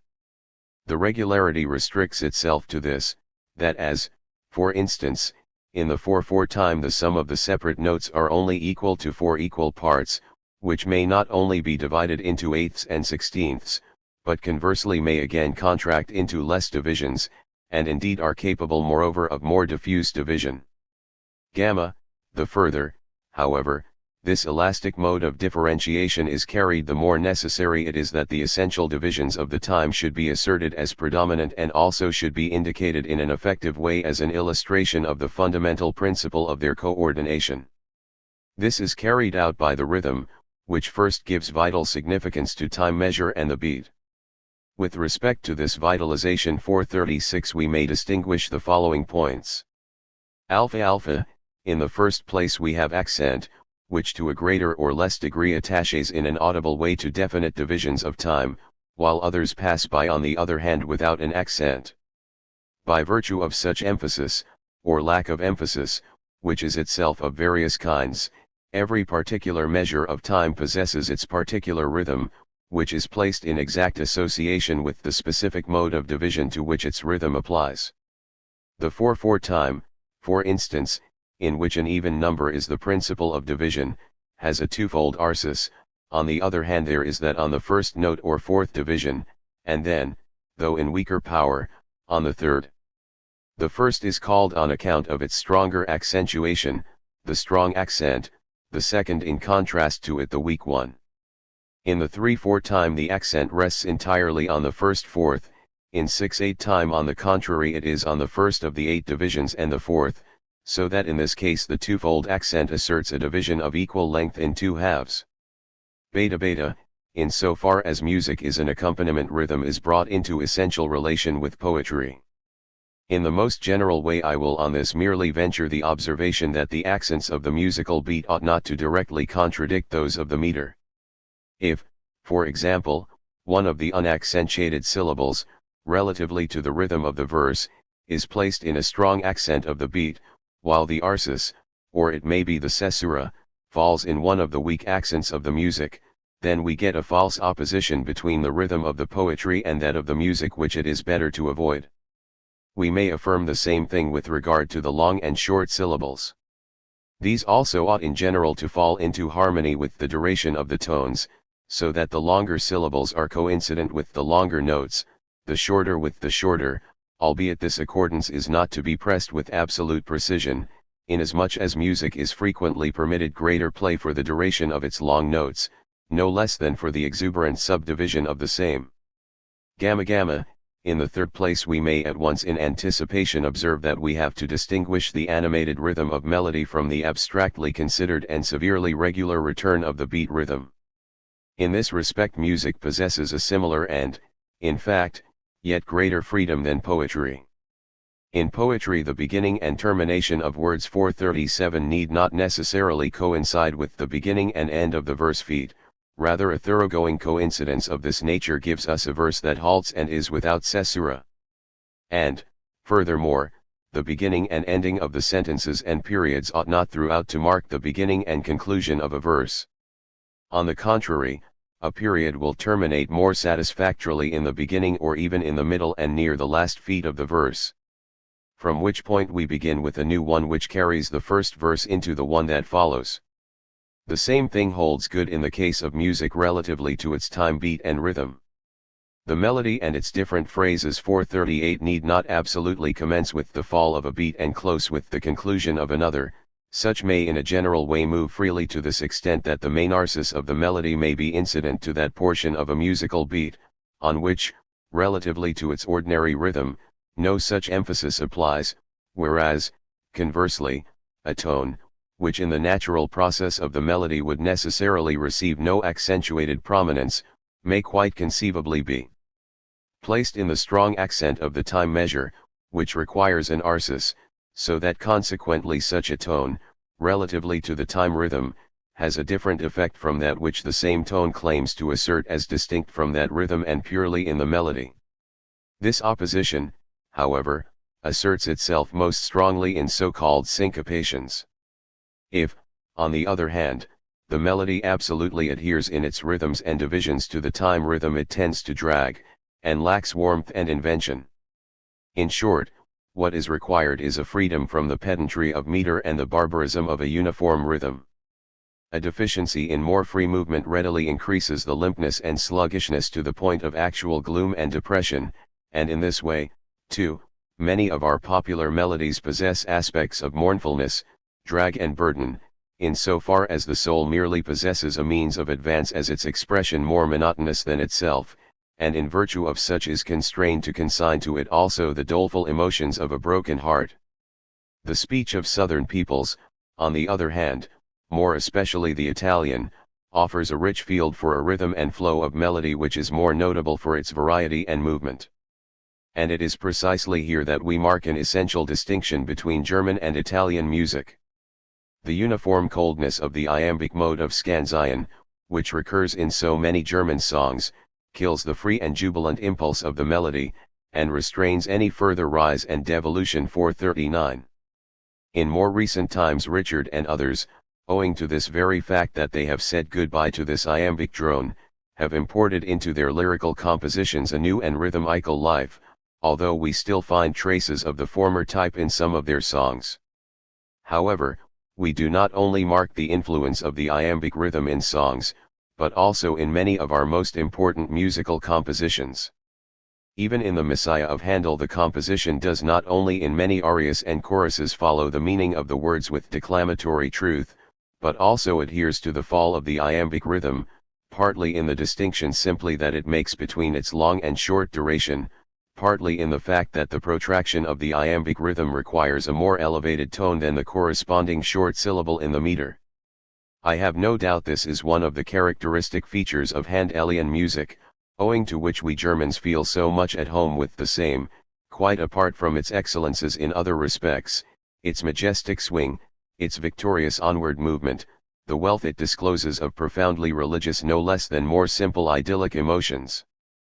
This rhythmical substance of the melody comes more directly to our sense of hearing than that of the Italians, who are inclined to find in it a want of freedom, as something, too, that strikes the ear as strange and alien. Beta, harmony. The further aspect, in virtue of which alone the abstract basis of time beat and rhythm receives its fulfillment, and thereby is enabled to become actually concrete music, is the kingdom of tones regarded as such.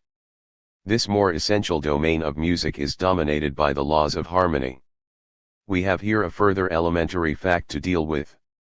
In other words, a material substance 440 does not only through its oscillation for art emerge from the mere visible reproduction of its spatial form, and is carried further into the elaboration of its configuration in time 441, but it produces distinct sounds according to its particular physical constitution no less than its different length and brevity and number of vibrations through which it passes in a given period of time, and consequently in this respect, too, art is compelled to take account of it and give it form agreeably to its own nature. With regard, then, to this second element we have to emphasize with more accuracy three main points. The first one presented to our consideration is the difference between the various instruments whose invention and elaboration has been found essential to create that totality of musical sound, which in respect to musical sound constitutes a sphere of different tones independently of all distinction of the relation of pitch whether it be a high or a low one. Secondly, however, musical tone is, quite apart from the different peculiarities of either instruments or the human voice, itself an articulated totality of different tones, tone series, and scales, which in the first instance repose on quantitative relations, and in the determination of these relations are tones which it is the function of every instrument and the human voice, according to its specific quality, to produce in less or greater completeness. Thirdly, music neither consists in single intervals nor in purely abstract series of tones, that is, keys unrelated to each other, but is a concrete interfusion of opposed or mediating sound, which necessitates a forward progression and a passage from one point to another. This juxtaposition and change does not depend on mere contingency and caprice, but is subject to definite rules, which constitute the necessary foundation of all true music. In passing now to the more detailed consideration of these several points of view I am forced, as already stated, to limit myself for the most part to the most general observations. Alpha, sculpture and painting discover their sensuous material, such as wood, stone, metals, and the like, or colors and other media of that type more or less straight to hand, or, at least, they are only compelled to elaborate the same in a subordinate degree, in order to adapt them to the uses of art. Alpha, music, on the contrary, which throughout is set in motion through a medium artificially prepared for the purposes of art from the first, must necessarily pass through a distinctly more difficult preparation before the production of musical tones is secured.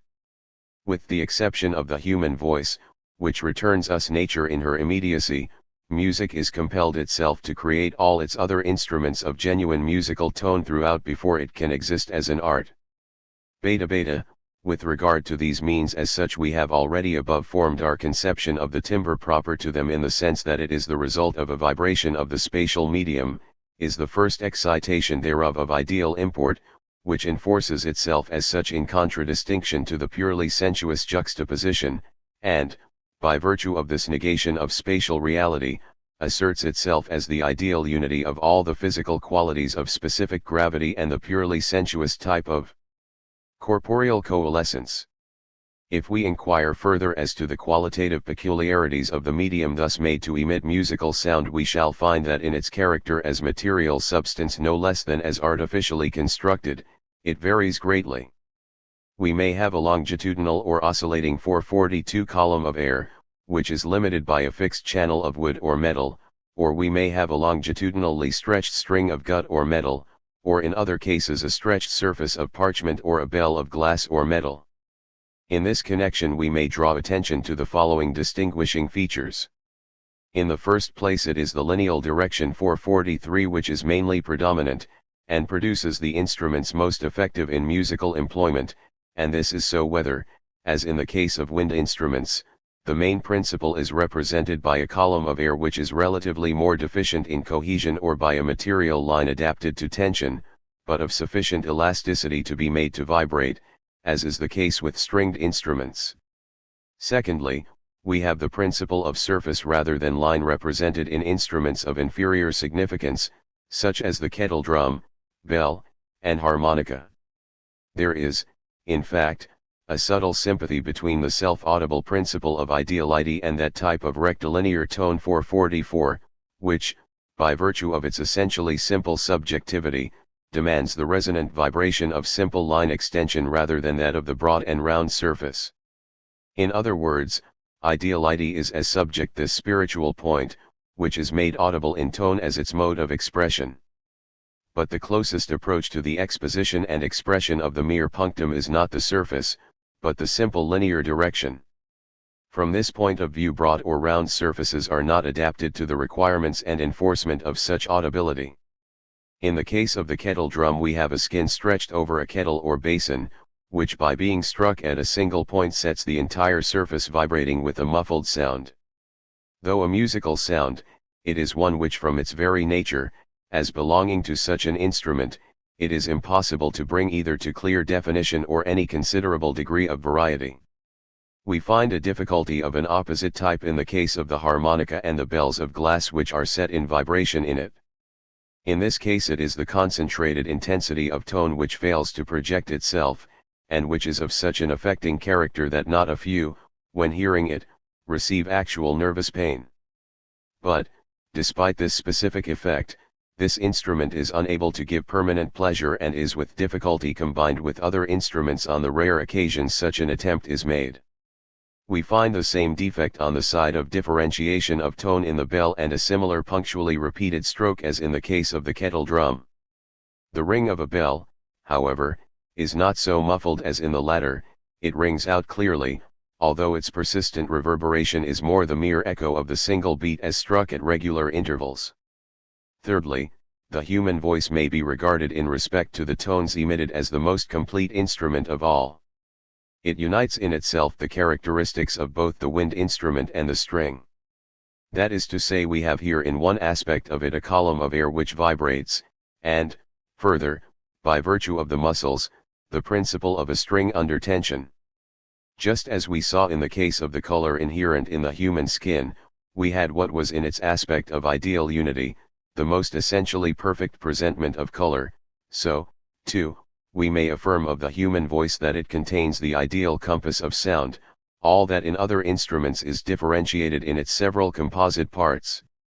We have here the perfect tone, which is capable of blending in the most facile and beautiful way with all other instruments.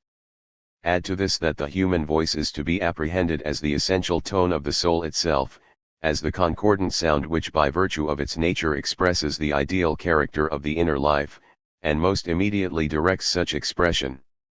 In the case of all other instruments, on the contrary, we find that a material thing is set in vibration, which, in the use that is made of it, is placed in a relation of indifference to and outside of the soul and its emotion.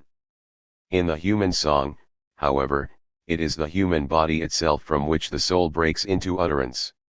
For this reason, too, the human voice is unfolded, in accord with the subjective temperament and emotion, in a vast manifold of particularity. And this variety, if we consider its distinguishing features sufficiently generalized, is based on national or other natural relations. Thus, for example, we find that the Italians are preeminently the people among whom we meet with the most beautiful voices.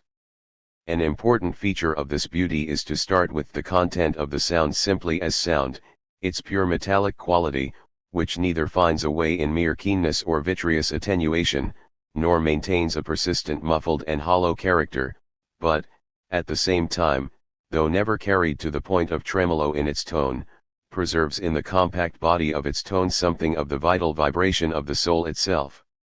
Above all else, the purity of voice production is most essential, or in other words, we must have no foreign element of sound asserted alongside of the freest expression of essential tone. Gamma, such a totality of instruments the art of music can employ, either in separation or complete combination.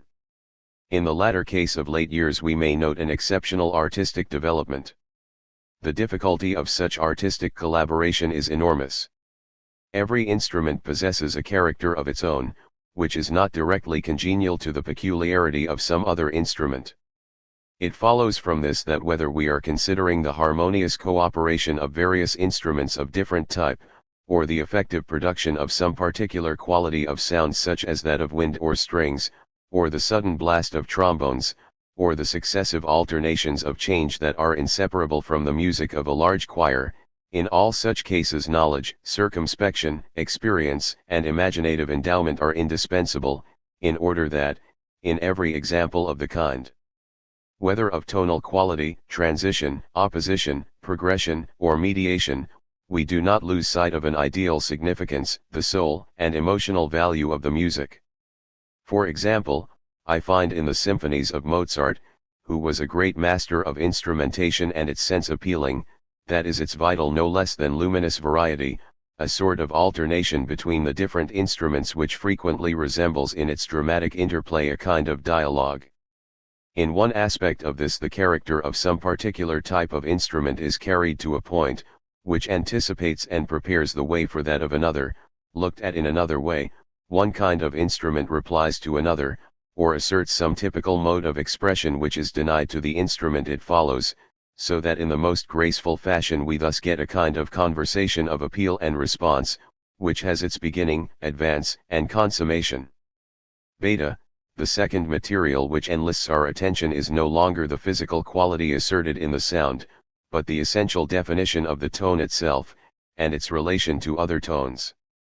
This objective relation, whereby musical tone in the first instance, not merely in its essential and emphatically defined singularity, but also in its fundamental relation to simultaneously persistent tones, expatiates, constitutes the actual harmonious element of music, and is based, regarded under its own original physical conditions, upon quantitative differences and numerical proportions. A closer examination of the contents of this system of harmony presents, as understood today, the following points of importance. First, we have separate tones in their definite metrical relation, and associated with other tones. This is the theory of particular intervals. Secondly, there is the connected series of tones or notes in their simplest form of succession, in which one tone immediately leads up to another, such are the scales. Thirdly, we have the distinctive characteristics of these scales, which, in so far as each starts from a different tone, as its fundamental tone, is thereby differentiated into the particular keys distinct from each other, and into the system of keys which they constitute. Alpha, the particular notes do not only receive their tone, but also the more inclusively positive 445 determination of such sound by virtue of a corporeal substance in vibration. In order to get at this determinacy we have to define the type of vibration itself, not in any chance or capricious manner, but once for all as it essentially is. The column of air, for example, or the string or surface under tension, which produces sound, possesses invariably a certain length or extension. If we take a string, for instance, and fasten it between 2 points, and set the part of it thus stretched in vibration, the points of initial importance to discover are the thickness of the string, and the degree of tension. If we have these two aspects identical in the case of two strings, then the all-important question follows, as was first noticed by Pythagoras: what is the string's length? The reason being that strings, in other respects identical, if of different lengths, give a different number of vibrations in the same interval of time. The difference of one of these numbers from another and the relation of any one to another constitutes the fundamental ground for the distinction and relation between different tones in their degrees of pitch as high or low. Doubtless when we listen to notes thus related our perception carries little resemblance to one of numerical relations. It is not necessary for us to know anything of numbers and arithmetical proportions, and indeed when we do actually perceive a string vibrating, such vibration passes away without our being able to apprehend the numerical relation, while of course it is equally unnecessary for us to glance at the body in vibration at all, in order to receive the impression of its tone. An association, therefore, between the tone and its numerical relations may very possibly at first sight strike us, not merely as incredible, but we may receive the impression that its acceptance implies that our sense of hearing and ideal apprehension of harmonies suffer even depreciation when we look for their cause in that which is purely quantitative. However this may be, it is an undoubted fact that the numerical relation of vibrations in identical periods of time is the foundation of the specific definition of tones. The fact that our sense of hearing is essentially simple is no valid objection. The apparently simple impression, no less than the complex may, in respect to its essential character and existence, carry within its compass other aspects essentially multifold and related fundamentally to something different. When we perceive, for example, blue or yellow, green or red, in the specific purity of these colors, we receive in like manner the appearance of a perfectly simple determinacy, whereas violet readily is decomposed into its constituent colors of blue and red. Despite this fact, the pure blue is not a simple fact, but a distinct correlation and fusion of light and shadow. 446. Religious emotions, a sense of right in any particular case, appear to us in the same way as simple. Nevertheless, all religious feeling, every impression that partakes of this sense of right, is related to ourselves in entirely different ways, though producing this simple feeling as its point of unity. In just such a manner, then, tone is based upon a manifold, however much we hear and perceive it as something entirely ultimate, a varied nature, which, for the reason that musical tone comes into being by means of the vibration of a body, and thereby together with its vibrations is subject to temporal condition, is deducible from the numerical relation of this oscillation in time, in other words from the determinate number of vibrations in a given period. I propose to draw attention merely to the following points in respect to this deduction. Tones that accord in the fullest sense, and on hearing which a distinction is not perceptible as opposition, are those in the case of which the numerical relation of their vibrations is of the simplest character. Those on the contrary which are not so out and out accordant possess proportionate numbers more complex. As an example of the first kind we have octaves. In other words, if we tune a string, where we shall have the keynote given us by a definite number of vibrations, and then have the same, in that case the second half will give us in the same time precisely the same number of vibrations as the previous entire string. 447. Similarly, in the case of fifths we have 3 vibrations to 2 of the keynote, in the case of thirds we have 5 to 4 of the keynote. In the case of seconds and sevenths we have a different kind of proportion, here to 8 vibrations of the keynote we have in the former case 9 and in the latter 15.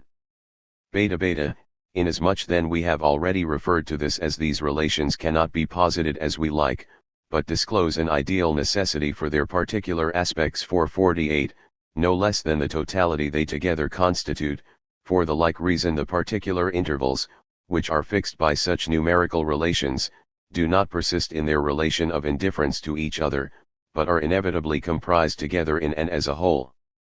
The first form of this totality of notes thus created is, however, as yet no concrete concord of different notes, but an entirely abstract series of a system, a series of notes related under the most elementary mode to each other, and their position within the totality thus comprised. This is no other than the simple series of notes known as scales. The fundamental basis of this is the tonic, which repeats itself in its octave, and is extended through the remaining 6 notes placed between these limits, which by virtue of the fact that the keynote directly falls into unison with its octave makes a return upon itself.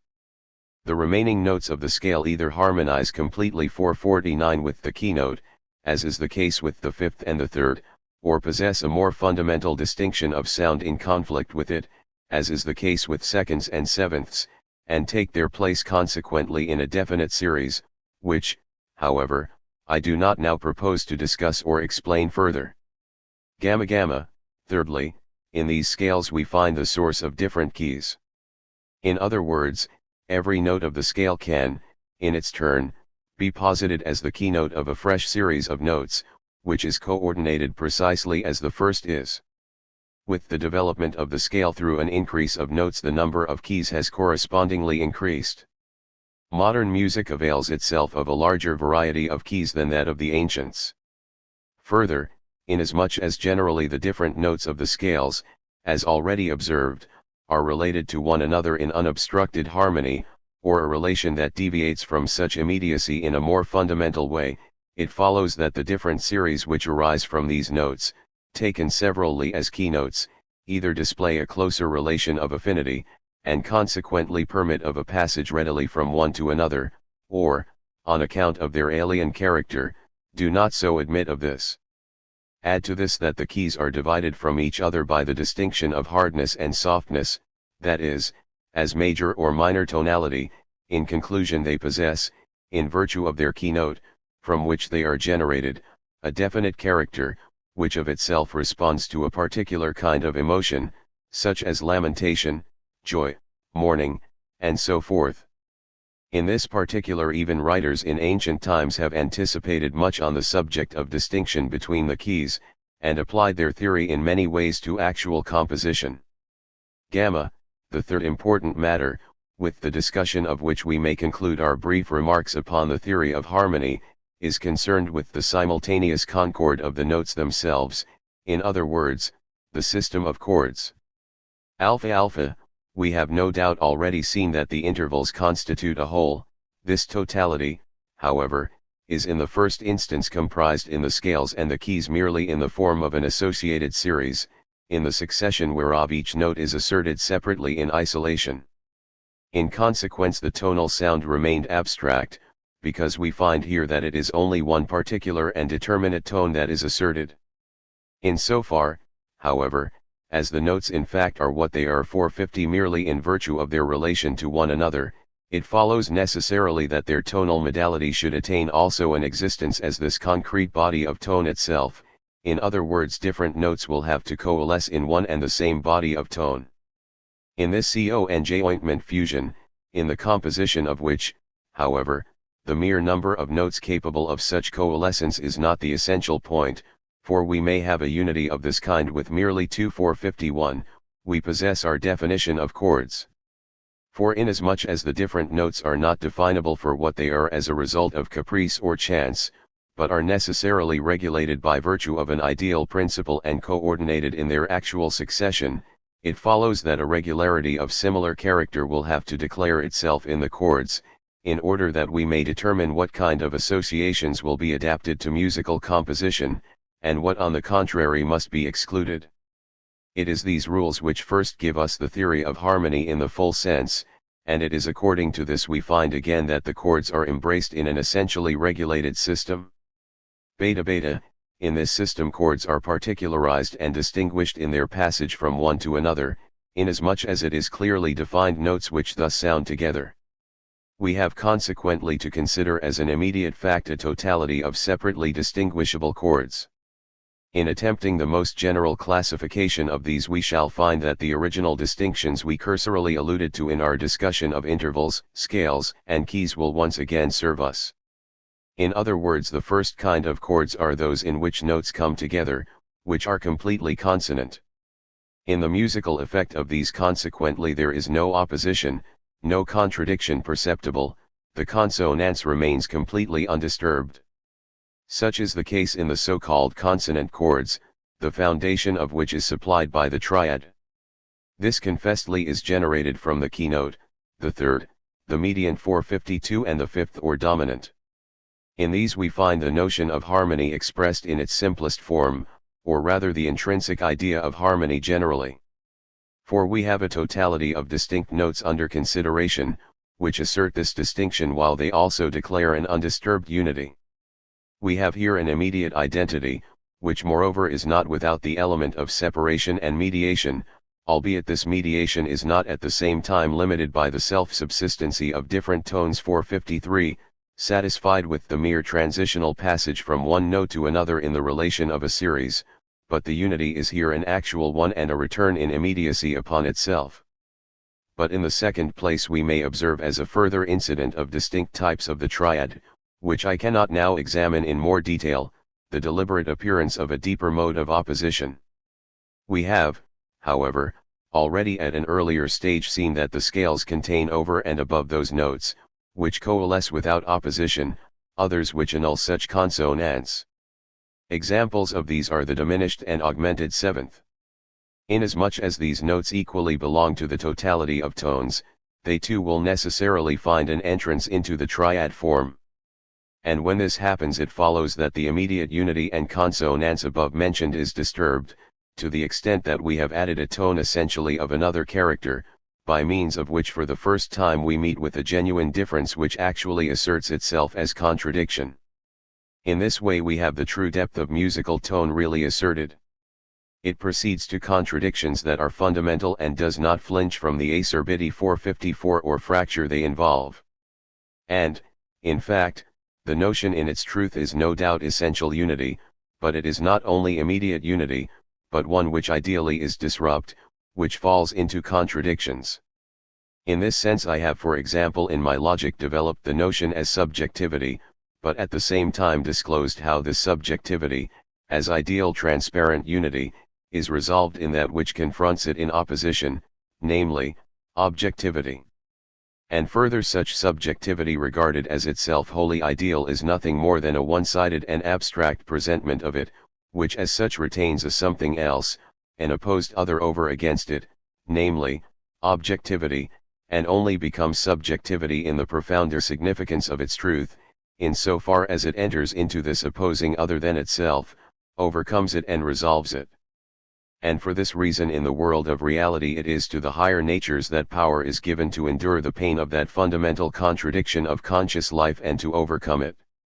In order that music therefore may as an art express the ideal significance no less than purely subjective emotion of the profoundest content, that of religion for example, and above all that of the Christian religion, in which the profoundest depth of suffering is an essential constituent, it must possess the means within its empire of tone to depict such a conflict of opposing forces. And a means of this kind it does possess in the so-called dissonant chords of the 7th and 9th 455. The function of these, however, I cannot venture further to discuss here. Looking, however, from a general point of view at the nature of these chords I would draw attention to the further important point, that they hold what is contradictory, under the mode of contradiction already explained, in one and the same unity. That, however, what is contradictory as such should remain in unity is a contradiction in terms and unintelligible. The very nature and notion of a contradiction assumes that assured repose in it, and what it implies is impossible. On the contrary, it is as such self-destructive. Harmony is therefore unable to remain in chords of this character. Our ear and feeling, in order to obtain satisfaction, imperatively demands their resolution. To the extent of this contradiction we are inevitably impelled to seek a resolution of dissonance and a return to the consonant triad. And this motion, as the return of the principle of identity upon itself, is the movement of truth in the widest sense.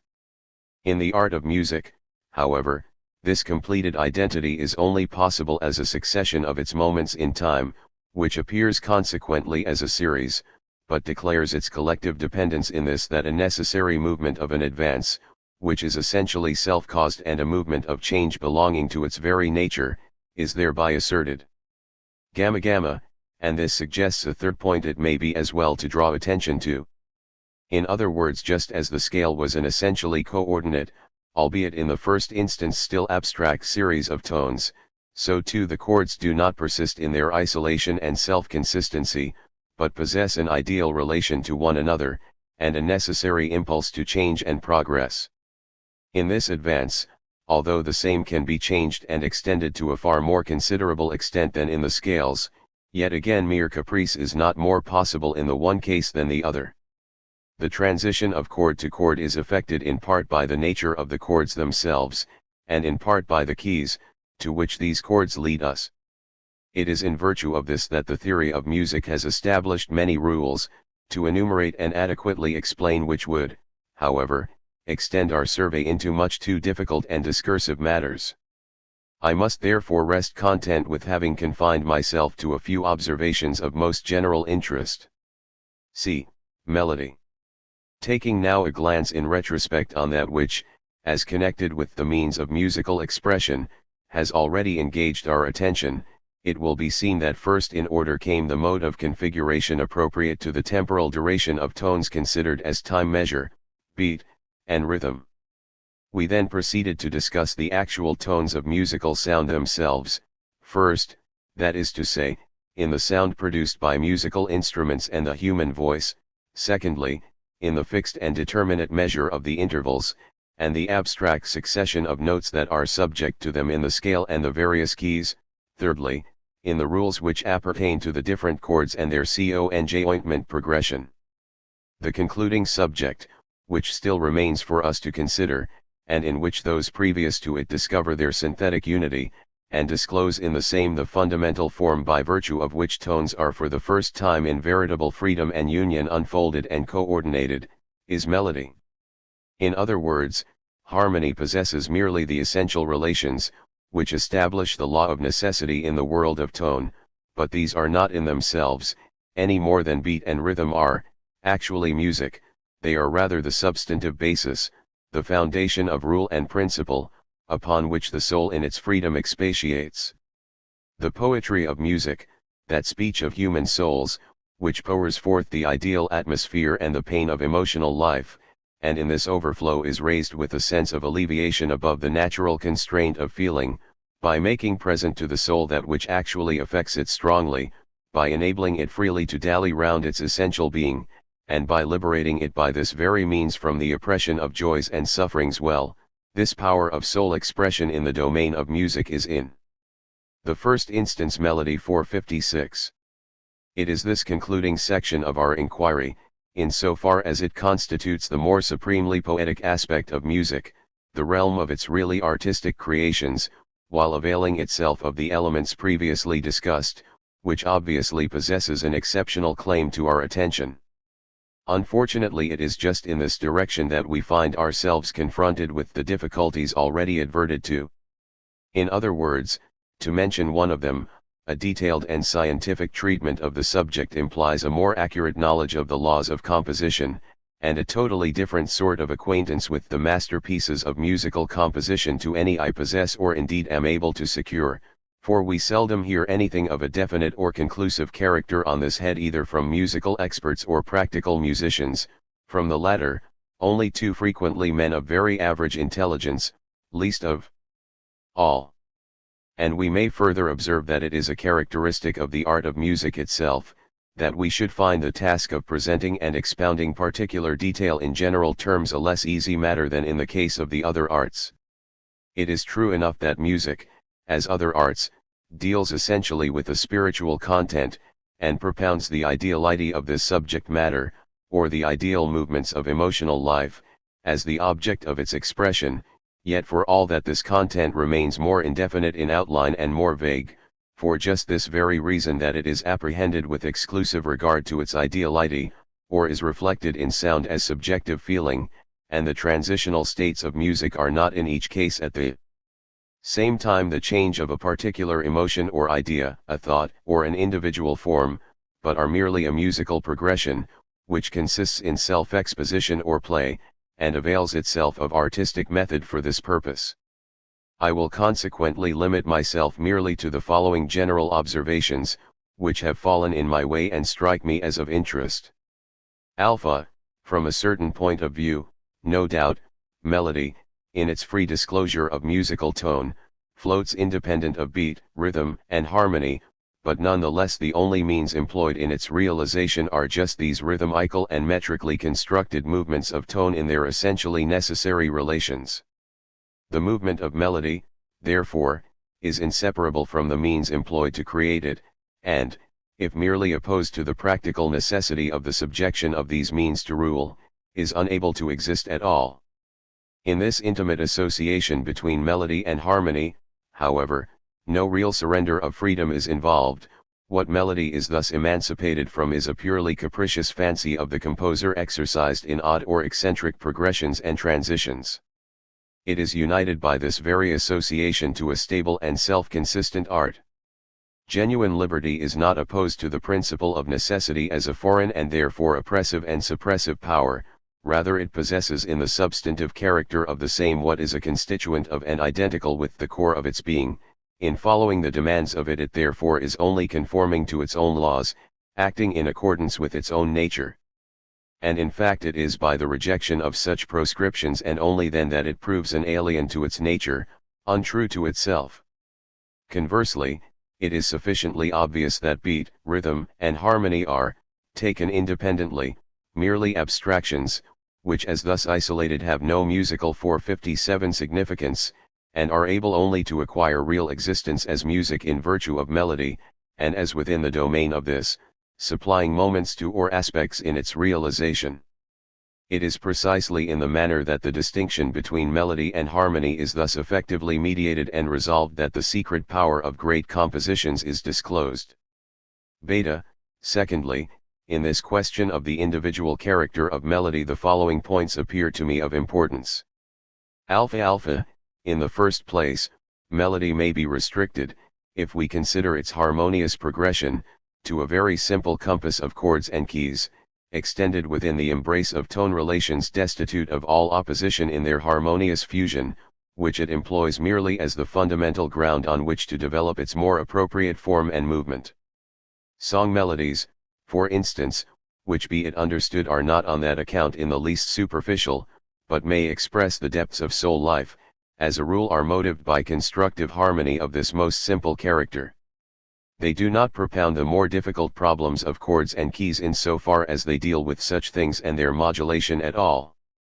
They are mainly satisfied with obtaining a simple harmonious accompaniment, which is not carried to the point of serious opposition, and consequently requires few resolutions in order to recover the final impression of unity. Such a mode of composition no doubt may lead to superficial results, such as we find in a great many modern Italian and French melodies. In such cases the development of the harmony is entirely superficial. The composer endeavors to substitute for the genuine demand of his work in this aspect of it a merely piquant charm of rhythm or flavor of some kind. Generally speaking, nonetheless the emptiness of a melody is not the inevitable result of a simple harmonic basis. Beta, a further distinction consists in this that melody in the case supposed is no longer developed, as in our previous example, merely in the exposition of separate notes composed upon a relatively independent harmonic progression, regarded simply as the base of it. In the melody now under consideration every separate note of the melody is substantially complete as a concrete whole in a chord.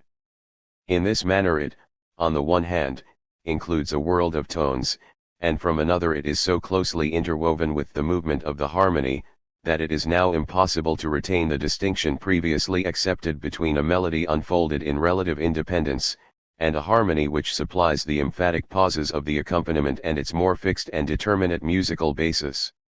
Harmony and melody are here one and the same compact whole, and a modification of the one implies a correspondent and necessary alteration of the other. 458. This may be preeminently illustrated by chorales written in 4 parts. In like manner the same melody can be so interwoven in the varied vocal expression of its parts, that this interlacery itself creates a harmonic progression, or we may have different melodies in a similar way elaborated harmonically in association, so that the union of particular notes of these melodies produces musical harmony. We often, for example, meet with this in the compositions of Sebastian Bach. In such cases the music progresses by means of parts that vary greatly from one another in their character and movement, which appear to associate or interthread with each other on independent lines, yet retain at the same time an essential harmonic relation to each other. A necessary and coherent union is thereby asserted. Gamma, in composition of this kind it is not merely necessary for music which has any claim to profundity to be developed to the bare limits of undisturbed consonance, nay, even first to pass beyond it in order that it may return thereto, rather the first simple mode of concord will have to be rent asunder in dissonances.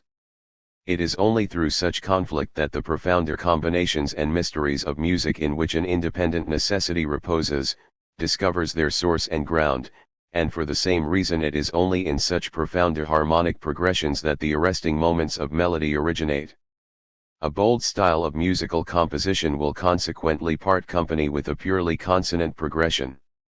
It will pass into the sphere of opposing forces, will summon to its aid the most discordant contrasts, and disclose its unique power amid the tumult of all the resources of harmony, the conflicts of which it is equally able to calm, wholly confident in its ability to celebrate finally the grateful triumph of melodic tranquility. We have in short here a battle waged between freedom and necessity, a conflict between the freedom of inventive genius, seeking to yield itself to its upward flight, and the necessary constraint of those harmonic conditions, which it is forced to acknowledge as the means of its expression, and in which its own ideal significance is reflected. On the other hand, if the harmony, the employment, that is, of all its resources, the unrelenting nature of its conflict in the disposal of them and in its attitude to them is the main interest, the composition may very easily become heavy and overweight with science, in so far at least as the freedom of movement is really impaired, or at least we are not allowed to feel the complete effect of its triumph. Gamma, to put the matter in other words, in every genuine melody a truly melodic, songful impulse, which is its essential type as music, must declare itself as predominant and independent, as something which it neither forgets nor loses in the plenitude of its expression. Thus regarded, melody presents, no doubt, an infinite power of adaptation and coordination in the progressive motion of tones, but the mode or form of this must be such that throughout we are made aware of an essentially complete and self-subsistent whole. This totality contains, it is true, a varied complexity, and implies in itself a forward advance, but it must for all that, regarded as a whole, be beyond all doubt rounded off and secure. It must therefore have a distinct beginning and termination, to the extent at least that the intermediate part of it may be simply presented as the mediating link between that beginning and end. Only as such a movement, asserted with unmistakable emphasis, itself self-differentiated and returning on its own unity, does the melody of music reflect the free self-consciousness 459 of soul life, whose expression it ought to be. Only as thus perfected can music, in its own peculiar medium of ideality, enforce expression in its pure immediacy, or avail itself of the ideal freedom of that mode of expression which is the untarnished reflection of the inner life, an expression which, despite its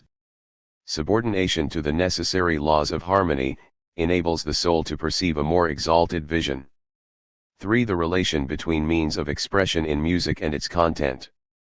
After passing in review the general nature of musical art, we considered the particular aspects according to which notes and their duration in time secured their necessary form.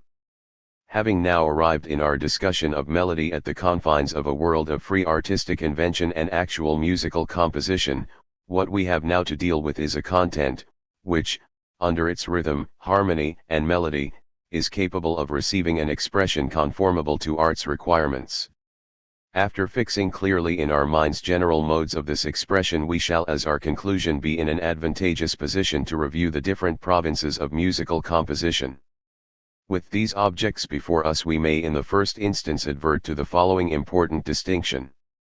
On the one side, music may be, as already observed, in the nature of an accompaniment.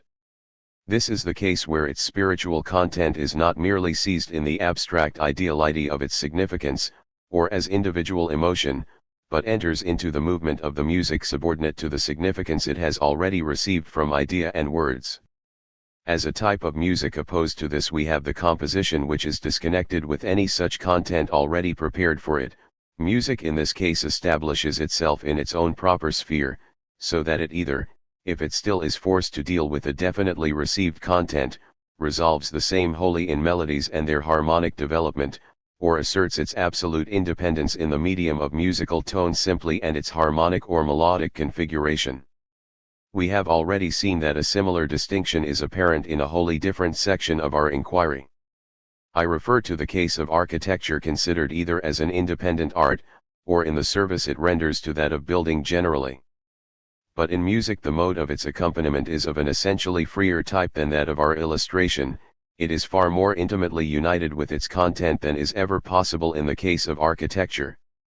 In the actual domain of art, this distinction marks the difference between vocal and instrumental music.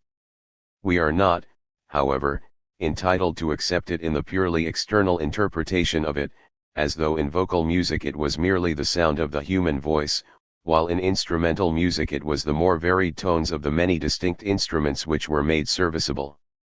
We must not, in other words, overlook the fact that the voice expresses at the same time in its song deliberate speech, presenting us the ideas of a specific content, so that music, regarded as the word that is sung, if the twofold aspect of the same in tone and human speech is not to fall into a condition of indifference or absence of relation, is obviously bound, so far as the art enables it to do so, to supply its musical expression to this content, which as such content is brought before the receptive faculties in its nearest approach to definition, and no longer is left unrelated in more indefinite feeling. In so far, however, as the presented content, as libretto, is, despite of the above union, independently ascertainable in legible form, and is also consequently distinguishable in the mind itself from its musical expression. To this extent the music attached to a libretto is an accompaniment, whereas in sculpture and painting the unfolded content does not already attain to any presentment independently of its artistic form. At the same time we must be careful not to go to the other extreme and entertain an idea of such accompaniment, as though its entire purpose were one solely of subordination. The truth is precisely the reverse. The libretto is written in the interest of the music, and has no further importance save in so far as it brings home to the mind a more intimate knowledge of the actual subject the artist has selected for his work. Music maintains this freedom preeminently by virtue of the fact that it does not apprehend the content in the manner the libretto may be assumed to make it intelligible. Rather it exhibits its mastery of a medium, to which sense perception and imaginative idea do not belong. 460. In this respect I have already, when discussing the general characteristics of music, pointed out that music expresses the principle of ideality in its intrinsic quality. The ideality of soul life, however, may be of a twofold type. That is to say, to accept an object in its ideal presentation. 461 may, in the first place, mean that we do not conceive it in its actual appearance in the phenomenal world, but relatively to its ideal significance. We may, however, mean by this, secondly, that a content is expressed as we find it realized in the experience of personal emotion. Both forms of idealization are represented in the art of music. I will therefore endeavor to explain in more detail how this comes about. In old church music, take the movement of a Crucifixus Est for example, we find that the profound meanings unfolded in the central idea of the Passion regarded as Christ's suffering, death, and burial, are severally so conceived, that it is not simply one merely personal feeling of sympathy or individual pain over these facts that is expressed, but along with this the very facts themselves, or in other words the depth of their significance is motived by the harmony of the music and its melodic progression. It is, of course, true that even here the impression is one which acts upon the emotion of those who hear it. We do not actually perceive the pain of the crucified, we do not merely receive a general idea of it, the aim is throughout that we experience in the depths of our being the ideal substance of this death and this divine suffering, that we absorb with heart and soul its reality, so that it becomes as it were a part of ourselves, permeating our entire conscious life to the exclusion of everything else. And in like manner must the soul of the composer, if his work is to disclose such a power of impress upon others, entirely lose itself in these facts and only in them. It must not merely have experienced a personal emotion of them. It must accept as its aim the task of making in its music the facts themselves live again for the ideal sense. Conversely, I may read a text, a libretto, which narrates an event, places before me an action, gives to feelings the impress of speech, and thereby become moved even to tears in my profoundest being. This effect of personal emotion, which may attend all human action and conduct, every expression of inner life, and further may be excited by the perception of every such event and by participation in the presentment of such, the art of music is able to regulate. By so doing it ameliorates, tranquilizes, and idealizes by its influence the fellow feeling in the listener who finds himself attuned to it. In both cases, therefore, the content rings through the inner life, in which music, for the very reason that it subdues consciousness in the simple attitude of rapt attention. 462, is able to restrain the unfettered range of thought, imagination, sensation, and passage beyond the true boundary line of the subject on hand. Music, in short, keeps the soul absorbed in a particular content, fructifies its energy therein, and moves and fills the life of feeling up to the brim within these limits. Such is our conception and description, so far as the present occasion permits, of the manner of which music, as an accompaniment, when dealing with a definite content which is, as previously explained, set before it by means of a libretto, elaborates that aspect of it we have termed ideality. Inasmuch, however, as music is preeminently called up to do this in vocal music, and the human voice is added to this associated with instruments, it is customary to speak of instrumental music in a special sense as the music of accompaniment.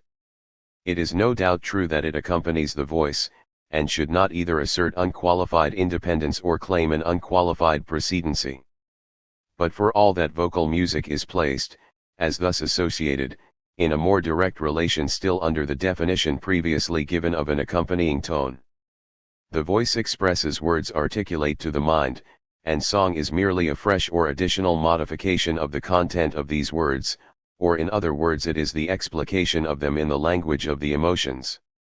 In the case of instrumental music, if taken by itself, the expression of imaged idea vanishes, and such music must necessarily confine itself to the means and modes of purely musical expression. 463.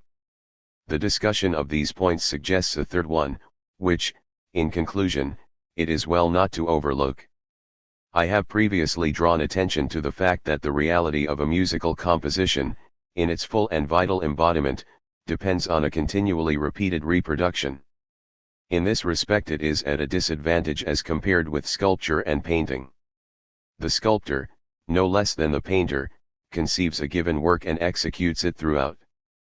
The entire artistic activity implied therein is centered in one single individual, and by this means absolute reciprocity between the creative idea and its execution is secured.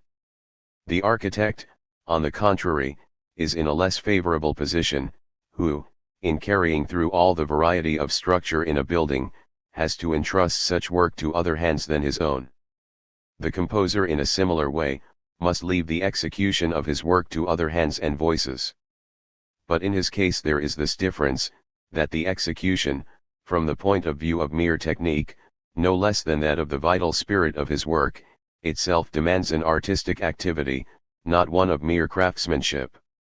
In this respect we may in our own time, no less than previously in that of the older Italian opera, whereas in other arts there has been little or nothing fresh of the kind, point to a marvelous advance in two respects in music.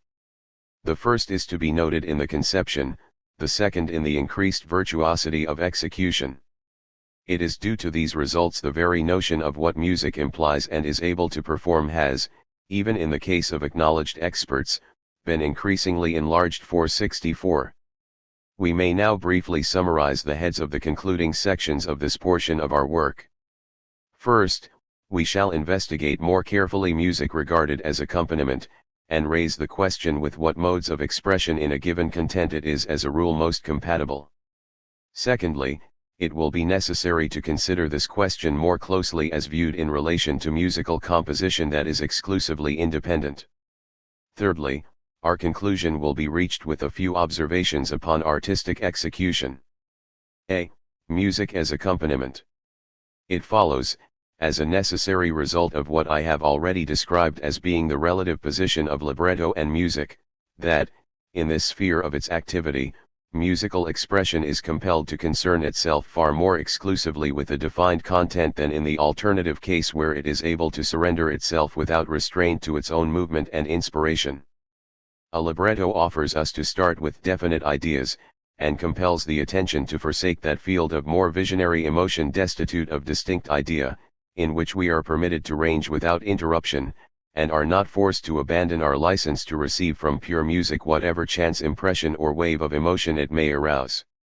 In this act of artistic interlacery with words, however, it is not right that music should carry its loyalty so far as to impair the free course of its progressions, even though it do so with the object of emphasizing the full character of what is contained in the libretto.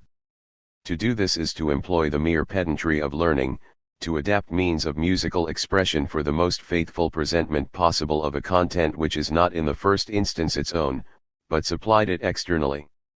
It is to accept this artificial result rather than the creation of a real self-subsistent work of art. And to that extent we have here evidenced a definite check and hindrance to free artistic activity. It is equally wrong in the opposite extreme that music should, as is almost invariably the fashion with modern Italian composers, wholly emancipate itself from the contents of the libretto, as though its specific character were only a bond, and with no other aim than that of approaching independent music as closely as possible. The true function of such music is this. It ought to steep itself in the meaning of the expressed words, situation, or action, and by virtue of such impregnation, ideally conceived, discover therefrom a vitally arresting expression, and elaborate the same in terms congenial to art. That is the course followed by all great masters. They appropriate everything of vital interest in the words, but the stream of their music, the tranquil flow of the composition, remains for all that as free as ever. We acknowledge the natural growth of the music no less than its affinity to the text it illustrates. We would draw attention to three distinct types of expression, all illustrative of this free spirit. Alpha, to start with, there is that aspect of musical expression which we may describe as the truly melodic. We have here simply emotion, the utterance of soul itself, which, apart from anything else, finds self-enjoyment in such expression. Alpha, the domain here, in which the composer moves, is coincident with the human heart and the moods of the soul, and melody, which is the pure musical utterance of this inward world, is in the most profound sense the soul of music. Musical tone only attains to expression that is really vital when emotion is embodied in it or reflected in sound from it. Connected with this, the purely natural cry of feeling, whatever it may be, of horror, for example, or the sobbing of grief, or the exclamation or outburst of uncontrolled jubilation, are themselves highly expressive, and indeed I have already referred to them as the starting point of music, subject of course to the statement that art is unable to accept them under the mode of purely natural utterance.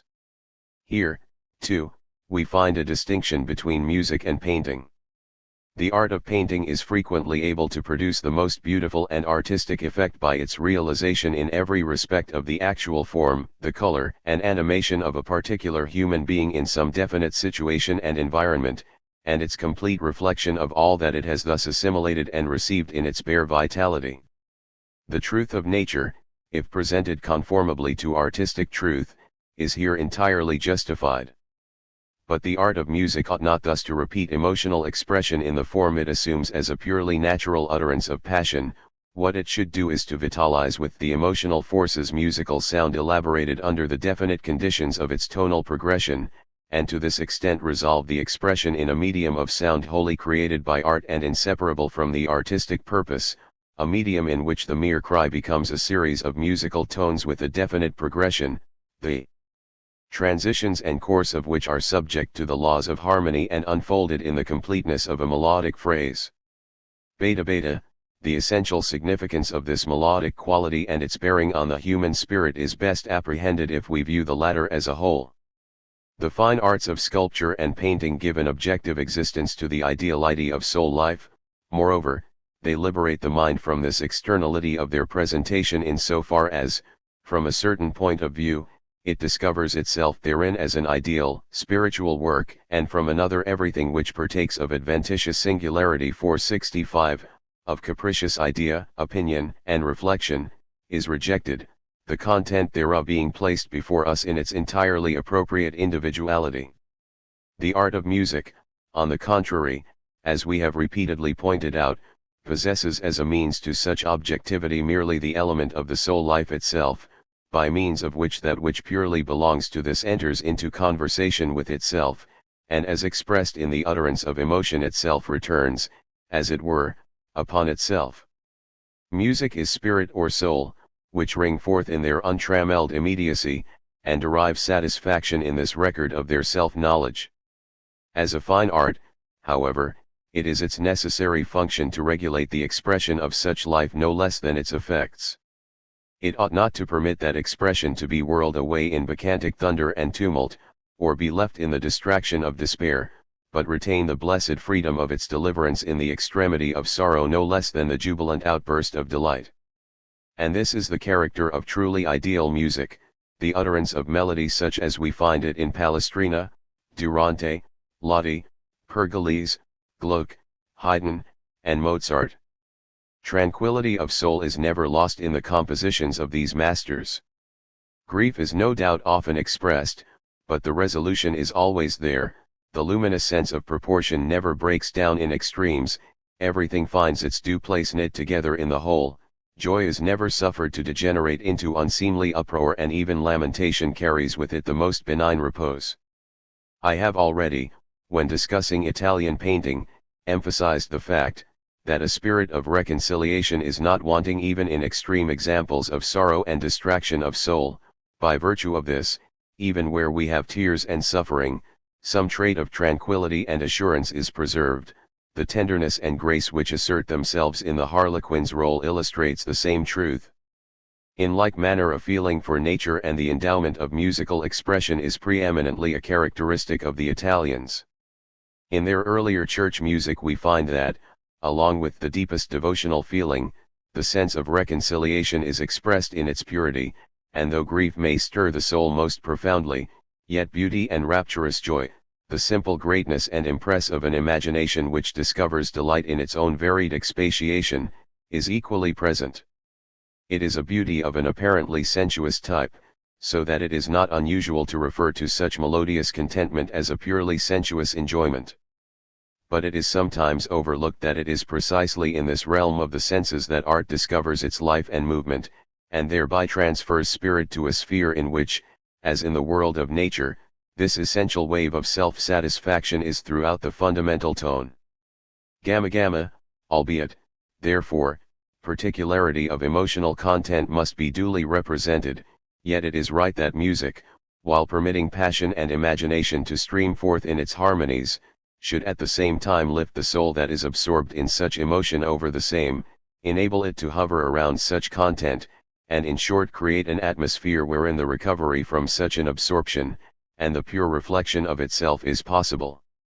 This it is which gives us in fact the really melodious character to song music. The important feature of it is not merely the progression of determinate emotions such as we indicate by the words love, yearning, jollity, and so forth, it is rather that inward sense, which presides over it, which expatiates in its suffering no less than its delight, and finds satisfaction in doing so. Precisely as the bird in the brake, the lark on high sings its glad and touching song for the mere sake of singing, an outburst of nature herself, having no further thought or intention whatever, it is just the same with human song and the expression of its melody. Consistently with this, not infrequently Italian music, in which this truth is preeminently emphasized, will, just as poetry will, pass into mere melodious sounds simply, and can readily appear to part company with the emotional stimulus and its particular mode of expression, or even in fact do so, for the very good reason that its object is the enjoyment of art by itself, and the contentment of all who thus are able to enjoy themselves. And apart from the Italians, this is more or less the characteristic of all right melody. The specific nature of the expression, albeit present also, passes away, in so far as our hearts are absorbed in what we appropriate rather as our own, than in that which belongs to another, a something beyond us. By reason of this and this alone, it is much as we receive the impression of pure light, we are admitted to the most intimate conception of ideal blessedness and attuned spirits. Beta, in the art of sculpture the predominant impression is ideal beauty or self-repose. Painting, on the other hand, already presents a movement in the direction of specific characterization, and the emphasis it attaches to articulate expression is an essential feature of its executive purpose. In a similar fashion, the art of music is unable to rest satisfied with melodious expression as above indicated. The purely emotional grasp by the soul of its intrinsic nature, and the play in musical sound of this apprehension is, regarded as the mere atonement of mood, when we take it strictly, too general and abstract. It is inseparable from the danger not merely of an alienation from the more careful interpretation of the content expressed in the libretto, but of that of becoming generally empty and trivial. If sorrow, joy, yearning, and so forth are to find adequate reflection in melody, the soul that is actual and concrete only comes by such emotions in the downright reality of the same as involved in a veritable content, that is, in particular situations, events, actions, and so on. If, for example, a song arouses the emotion of mourning, the lament at a loss, we inevitably ask ourselves, what is the nature of that loss? Is it, shall we say, the loss of life with all its many interests? Is it a loss of youth, happiness, wife, beloved, children, friends, or anything else. For this reason it is further incumbent upon music that it should of itself differentiate in like manner its mode of expression when dealing with the specific content and the various relations and situations, which the soul has experienced, and the more ideal or intimate life of which it seeks to reflect in its harmonies. Music in short is not primarily concerned with the bare form of the inward soul, but with that innermost life as replenished, the specific content of which is most closely related to the particular character of the emotion roused, so that the mode of the expression will, or should, inevitably assert itself with essential differences, according to the varied nature of the content. In a similar way the soul, precisely in the degree that it takes a headlong plunge into any distracting experience, proceeds through an accumulating series of effects, and, in opposition to our previously described state of benign self-contentment, passes through conflicts and distraction, wrestlings with passions, and in short reaches an extreme of division, for which the mode of expression hitherto observed is no longer adequate. Now what we mean by the detail of the content is just that which is supplied by the libretto or words. In the case of a simple melody, which is less concerned with this specific character, the more defined characteristics of the libretto are appreciably of less importance. A song, for instance, although it essentially implies as a poem and text a whole of variedly motived moods, perceptions, and ideas, nonetheless as a rule asserts throughout one fundamental progression of emotion. It is primarily one chord of the soul that it emphasizes. To grasp this, and to reflect the same in the language of music, this is what such song melody is mainly called upon to do. Consequently we may have identically the same music through all the verses of our poem, although the meaning they carry admits of much variety, and what is more, this very repetition, so far from proving injurious to the effect, may serve to enforce and enhance it. We may see the same thing in a landscape, where, too, the most varied objects confront the vision, and yet for all that the prevailing mood and aspect of nature, which animates the whole, is one and the same. It is just such a prevailing tone that ought to assert itself in the song, and this, though it only applies strictly to some of the verses, but does not so apply to others, and the reason of this is that here the specific sense of the words is not to be taken as of most importance. What comes first is the simple melody that floats freely over all variety of content. In the case of many compositions which infringe this principle, and which start every fresh verse with a novel melody, which not unfrequently varies from the preceding one in beat, rhythm, and even scale, it is quite impossible to understand why, if such essential modifications were really inevitable, the poem itself ought not to have been altered in meter, rhythm, and rhyme, through all its verses. Alpha, what is, however, appropriate for the song, which is a genuine melodious utterance of the soul, is not applicable to every kind of musical expression.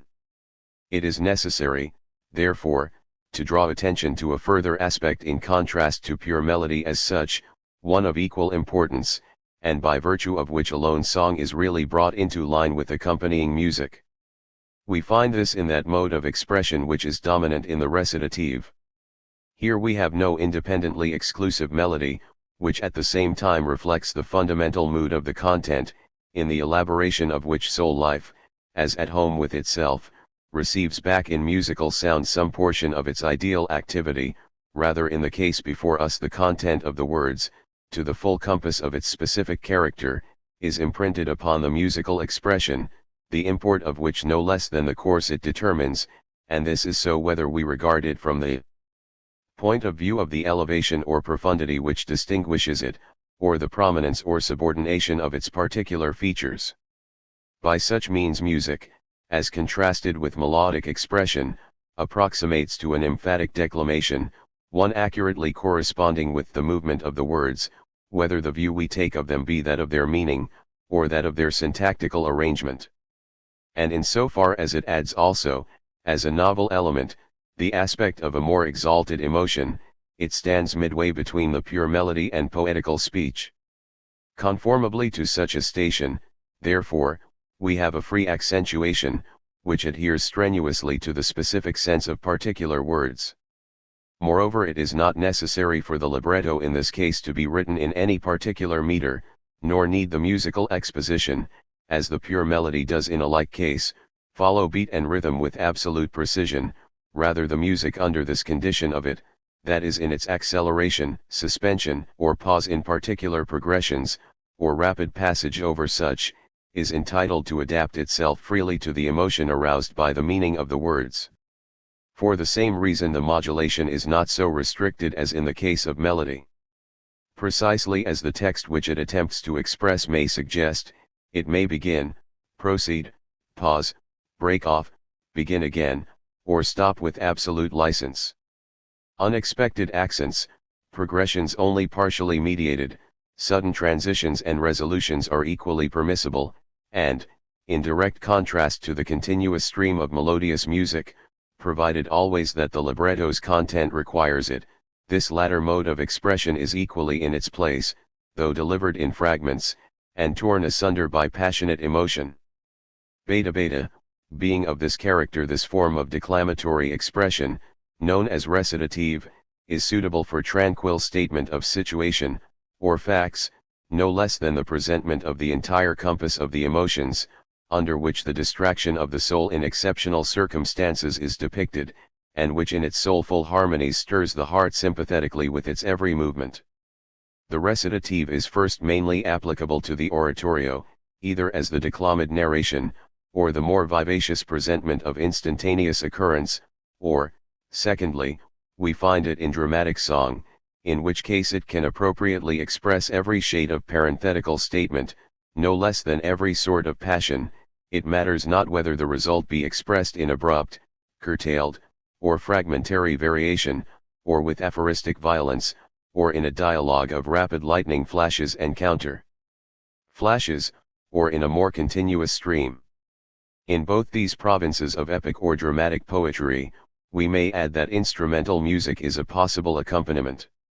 Its function in either case is either quite simply to emphasize the pauses in the harmonic progression, or to interrupt the course of melody with incidental music, which, agreeably to the general import of the former, depicts in musical language other aspects and movements of the situation.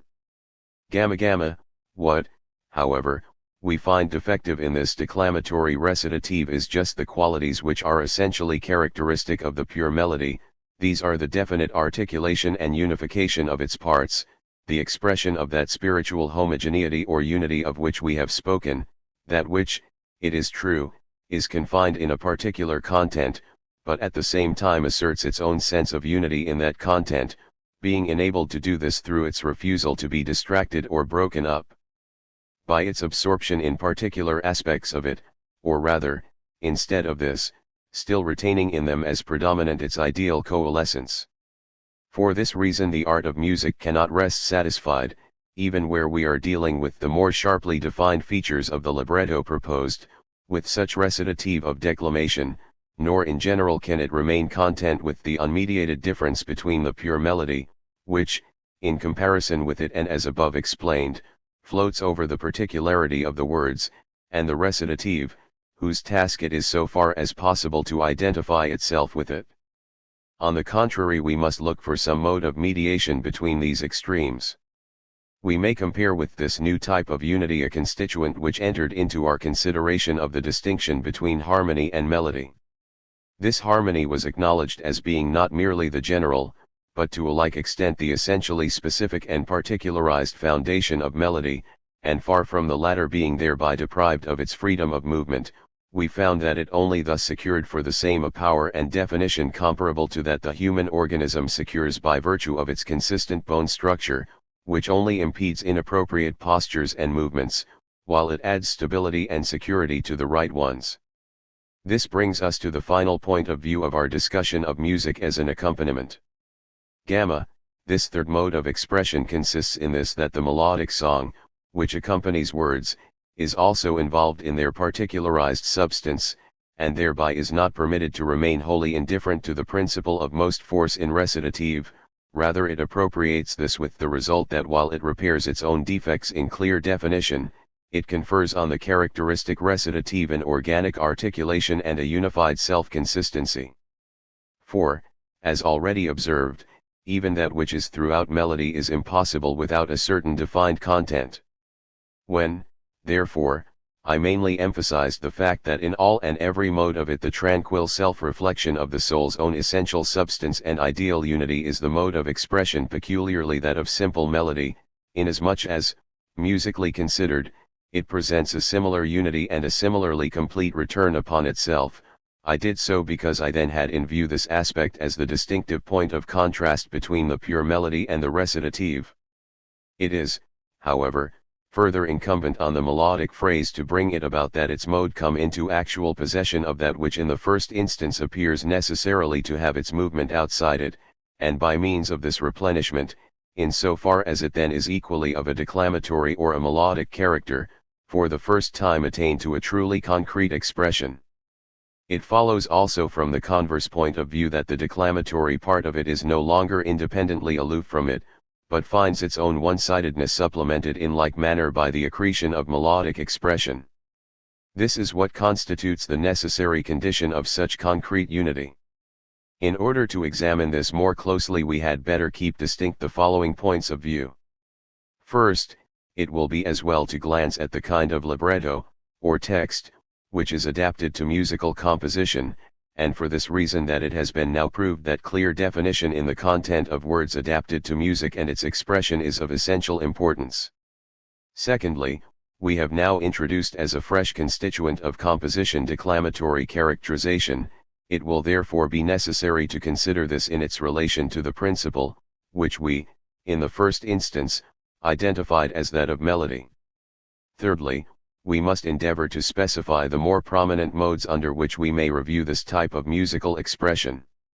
Alpha, Music 466 is not merely in a general way an accompaniment of the content of a work in a sphere which already engages our attention, but it is part of its function, as already observed, to define still further the characterization of such a work.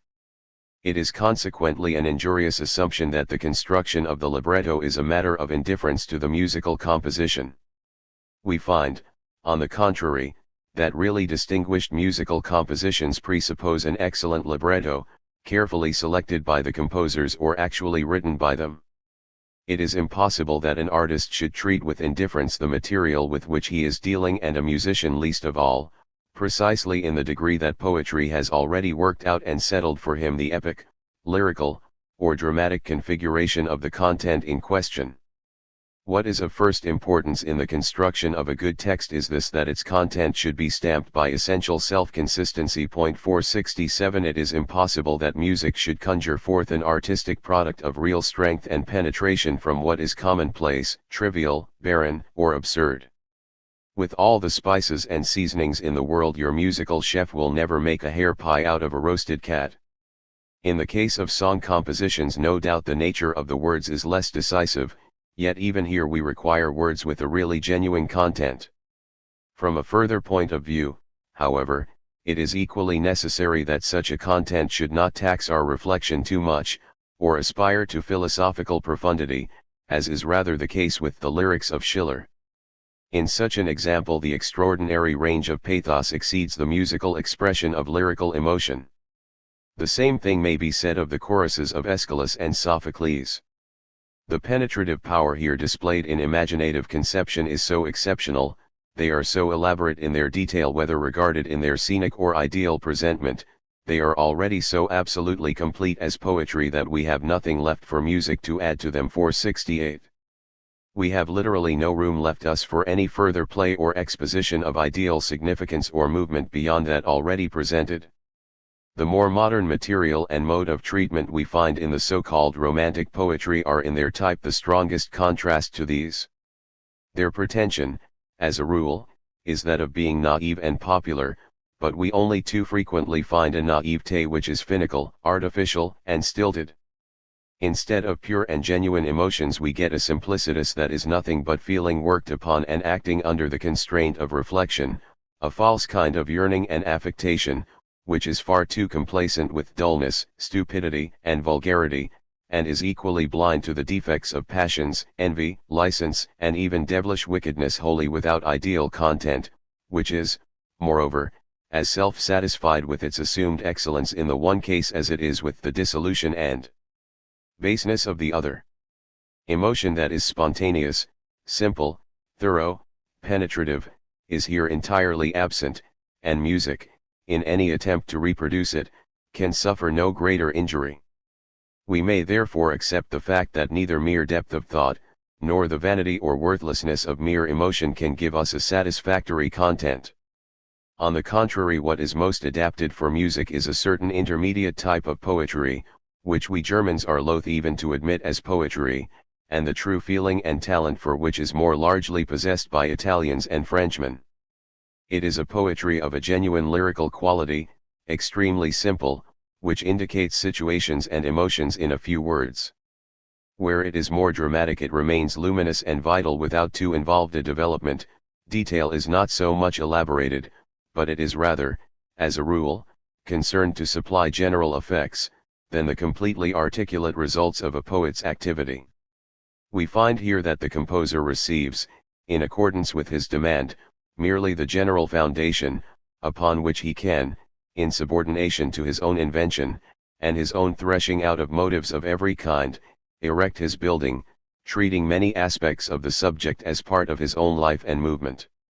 For inasmuch as music has to adapt itself to words, these words should not particularize the picture too closely. If they do, the musical declamation becomes absorbed in trifles, lacking in a common impulse, too contracted in the direction of particular features, and the unity and general effect is impaired.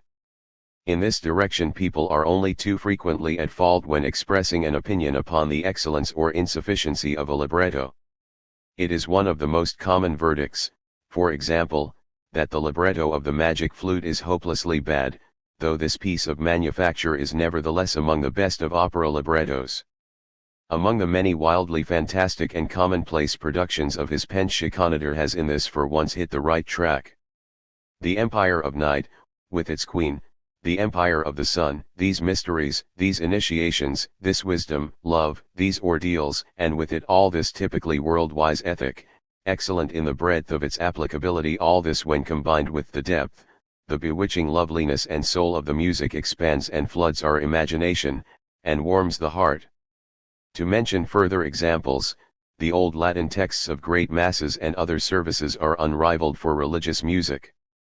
This is in part due to the fact that they set before us in the greatest simplicity and brevity the most general content of religious faith, in part also to this that they present in the same spirit the varied stages of emotion that accompany the substance of this in the consciousness of the community of the faithful, and by doing both offer the musician a wide field for his own particular development.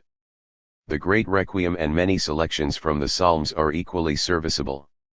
In a similar way Handel welded his texts, partly from religious dogmas themselves, but, above all, from scriptural passages and situations of symbolical import, into a completely consistent whole.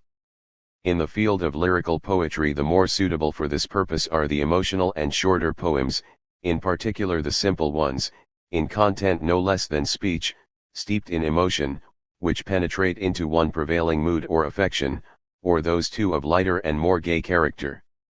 There is hardly a nation that does not possess such. In the sphere of drama I will only mention Metastasio, and with him Marmontel the Frenchman, who, himself richly emotional, cultured, and lovable, instructed Piccini in French, and knew so wisely how to combine in the drama grace and vivacity with the skill and interest of the action and development. But before all else we shall do well to emphasize the libretti of the famous operas of Gluck. Without exception we shall find their motive simple. The content they offer to the emotions is in a sphere the most sterling of all, depicting as they do the love of mother, wife, sister, friendship, honor, and so forth, and permitting these simple motives and the form of their essential collisions to unfold in an atmosphere of tranquility. And for this reason the passion they disclose is throughout pure, great, noble, and of plastic simplicity. Beta, it is, then, the function of music, by the characterization of its expression no less than its wealth of pure melody, fittingly to reproduce a content of the above nature. And that we may obtain such a result it is not merely necessary that the text contain in itself earnestness of heart, the comic and tragic greatness of human passion, the depth of religious idea and emotion, the powers and fatalities that the human breast discloses, the composer also on his part must be absorbed wholly in the composition, and must have lived in and through it heart and soul. What is equally important is the relation under which what is characteristic and melodious in such music is on either hand associated. The main point appears to be, that as between them it is the melodic expression which without exception, as the factor of synthetic unity, which gains the day, rather than that which tends to distract and break up the whole into particular characterization. To take an example of the latter case from modern dramatic music, the effect often sought for here is one of powerful contrasts, and this is brought about by forcing into one continuous stream of music, under the conditions of conflict permitted to the art, contrasted passions. We have, it may be, expressed for us jollity, marriage, and festive associations, intermingled with which we may have hate, revenge, hostility, so that for result we are presented a fine uproar in which joviality, delight, dance music, passionate scolding, and the very extremes of distraction are all involved. But contrasts of interrupted life such as these are, and which tumble us from one side to another, without any principle of union, are opposed to harmonious beauty precisely in the degree that the point of opposition in such characterization is acutely emphasized, and any return of the melody to a real self-repose and self-enjoyment is out of the question. And in general the union of the melodic and characteristic features of such music readily incurs the risk of overstepping the finely drawn boundaries of musical beauty, more especially when the intention is to express force, selfishness, evil, impetuosity, and other extremes of exclusive passion of a similar nature. The moment that music is involved in its abstract task of such characteristic limitation it can hardly avoid making for chaos, becoming, that is to say, more acute, unpliable, and, in fact, thoroughly unmelodious and unmusical, to the extent even of sheer misuse of discord. A similar result will be found if we look at the different features of characterization generally. I mean that if these are strongly emphasized in their independent form the connection between themselves and other traits is readily weakened and their self-subsistency in repose is at once evident, but in musical exposition our difficulty is, we have an essential movement throughout, and it is in this progression that we are forced to look for the relation of stability. This being so, the isolation of effect cannot fail to act injuriously on the flow and unity of the music. Genuine beauty in music consists, under the aspect now being discussed, in this, that while there is no doubt a movement towards characterization out of that which is simply melodic, yet within the sphere of this more defined articulation 469, the melodic aspect is still maintained as the sustaining soul and unity, much as we find in what is most characteristic in the paintings of Raphael the fundamental tone of beauty is throughout conserved. Melody is then not without definite significance, but in all such definition betrays a coalescing and suffusing principle of life, and more characteristic detail presents itself merely as the emphasized prominence of certain aspects, which are none the less always and essentially fused again in this medium of unity and animation. To hit off the just mean in this respect is, however, a more difficult task for music than the other arts, for the reason that music surrenders itself more readily to such antagonistic modes of expression. For this reason criticism over musical composition is almost always divided into two camps. The one attaches most importance to the melodic structure, the other prefers further advance in characterization. Handel, for example, who frequently in his operas insisted on having certain lyrical episodes emphasized acutely, had to face many a tussle on this head with Italian singers, and was finally compelled, when the public ranged itself on the side of the Italians, to confine himself wholly to the composition of oratorios, in which field his genius preeminently asserted itself. In the time of Gluck also the long and vehement controversy between the supporters of Gluck and Piccini is famous. Rousseau also in his turn insisted on the superiority of the more melodious Italian music as compared with the deficiency in this respect of the earlier French composers. We have in our own days the same old controversy waged for or against Rossini and the more modern Italian school. The opponents of the former condemn his music as if it were so much empty ear-tickling. If we, however, assimilate his melodies more generously we shall find that there is much in this music of real feeling and genius, it is not without a real message to our faculties, although it does not make any claim to the characteristic effects, which are more especially dear to our severe German musical sense.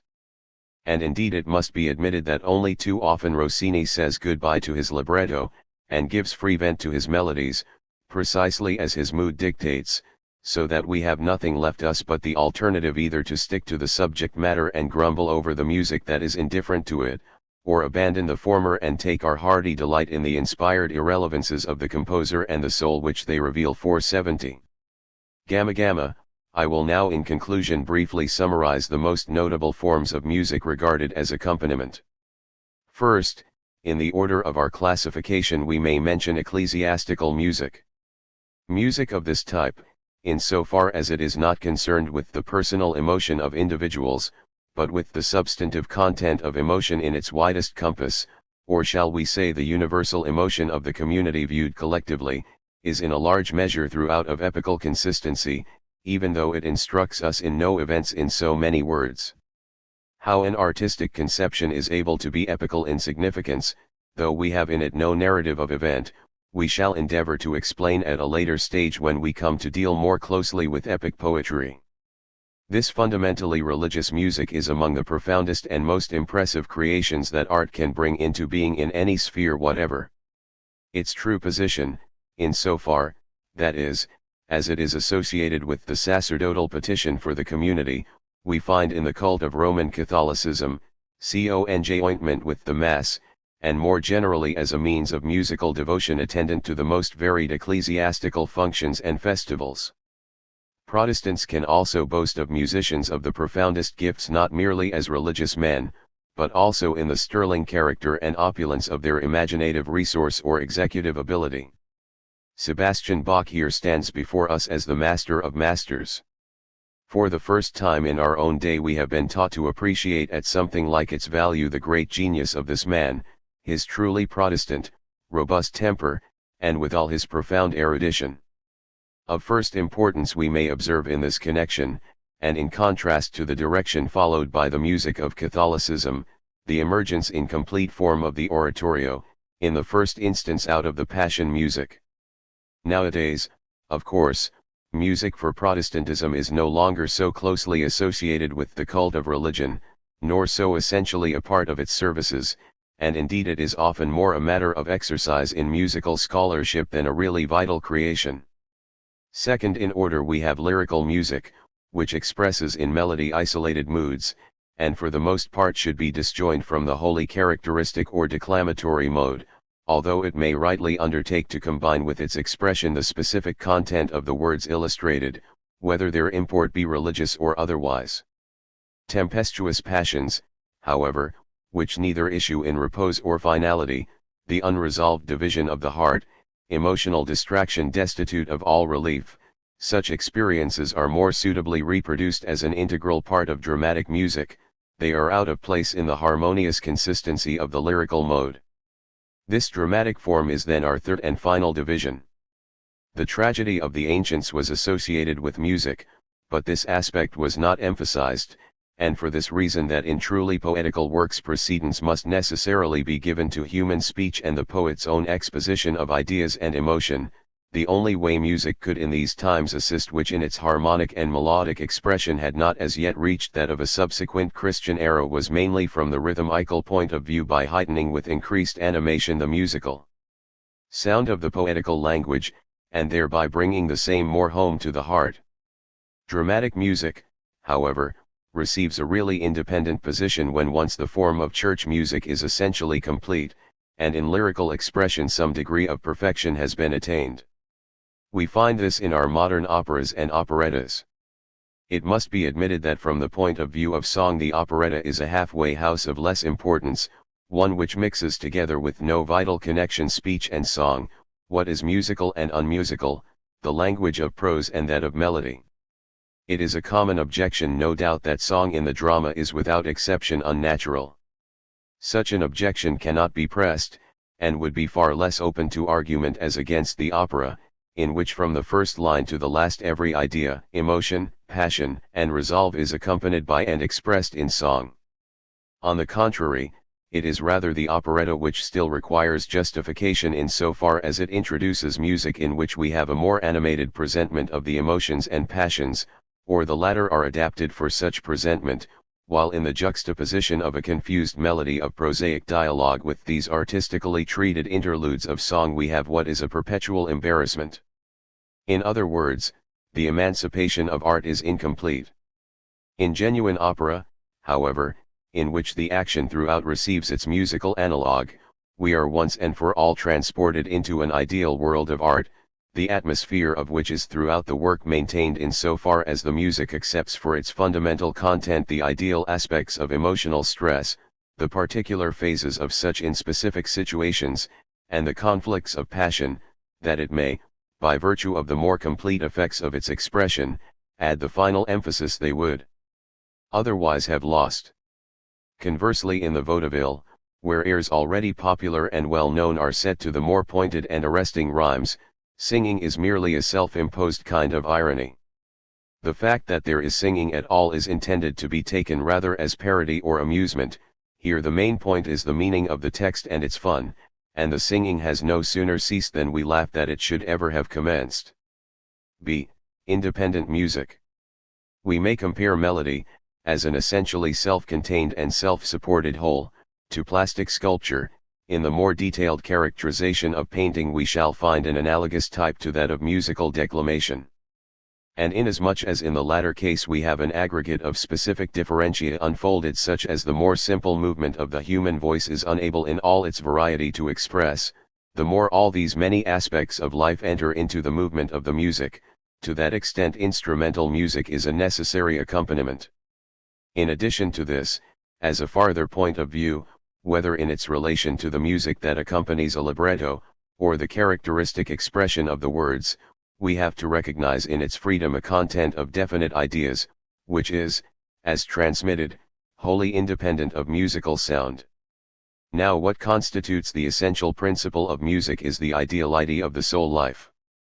But this innermost, or ideality of the concrete self is the subjective state in its bare simplicity, that is, as defined by no assured content, and for this reason not forced into motion either one way or another, but reposing on its unity in unfettered freedom.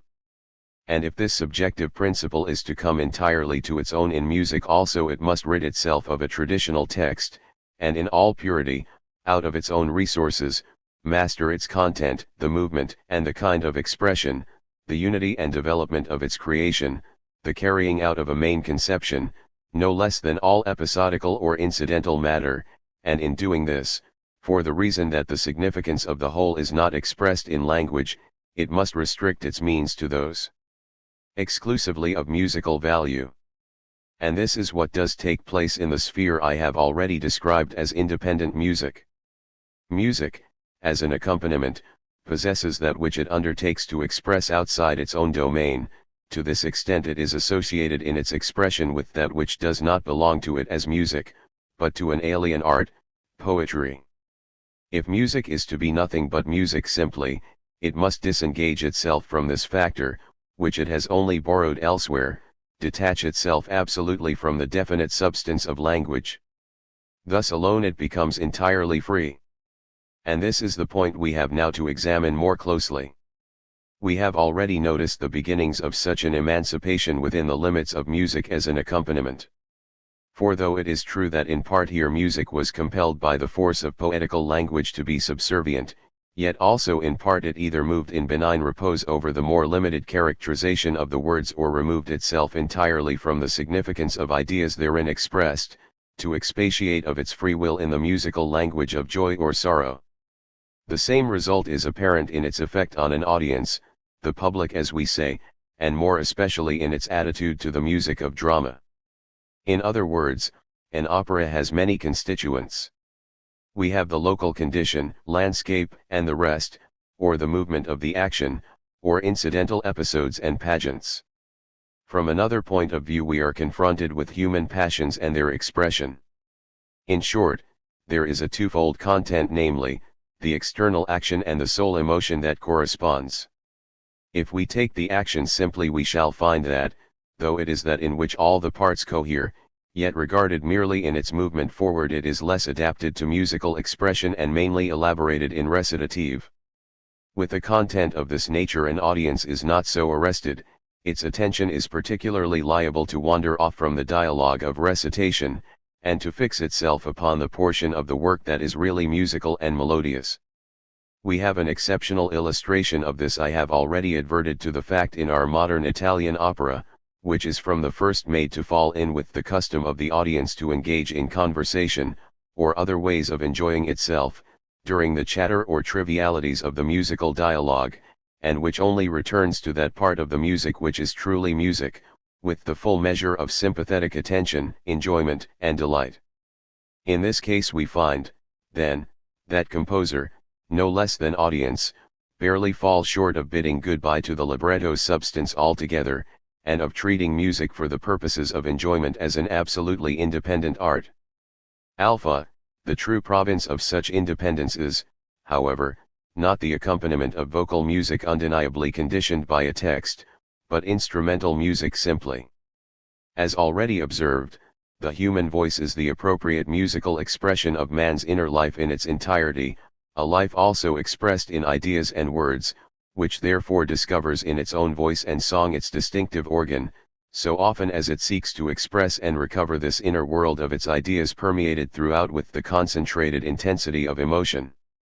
In the case of instruments taken by themselves, however, this basis of an associated text of words disappears. Here we find an opening for the empire of a music that is confined strictly to its own unassisted powers. Beta, such a music of particular instruments presented us in quartets, quintets, sextets, symphonies, and the like, without text or vocal music, remains unrelated to any movement of ideas independently asserted, and is for this very reason compelled to have recourse to emotions of a more indefinite character, emotions which in such music can only be expressed in general terms. The aspect of importance here, in short, is the varied motion of the music simply, the ups and downs of the harmony or melody, the stream of sound through its degrees of opposition, preponderance, emphasis, acuteness, or vivacity, the elaboration of a melodic phrase in every respect that is suitable to the means of musical art, the musician-like fusion of all the instruments as one ensemble of tone, or in their succession, alternation, and emphatic display of themselves and each other. It is in this sphere preeminently that the distinction between the ordinary person and the expert of music asserts itself. The ordinary man likes best in music an expression of emotion and ideas that is at once intelligible, that whereof the content is obvious. His predilection is consequently for music under the mode of an accompaniment. The connoisseur, on the contrary, who is able to follow the relation of musical sounds and instruments as composition, enjoys the artistic result of harmonious modulation, and its interwoven melodies and transitions on its own merits. He is entirely absorbed by this alone, and is interested in comparing the detail to which he listens with the rules and principles he is fully able to apply to it, in order thus to follow the performance with judgment and delight, although even in his case it frequently happens that our modern type of virtuosity, with variations in tempo or other nuances for which our connoisseur is unprepared, will perplex him not a little. A complete satisfaction of this kind comes rarely to the mere amateur. He is seized with the vain desire to master this apparently phantomnal process of music, to discover arresting points for his attention in the musical development, and generally more definite ideas and a more detailed content in the volume of sound that invades him. In this respect he seeks to attach to music a symbolical significance, yet can find in the same little beyond mysterious problems that vanish in the moment they are propounded, which baffle his powers of solution and in general are capable of a variety of interpretations. The composer is able, it is true, on his part to associate with his work a definite significance, a content of specific ideas and emotions, which are expressed articulately in movement that excludes all else. Conversely he can, in complete indifference to such a scheme, devote himself to musical structure simply and the assertion of his genius in such architectonic composition, however, of this character readily tends to become defective both in the range of its conception and emotional quality, and as a rule does not imply any profound cultivation of mind or taste in other respects. and by reason of the fact that such a content is not necessary, it frequently happens that the gift of musical composition not merely will show considerable development in very early age, but composers of eminence remain their lifelong men of the poorest and most impoverished intellectual faculty in other directions. More penetration of character may be assumed where the composer even in instrumental music is equally attentive to both aspects of composition, in other words, the expression of a content, if necessarily less defined than in our previous mode, no less than its musical structure, by which means it will be in his power at one time to emphasize the melody, at another the depth and color of the harmony, or finally to fuse each with the other. Gamma, we have throughout posited subjectivity in its unconstrained presentment within the limits of music as the general principle of this type of composition. This independence of a content already proposed to it from an alien source will, however, more or less assert itself in opposition to mere caprice, though the restrictions under which it admits it are not defined rigorously. For, albeit this type of composition has its own rules and modes, the authority of which no mere whim or fancy can reject, yet they are regulations which only affect the broader aspects of music. In actual detail there is no end to the opportunity which the inner content of Soul Life 471, provided it once accepts the boundaries fixed by the essential conditions of musical composition, may discover for its otherwise free expatiation and exposition.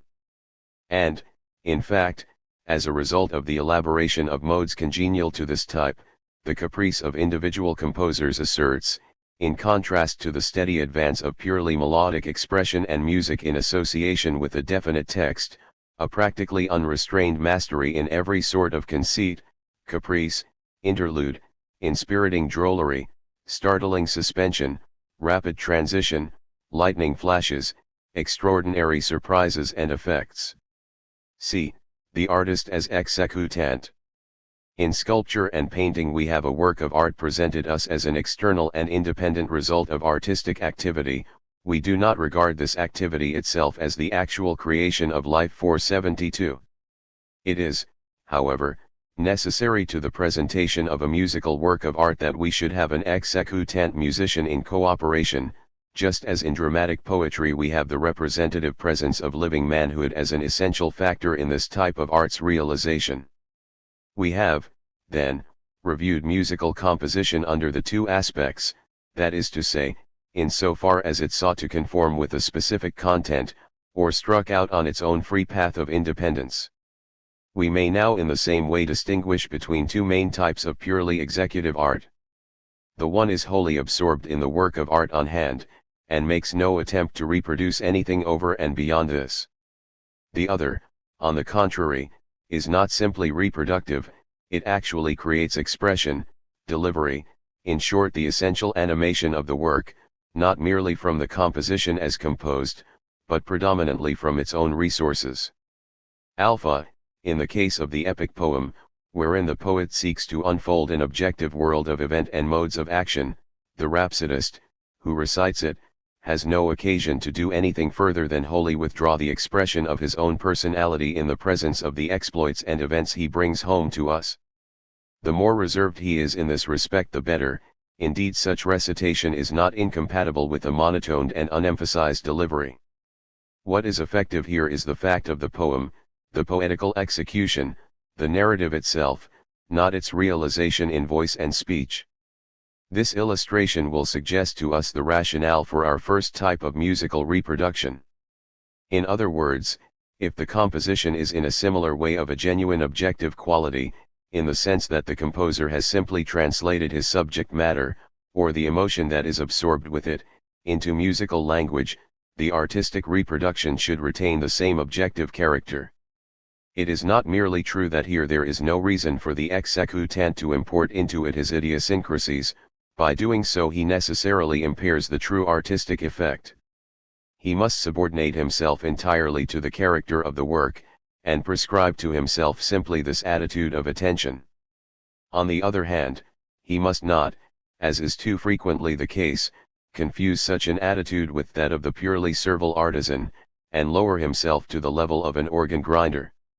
If such execution is to retain any artistic claim, the artist is bound to avoid leaving the impression of a musical automaton, which merely repeats its prescribed lesson mechanically, and instead to animate the entire work with the heart and soul of the composer himself. The virtuosity of such a vital reproduction is restricted, however, to the just elucidation of the technical difficulties presented by the work, and in doing so the object will be not merely to cover any appearance of triumph over an exacting task, but to portray the freest movement under such conditions, and, in so far as superior artistic endowment and experience can in the particular case manage to do so, attain in the reproduction to the spiritual altitude of the composer and reflect the same in actual performance. Beta, it is another matter when we come to deal with works of art, in which personal idiosyncrasy and caprice are even by the composer himself features brought into prominence, and where generally we find the traces of such a clearly objective quality in expression, the treatment of the harmonic or characteristic development less pronounced. In such a case the bravura of virtuosity is, it is our first distinction, quite admissible, and over and above this executive ability is not only limited to the reproduction of the actual score, but may considerably amplify. An artist will himself add to the composition in his delivery, supplement defects, add substance to what is comparatively superficial, import into parts a new life, and in doing so assert independent judgment and invention. In the Italian opera, for example, much is always left to the singer's discretion, in particular where we have embellishments a more liberal opportunity of display is granted, and in so far as the exposition of sound is further removed from the mere interpretation of the libretto, the execution in its independence becomes a more spontaneous flow of melody, in which the soul of the singer is permitted to enjoy itself and exult in its own free rapture.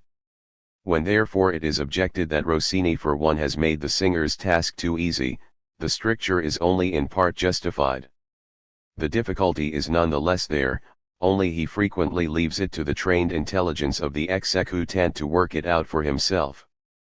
If in the result we are conscious of the cooperation of genius, the work as thus reproduced makes an exceptionally favorable impression. We have not merely a work of art reproduced, but we are conscious at the same time of actual musical creation.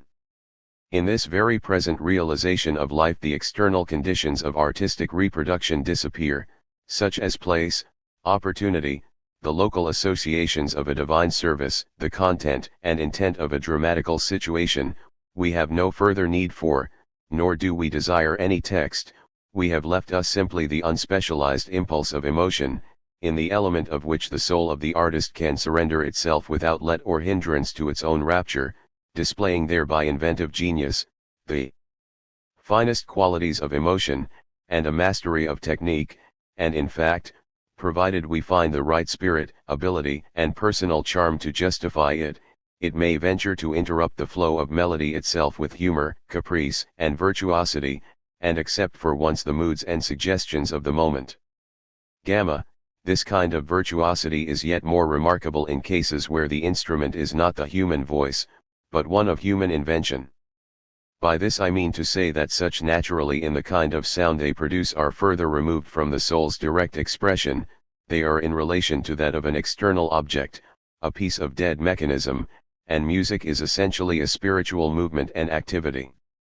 When we find, therefore, this externality of the instrument vanishes altogether, in the case, that is, where the music of the soul breaks right through this alien crust of mechanism, by means of such virtuosity, even an instrument of this character is transformed into one as fully adapted to express the soul of the artist as it is possible to conceive.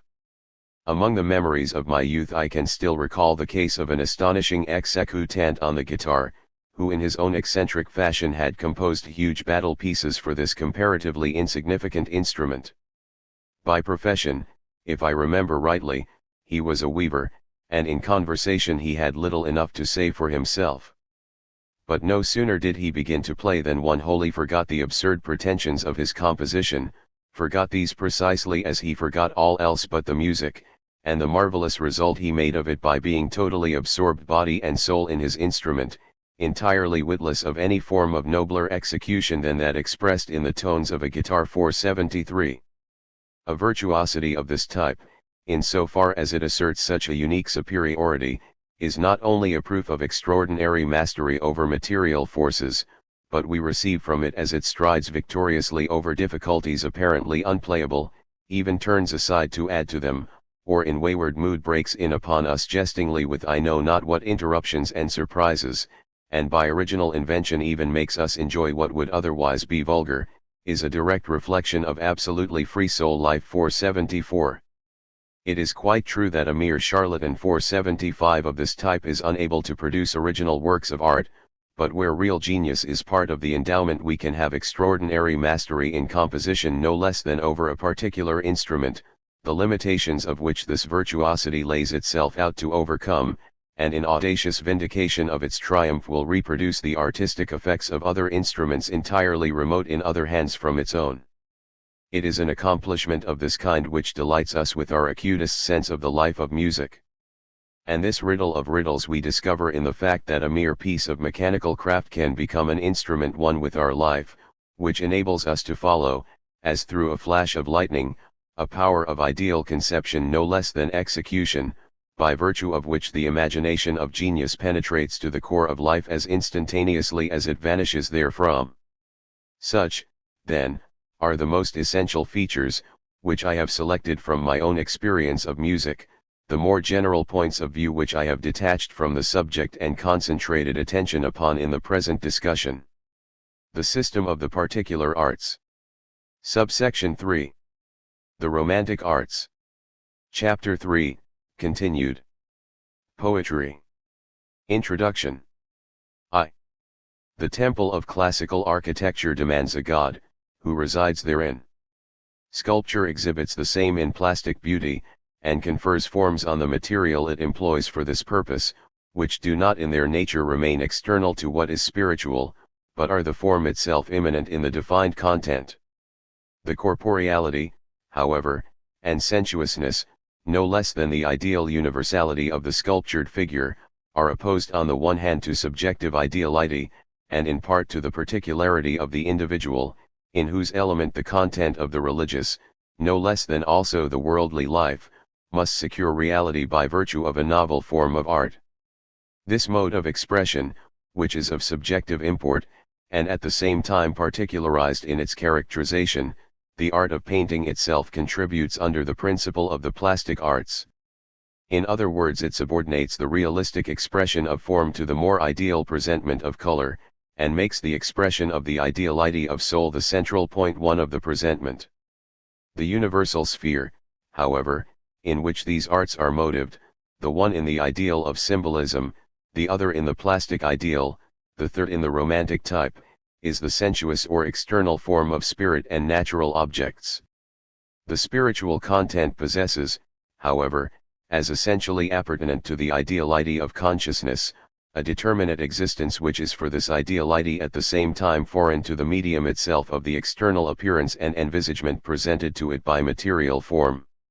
From this foreign element it is further necessary that it removes its conceptions in order to place them in a realm which, in respect to material no less than the mode of expression, is independently of an ideal or subjective character. This was the forward step which we saw music make, in so far as it embodied pure ideality and subjective emotion in the configurations of essentially resonant sound rather than invisible forms. It, however, passed by this very means into a further extreme, that is, an ideal mode of concentration not fully explicit, whose content in musical tones itself only found symbolic expression.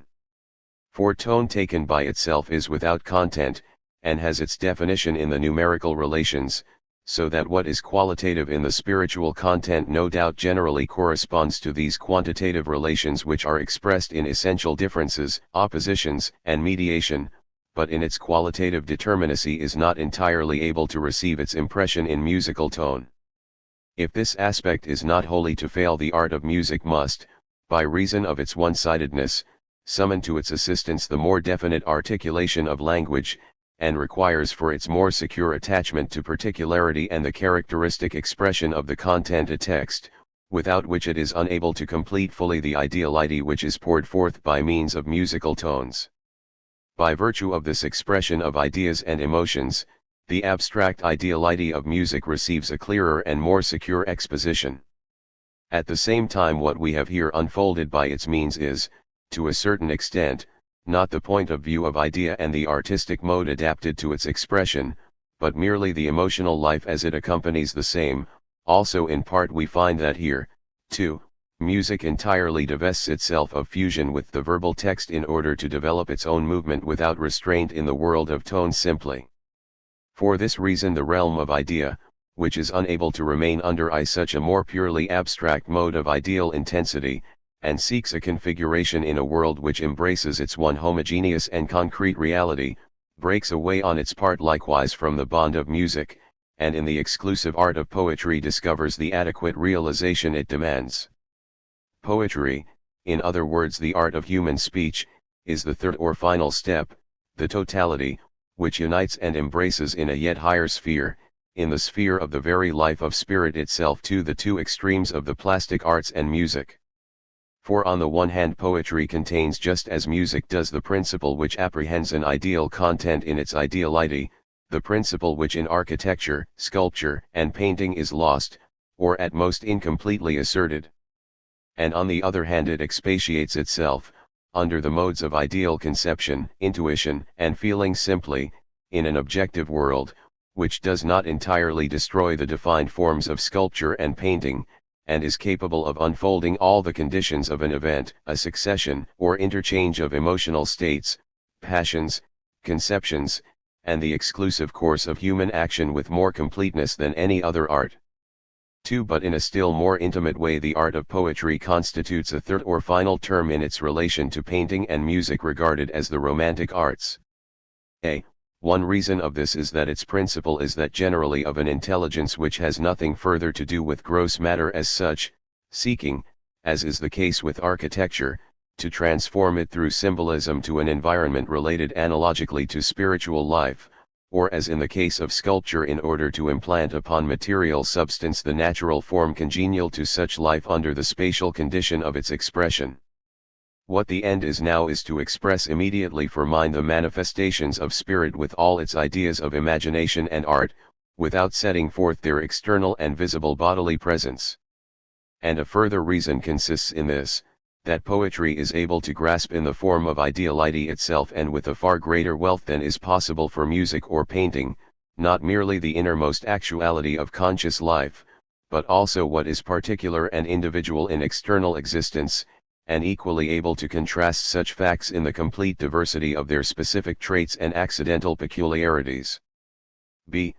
art of poetry is, however, as totality, also again, from another point of view, essentially to be distinguished from the above-mentioned arts whose fundamental qualities it thus in a measure combines. In this respect, if we compare it with painting, the latter art is throughout at an advantage, where it is of importance to bring before our senses a content under the condition of its external appearance. It is true no doubt that poetry is able by various means to visualize objects precisely in the way that for the imagination generally the principle of objectification is made real to our intuitive sense. But in so far as conceptive power, in the element of which poetry preeminently moves, is of a spiritual nature and implies the presence of the universality of thought, it is incapable of attaining the definition of sensuous perception. On the other hand, the varied traits which poetry brings together, in order to make the concrete form of a content visible, do not fall as with painting into one and the same totality, which is set before us wholly as a simultaneous appearance of all its details, but they break apart, inasmuch as the imagination can only give us the complexity it contains under the form of succession. This is, however, only a defect from the sensuous point of view, a defect which reason is able in its own way to rectify. That is to say, inasmuch as human speech, even in the case where it endeavors to summon before our sight a concrete object, is not concerned with the sensuous apprehension of an immediate external object, but always with the ideal relation, the mental intuition. For this reason the particular characteristics, albeit they are set before us in a series, are nevertheless fused together in the element of one essentially homogeneous spirit, which is able to qualify the effect of succession. 2. bring the varied array into one picture, and to secure and enjoy this picture in imaginative contemplation. Moreover, this deficiency of sensuous realization and objective definition, when we contrast poetry with painting, brings as a contrary result the possibility of an incalculable superfluity of material.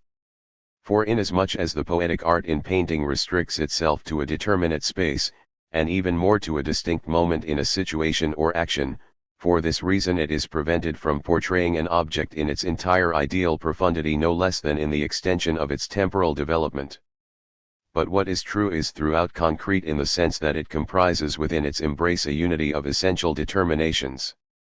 In its phenomenal appearance, however, these are not merely unfolded as a coexistent spatial phenomenon but in a temporal series as a history, whose course painting is only able to present in a relatively inadequate manner.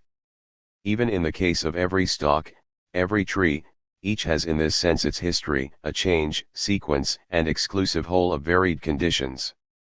And this is even more true of the sphere of spirit, which can only be exhaustively portrayed as veritable spirit in phenomenal guise when it is set before our imagination as such a process.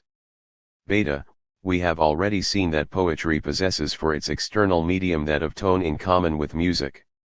The wholly external, or, as we might say in the false sense of the expression, the objective material in the progressive series of the particular arts finally vanishes in the subjective medium of sound, which is divested of all visibility, and which suffers an ideal content only to be apprehended by a conscious state independent of side point 3 for music. However, the configuration of musical tone as such is the essential end.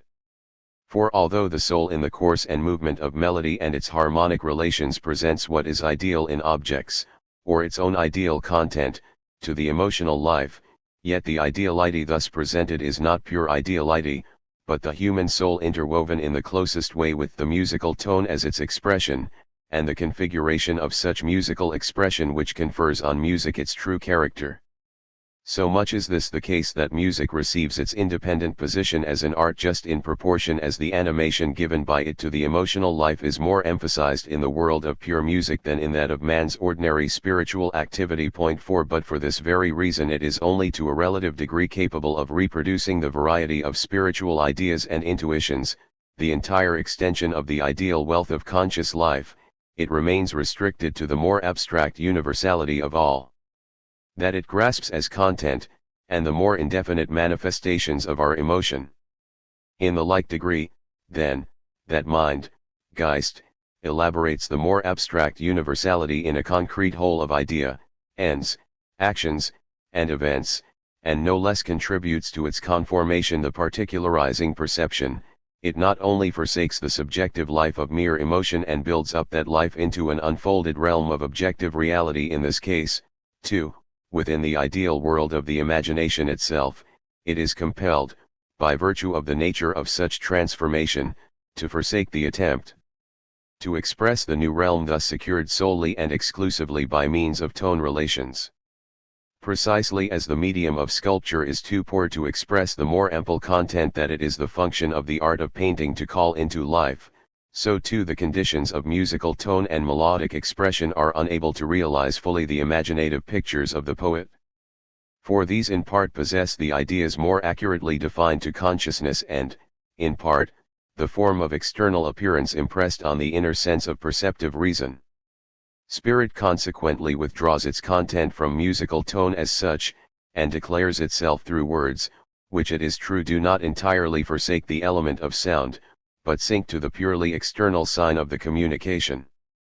In other words, by means of this repletion with spiritual ideas, musical tone becomes the voice of articulate words. Language, in its turn, is diverted from an end in itself to a means of ideal expression which has lost its independent self-subsistency. This constitutes in fact what we have already established as the essential difference between music and poetry. The content of the art of speech is the collective art of the world of ideas elaborated by the imagination, the spiritual which remains at home in its vision, which remains in this ideal realm, and, even in its movement toward an objective world, is only conscious of the same as a symbol that differs from its own conscious content. In music, art reproduces the penetration of spirit in a sensuously apparent and present form. In poetry it even forsakes the element of musical tone and articulation opposed to it, at least to the extent that this musical tone is no longer reclothed in fully adequate externality and the exclusive expression of that content. The ideal no doubt is expressed, but it fails to discover its real existence in the sensuous medium of tone, despite the fact that it is of a more ideal character. This it discovers exclusively in its own essential content, by virtue of which it expresses the content of mind as it is realized in the ideality of the imagination simply as such. C. In the third place, and finally, if we consider the specific character of poetry relatively to this distinction between music and painting, and we may include with it the other plastic arts, we shall find the same simply to consist in the subordination of the mode under which all poetical content is envisaged and configured by the medium of sense. In other words, when tone, as it does in the art of music, or for that matter, color as in that of painting, no longer essentially recovers and expresses the entire content, in that case the musical treatment of the composition under its aspects of time, no less than those of harmony and melody, drops away. We have left us merely the generalized configuration of the time measure of syllables and words, to which we may add rhythm, euphony, and the like. And further, it is to be noted that we have this, not in the sense of a genuine medium for the content, but rather as a mode of externality which is accidental, and which only receives an artistic form, because art cannot permit any mode of its external manifestation whatever to be entirely a question of accidental caprice. Alpha. In connection with this withdrawal of the spiritual content from the sensuous medium, we are at once met with the question what it is then which, under such a view, constitutes the actual externality or objectivity in poetry, that of tone being thus excluded. The answer to this is simple. It is the ideal envisagement and imaginative content itself. We have here spiritual forms substituted for sensuous, and supply a configurative material, such as we met with before in marble, bronze, color, or musical tones. In other words, we must guard ourselves from such an inadequate statement of the facts as that ideas and imagery are nothing more or less than the content of poetry. This is unquestionably true in a sense, as we shall demonstrate more closely later on. Despite this, however, we are equally justified in asserting that idea, imagery, emotion, and the like are specific modes, under which every content in poetry is subsumed and manifested, and consequently, that is, owing to the fact that the sensuous aspect of the communication remains throughout a purely accidental one. 5. It is these forms which supply the real material which the poet has to elaborate artistically. No doubt the fact, the content, must in poetry, as in other arts, receive its due objectification for spirit. Objectivity in this sense, however, is the exchange of what was previously an external reality for one that is ideal, one which receives an existence exclusively in conscious life itself, as something conceived or imagined exclusively by mind. Mind is here on its own ground objective to itself, and it suffers the medium of speech merely as a means, that is to say, partly as one of communication, and partly as one of immediate externality, from which, as from the pure symbol merely, it is withdrawn throughout from itself into itself. For this reason, in the case of genuine poetry, it is of no consequence whether a poetical work be read in private or listened to, and for the same reason it can also, without essential depreciation of its value, be translated into other tongues, be transferred from versification into prose, and thereby transmitted in tonal relations of an entirely different character. 6. Beta. In the second place, the question presents itself as to the nature of the object for which the ideal concept is employed in poetry. We answer that it is thus used relatively to essential truth in everything of interest to spirit, not merely, that is, relatively to what is substantive in the same in the universality of its symbolic significance or classical differentiation, but equally to all that is at the same time specific and particular, in short, to practically everything in and with which mind is in any way interested and concerned. The art of language, consequently, both in respect to its content and the mode under which that content is made explicit, possesses a field of immeasurable compass, wholly incomparable with that of the other arts. Every content, every sort of spiritual or natural fact, event, history, deed, action, all conditions, whether ideal or external, fall within the domain and configurative powers of poetry. Gamma, material of this most varied character is not, however, made poetical merely by reason of the fact that it is in a general way the content of idea. Ordinary consciousness is able to elaborate precisely the same content in the field of ideas, and to particularize concepts without creating any poetical result. We recognized this fact when we called the concept of mind merely the material or medium, which only receives a form adapted for poetry, in so far as it partakes of a novel configuration by virtue of art. In precisely the same way mere color and tone in their immediacy are not as such the color or tone of a painter or a musician. We may in a general way describe the distinction by stating that it is not the idea as such, but the imagination of the artist which creates a poetical content, under conditions, that is, in which the imagination grasps the same content in such a way that it is itself therewith associated in language, words, and their more beautiful conjunction as human speech, just as in the other arts we find it present in the architectonic form, the plastic of sculpture, that adapted to painting, or musical tones and harmony. A further necessary limitation of the art's appearance is this, that the content must, on the one hand, not be embraced in relations applicable to mere thinking, whether that of science or speculative philosophy, nor further in the form of inarticulate emotion, or with a clarity and self-sufficiency which appeals exclusively to the organs of sense. 6. Neither, in another direction, must it suffer the idea to pass entirely into what we may in general terms describe as the contingency, divisions, and relativity of finite reality. The imagination of the poet in this respect must maintain a middle course between the abstract universality of pure thinking and the concrete corporeality of material objects, in so far as we are acquainted with the latter in the productions of the plastic arts. Furthermore, such an art must generally conform to the requirements we have, in an early section of this work, insisted as essential to every art product. In other words, the art itself must find in its content the adequate object of its appearance, must elaborate everything, which it embraces, so far as the interest appeals to the intelligence. Simply 7. As an essentially independent and self-exclusive world. Only in so far as it does this is the demand of art satisfied, and the content thereof becomes, by virtue of the specific mode of its manifestation, an organic whole, which in its parts presents the appearance of a limited association and ideal synthesis, while at the same time, as contrasted with the world of accidental subordinations, its consistency is one of essential freedom, a whole made explicit through itself. 3. The last point to which we must in conclusion draw attention in respect to this distinction between poetry and the other arts is connected with the different mode under which the imagination of the poet substantiates its ideas in the objective medium of its exposition.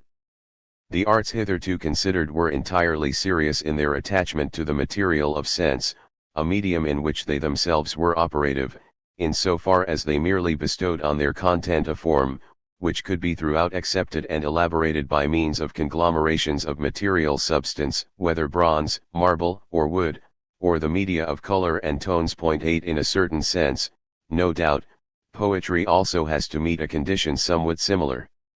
That is to say, in poetical composition we must not overlook the fact that its results have to be intelligible to mind by means of the communication of human speech. But we shall find none the less that the situation in the two cases is essentially altered.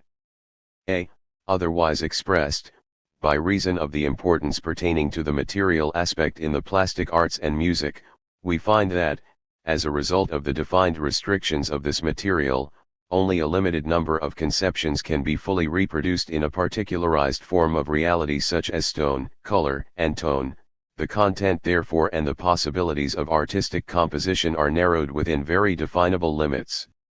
It was on account of this fact that we were able to associate closely and exclusively every one of these specific arts with one particular form of artistic creation preeminently adapted to it.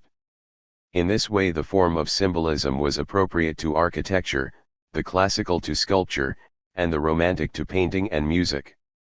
It is no doubt true that the particular arts in both directions from and toward their proper domain tended to pass over into the other forms.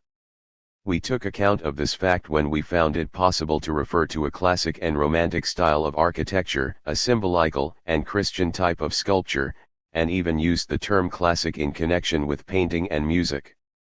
Departures such as these from the prevailing type were, however, merely experimental essays which prepared the way in subordination to a new type rather than its culminating effort, or they showed us how one art tended to pass beyond its true limits in seeking to grasp a content or a relation to its material of a type that only a further art development could adequately elaborate. Generally speaking, we have seen that architecture has least resource in the expression of its content. In sculpture there is already an increase of possibility, which is further extended to its widest range 9 by painting and music.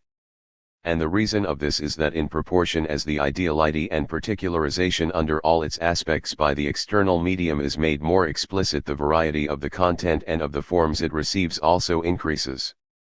Poetry, on the other hand, casts itself free of all subordination to the material of sense, at least to this extent, that in the definition of external or objective expression no reason whatever remains why it should restrict itself to specific content or any limitation to its power of composition and reproduction.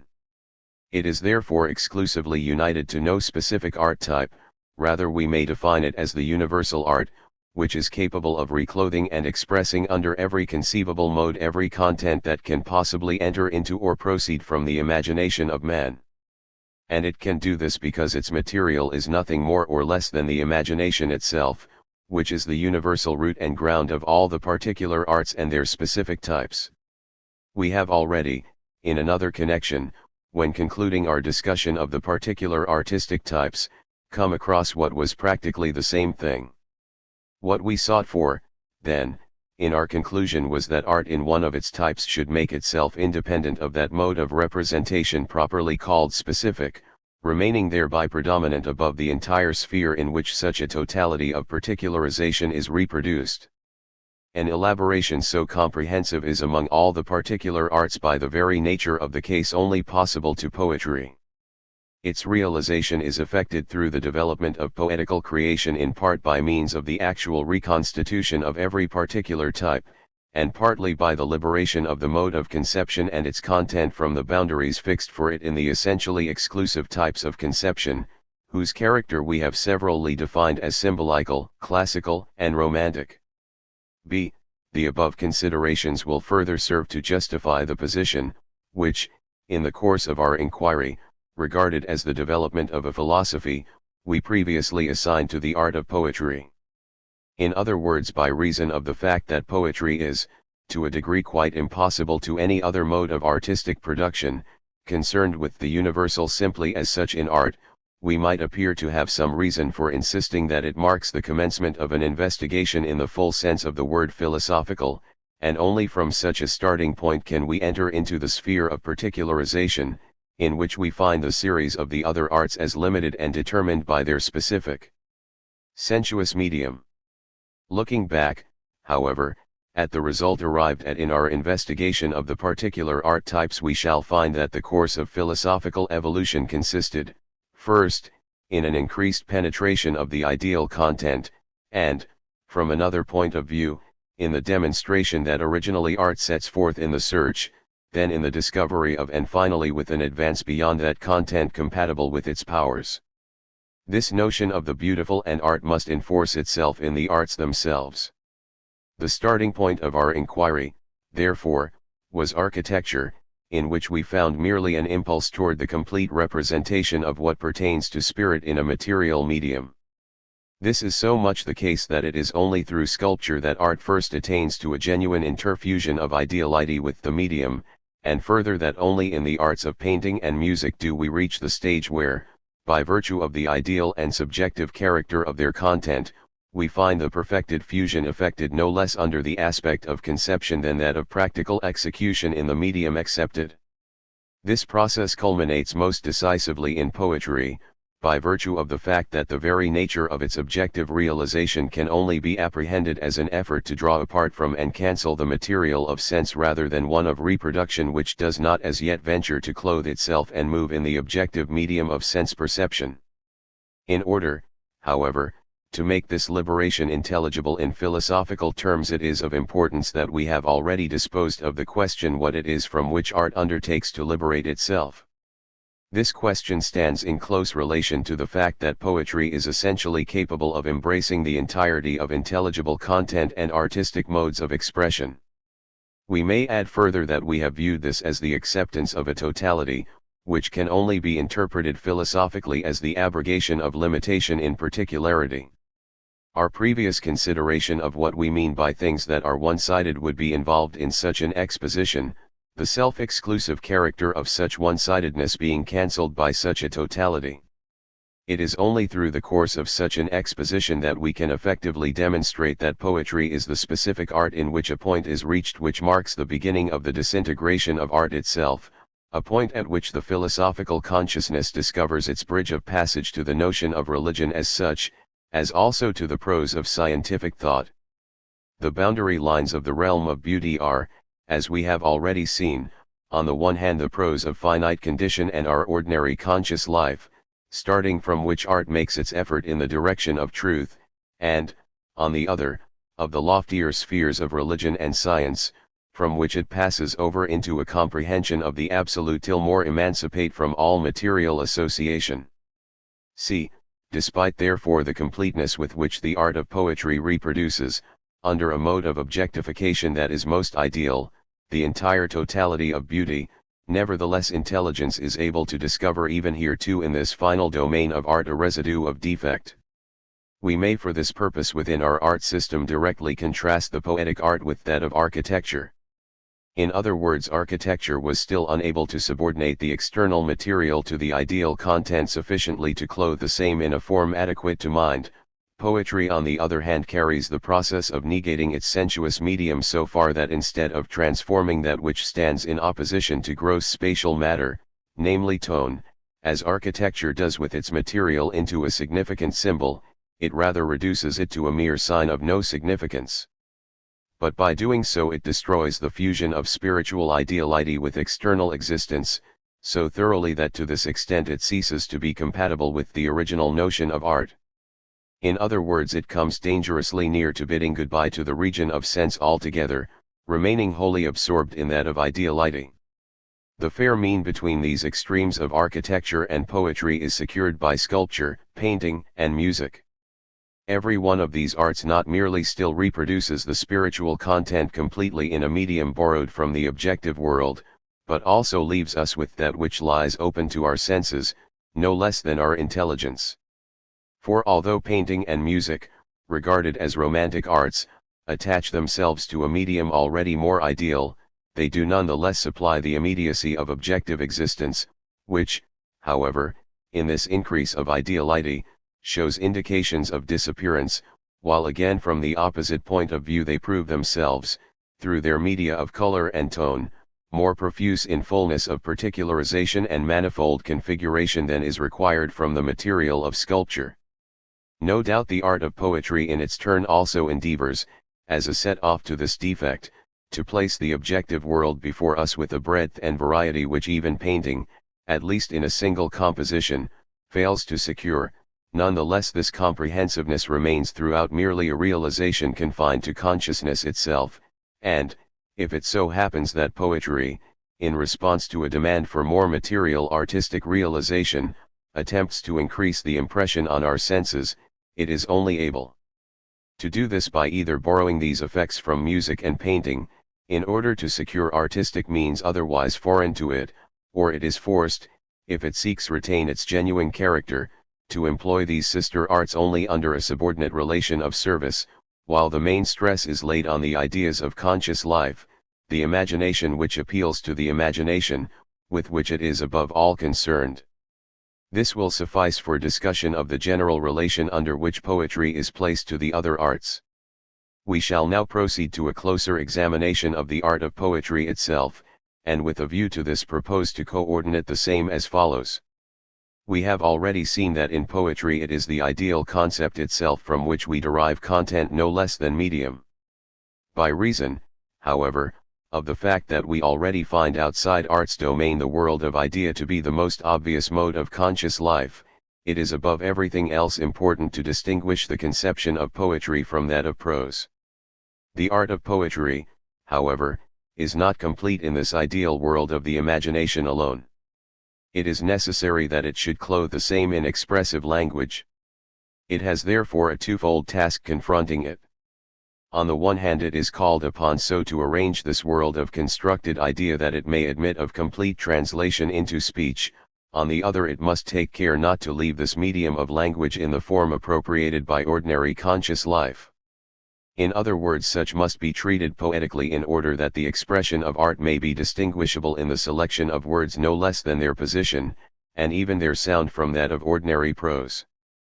Furthermore, on account of the fact that, though poetry avails itself of language as a means of expression, it secures by far the most unqualified freedom from those conditions and restrictions imposed on the other arts by virtue of the particularization of their material. It is possible for a poetical composition in a preeminent degree to elaborate every one of the various modes of expression, otherwise adopted unaffected by the one-sidedness incidental to their application to a particular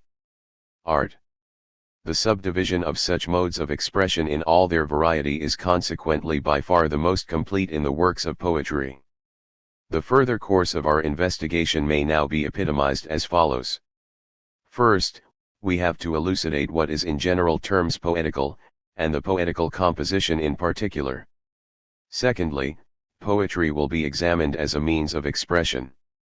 Thirdly, we shall deal with the subdivision of the art into epic, lyric, and dramatic poetry. I. Poetical composition as distinguished from that of prose. We find it difficult to recall a single writer among all who have written on the subject of poetry who has not evaded the attempt to describe what is poetical as such, let alone a clear definition. And in fact, if anyone begins a discussion upon poetry, regarded as an art, without previously having investigated the nature of the content and mode of conception appropriate to art in its most general terms, he will find it an extremely difficult matter to determine where we must look for that in which the essential character of poetry consists. To an exceptional degree is this failure to tackle this problem visible in those cases where a writer takes as his point of departure the actual execution in particular works of art, and seeks to establish, by means of this connoisseurship, some general principle which he may apply as relevant to every sort and kind of composition. In this way works of the most heterogeneous character come to rank as genuine poetry. If we once start from such assumptions, and then proceed to the inquiry by virtue of what productions of this nature can be reasonably classed together as poems, we are at once confronted with the difficulty I have above adverted to. Happily, our own position here is not that of these inquirers.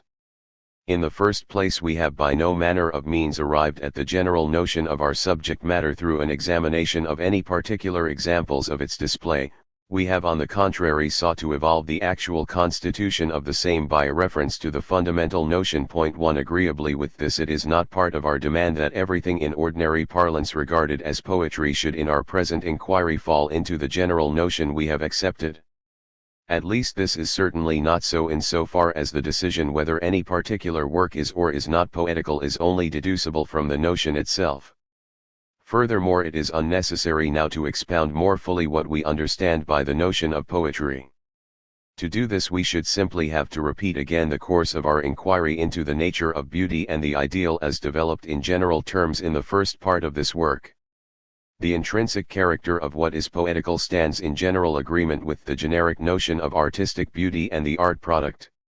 That is to say, the imagination of the poet is not, as is the case with the plastic arts and music by reason of the nature of the materia, through which they are reproductive, constrained in its creative activity in many directions, and forced to accept many others of a one-sided or very partial completeness. It is on the contrary merely subservient to the essential requirements and general principle of an ideal and artistic presentation.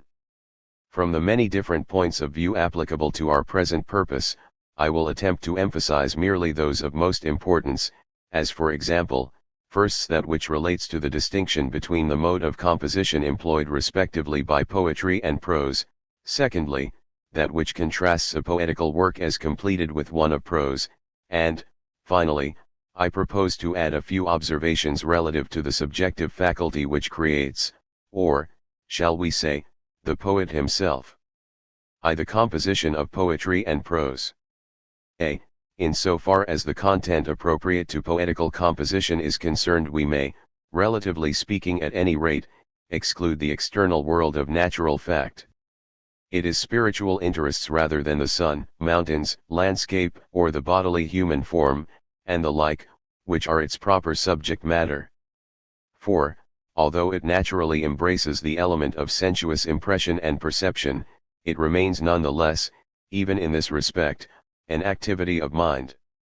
Its main object is an intuition of ideality, to which it stands as spiritual activity in closer relation and affinity than is possible for external objects, as presented in their concrete substance to the senses.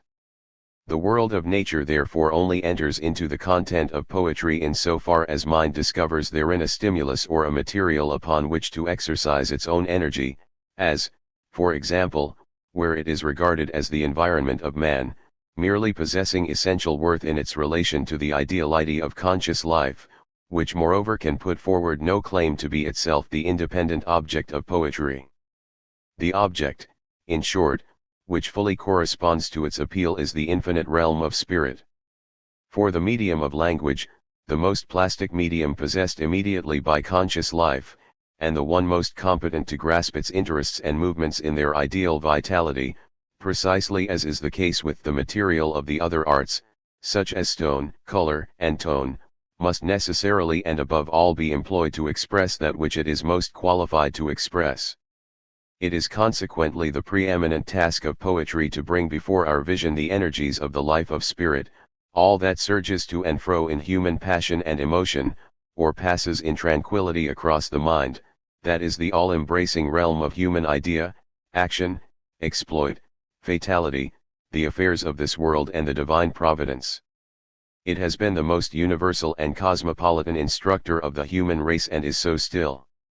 Instruction and learning are together the knowledge and experience of what is. Stars, animals, and plants are ignorant of their law. It does not come into their experience, but man only then exists conformably to the principle of his being when he knows what he is and by what he is surrounded. He must recognize the powers by which he is driven or influenced, and it is just such a knowledge which poetry, in its original and vital form, supplies. b. It is, however, also a content of the same character which belongs to man's ordinary conscious life. This too instructs him in general laws, as such at least are interpreted by the motley crowd of human life, in their distinction, coordination, and significance. The question therefore arises, as previously observed, as to the nature of the distinction between the mode of conception severally adopted by prose and poetry, a similarity in the content of each being assumed as possible. Alpha, poetry is of greater antiquity than speech modelled in the artistic form of elaborate prose. It is the original imaginative grasp of truths, a form of knowledge, which fails as yet to separate the universal from its living existence in the particular object, which does not as yet contrast law and phenomena, object and means, or relate the one to the other in subordination to the process of human reason, but comprehends the one exclusively in the other and by virtue of the other. For this reason it does not merely, under the mode of imagery, express a content already essentially apprehended in its universality. On the contrary, it lingers, conformably to its unmediated notion, in the unity of concrete life itself, which has not as yet effected such a separation or such an association of mere relationship. Alpha, under the above forms of visualization, poetry posits all that it comprehends as an exclusive and consequently independent totality, which, despite its capacity for a rich content and an extensive range of condition, individuals, actions, events, emotions, and ideas of every kind, nevertheless is forced to exhibit the same in all their wide complexity as an essentially self-determined whole, as displayed and motived by the unity, whose individual expression this or that fact in its singularity actually is. and consequently the universal or rational principle is not expressed in poetry in its abstract universality, or in the complexus which lies open to philosophical exposition or under the relation of its varied aspects apprehended by science, but on the contrary as a vital union, in its phenomenal presence, possessed with soul and self-determined throughout, and it is further expressed in such a way that the all-embracing unity, the real soul of its vitality, is only suffered to be operative in mysterious guise from within outwards. Beta beta, the character of this mode of apprehending, reclothing and expressing fact is throughout one of construction. It is not the fact itself and its contemplative three existence, but reconstruction and speech which are the object of poetry. Its entrance on the scene dates from the first efforts of man at self-expression. What is expressed is simply made use of to satisfy this desire. The instant man, in the midst of his practical activities and imperative duties, seeks to summarize this effect for mind and to communicate himself to others, then we have some kind of artistic expression, some accord with what is poetical. To mention one from a host of examples, there is that distich which we read in Herodotus referring to the slain heroes of Thermopylae. As for its content, it is simply the fact, the bare announcement that 4,000 Peloponnesians on a certain spot fought the battle with 300 myriads.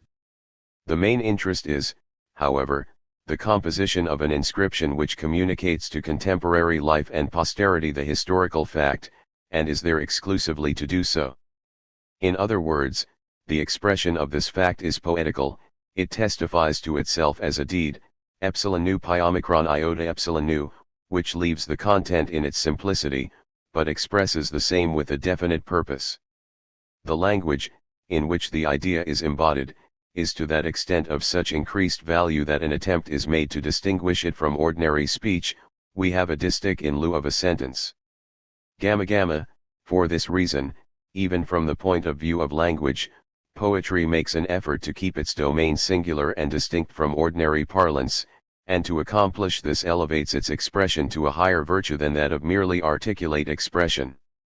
We must, however, not only in this particular respect, but for the purposes of our present inquiry generally, make an essential distinction between a primitive poetry, which arises previous to the creation of ordinary artificial prose, and that mode of poetical composition and speech the development of which is effected where already the conditions of our everyday life and prosaic expression exist. The first is poetical without intention, in idea no less than speech; the latter, on the contrary, is fully conscious of the sphere, from which its task is to detach itself, in order that it may establish itself on the free basis of art. It is consequently quite aware of the distinction and contrast implied in its self-creation to the world of prose. Beta, secondly, the kind of prose life, from which poetry has to separate itself, postulates an entirely different nature of conception and speech. Alpha alpha, in other words, looked at from one point of view, such a consciousness regards the wide expanse of reality according to that association of cause and effect, object and means, and all other categories of the mode of reflection which deals with finite conditions and the objective world generally, that is, the limited categories of science or the understanding.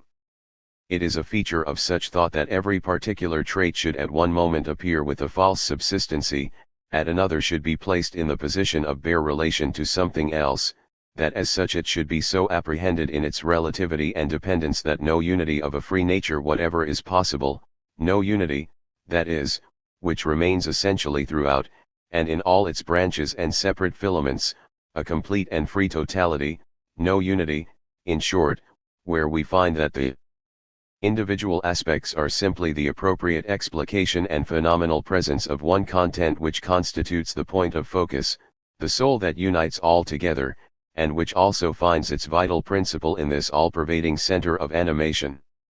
Rather, the type of conception we above refer to as that of science goes no further than the discovery of particular laws in phenomena, and persists for this reason in the separation, or bare relation, of the particular existence with its general law, the laws themselves under this view tending to harden from each other in their isolate singularity, that their relation is, in fact, conceived exclusively under external and finite conditions. beta beta, and, furthermore, man's ordinary consciousness has nothing to do with what we call the ideal principle of association, the essential core of facts, their bases, causes, ends, and so forth.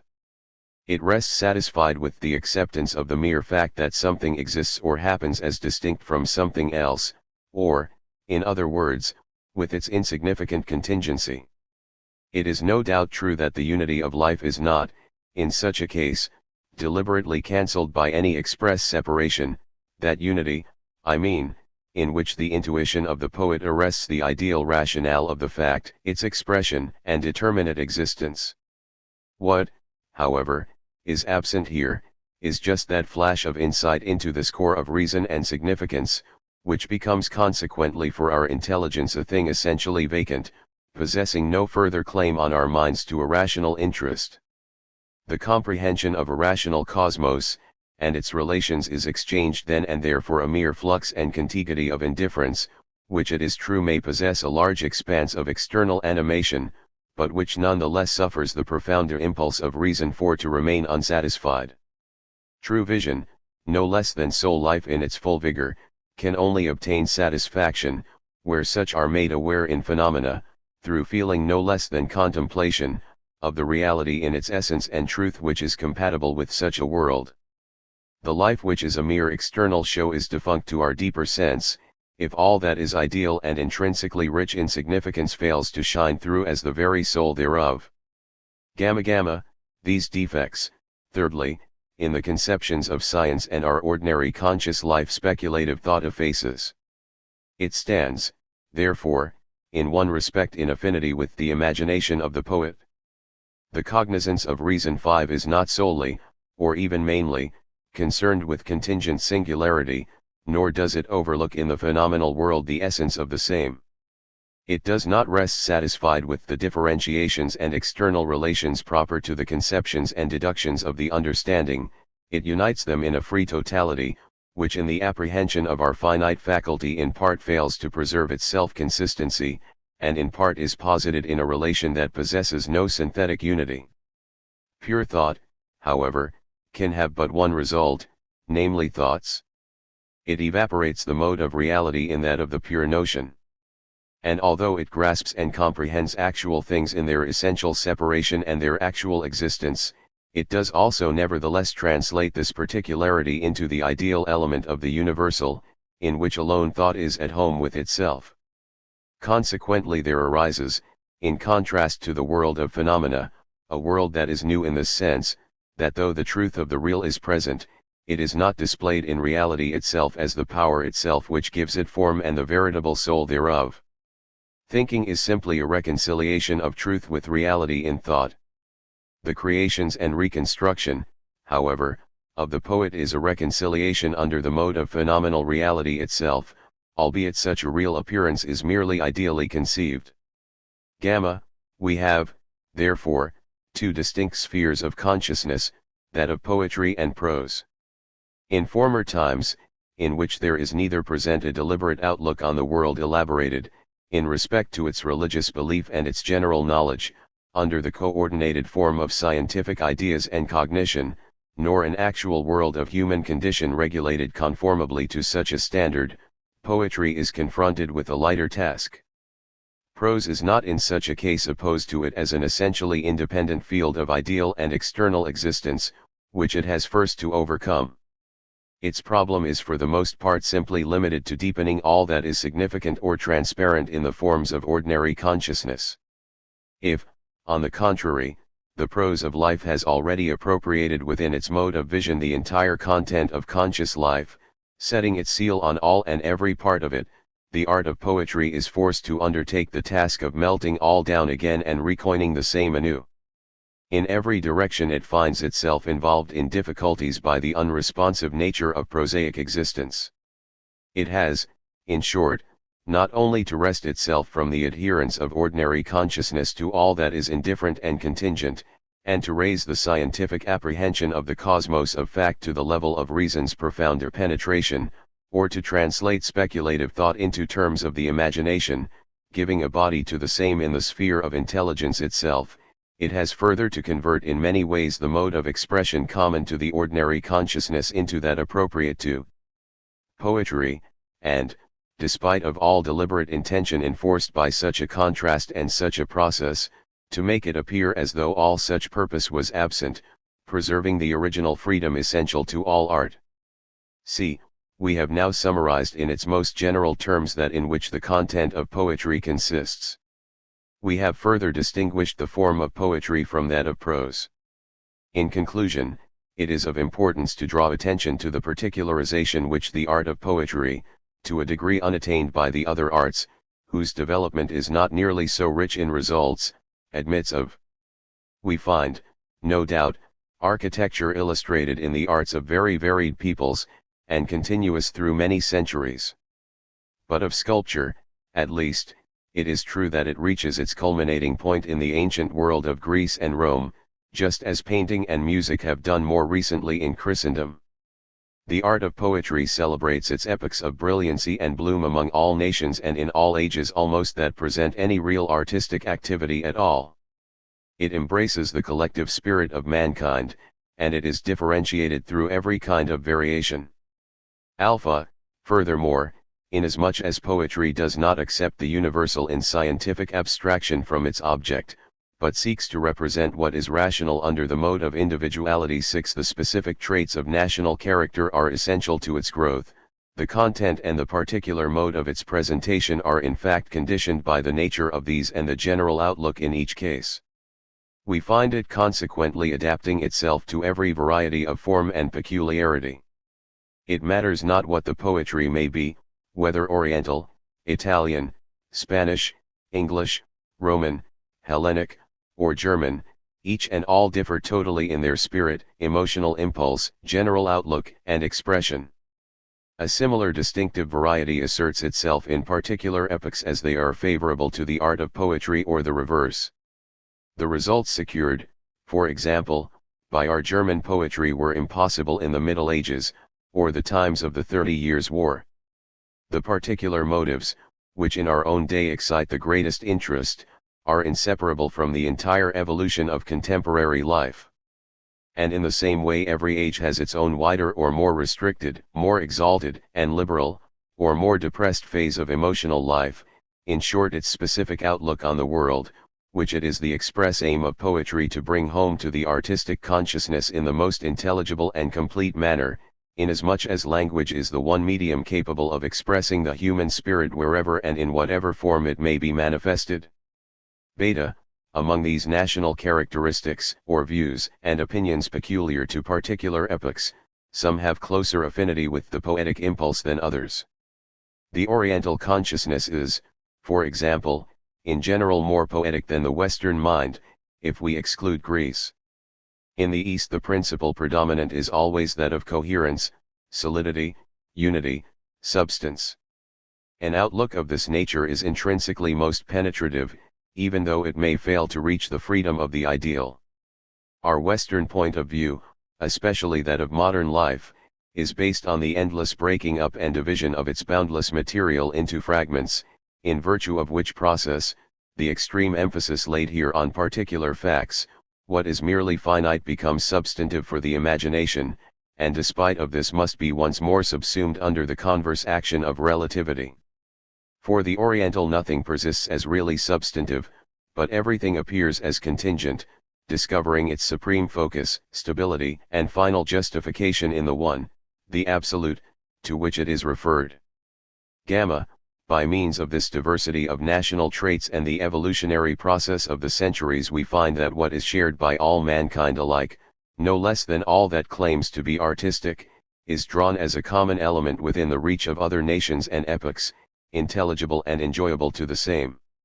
It is in this twofold connection that of late years to an exceptional degree Hellenic poetry has roused the admiration and imitation of most diverse nationalities. And this is so because in the content of it no less than in the artistic form it receives the simply human is disclosed with most beauty. The literature of India itself, however, despite all the difficulties attendant on an outlook and artistic expression so alien to our own, is not wholly outside our sympathy, and the boast is no empty one that in our modern era preeminently a keen sense for all that art and the human spirit embraces in every direction has begun to unfold itself. Were we in our present investigation of this impulse toward individualization, pursued so persistently by poetry, under the aspects we have already described, to restrict the same to a general treatment of the art of poetry, such a generalization, however established, could not fail to be abstract and devoid of content. It is therefore of first importance, if our object be to consider poetry of a really genuine type, that we include in our survey the forms of the creative spirit as presented in their national form, the unique product of one age, and further we must not overlook the individuality which creates, the soul of the poet. Such, then, are the main points of view to which I would draw attention by way of a general introduction to poetical creation and conception. To the art product of poetry and prose. Poetry is not, however, exhausted by the imaginative idea alone, it must necessarily proceed to make itself articulate and complete in the poetical work of art. Such an object of study opens a large field of investigation. We may conveniently arrange and classify the course of our discussion as follows. First, we shall endeavor to point out what is of most importance relatively to the poetical composition generally. Secondly, we shall distinguish it from the principal types of prose composition, in so far as the same are compatible with artistic treatment. We shall then, finally be in a position to deduce with some completeness the notion of the free art product. A. In respect to the poetical work of art under its generic aspect, all that is necessary is once more to enforce our previous contention that it must, no less than any other production of an unfettered imagination, receive the form and independence of an organic whole. This demand can only receive satisfaction as follows. Alpha, in the first place that which constitutes a homogeneous content, whether it be a definite object of action and event, or a specific emotion and passion, must before everything else possess intrinsic unity. Alpha, all else must be posited under relation to this bond of unity, and thereby combine to form a freehand concrete coherence of all parts. This is only possible under the condition, that the content selected is not conceived as abstract universal, but as the action and emotion of men, as the object and passion which are actually present in the mind, soul, and volition of definite individuals, arising as such from the distinctive basis of an individual nature in each case.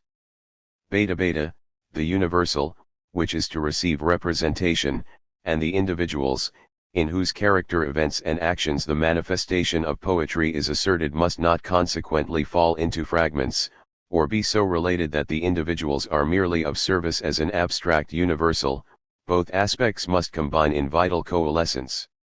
In the Iliad, for example, the contest of Greeks and Trojans, and the victory of the former is inseparably bound up with the wrath of Achilles, which for this reason becomes the common focus welding all together. No doubt we also find poetical works in which the fundamental content is partly more abstract in its generalization, and also partly is executed in a way that expresses a universal of more significance.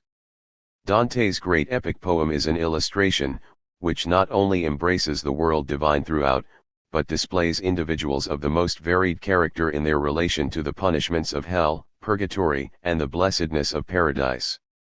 But even here we find no entirely abstract separation of the 2 points of view, no mere relation of service between the particular objects. For in the Christian world the focus of conscious life is not conceived as nothing more than an accident of Godhead, but as essential and infinite cause or end itself, so that here the universal purpose, that is the divine justice in condemnation and salvation, can verily appear as immanent fact, the eternal interest and being of the individual himself. In this divine world the individual is throughout of preeminent importance. In that of the state he can of course be sacrificed in order to save the universal, that is the state. In his relation to God, however, and in the kingdom of God he is essentially and exclusively the end. We must, however, thirdly, conceive the universal, which supplies the content of human emotion and action as self-subsistent, intrinsically complete where it is, and constituting as such in itself a definitive and exclusive world. When, for instance, in our contemporary life mention is made of any officer, official, general, professor, and so forth, and we try to imagine what kind of action such a man or personality is likely to attempt or carry out under his own particular conditions of environment, we place before ourselves simply a content of interest and activity, which in part is not itself a rounded and self-substantive whole, but one which stands in infinitely manifold external connections, relations and conditions, in part also, if we regard it as abstract totality, one which can receive the form of a universal concept in its separation from the individuality of the, in other respects, entire personality, as for instance that of personal obligation. Conversely, we may have no doubt a content of sterling character, making, that is to say, an essentially independent whole, which, despite of this, and without further development and advance, is complete in one sentence. It is really impossible to say whether a content of this nature belongs more properly to poetry or prose. The grand affirmation of the Old Testament, God said let there be light and there was light, is at once in its penetration, no less than the precision of its embrace 7 as much essentially sublime poetry as it is ordinary prose. Of a similar nature is the command, I am the Lord thy God, thou shalt have no other gods but me, or that, honor thy father and thy mother. The golden epigrams of Pythagoras and the wise sayings of Solomon are of the same type. Phrases, so rich in content as the above, have their origin in a world where the distinction between poetry and prose is as yet absent. We can, however, hardly affirm of such that they are a poetical work of art, even though many such phrases may be combined together. The independence and rounding off of a genuine poetical work must be assumed at the same time to be of the nature of a process, and a differentiation of parts, we assume it therefore to be a unity, the true character of which is only made explicit by emphatic insistence upon its diversity. This process, absolutely essential in the plastic arts, regarded at least according to the requirements of their form, is also more generally of the greatest moment in a poetical composition. Beta. This introduces us, then, to a second feature of the work of art, namely, the organic differentiation of its several parts, essential to it not merely that it may be presented as an organic unity, but that the elaboration of all it implies may be rendered complete. Alpha. The most obvious reason of this necessity is referable to the fact that art in general tends instinctively to particularization. The effect of the scientific faculty is that what is particular and singular fails to receive its complete vindication. And this is so not merely because the understanding apprehends the manifold, as such theoretic faculty, starting from its principles of generalization, causing the particular fact thereby to evaporate in its abstract deductions and categories, but also because it makes this manifold subserve ends of purely practical import. Severe adherence to that purely relative value, which strictly belongs to the nature of the process, appears to the understanding as useless and tedious. To the conception and composition of poetry, on the contrary, every part, every phase in the result must remain of essential interest and vital. It dallies therefore with delight in detail, depicts the same with enthusiasm, and treats every part as an independent whole. However great, therefore, in addition the content may be of a poetical work in its central interest, the organic completeness is equally asserted in subordinate detail, precisely as in the human organism every member, every finger is rounded with exquisite delicacy in its unified completeness, and as a rule, we find in nature that every particular existence is enclosed within a perfect world of its own. The advance of poetry is therefore more slow than that compatible with the judgments and conclusions of the understanding, where we find that, whether regarded theoretically as science or with reference to practical conduct and action, the main stress is on the final result, this rather than on the path by which it is reached. As for the degree in which poetry approaches realization in its tenderness for such detail, we have already pointed out that it is not its vocation to describe with excessive diffuseness what is exterior in the form of its sensuous appearance. If it therefore undertakes extensive descriptions without making them reflect at the same time the claims and interests of soul life, it becomes heavy and tedious. Above all, it must take care not to enter into deliberate rivalry with the actual detail, in its exact completeness, presented by natural fact itself. Even painting in this respect should aim at circumspection and restriction. We have therefore here and in the case of poetry a twofold point of view to consider. On the one hand, we must remember that the impression is on our mental vision, and on the other the art can only place before the mind the object, which in nature we can survey and comprehend in a single glance in a series of separate traits. For this reason it is important that poetry does not carry its elaboration of detail so far, that the vision of the whole in its entirety becomes inevitably disturbed, confused, or lost. It is obvious therefore that difficulties of an exceptional nature have to be overcome when the attempt is made to place an action or event of varied nature before our vision, and where in actual life such happen in a single moment of time, and in close connection with such immediacy, for all it can do is to present the same in a continuous series. As respects this difficulty, no less than the general way in which poetry, as already described, approaches the detail of nature, we find the demand of the several generic types of the art differs very considerably. Epic poetry, for instance, attaches itself to the particularity of the external world with an emphasis totally different from that of dramatic poetry, with its rapidity of forward movement, or from that of lyrical poetry with its exclusive insistence on the ideally significant. Beta, it is through an elaboration of this kind that the several parts of a composition secure subsistency.